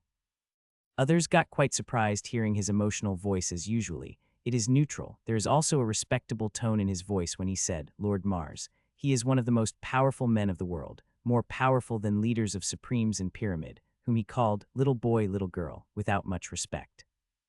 Of course I remember, 400 years ago, the first great war we both fought, the last battle of Parched Great War. The grim monsters were massacring us like grasses. It would have been complete massacre of us if not for Lord Mars using Empire of Mist, using every shred of his life force. The grim monsters would have massacred us to last life, Matron Mavis said with very emotional voice. Yes, the Empire of Mist that Lord Mars used was glorious, Patriarch Bradford said with a sigh before looked directly into the eyes of Mistsan, who had a proud expression on his face as Leonard Mars, that these old monsters are talking with respect, was his direct ancestor. What are you feeling proud for the brat? If Lord Mars had been in your place, he would have cut off the tumor that fostering in his body even if it had cost him his arms. That man has the courage while you lot could only squabble in your petty politics. Patriarch Bradford snaped before he turned to watch the arena. Little Lenora, this little girl is the second person since Lord Mars inheriting Empire of Mist, right? Patriarch Bradford asked the middle-aged woman beside him, who is also the current leader of the Bloodsome. Yes, Patriarch, after 400 only 2 people able to bring out Empire of Mist. First was Annabelle Mitchelson, who you know what happened to, and this is Jonah Mitchelson, her niece, Lenora informed respectfully. We also think that it is because her aunt Annabelle Charleston is responsible for awakening Empire of Mist from her inheritance, she added. Empire of Mist always needed the help of those who possess it to awaken, but even with the help, barely one person, as the century, was able to awaken it. Lord Mars had awakened it on his own, and so did this Annabelle Charleston. Mistsan would have had another great leader like Lord Mars. Since its creation, very few people able to awaken Empire of Mars on their own, and those who did become exceptional leaders of their generation. Patriarch Bradford said softly, before his eyes became intense that made the middle-aged women shudder visibly. Mistsan is not my organization, and I could not do anything about it, but Bloodsun is mine, and I shall not let it become the festering ground for snakes that eats their own. You may play politics and fight for resources, but keep in mind that it should not be cross against the ethos of Bloodsun. If there are any snakes hatched in my home, I will eradicate them from the face of the world that even their children would forget they had even existed, he said and looked at every person sitting around him. All of them shuddered visibly when they came under his gaze. I will not let any snakes fester in the Bloodsun Patriarch, you have my word on it, Lenora May said solemnly, and the Patriarch nodded in approval. Pachak, Arnold's sword cut through the waist of Jonah, drawing out a spray of the blood which had turned to mist just when it was about to touch him. Like the blood, the body had also been turned to mist which spread around the arena. The arena had already become misty, though one can still see through it. The mist is becoming denser by the second. By the minute it is over, the density of mist would rise considerably, and that time he will have a problem. The Empire of Mist is one of the select few grand arts in the world. Even among those grand arts, it is one of the best. It came with core inheritance of Mistsan, which is also the name of the inheritance, but not everyone could awaken it from their inheritance. It is a legendary ability of Mistsan, and while it is not an offensive type of grand art, it's far harder to deal with than many offensive grand arts, especially when its mist domain activates. Hee. 2 more minutes have passed, and both Milo and Arnold kept trying, but they could not find Jonah no matter how much they tried. And worst thing, this whole arena filled with dense mist that even after using their most powerful eye methods, they could not see much in mist, and their other senses including soul sense have been heavily suppressed by it. Milo, why don't you help me finish Arnold? It will be much better than finding me throughout the mist, Jonah asked, first time speaking since the battle started. Till now she had been only laughing every time with tried killing her fake mist body. Milo, Arnold protested from a distance. You must have heard about the traps that Empire of Mist could create. I just have to make you fall into the traps. And I am sure Arnold will take a chance at you after all. We both belong to the same organization. No petty hate bigger than the glory of having 2 members of the organization in the top 10, Jonah said, while keeping the conversation private with the help of her mist. He would never, Milo said. If you want to believe that, then go ahead, Jonah said while making shackles of mist and tried to bind Milo, but he was too fast and moved away before she could do anything to him. Fine, I will help you defeat Arnold, Milo said after a second of thinking pros and cons. The main reason he accepted her offer because with Arnold out, he will have one less competitor in the top 10. As for Jonah, she is no threat. She is very tricky to deal with. Good, let's finish, Arnold.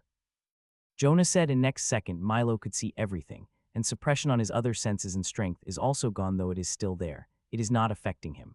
For the next 15 minutes, the audience heard loud sounds of attacks, and their aura, the aura was so powerful that it made them shudder. It is the first fight the monsters are showing their real strength, but unfortunately, they could not see anything due to the mist. 20 minutes after the battle started, the colorless force field turned yellow for a moment, and all the auras stopped. The force field only yellow when someone touched it, and since there are only 3 people in Arian and someone had touched it, it means it game over for one, and they have the winners of first groups. The winners are Milo Jackson and Jonah Michelson, Marla announced before the mist was even cleared. Empire of Mist, it was quite a surprise, I said with a smile while still feeling shocked inside. I had studied the powerful methods, arts, weapons, inheritance of all the organizations, and Empire of Mist is Mistsan's most powerful art, grand art technically. It is extremely powerful, and barely anyone could get it. My mother was the last person who got it after more than 400 years, and now Jonah got it. She will be very hard to kill once she became a tyrant. What Jonah just revealed is a fraction of what Empire of Mist could do. Only tyrants could reveal its true power. Really, you have no idea of your cousin having Empire of Mist, which she had likely awakened with the help of your mother, Alina asked incredulously while pointing at the residual mist in the arena. Though I had some idea of her having a powerful trump card, my mother had herself told me about it, but I did not expect it to be Empire of Mist, I said and clapped as Jonah and Milo came back to the participants' area. Wow, it is quite a battle. It would have been even more amazing if all you were able to see it, Marla joked, drawing out a laugh from the crowd. Only tyrants like her were able to see the real battle, while people like us had to do by sensing the aura. Even with all my abilities, I was only able to see the blur in the mist. That does not mean I would be defenseless against the mist. As I have said, I have studied the Supremes extensively, and if I were to fight against Jonah, even if she gets similar strength as me, I would not be defenseless against the mist. I have moves that would help deal with the mist, at partially. Now let's move to the second group and hope they will give us a better show than the previous one, Marla said, and a screen with 20 participants' images appeared in front of her. The images began to shuffle up, and a few seconds later, 5 images tumbled out to the other side. Why? I complained as I saw the names of the second ground. There will be no battle. the two people will finish the battle before it even started. Even Crowd knows it, which is they have drowned out a complaining noise the participants from the second group. Even Marla looked a little ashamed seeing the names before she schooled her expressions, that of the excited person. The participants of the second group are Ellen Ashford of Crystal Domination, Gillian St. Palin of Hawthorne Sea, Philip Miles of Wisdom Tower, Tony Prince of Sky Saber, and Larry Harrell of Blazing Spear. She announced. A minute later, Ellen and Jill came back to the participants' area in the battle. Jill did even lift her weapons. Ellen released 3 attacks and sent her opponents crashing on the force field. Well, it finished quicker than we had expected, Marla said awkwardly, and the crowd snorted. There was nothing unexpected in the battle. Everyone expected 3 of them to get crushed in the first attack. As for Ellen and Jill fighting each other, it was out of the question. Both of them are super monsters. If they fought, they will have to reveal nearly all their strength before a winner could be decided, and both of them are unwilling to do that. Let's see the participants of the third group, Marla said, and a screen with 15 images appeared on the screen, and a few seconds later, people for the third group had been selected. When I saw the list, couldn't help but form between my lips as excitement and worry appeared on my head. Excitement before this fight is going amazing with 3 monsters participating here, and worry because there is Alina in it and 3 monsters in her group makes her entry into the top 10 very difficult. Jonathan Pearson of Silverstone Academy, Rachel Graves of Sky Saber, Lynn Gordon of the Blazing Spear, Elijah James of Sundering Peaks, and Alina Charleston Salazar of Riverfield Academy, Marla announced. Don't worry, I will be fine, Alina said, reassuring smile as she got up. Good luck. I couldn't help but came out of my mouth, to which she smiled and floated toward the arena. Soon, all 5 of them flew toward their respective places and began talking without saying a word. In this fight, there are 3 monsters, Jonathan, Rachel, and Elijah. Like Jonathan and Rachel, there's no much intel on Elijah, or he had shown the power of the monster, but people are still considering him one.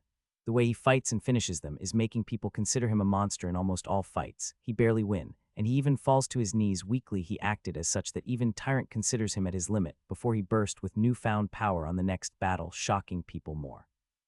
The control he has over his body and energy had scared some people shitless, as it is really unbelievable, and that element is making him consider a monster. 321. Fight. The crowd shouted fight, and the battle started. Rachel and Jonathan moved toward each other and attacked Alina, Elijah, and Lina. Elijah dodged the attacks by an incredibly thin margin, and Alina used a fiery defensive method on time that was able to help her defend against the attack, while Lynn blasted across the force field before sliding out of it. It is game over me for her. Not giving others a chance to regroup, Rachel and Jonathan attacked, and like last time, Elijah dodged the attack while Alina defended with her defensive art. Bam, bam, bam. Loud noises begin to come from the arena as Rachel and Jonathan started to push back Alina. She may be powerful, but she is not a monster, and only monsters could contend against the monsters. As for Elijah, he is the most relaxed of 3. He is dodging all the attack that came at him in the close margin. It looked like he is barely dodging the attack, and the next attack would hit him surely, but the next attack to dodged by him in a same close margin.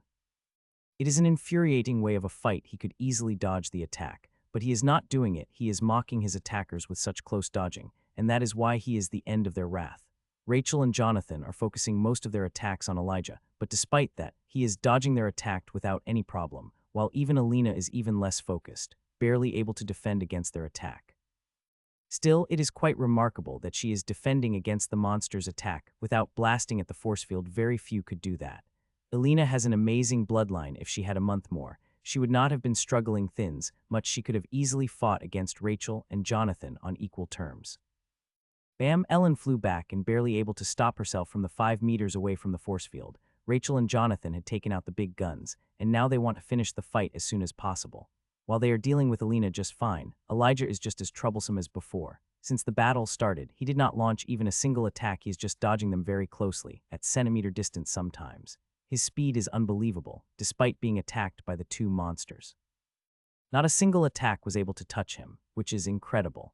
I could see the grace he has moved when he dodged the attack. His control over his physical body and energy is amazing. He is barely wasting any energy when he moved while having total control over his surrounding. I suspect he uses some skill like sensory field, and its range is about 5 meters, as only when the attack entered his 5 meters range does he move. I am quite excited watching the battle. It is the first time seeing the monsters revealing their strength, and I have to say, they did not disappoint me at all. Every move of them shook the arena. If Alina had not been good, she would have been crushed within a second, not lasted several minutes. Suddenly, Rachel and Jonathan launched an attack, and instead of attacking both Elijah and Alina like they always did, it only attacked Alina, and this attack of them is far more powerful than all the attacks they have launched before. Bang! Both of the attacks crashed across Alina's shield and sent her crashing at the force field she tried to stop the momentum, but the attack's power is too great, and the distance between her and Forceful was too small for her to do anything. While she crashed on the force field, the shield she is using held on, though it is flickering as it was about to run out of power. Its ability to hold against monsters' powerful attacks is a big thing. Alina slid out of the force field with a bloodied mouth and crushed expectations. Seeing her like that, I couldn't help but feel sad. Though I know it will happen when I saw the members of her group, I still couldn't help but feel sad about it. Now only 3 remained in the arena, both Rachel, Jonathan, and Rachel and Jonathan are looking at Elijah's smiling face intensely. Earlier, when they attacked Alina, he had a chance to launch the attack on them, but he did not. He just watched them. Jonathan, why don't you help me defeat Rachel? It will be a lot quicker than both of you trying to defeat me, and I don't think you can defeat me before 3 hours are over, Elijah asked directly while still having a soft smile on his face. His words may sound arrogant, but they are true. His speed is amazing, and this might not be his peak speed. There is a very high chance that he might be hiding a lot more strength, or he is using his highest strength and taking a gamble by making the offer. It's so frustrating to predict his strength with his perfect control and so little intelligence about him. Till last year, he was an average member of his organization. The chance in his occurred when 6 months ago, he went to the new ruin his organization had discovered. Coming out from it, his strength had changed. Even though he was above average, he never showed the strength of the monster. Seconds ticked as Rachel and Elijah waited for the Jonathan decision, as he did not directly decline in. Okay, I accept your offer, he said and moved toward Rachel and attacked her at the same time. Elijah appeared behind her and swung his sword at her neck. Jonathan's decision was not surprising to both Alina and the crowd. Such things have happened any time. Something like it had happened in the last championship and championship before that and championship before that. The participants' main focus is to win. It did not matter what way you use, all of it will consider it as strategy, and Jonathan did nothing wrong. Their alliance depended on benefits, and since working with Elijah gives him a greater chance of winning, he will do it even knowing that Elijah will become a bigger thorn for him in the next round. Even knowing that he had no choice but to accept it. If he did not, then Rachel would, and even if she did not accept the offer and they continued fighting till 3 hours, which is allowed time, and after that, all 3 will be disqualified. There is no tie in the championship. Either you win or lose, and tie means losing, which no participants are willing to accept, and for that, it is in Jonathan's best interest to work with Elijah and defeat Rachel. Rachel quickly moved away before attacks of both of them could touch her, but as she did, another round of attacks came, and they are more powerful than the last. Clang, clang, clang. Even Elijah begins to send very fine strings of energy, which are very fast that Rachel barely can defend, not to forget the powerful attacks coming from Jonathan. All she could do is defend or run away. The attacks of her opponents are so fast, especially of Elijah, that she is finding no time to attack. Fuck. Suddenly, Rachel screamed out as one of the fine string of energy laugh by Elijah struck her shoulder, drawing out a spurt of blood before the wood head, but that is just starting. Spurt bam. After the first hit, she begins to hit by more attacks, not only of Elijah but also from Jonathan. That within 5 minutes, she became bloody and battered, but despite her state, she kept fighting without losing a shred of confidence in herself. Got you. Few more minutes passed when suddenly she stopped and called back her sword with a sigh. Elijah appeared behind her with his sword on her. Next, he did it speed, which shocked the participants' area. The speed alone made everyone sitting in the participants' area consider him the greatest threat after Jill St. Palin, who is the host of Legendary Inheritance. This was quite a battle, don't you think? Marla asked the crowd as Mock fanned her neck. The crowd responded with a loud cheer. The battle was really amazing. The only disappointment is that Alina and Rachel would not be able to make it into the top 10. I would have liked them in the top 10, but with Jonathan and Elijah, the championship has become even more interesting, especially Elijah, who is very powerful. If I am not wrong, then if he were willing to show his real strength, he would have been able to defeat both Rachel and Jonathan. The third group's battle had been exhilarating. I hope battle of fourth group will be the same, Marla said, and a screen with 10 images appeared in front of her, and it begins to shuffle. Soon 5 images came out of 10, making a group of 5. Seeing it, I couldn't help but feel excited and sad at the same time. The fourth group members are Sophia Addington of Bloodsun, Sarah Graves of the Sky Saber, Victor Madden of the Blazing Spear, Rick Abram of Rogers Academy, and Lute Darwin of Hawthorne Sea, she announced, and 5 participants flew out of their place. While they flew, Raina and I looked at each other, and as we are part of the last group and definitely going to work together, seeing the other 3 participants. The 5 of them landed on the arena and began eye-talking. the alliances are forming, and it is not good news for Sophia. According to the intelligence, Sarah and Victor are good friends and see how they are looking at each other. They are going to corporate, and it is not good news for Sophia, who is the third monster of the group. The other two members are powerful but not monsters, so they did not count they will be out of the battle in the first 10 seconds. It will be very hard for Sophia to deal with the two monsters together, especially Sarah, who is one of the most competitive people I know. Both Sarah and Rachel have similar strength, but in a competition like championship, Sarah performed better. It is her thing. Rachel had no interest in competing in the competition she had done due to her organization's insistence. If it had been a real battle of life and death, Rashiel's performance would have been far greater than earlier Jonathan, and Elijah would have to work hard to kill her. 321. Fight, the countdown begins, and the battle started. Inheritance armor appeared quickly on their bodies, and they are beautiful. Sarah had equipped her angel form, the war angel to be exact, and while Sophia blazed with dark red fire that transformed into her armor, making her look like she is a demon from hell. The bloodline armor of the victor is also good, but it's still pale in beauty compared to the armor worn by two girls. As the inheritance armor appeared on their body, they attacked without wasting a moment. Bang bang. The first ones to attack were Sarah, Victor, and Sophia. Three of them had attacked at the same time. Victor attacked Sophia while Sarah attacked Rick and Lute, sending them crashing into the force field while Victor and Sophia's attack clashed, with no one gaining the upper hand. Next second, Sophia and Victor appeared close to each other and attacked Sophia together, seeing that I couldn't help surprised. They are very close between them, they're barely a distance of 1 meter. Even when Rachel and Jonathan corporated, they kept a distance of 5 meters between them, but these two have only distance to 1 meter, and the way they are standing, one could say they are fought together quite a few times. It seemed like intelligence did not predict the level of friendship these two have, and it again made things difficult for Sophia as they would not betray each other. Sophia will have to actually defeat one of them to get entry into the top 10.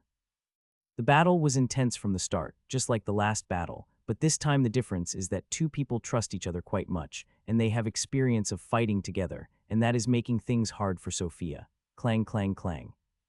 Sophia's hair is burning in the fire, and she swings her sword at blurring speed to counter the attack from Sarah and Victor, but sometimes one of the attacks would be passed through their defense and strike the armor.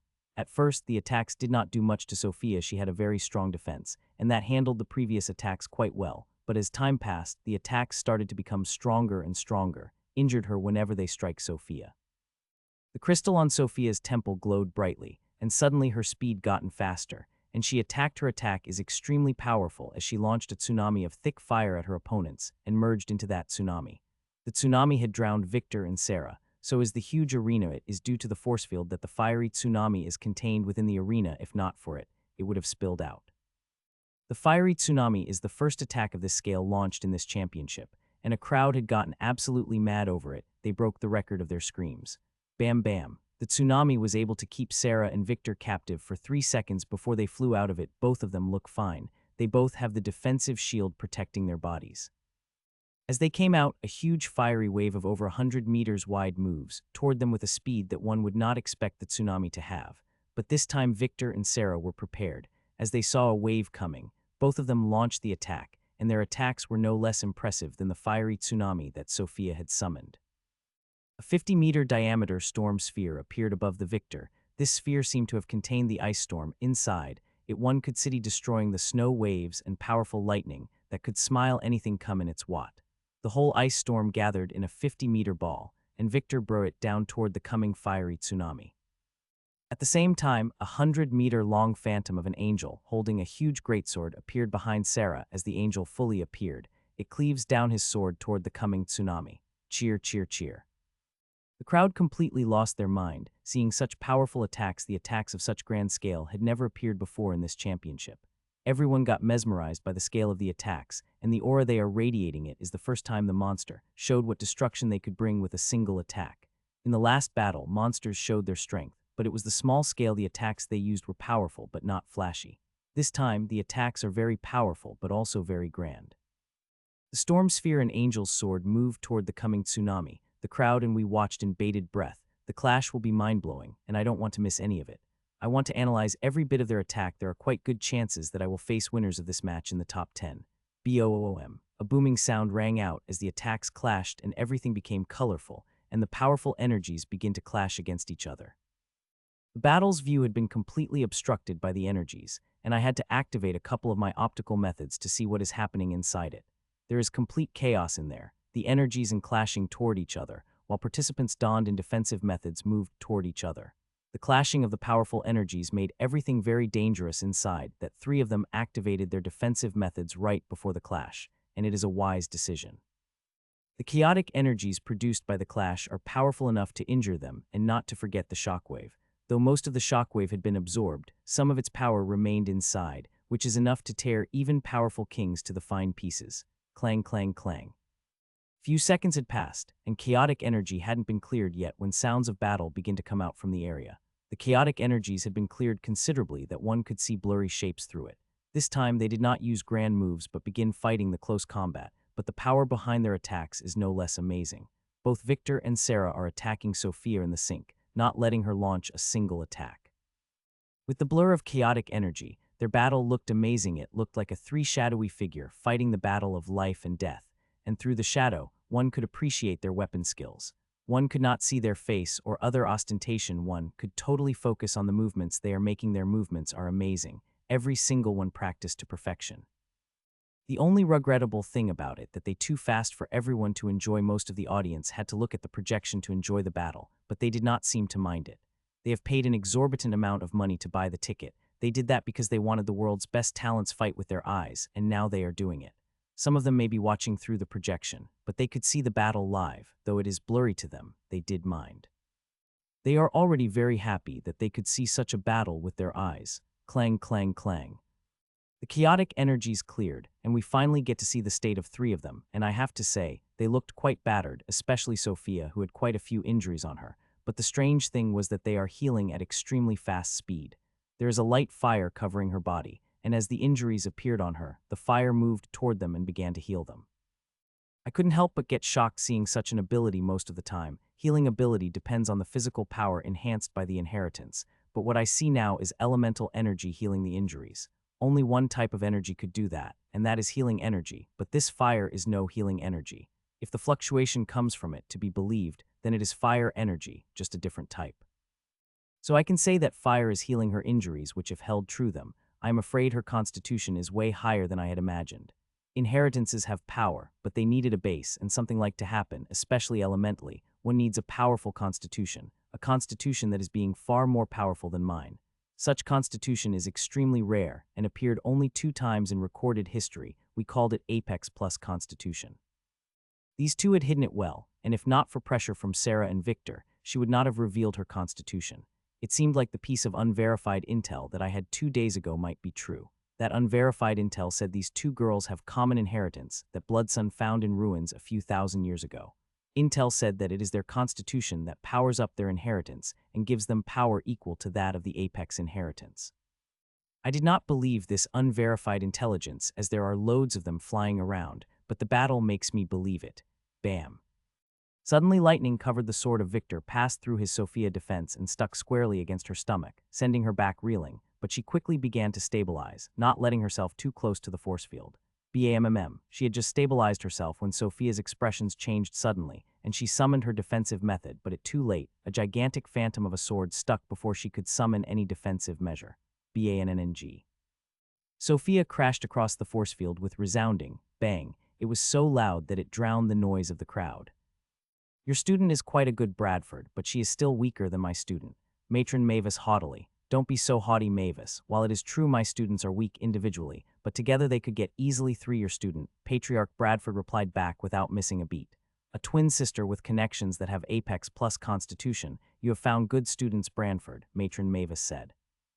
Yes, they are good. It's only regrettable that I could not find a better inheritance for them. It would have been wonderful if Apex inheritances we had accepted them, Patriots Bradford said with a sigh. Normal inheritance could be gained by anyone as long as they have it, but Apex inheritance is different. The Apex inheritance are different. They will imprint in you if you are suitable for them. Not only Bloodsun had any suitable Apex inheritance for his student, but other organizations also did not have. He had tried them. The 400 years of life had given him enough clout and connection that he could try Apex inheritance of other organization, which is considered sacred to them.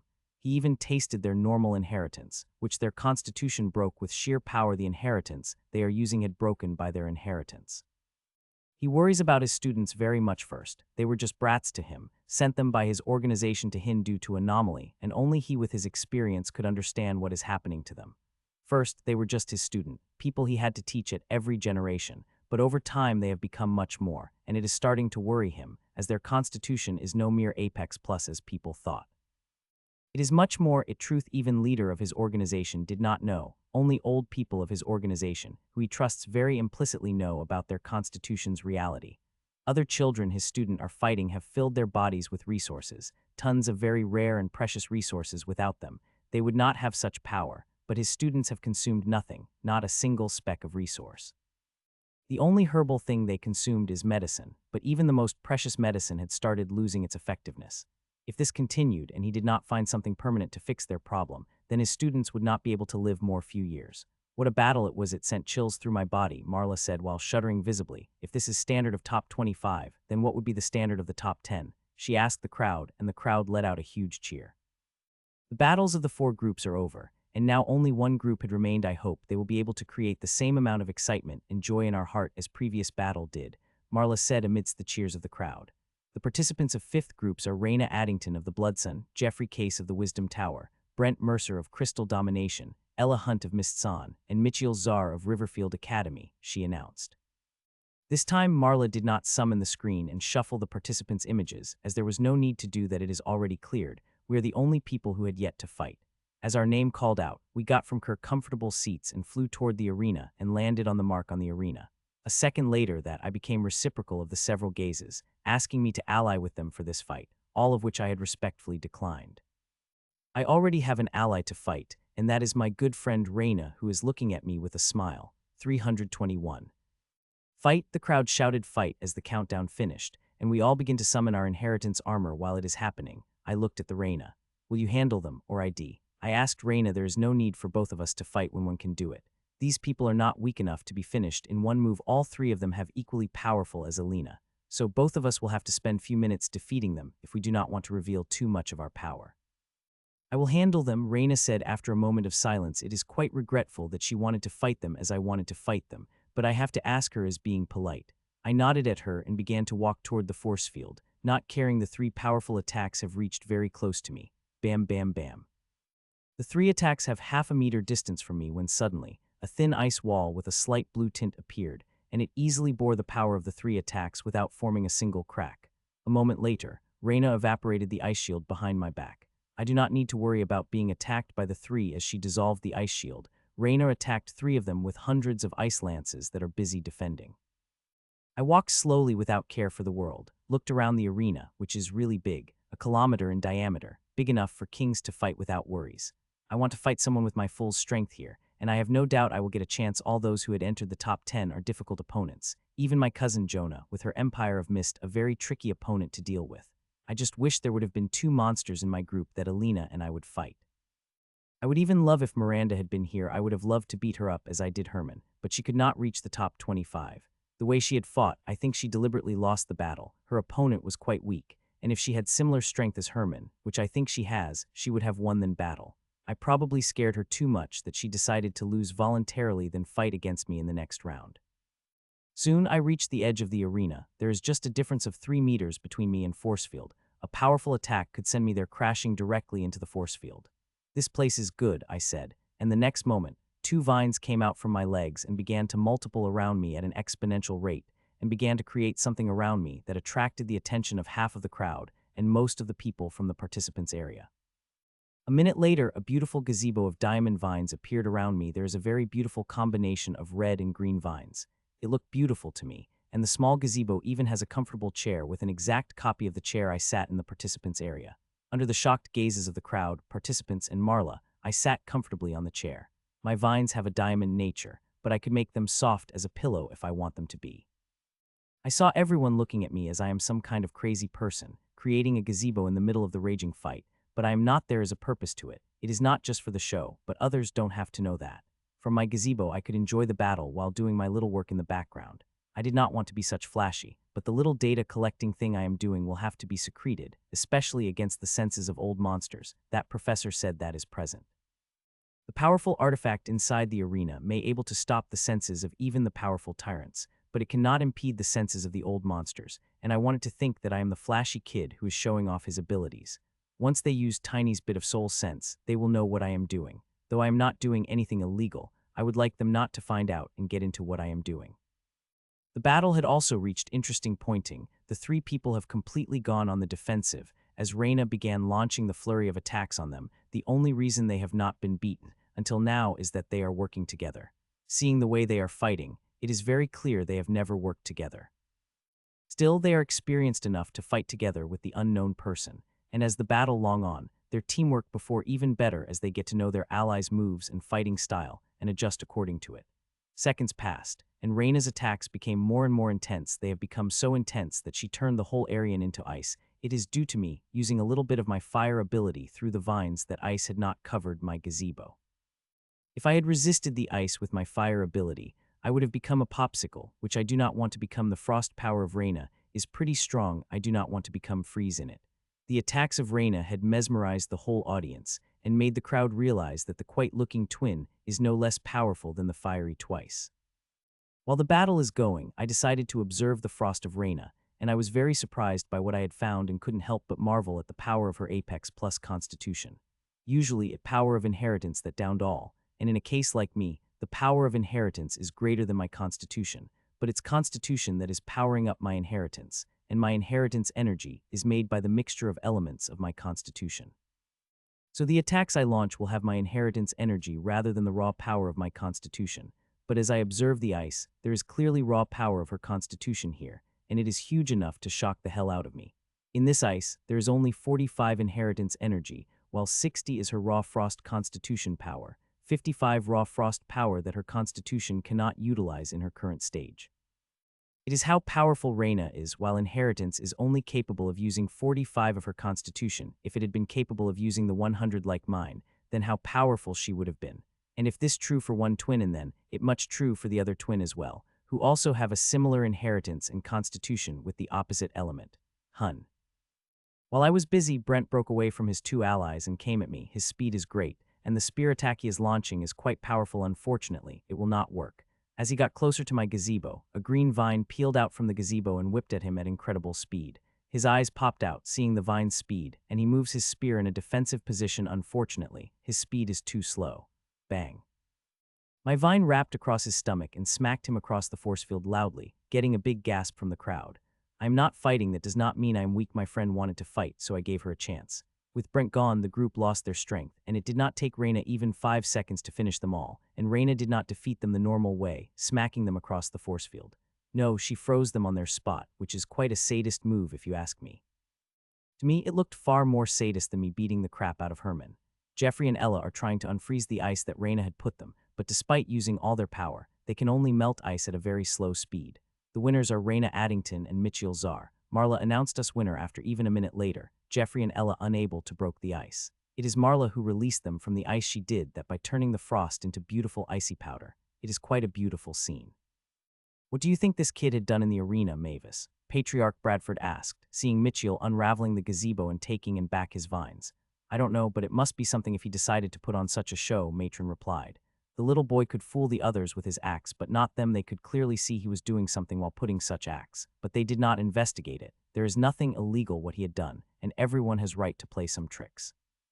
Without such a trick, the championship is bland. She hopes that his trick will be something good. She will be quite sad if it is not. So Mavis, where did you put this young man of Riverfield Academy in top 10? Patriarch asked. He should be at 8th above your student. Mavis replied. The old man did not get angry at Mavis, as she placed his student at 9th. He knows the strength of his student, and 9th is a fair assumption. If her inheritance had been able to use her constitution's power wholly, the number would have been quite higher, but alas, their inheritance is average at best. Well, I think you're wrong about him. I think he is at 5th, even 4th among top 10, the old man said, drawing small surprise from the old women. Why are you estimating his such high? Are you betting on the other moves that he hadn't used? He is not the only one, you know. Others have hidden quite a much of their strength. They will reveal it when it needs to be, Mavis replied. You are right, but I still think this guy is hiding more strength than others, Bradford said before changing the topic and discussing the other things. He barely gets time to meet the old friends. Even after he retired for hundreds of years, there are tons of responsibilities. The championship have given him some time break, and after it was over, he will go back to his duties. You have done well, Mitchell. You have come this far into championship. Without revealing much of your abilities, it will benefit you greatly in the further part of the championship, Professor Jenkins said, and we flew back toward our major. Professor Jenkins is acting quite differently than usual. She is actually smiling, and her smile is not small, she is smiling ear to ear. She's not the only one who has a smile on her other professors are smiling too, including Professor Josephine. Me reaching top 10 is a great thing for the academy, a thing that hadn't happened in the past 1,000 years. Teacher had called me earlier, congratulating me on reaching the top 10. Tomorrow is very important. If battles did not last long, then 2 finalists should be selected tomorrow, Professor Jenkins said, gone the cheery smile she had on her face for past few minutes, and her usual persona had returned. Tomorrow will be battles of the top 10, and as the professor said, if battles did not take extremely long, the finalist will be selected tomorrow.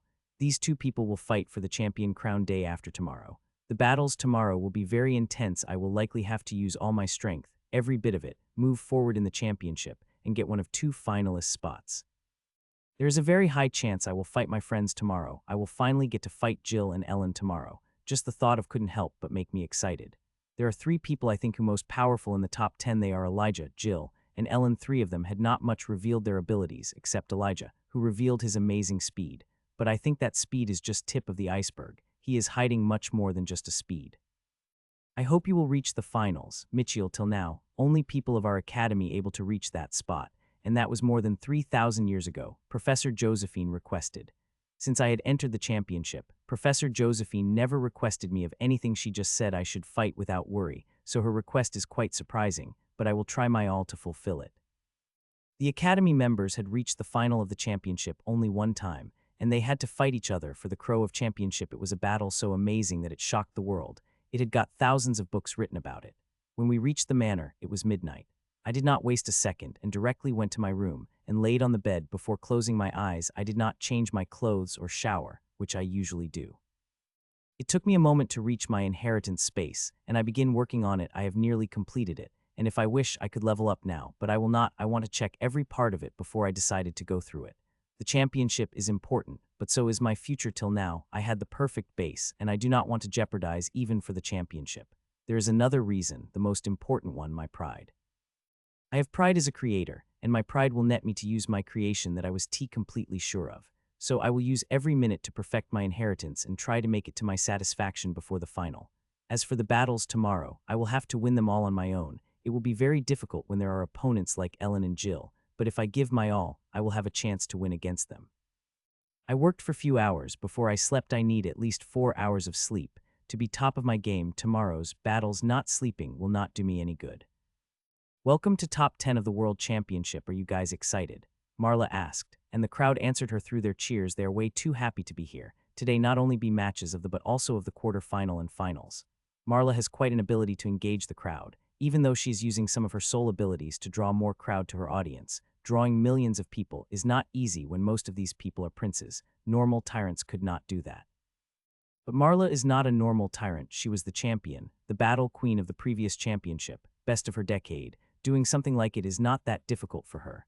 I once again congratulate all of you for reaching the top 10. You all have worked hard to reach here, she said while looking at us in the participants area, which now has only 10 seats. The seats of each of us are quite far from each other. There are at least 1.5 meters distance. We could not talk comfortably in such distance. It does not create a feeling of talking. That is the reason why they have kept such distance between the seats. In the last championship, an argument occurred between the 2 members of the top 10, and that quickly turned into a nasty fight in the participants area, which was very embarrassing for the organizers. This time, they decided to keep the space between the seats, so people could not have hearty conversation and thus have no reason for the argument. I think the organizers overreacted. Those 2 were idiots to start to fight in the participants area. We are not going to do that, and other things. They would have at least given us a choice where we want to sit, not just pasted our names on the list. On the left side is Elijah, who I am, for some strange reason, feeling dislike, and the right side of me is Sarah, who I really dislike. I would have liked if one of my friends had been on either side. I would have been fine. Victor or any other participants besides me who I did not know except for these 2. I will not let your excited heart wait and start the battle immediately, Marla said, and the crowd cheered as the screen appeared in front of her with images of the top 10. Let's see who will fight the first battle, she said, and images on the screen began to shuffle up before 2 images tumbled out. Seeing them, crowd couldn't but let out another deafening cheer. The first battle will be of Ellen Ashford of Crystal Domination versus Victor Madden of the Blazing Spear, she announced amidst deafening cheer of the crowd. Even against the voices of millions of people, her voice was able to reach every ear unimpeded. The battle had started with the bang. They had chosen both participants who are extremely strong. It will be a great battle, and the crowd knows it. Both Victor and Ellen rose from their seats and flew toward the arena slowly today. Alina is wearing a different type of suit. It is a suit that looked like it weaved in the very fine thread of glass, and it is of holy white color. The only other color present on her glass suit is blue, which symbol of her organization Drown in. 3:21. Soon they landed on the Aryan and looked at each other silently. They did not speak, just stood silently till the countdown started, where both of them nodded at each other respectfully. Fight, the audience shouted, and at the same time both Alina and Victor moved at each other at great speed, even while their inheritance armor appeared on their body. The screen showed the reaction of the crowd to their speed. They had their jaws hanging out. Till now, there was no monster Vs. Monster battle, a single monster is fighting the monster. Both of them showing the power that they have no shown before, especially Victor. He looked like he's walking in a blizzard, seeing the show and lightning moving around his armor at the same time. A faint roar could be heard from him. The roar shocked many people. The weak-willed princes in the crowd had fallen directly unconscious hearing the roar. Victor had powerful beat bloodline. There is no intelligence what type of beast it is. The only information we have that it is blizzard element. Another strange thing is that Victor using the spear in all the battles, he used a sword, and his info also said that he is a sword user, but the way he is holding spear as if he extension of his body, the sword is just facade that he fooled everyone with. Spear is where his mastery lies, and anyone should not be surprised seeing he belongs to Blazing Spear. They specialized in spear. While Victor looked like a walking blizzard that could destroy anything in his path, Ellen looked like a goddess that is walking in the mortal world. A beautiful regal holy white gown appeared on her body. It highlighted every single curve of her, but nobody will have any indecent thought toward her. The blinding holy aura around her will make sure of that. The regal gown she is wearing does not have a single armor piece on her. The gown looked like it will tear apart with the slightest touch of anything sharp, but Ellen did not seem too worried about it. She seemed revealed in shock of others seeing her wearing gown in battle. She had never revealed this form before. Till now she always summoned her bloodline armor. Even in the intelligence there was no mention of it. Both of them revealed things no one ever thought, and this is just starting. More surprises will come as the monsters revealed their true powers in the battle, and I could not wait for it. Ellen is running wearing holy white long grown without any problem, and the only piece of weaponry she has is the holy well sword that she named Purification for some strange reason. Not many people know about the name of her sword. She had told me years ago when I had met her during her engagement to Madeline. Doom Blizzard. Victor shouted as she reached close to Ellen, and just as he did, his spear was covered in a blizzard with snow flowing around it and lighting flashing. That's not the only thing that happened. The phantom of the blizzard that appeared behind me became real, and now it looked like he is holding the power of the whole blizzard with him. As he reached next to Ellen, he swung his spear. As he did, the whole blizzard behind his back also moved toward Ellen. The attack is very powerful, radiating a similar level of power as Storm Sphere that he attacked Sophia with yesterday. It looked like a delicate flower that Ellen looked like would be crushed under this powerful blizzard, seeing that some people in the crowd closed their eyes, not wanting delicate-looking Ellen getting splattered on the force field. A laugh couldn't help released from my mouth, seeing that these people have no idea what Ellen is. She is no delicate flower. She is a gigantic tree full of thorns that even the strongest monster won't go near it in fear of getting eaten by it. Holy cleave, Ellen gently said, and moved her gently glowing sword toward the coming attack, and soon, her sword came in contact with the blizzard that was in front of the Victor's sword, and her sword came in contact with it. It cleaved through it. People could see a storm cut into the two people and separate left and right as her sword moved toward the Victor. Victor tried to reinforce the blizzard, but despite it getting powerful, Ellen's sword still cut through it. Clang! Soon her sword cut through the blizzard that covering the Victor's spear and clashed with it as it did, the blizzard covering his spear whisk away, leaving an naked spear and slightly shaken Victor. The attack seemed to cost Ellen also, as well as the gentle, holy glow on her sword vanished too, but it came back the next second as she retracted her sword and launched the attack again. Victor was shocked but reacted immediately and attacked as well, and this time with more power. Clang, clang, clang. They begin to clash. Their clash was so powerful that their attacks have begun to cause faint ripples across the force field, which had never happened before in the championship. The force field is tyrant level, but it is configured such a way that when the shockwave or attack reached certain heights, it would ripple. The powerful attack is greater ripple it will have, but no matter how much power they could bring, the kings will never be able to break it. Even normal tyrants could not break it even if they used all their strength, and tyrants like Professor Josephine will have to spend quite a bit of effort to break it. Only members of Pyramid Council could able to break within a single attack. The attacks became powerful, so powerful that even the floor of the arena began to shake. The crowd had fallen completely silent, and now they are watching it with all their focus. Such battles are rarely able to be seen even in the grim battlefield. Such attacks are rare. The kings of this caliber are very rare, and grim battlefight is no place where one could watch battle whole, eating a bucket of buttery popcorns. Storm Sphere. Suddenly, Victor changed the attack and summoned Storm Sphere that he used against Sophia, but the sphere is used against Sophia was only 50 meters in diameter, and this one is 100 meters in diameter. Ellen looked very tiny compared to it, looked like the mountain is coming toward her. The attack is powerful, but there is no shred of fear on her face. There is even a faint smile that only people familiar with could see. The attack is powerful enough to her excited.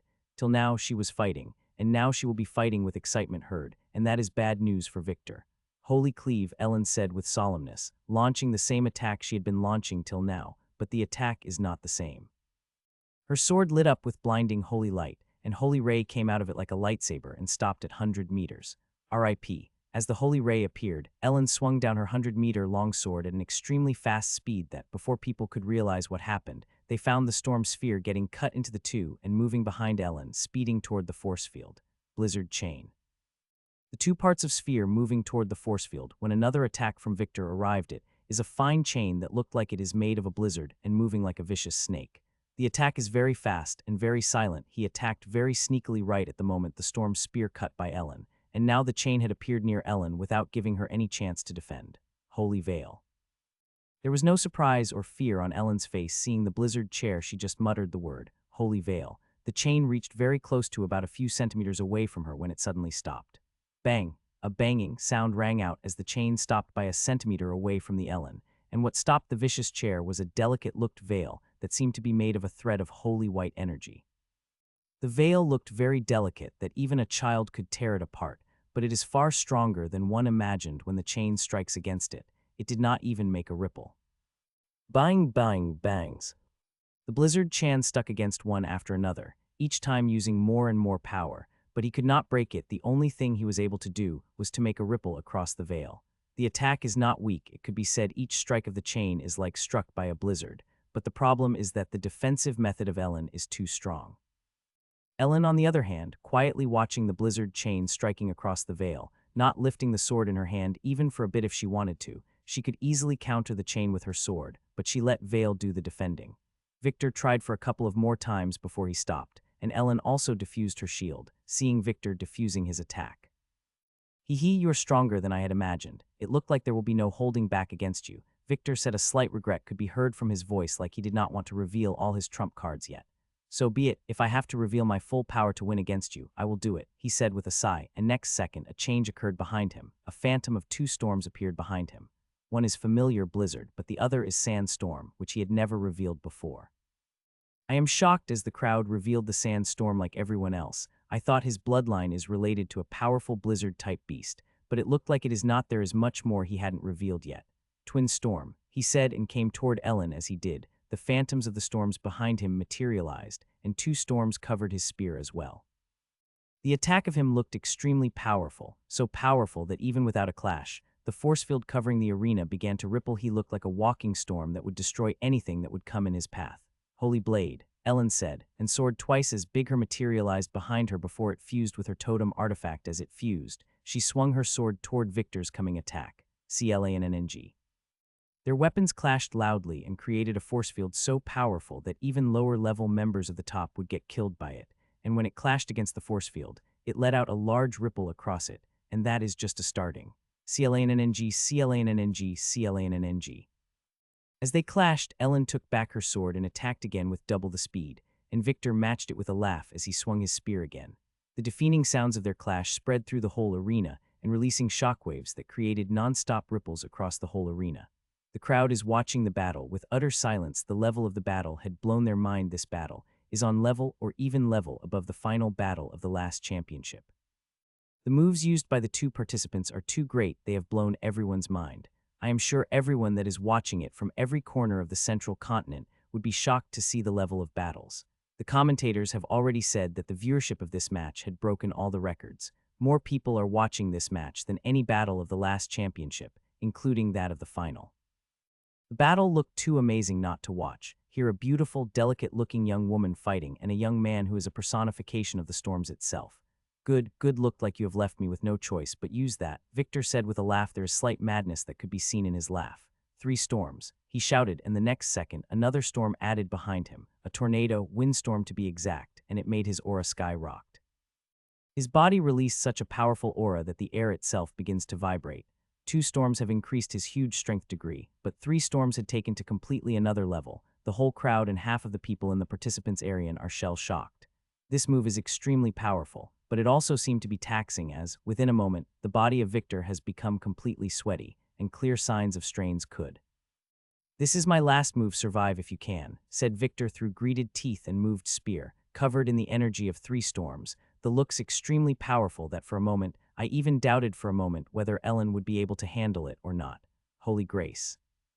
Ellen solemnly and her aura shot out, shocking the whole crowd. Her aura became as powerful as of the victor, but it has a very different flavor. While Victorian's aura is of destructiveness and rage, just like that of the storm, the aura from Ellen feels like peace and soothing.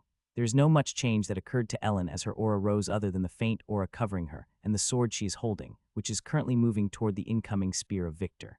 CLANNNG.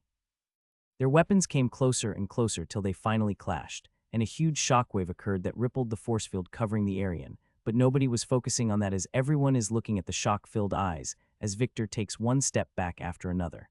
He had a look of horror on his face as he can't believe this is happening to him. According to him, it should be Ellen that would take a step back, not him.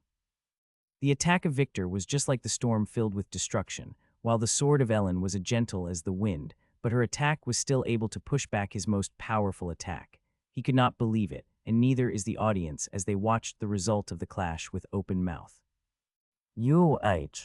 Victor let out a word from his mouth finally, and he was about to continue when he found Ellen in front of him. One moment, she was at her place, and the next moment she appeared in front of him as if she teleported and swung her sword at him. Seeing the sword, he stopped talking and controlled his emotions as he swung the sword. He might be in shock seeing his greatest move being countered, but he is a seasoned warrior who had fought hundreds of life and death battles, which taught him many things.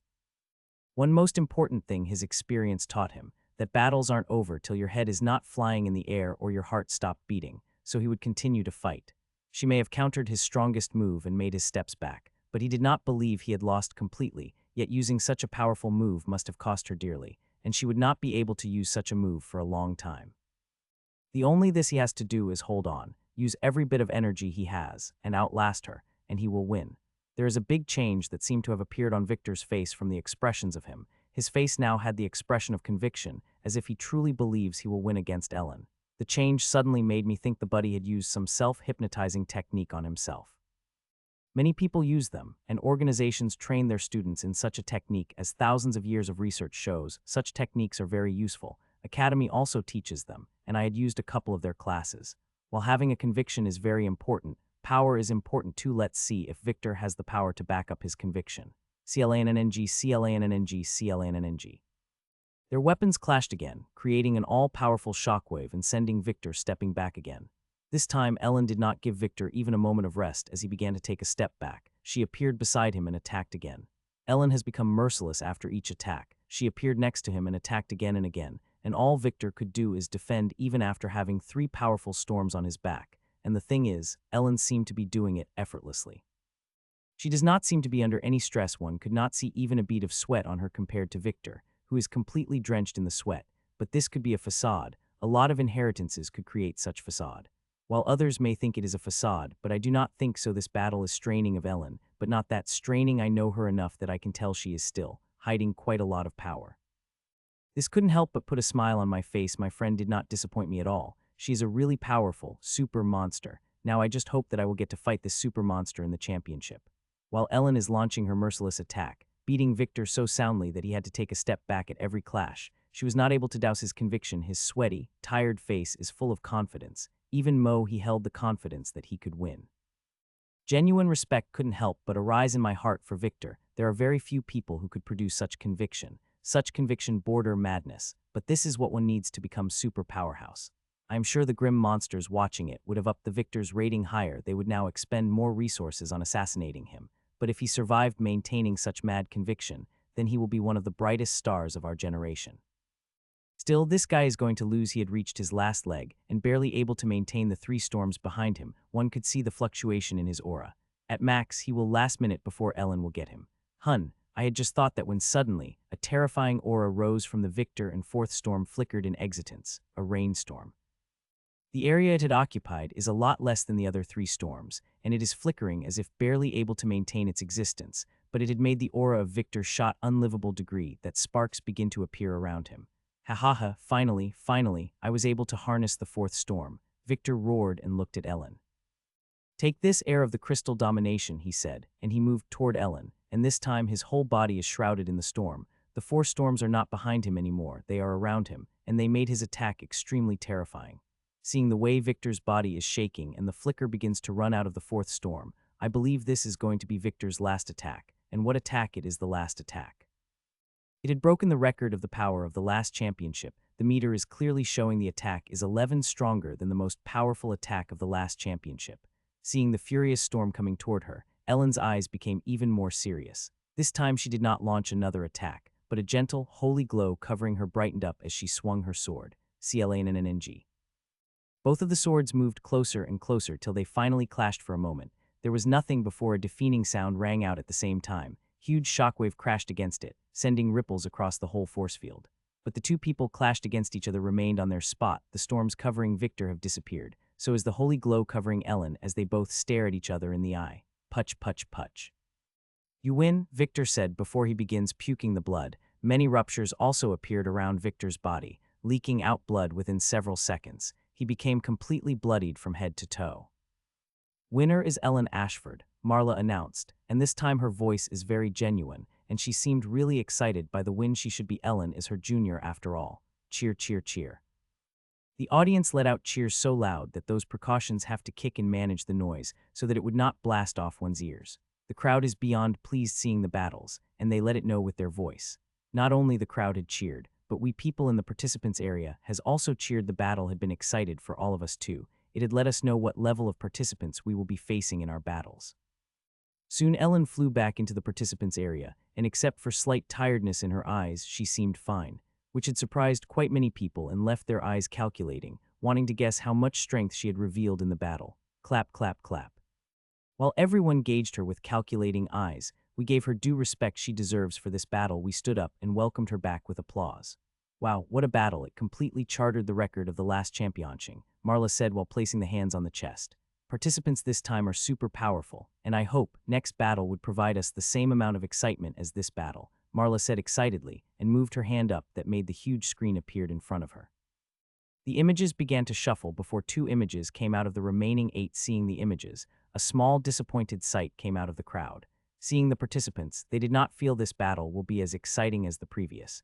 Gillian St. Palin of Hawthorne C versus Jonah Mitchelson of Mistson, Marla announced, and the crowd cheer, but their mood was less excited. Seeing it is Jill versus Jonah, they did not think the fight will be excited as previous or long as the previous, but I do not agree with them, and nor is the people sitting in the participants area. The crowd underestimates Jonah and her Empire of Mist too much. Though she will lose, it will not be a quick battle as they think. The Empire of Mist is not legendary grand art for nothing, and it does not come to the weaklings. Even a person as powerful as Jill will have to spend some time to crack the Empire of Mist. If she did not have the overwhelming advantage of strength over Jonah, or both of them had about similar strength, then the battle would have lasted for hours. Still, the battle will exciting. I could feel it in my gut. It will not be disappointing. I can feel it. Soon both of them reached the arena and looked at each other without saying the word. While both of them are silent, one had expressionless and confident, and the other is quite nervous. Despite having a poker face, one could see in Jonah's eyes how nervous she is, but one could also sense the excitement. She is very excited about the fight, and she will not give up before giving her all. 321. Fight. The countdown begins, and seconds later, the crowd shouted fight. As they did, abysmal flame covered Jill's whole body, and she moved toward Jonah. Her speed is very fast. Seeing her speed, it is very clear that Jill wants to finish the fight soon as possible before Empire of Mist activated fully. Once it did, it will take her at least a few minutes to finish the Jonah, which she did not want to see. Jill appeared in front of Jonah before her inheritance armor had fully covered her, and she swung a sword made out of the abyssal fire. Seeing the sword, Jonah's expression changed drastically, and she begins to move back to dodge the attack, but unfortunately, in front of Jill's sword, her speed is too slow. Pachak. Before Jonah could do anything, Jill's sword had reached her, cutting through her waist. Within a moment, Jill's sword cut Jonah into two, creating a sizzling sound as her fire sword burned the blood. Bang, bang. But Jill did not seem happy about it, and one could understand why, as next moment two parts of Jonah turned misty while and exploded one after another, spreading mist everywhere in Ariana. These two parts seemed to contain an awful lot of mist, as it covered the whole Ariana light, a couple of explosions more, and the whole Arian will have quite a lot of mist. Last time Jonah was not able to produce such an amount of mist from the single body, so either she had been hiding her strength, or she broke through. My bet is on breaking through. This time Jonah reacted too quickly, even before her inheritance armor appeared on her body, and not to forget the newfound confidence I've seen in her eyes when I saw her entering into the participants' area. Hehe, a melodic laugh of Jonah rang out as she appeared 10 meters behind Jill and launched hundreds of misty arcs at her. Snort, Puchai. Jill snorted, and the next moment she appeared in front of Jonah, completely dodging the attack before piercing her misty sword at Jonah's guts and drown out blood. Bang! An expression of pain appeared on Jonah's face before it transformed into that of a smile, and like previous Jonah, this Jonah also turned misty and exploded. The power of the explosion is quite great. If Jill hadn't disappeared a moment before the body exploded, she would have got caught in, and it would have injured her quite much. Her abyssal fire that is covering her would not have been able to protect her fully. The explosion may not look much, but it is powerful even that I did not want to get caught in it. The injuries wrought by the Empire of Mist healed slowly if one is trapped in the Empire of Mist. Bang, bang, bangs. One after another, Jill gutted 7 Jonahs, which made mist covered the whole arena. The mist is not very dense, but it is not light either. I had activated all my ocular abilities. As the mist became denser, everyone did the same. We did that not only to observe Jill's, who till now finished all her battles in a single move, but also observe the Empire of Mist. The Empire of Mist is a very rare art, and the more information one has about it, the better. Who knows when one has to fight its host outside. Supremes held many duels and challenges among themselves. Sometimes they even compete for the seeds and treasures, so it is very important for the powerhouse, especially those of our standing who will become part of the top hierarchy of our organization. It is important to have deep knowledge of the abilities of our allies as much as enemies. Sometimes lines get blurred. Large-scale war between the organization is very rare, but it happened every few hundred years. Most of the time, Pyramid is able to diffuse it or keep it minimal, but sometimes it gets blown out of their hands too. Once upon a time, the Academy had gone through a large-scale conflict. The conflict was so great that we had lost more than half of the members to it, and even had to abandon the Academy for a brief period. Though we won it by utter destroying the whole party that was many times stronger than us, the cost of winning it was too great, and that Academy is very careful not to let it happen again, but always prepared for it. A minute had passed since the battle began, and after killing 9 missed Jonahs, Jill stopped chasing them, and now she stood center of the arena with her eyes closes. Clang, clang, clang. She's not moving from her spot, as if trying to sense where real Jonah is hiding, and Jonah is taking full advantage of her, that as she is attacking with one ata after another, and these are not simple mist arcs but really powerful attacks which Jill is easily able to deal with even with her eyes closed. While Jill may look standing and only defending, she is undoubtedly using many methods of her inheritance to find Jonah, and there are really good sensory arts that he method has. Ramona Hawthorne once part of our academy, and if anyone knows more about Abyssal Star inheritance, then it is us. We know far more than the Hawthorne Sea itself, which Ramona Hawthorne herself established. Those notes were left by Her Excellency Roosevelt, who is a partner of Ramona Hawthorne. Before coming to Orca's city, I got to read some of that information, and I was shocked by what inheritance could do. The strength Ramona Hawthorne had when she was a tyrant was simply incomprehensible. No wonder no one was able to match that strength even after 3,000 years. The strength is too much for one to gain. Clang, clang, clang. 3 minutes have passed since the battle begins, and now not only attacks are coming toward Jill, but also all types of chains that want to bind her. But whenever chains came, her fiery sword moved and turned them to dust. Jonah even tried to box Jill in the box of mist, but her black sword turned the box into dust. Her fire is really powerful, as the mist from the Empire of Mist is not weak enough to break into dust by just contacting fire, but the abyssal fire of the Jill is too powerful that Mist had no choice but to break into tiny dust particles. It would have been great if both have had a similar level of power. One had legendary grand art, while the other has legendary inheritance. Their clash would have been amazing. Everyone knows what is happening here and knows that Jill would win. She had not won yet because she could not use her full power against it. If she used her full power, she would have needed a bare few seconds to finish Jonah due to their immense power difference. Currently, Jill does not want to use her full power and instead decided to use finesse to finish off Jonah. Still, one has to marvel at the Empire of Mist even after using her senses for such a long time. Jill was not able to find Jonah. Any other art would not have been able to elude her for this long. Seconds ticked by, and Jonah upped her offense, trying all sorts of attacks and bitings, even tried to attack Jill, creating sharp spikes beneath her feet and above her. She even tried to attack her with fine needles and mist meteors, but everything crashed under the fiery abyssal blade of Jill. The crowd that had thought the fight would end in seconds have got completely dumbstruck, and now watching the battle with the keen interest which they had not displayed at the beginning of the battle. 4 minutes passed when Jill finally opened her eyes. Her eyes are shining in purple light, and there was a smile on her face. Her smile had entrapped the whole audience. Since the championship, she was always expressionless, but it is the first time any expression appeared on her face. "Got you," Jill said with a smile and disappeared from her spot the next second. She arrived near Forcefield with her sword straight in the air. At first, the crowd did not realize why she kept the sword this way, but they immediately understood when Jonah materialized with a sad face and Jill's sword is very close to her neck. "I lost," she said with a defeated sigh. "I thought I would keep you trapped for at least 5 minutes, but I was not even able to do that," she said. Jill could only smile hearing that. "The winner is Gillian St. Palin," Marla announced, and the crowd cheered, though the cheer was less deafening than Ellen's battle. It is still louder than one imagined, seeing the mood of the crowd when the battle began. Jill came back with applause and received in the participants' area too, and she deserved it just as much as Ellen deserved hers. She fought the battle as it should be. If she wanted to, she would have easily used a difference in power to blast Jonah into the force field, but she did not. She used her senses to find Jonah and beat her, and it is not easy to win when Empire of Mist activated. The battle was amazing. It might not seem like it, seeing there were no earth-shattering moves, but it was.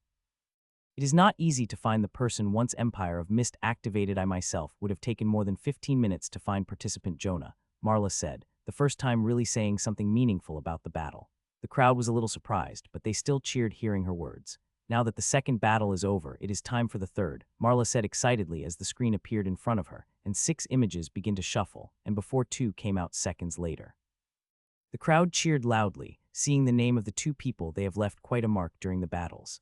The third battle is between Jonathan Pearson of the Silverstone Academy versus Elijah James of Sundering Peak, Marla announced, and the crowd absolutely went mad. They did during when the battle of Ellen and Victor was announced. Both of them got up as their names announced and flew toward the arena. These 2 had fought during the battle royal of the top 25, but soon became allies to defeat Rachel, and now in the top 10, they will going to finish their unfinished battle, so how can crowd not excited? "Last time I did not get a chance to finish you, but this time you won't be that lucky," Jonathan said. Hearing that, smile on Elijah's face stiffened and his eyes became sharp, but soon they turned to normal and smile returned to his face. The change in expression happened so fast that most in the crowd did not notice it, but we in the participants' area did, and Jonathan did, and he got angry seeing it and opened his mouth to say something, but he closed it as the countdown began. 3, 21. The countdown begins, and with each number, Jonathan's eyes became intense. He looked like he wants to tear Elijah apart. The intelligence said Jonathan was egoistic and took offense to slight things. I did not believe, since he never behaved as such, but seeing how he is looking at Elijah, I am willing to believe that intel. Just for showing slight anger, Jonathan got angry at Elijah. Even I did not like Elijah for some strange reason, but I would not get angry with him, showing especially when it is my mistake. In the last battle, it was Jonathan who was at a disadvantage against Elijah, but the words he makes one think the opposite. If I had been Elijah's place, I would have got angry. Still, I think Jonathan is an idiot. You should antagonize someone who is stronger than you, and Elijah is stronger unless Jonathan is hiding his strength very well, which I did not think so. Such idiot moves make the battle harder for one, and if the other person is very powerful, then he can make things very embarrassing at the arena, as I did with Herman. Fight. The countdown ended and the crowd shouted fight as they did. Both of them summoned their inheritance armor, but one strange thing happened. Elijah armor immediately on his body and he disappeared from his spot. Bang. Jonathan's eyes widened, seeing that he summoned defensive measure as he did. Elijah appeared in front of, and his sword moved at lightning speed and crashed through the half-formed defensive measure. Horror appeared on the Jonathan's face as they begin to move back his greatest speed, but in front of Elijah's sword, his speed is slow. Elijah's sword appeared on Jonathan's neck, and he even drew out the drop of blood from his neck. What just happened? I ask myself the battle is over just as it finished. It barely took more than a second for a battle to finish. The crowd did not notice what happened only a second later. They saw Elijah's sword on Jonathan's neck and a strop of blood on it, and they did not cheer, not a single one. Winner is Elijah James. Marla announced. Her voice did not have its usual excitement when she announced the winner. She tried to fake it, but it came out a little stoic. Sometimes even the good actors can't fake. Few thousand people applauded and cheered at her announcement, but it is nothing compared to the usual millions. While Elijah smiled and even waved at few thousand people cheering at him, Jonathan, still in shock, he could not believe he had lost. "I am not lost." Suddenly Jonathan screamed and moved toward Elijah, but he hadn't taken a step toward him when suddenly he fell down on the floor, unconscious. A moment later, people arrived with a stretcher and carried him away. When Elijah came back, we all stood up and applauded the speed he displaced. It is amazing he was so fast that monster, like Jonathan, was not able to respond at all. Even Jill had not displayed such speed in her previous battle. It was quite a battle, hun. Finished before it even begins, she asked the crowd, totally not saying anything about the earlier incident. If I had been in her place, I would have done the same. Jonathan acted beyond reproach. Instead of gracefully accepting his defeat, he attacked his opponent. When his back was toward him, it was beyond shameful. "Now let's see who the participants are of the fourth battle," Marla said, and a screen appeared in front of her with 4 images with 3 battles finished. Only 4 people have remained to fight. The 4 images begin to shuffle up, and a few seconds later, 2 images come. Seeing the images, I was a little surprised at first before a smile appeared on my face. I have wanted to fight with her for a long time, and now my wish had finally been fulfilled. Sarah Graves of Skyber Saber versus Mitchell Czar of Riverfield Academy, Marla announced, bringing the huge cheers from the crowd, the level as they have given to Ellen. I did not get up immediately. Instead, I closed my eyes for a second before opening them. When I got up and flew toward the arena, there is something different about me. Receptive people from the participants' area could sense something had changed about me. I had something locked in me before I left the ruin. It is not runic in nature, but of consciousness. It was more life self-hypnotism which had restricted some things me, and now I am fighting against Sarah. I had released some of conscious restriction, and change in me was imminent. I felt a couple of intense gazes on me. The most intense of them all is from Marla. It lasted for only a moment, but it took me all my willpower to resist. Soon I landed on the Aryan and Sarah a few meters away from me. "It's been quite a while since I wanted to fight with you," Sarah said, stealing the words right from my mouth. "Me too," I replied. We had too many differences and dislikes for each other. I did not have that, but Sarah did, and due to her not changing her opinions despite my 1,000 tries, my dislike for her also grew. Now she became one of the people whom I will not talk to even if we are only 2 people in the room, and I am. She also feels the same. 321. We continued to stare at each other when the countdown begins, and that did not change anything. We continued to stare without moving. "Fight." The countdown finished, and the crowd shouted, "Fight," far louder than they had before, probably thinking we might finish the battle on the move like previous, and decided to give us encouragement to fight longer. As the countdown finished, inheritance armor appeared on our body. While mine is armor, she's form, and it is above a 2nd level form, which is level above that of the Samuel. Till now, she had only displayed a level 1 form. It was the first time she revealed this form. It looks like she considered me quite a threat. Otherwise, she would not have summoned the 2nd form directly. Sarah's angel form is different from the others. While angel forms of Rachel and Manuel wore battle robes, Sarah's angel wore armor. Sarah is wearing very extremely beautiful black steel armor with purple streaks, and her large wings are not feathery like Rachel and Samuel, but of black steel like her armor. Her angel is Angel of War, an angel that is specially born for battle. Other angels could not match it in the might. Our inheritance armors appeared on our body at the same time, so are the sword in our hand. This time I had taken out my real sword, not rapier than I had been using till now. I could feel surprised gazes on me as they looked. Diamond-bladed greatsword in my hand. Till now, I had been using a rapier, and most of them likely have thought I am light weapon user, not a heavy weapon such as this. Only those who had read the intelligence about me or knew me knew I am a heavy weapon user. As our weapons and sword appeared in hand, we did not move. We kept looking at each other for seconds before suddenly we both flew toward each other. Our speed is great, so great that we arrived next to each other a moment later and swung our swords at each other without wasting a moment. Clang! Her long sword clashed against my great sword, and just as it did, a surprise couldn't help but flash in her eyes. Seeing that small smile couldn't help appear on my face. She had a beautiful long sword with a purple metal blade and black handle. The blade had a beautiful mural drawn on it which attracted attention instantly. Not only her long sword is beautiful, but it is also heavy, very heavy, the heaviest weapon I had encountered in similar level human. Still, my sword is heavier, and that surprised her as she thought she had the heaviest weapons. Due to that assumption, she had received quite a shock when our weapons clashed, she barely able to stop herself from shaking. Clang, while it surprised her, it did not stop her from launching another attack right after the lightning speed. I also moved my sword at the same time as she, and we clashed again with more strength, releasing force field powerful enough to crush the normal kings to dust. Such strength is very hard to see in kings, as we are not using any energy for the clash, only our physical attributes, and that is what makes these clashes amazing. Physical strength is extremely important. Inheritance like mine or War Angel inheritance demands greater physical strength, which is not easy to gain unless one has a huge amount of resources and can work till every muscle in one's. Clang, clang, clang.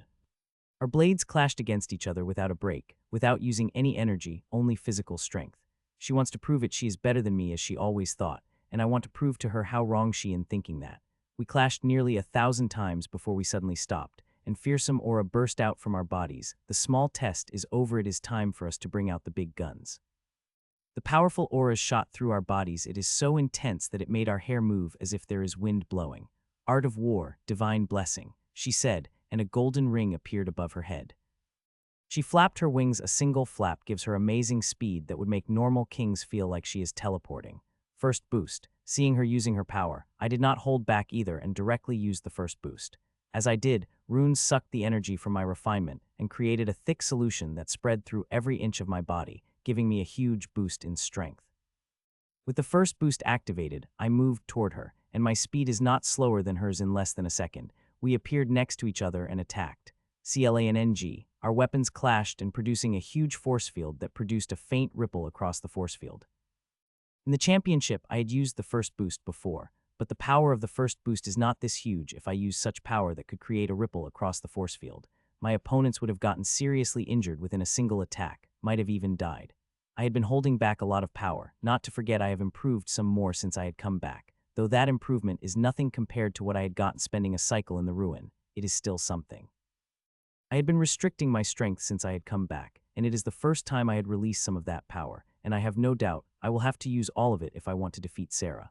Art of War, Whirlwind of Blade. Right after the first clashed, she used the second attack, and her movements became extremely fast as she launched the attack. CLANNG, CLANNG, CLANN. Blade after blade come at me. Her long sword have become whirlwind, launching one an attack after another at an amazing speed that is double than mine. To others watching, it looked like she is launching tens of attacks at me every moment, but she is not. She is launching one attack at a time, but her speed is so fast that even powerful kings would not able to keep track of it, and it looked like she is launching tens of attacks at the time. Her attack is very powerful, but I am dealing with it without increasing my speed. My speed is similar to earlier, but no attack of hers could enter the immediate range of mine. I could see a frown appearing on her face, and she had increased her speed even more, but I had dealt without facing many problems. In the ruin, I had fought with thousands of years-old monsters. The strength Sarah is displaying right now is comparable to the strength of the Green Kings I had faced in my last week in ruin. So one can imagine how powerful Sarah is, and the resources that Supremes have at their disposal to gain such strength, which I had gained surviving for cycle there. While Sarah had the strength similar to the Green Kings, she does not have the skills that old monsters have refined over the thousands of years, and it is time for me to reveal some of the things I've learned. I had been holding back on too much. I have only revealed 2 moves and barely any skill. It is also time for me to show that. CLANNG. KRRRR. My sword moved as it usually does, and it clashed with her very fast attack, and just as she was about launched another attack, my sword moved on her blade and destroyed its momentum with calculated pushes before moving my sword at her next. Her eyes have become wide as saucers. Seeing that, there is the look of unbelievably there, as if she could not believe something like this is happening, or I have the skill to do something like it. While she is shocked, she did not waste time responding. Just I crushed the momentum of her sword. She pushed more energy in it and moved her sword time mine, who was going toward her neck. She had easily caught up my sword, as its speed is not much, just a little greater than before the clash after I borrowed some of the momentum from her attack. CLANNG. She stopped the clash of my sword by placing her sword directly in front of mine, and this time she is very careful not to let me crush and steal her momentum. KRRRRR. Right after weapons clashed, I moved my sword sideways like earlier, and this time she was aware and tried to stop, but she found out no matter what she does, she could not stop it. It is like my sword learns every weakness of her sword, and using it move forward, and she could only watch me helplessly as all her tries were to left to ruin. My sword moved, and this time it had entered her immediate range, and her sword again appeared in front of me, radiating more power, and this time too, I used her momentum to move forward despite her many tries to spot the charge of my sword. It moved closer and closer toward her neck, and this time she did not move her sword to defend, she just continued to look at me. Clang. When my sword just a hand distance away from her neck, it had stopped, and an energy defensive screen appeared in front of my blocking its way. The defensive method is nothing special. It might be one of the weakest shields she has, but it stopped my sword's charge. As I said, the defensive shield is nothing special, and I could break through it if I strike its weakness. I just need to add some power to my sword, which I will not. She knows that too. That is why she used her worst defensive method. It is the ghoul ruin, right? It is because that ruin you have made such huge improvements. She asked. She knows the answer already. She just wanted to confirm it, which I will not obviously. There are two reasons I don't want to give confirmation. First, because the teacher will have my skin if I did not. The eye is the only resource site we have, and it is a strategic resource of ours. And second, seeing my performance. Some idiots from the academy will try to stay in ruin. It is natural when one gains something phenomenal from one place. Others want to visit that place and do the same thing. We will need to take some heavy precautions against it in the next cycle.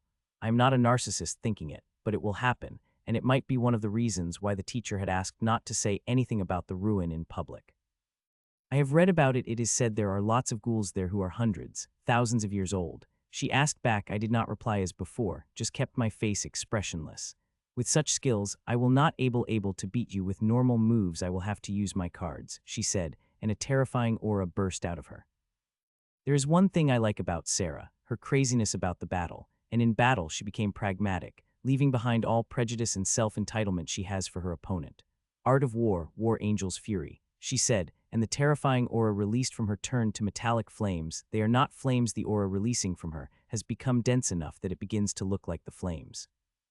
Sarah had understood that she could not beat me with the normal methods, so she decided to use the raw power against me, and this move of her wreaks power. That air around her aura flames began to create sparks. Let me see whether your skills are enough to deal with this attack of mine, she said with a laugh and slashed her sword at me. Her slash is a normal slash. There are no flashy moments in it, and that makes it have a minimum weakness, or, as others might put it, it is easier to deal with since it is a simple slash. There is the reason she chose to use simple slash, and that is because she will easily able to deal with any tricks I pulled since it does not contain any complication. Seeing the powerful attack, a smile couldn't help but appear on my face. She is right in everything, but wrong in one thing. She thinks she could blast me with such a powerful attack. But she is wrong. She is not the only one who could produce such a powerful attack.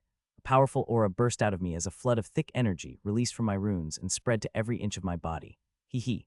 A laugh couldn't help but escape my mouth as I swung my sword toward her. The greatsword moved at lightning speed, making one believe it is rapier that is moving and not the greatsword. Sarah got surprised seeing such power come from me, and she pours more energy into her attack, making faster and more powerful. CLLANNG, our weapons clashed this time. I did not use much of my skill. It is a show of pure power. I did not use my skill. If I wanted to, I could have directly vented her sword and attacked her body directly, but I did not.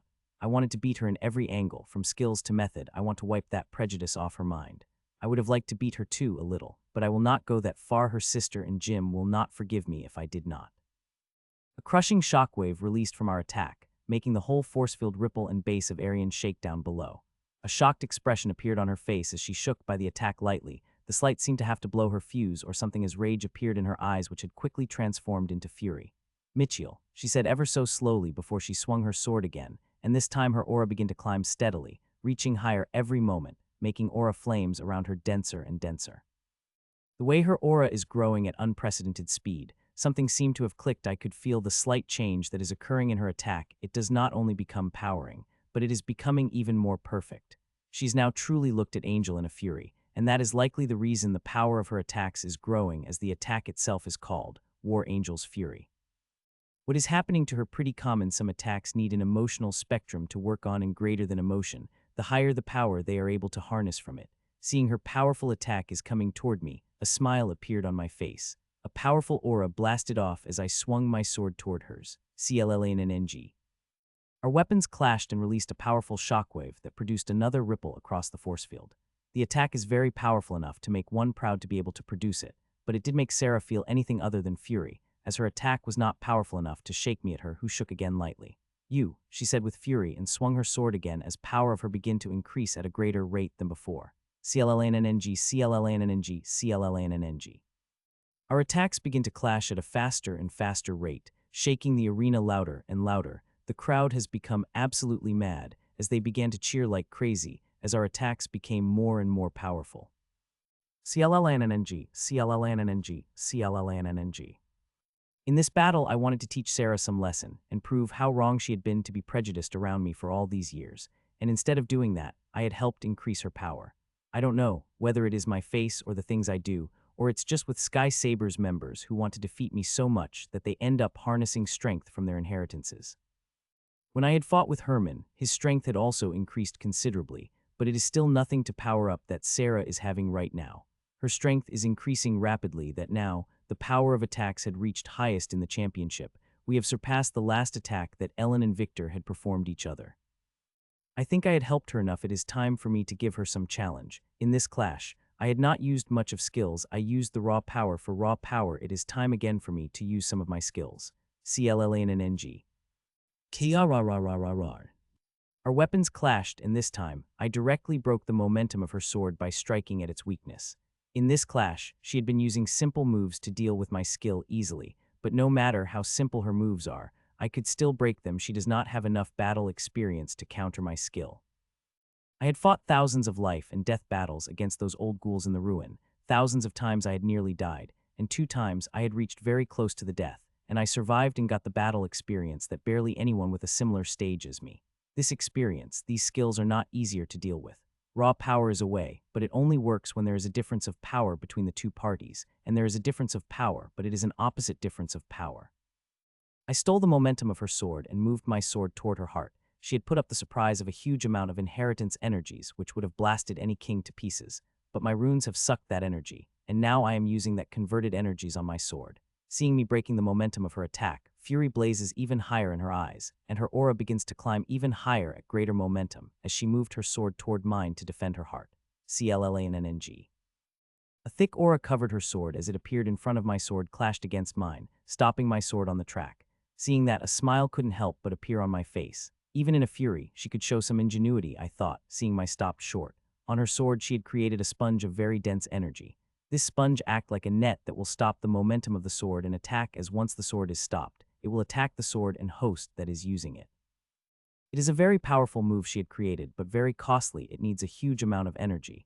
Even powerful kings would not waste so much energy, but Sarah has all the energy in the world, seeing the way she is harvesting from her inheritance.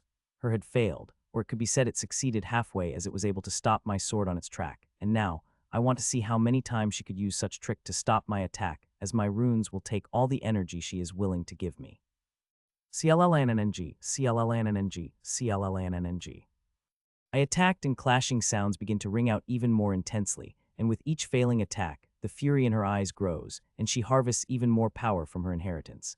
Our clashes are creating huge ripples across the force field and shaking the ground below. If we had fighting outside, force fields released from our attacks would have turned ground into craters, and the trees would have turned to dust. The arena is very powerful. It is very hard for kings to anything to it in the past 1,000 years. Not a single battle in the area was able to for the crack on a single tile of the area, and since its inception, only one king-level battle was able to for a crack on it, and its single faint crack. Art of War Legion. Suddenly, Sarah activated another more, and as she did, 7 phantoms of angels that looked like her are released from her. These phantoms are very real. Even normal kings would not able to spot the difference in them, seeing how perfectly they are copying Aura and her look. Now there are 8 Sarahs around me, and each of them is releasing terrifying power, which has kept increasing her power. She had not let go of her earlier move. She is using 2 moves together. Die, die, die. All 8 Sarahs screamed as they came at me. Their attack is powerful, and their movements are synchronized, and seeing crossing their movements are, and how energy is flowing between them, I could tell they are using a battle formation which will make their attack even stronger. Sup, sup, sup.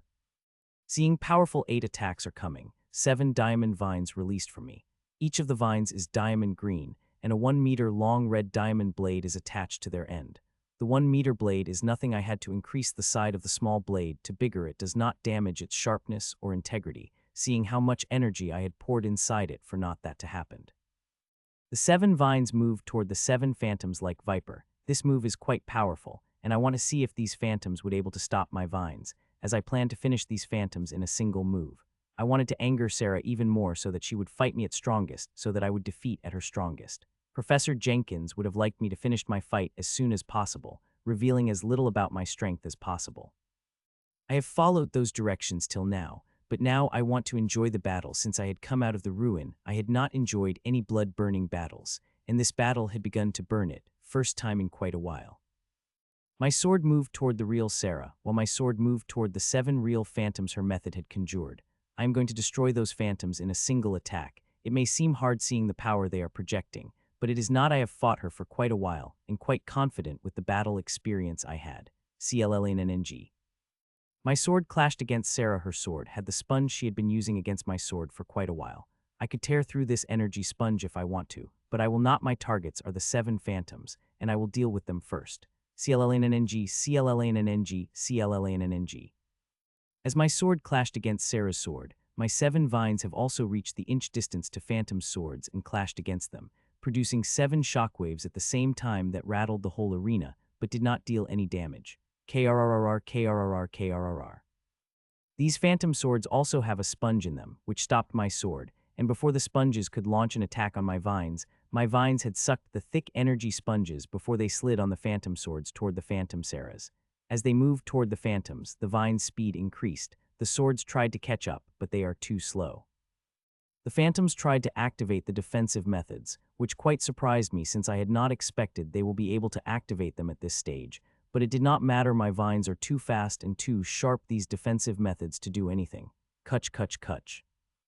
My sword tore through defensive methods that hadn't fully formed before they cut through the phantoms from head to toe. The phantoms produced surprising resistance, and sounds similar to cutting through ice rang out as my vines divided them into 2. The 7 phantoms turned into 14 pieces before they disappeared, and when I looked T Sarah, I found her looking at me fury like never before, and this time not only her aura began to climb rapidly, but the change also begins to appear on her form. It became even more elaborate and beautiful, and looking at it one would feel like one is being cut by the 1,000 blades if I am not wrong. Then she had advanced her form in mid-battle, getting a huge increase. Art of War, Angel Incarnation, she said, and when she said Anger Incarnation, her voice seemed layer and contained some otherworldly feeling. I would have liked to contemplate on the otherworldly feeling I had felt from her, but I did not have time for it. A phantom of an angel appeared behind, and this phantom is huge, around 50 meters tall, huge, making a huge area and tiny in front of it. I had thought this move is similar to the move she had used in the previous battle, but it is not when I saw Sarah merging with the phantom. As she merged with it, the phantom got real. It looked like a real angel had appeared, and the face of the angel, which had been obscured when it was a phantom, now the face and it was of the Sarah. Now, Michiel, what will you do? Sarah asked a loud voice which did not seem out of place with the giant phantom. Her voice was still tinged with fury, but she had enough control over it that she could think otherwise. How could she have developed the energy sponge to stop my sword? There are many things I could do, Sarah, but this will suffice, I said with a smile, and my 7 vines wrapped around me before they exploded with growing as a cocoon formed around me. The cocoon started to get bigger and bigger, and in just a few seconds, the cocoon reached the same height as the angel, as the wide-eyes crowd watched with bated breath. The cocoon did not react for a few seconds. It stayed the same before it began to unfurl, and soon a 50-meter-long diamond vine humanoid revealed in front of the crowd. My humanoid looked very ugly. The only saving grace about it is being made of diamond. I had never done anything like it in the ruin. A teacher who told me to do this. She said I am underutilizing my vines and I should do more with my vines, and one of the examples she gives is this. In my inheritance space, I had to practice about it a lot, and I made little change in the coming upgrade of my inheritance so that I could make big humanoid changes very fast. In this huge humanoid, I am in the middle of the humanoid's temple, completely wrapped in my vines so that I could control it better. Fight, fight, fight. Seeing the huge angel and diamond vine humanoid, the crowd had gone batshit crazy and began to chant fight madly.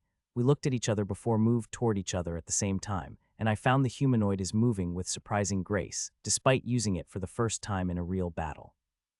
All that practice of control is helping me right now, but this move is also taking a huge amount of my energies. I am constantly refining energies at a very fast speed, never letting my energy storage go below 70. I had learned a very hard lesson in the ruin about energy, and during any battle, I did not let go down 70, especially when it is a real battle. I can never know when I will have to use all my energies in a single attack to finish off my enemy.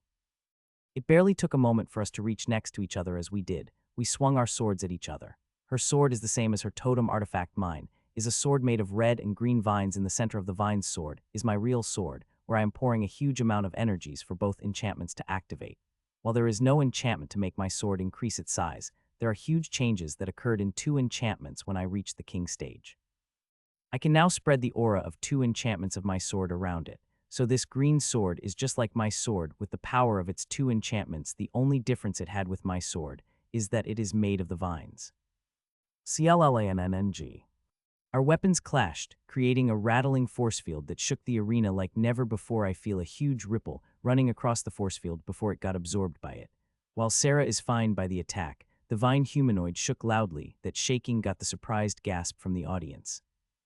So you do have a limit after all, Sarah said, the first time her blazing eyes had something like a smile, which had lasted for a moment before it disappeared, as Sarah came at me with an even more powerful attack than the previous.